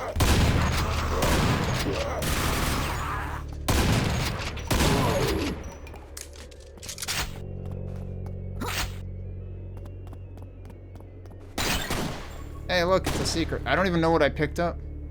Oh, more explosives. It's always explosives, seemingly.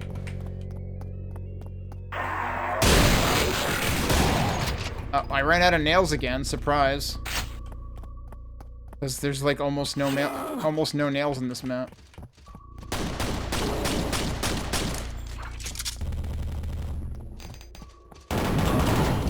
Alright, you're dead.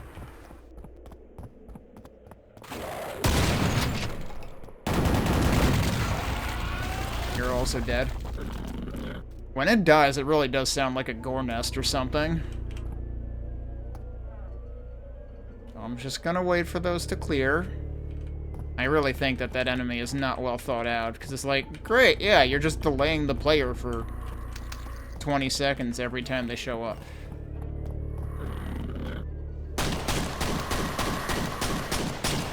I was hearing something else in there. I don't know if it was another amalgam or what.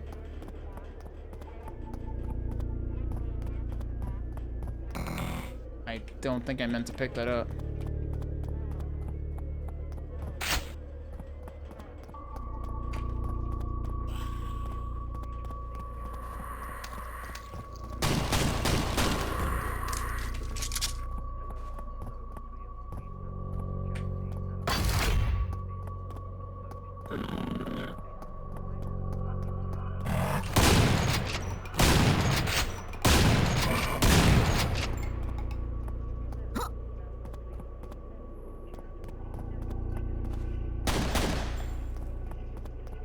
Elevator there.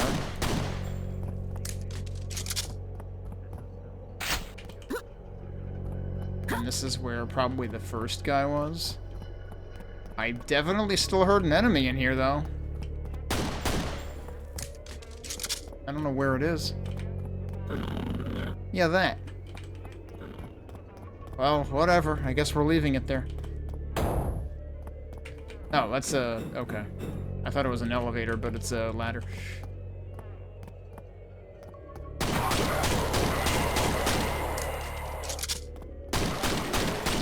Okay, sure, just line them up for me like that, I guess.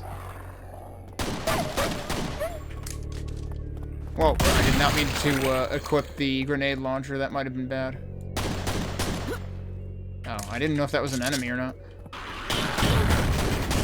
Guess what time it is.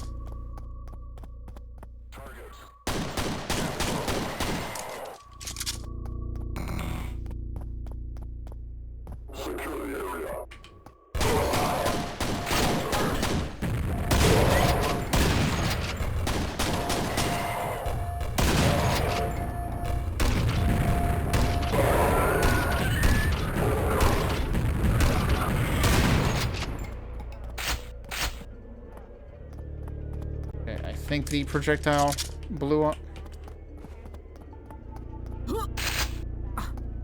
Interesting place for nail guns. But hey, at least that's some nail ammo. Alright, third switch.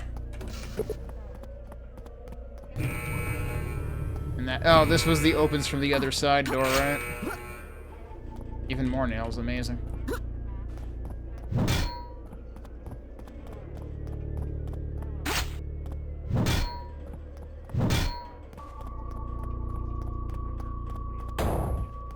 I expect new opposition here. Maybe not. And then this was the staircase I was going to go across to the other side and see what happens.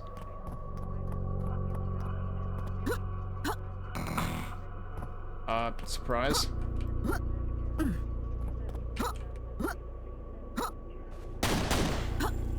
Wanted to see if that was shootable or pushable. Oh, hello. More nails, amazing.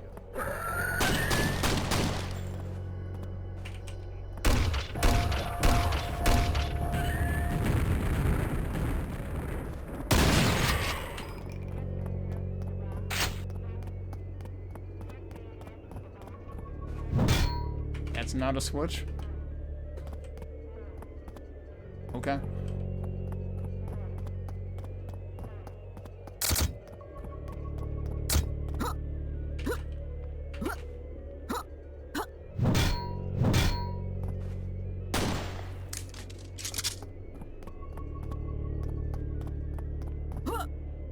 Still a matter of that door. That's a secret, or just for show and never opens, or what? Maybe it'll open if I take that. Hang on, is there... No, I killed the stuff over here. Yeah, I don't know. Those ain't opening. Alright, well, let's go up here and see what we've got. The other side. There's a staircase to there.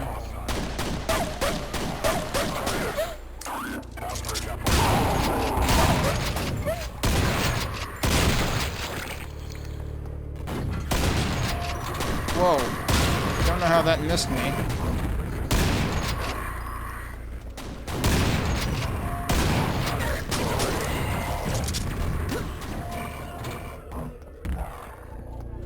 Where that fiend is now. It was mad at somebody else. Not anymore, though. Alright, I think he's dead. Nope. Now he is. What the...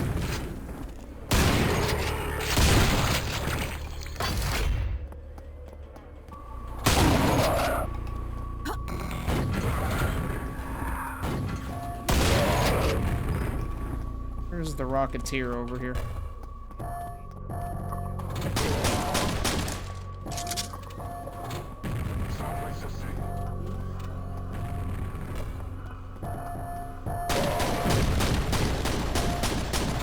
He's dead.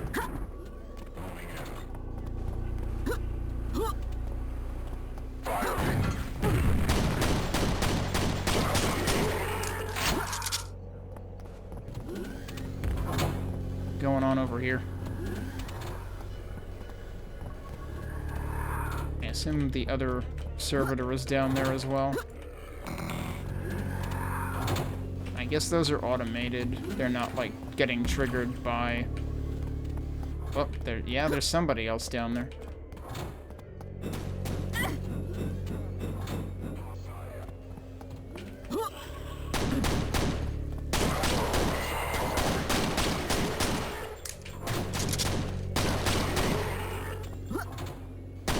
Yeah, they're inside of that. Okay. Hey, Mazu. This map has been... I think this map has been kind of brutal.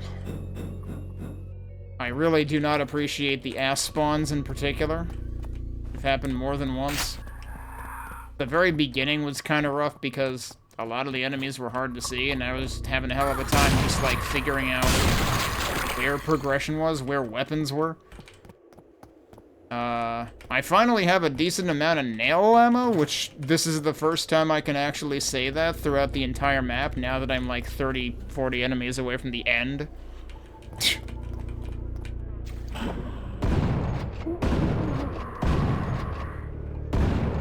Man, servitors really like a pool party in this map, though. And now I probably fall and take damage. Oh, no, that works, okay.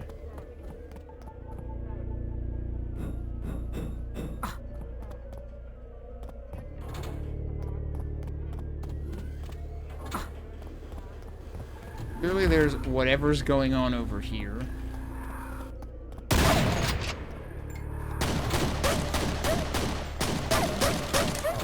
Apparently dogs can't climb stairs?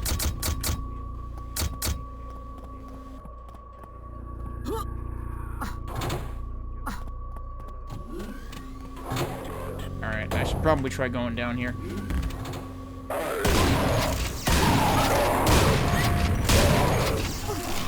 That seems unreasonable.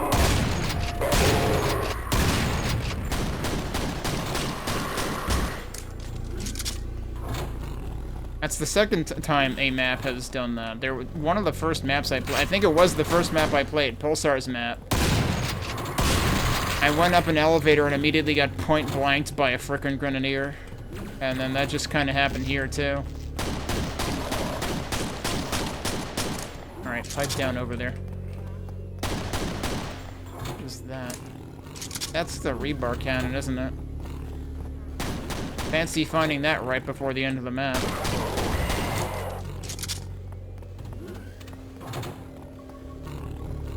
And could you not be right below me so I could actually hit you? There you go.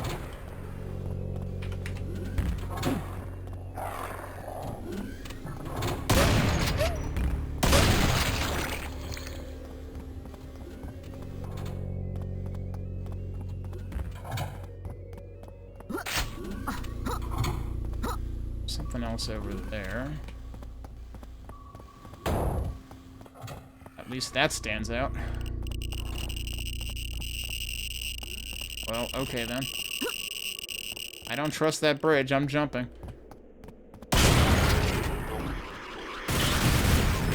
I'm glad that didn't see me coming, apparently.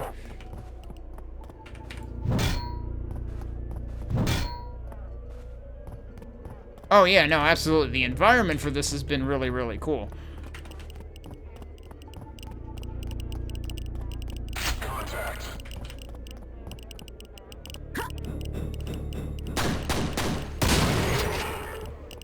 Oh, now I'm back in here. Okay. This was the corner that I walked over this and tripped over the ladder even when the door was closed. Not really sure why I'm back here, though. Like, what does that accomplish?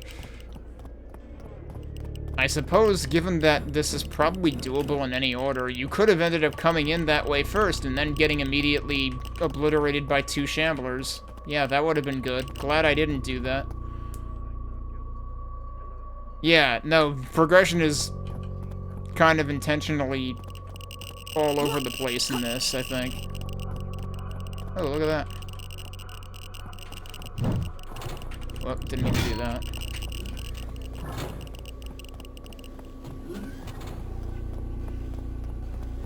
Is there something else to do in this place? Because I would kind of expect the, I was kind of expecting the final switch to be in here. I suppose there is the matter of... Oh, hey, I think there's dogs over there that I can't reach. Oh, can I... Okay. Do I actually have to go up that way, or... No, there's a ladder. I should be able to walk over to it. Oh, yeah, I didn't go up this one ladder in particular, probably, and so I totally missed that being right there. Okay, where are you, buddy? Oh, there you are.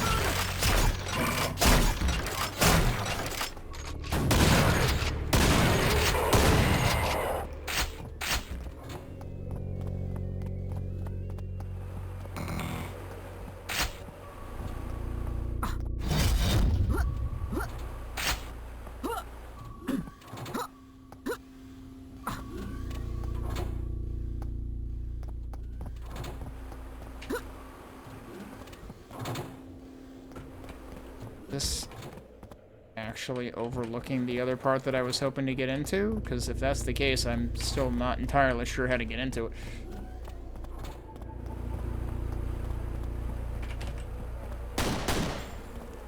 Yeah, none of those have actually been, like, switches or anything.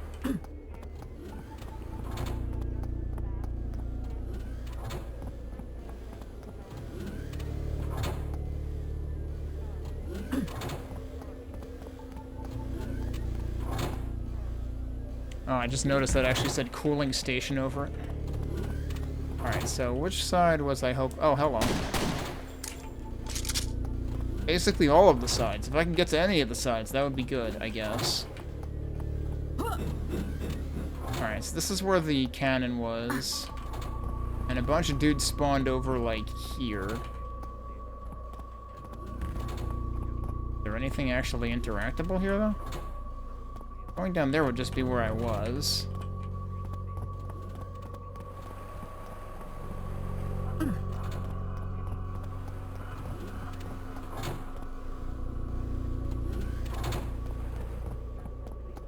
I was assuming I would have to, like, go down into there from here somewhere. Is there a hatch with a ladder that I'm overlooking?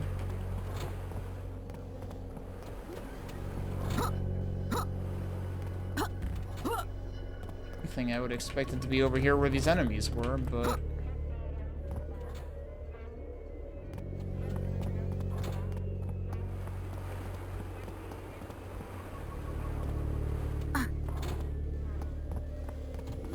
But it kind of seems like the enemies up there were just to punish me for getting the rebar cannon. I mean, there is the matter of that door. So, if I could find a way to open that, alternatively, that could potentially be what I'm looking for here.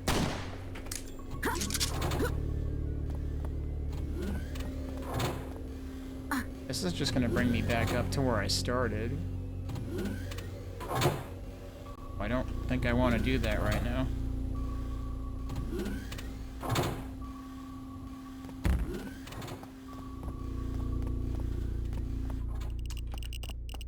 Then how do I open that door? And I guess this is really just here to connect two areas. To give you another place to go directly from this. I actually do have to go back up? That's kind of that's very discombobulating because, like, I came from the roof to begin with. Oh, that's a good... Yeah, I was gonna say, why does that lift in particular have a barrel on it? Wait, so does that one. I need to take one of the ones that doesn't have a barrel on it, otherwise you just get fucking locked in there and get squished to death. Well, I came from up here, and I wouldn't have even known that there was progression to get for down there from up here. That seems kind of wonky. I came from there, right?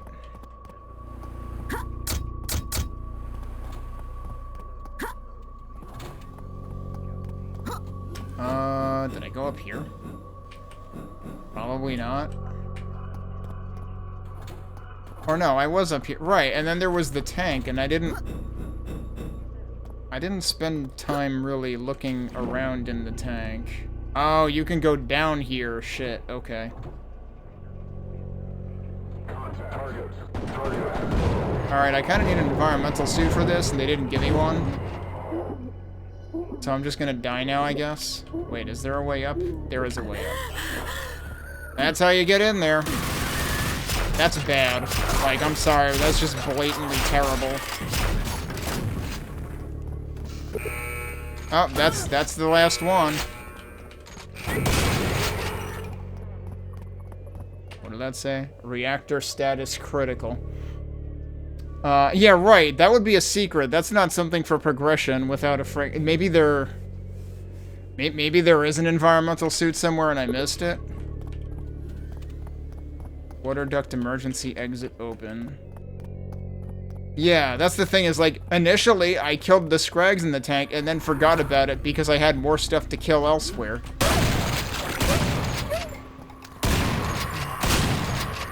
And then I forgot about it. But it's so weird that you can get to, like, everywhere else down here without going the intended direction. And it feels very unintuitive that you actually have to go all the way back up and out again to get in here the right way. So yeah, I would say not one of my favorite maps. Ambitious, yes. Well-designed, no. Absolutely not. Fortunately, I don't have to go back through there again that way. But the other thing that strikes me as hilarious, because the map I played right before this one was Chuma's. Chuma's map had 2 environmental suits in it. In places where you really don't need them at all. This needed an environment. Could I have one of those? Could we trade? Could we have one of those 2 environmental suits in this map? That would be great. Also, I've killed all but 2 enemies now.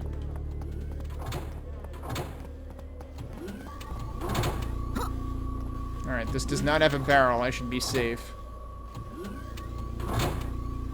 Why is... Oh, everything is still shaking because the whole place is gonna blow up. Right.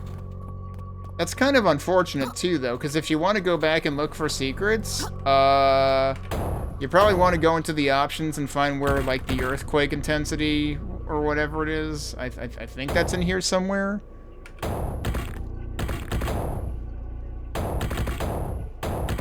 Did they not put a slider for that in here? I kind of thought they did. There's screen flashes. I thought there was screen shake intensity. Am I thinking of a different game? I might be thinking of Jeezy Doom, hell. But, like, it would be kind of unfortunate to go looking for secrets and dealing with the screen shaking the entire time.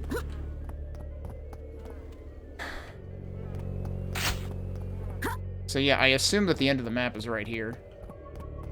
Yeah, this door is open now. I feel like there was one thing I wanted to check on here. Where was the ladder that I climbed up before?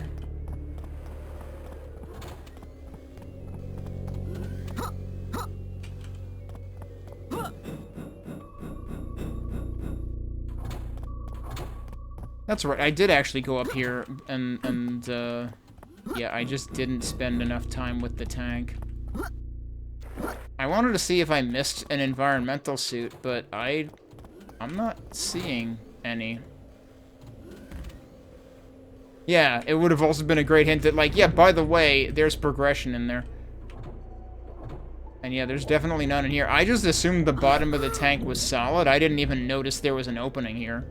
Because you would kind of have to, like, look directly at it. I suppose there really is only one way to go. But it doesn't help that there's, like, more enemies inside of it. So, like, you're going to run out of oxygen before you get to the other side the first time you go through it.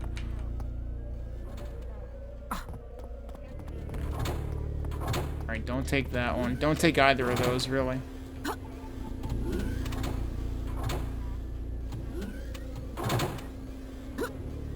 Those don't seem to be, like, exactly out of phase with each other. It seems like the other two are still going up when those hit the bottom. I don't know if those ended up out of phase, but were correctly alternating before. I feel like an alarm... Well, I could see an alarm getting annoying, too, but yeah, it would still be less annoying than your screen always shaking. I'm sure there is a C-VAR to turn it off. Oops. See, even here, I'm, like, bonking on something. Oh, because you can get stuck in here, and then you can't go up. There's so many places where you can just get snagged on geometry in this level. That was definitely happening to me earlier. So yeah, I mean, oh, this is cool, because you can kind of appreciate a lot of the architecture from here. And that says exit. And there you go. Whoa, and everything blew up.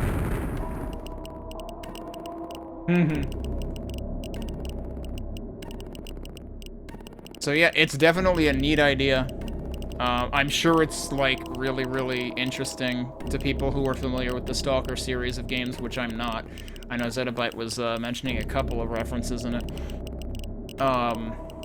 Yeah, this one kind of fell flat on me because it was a little too ambitious and not really reined in enough.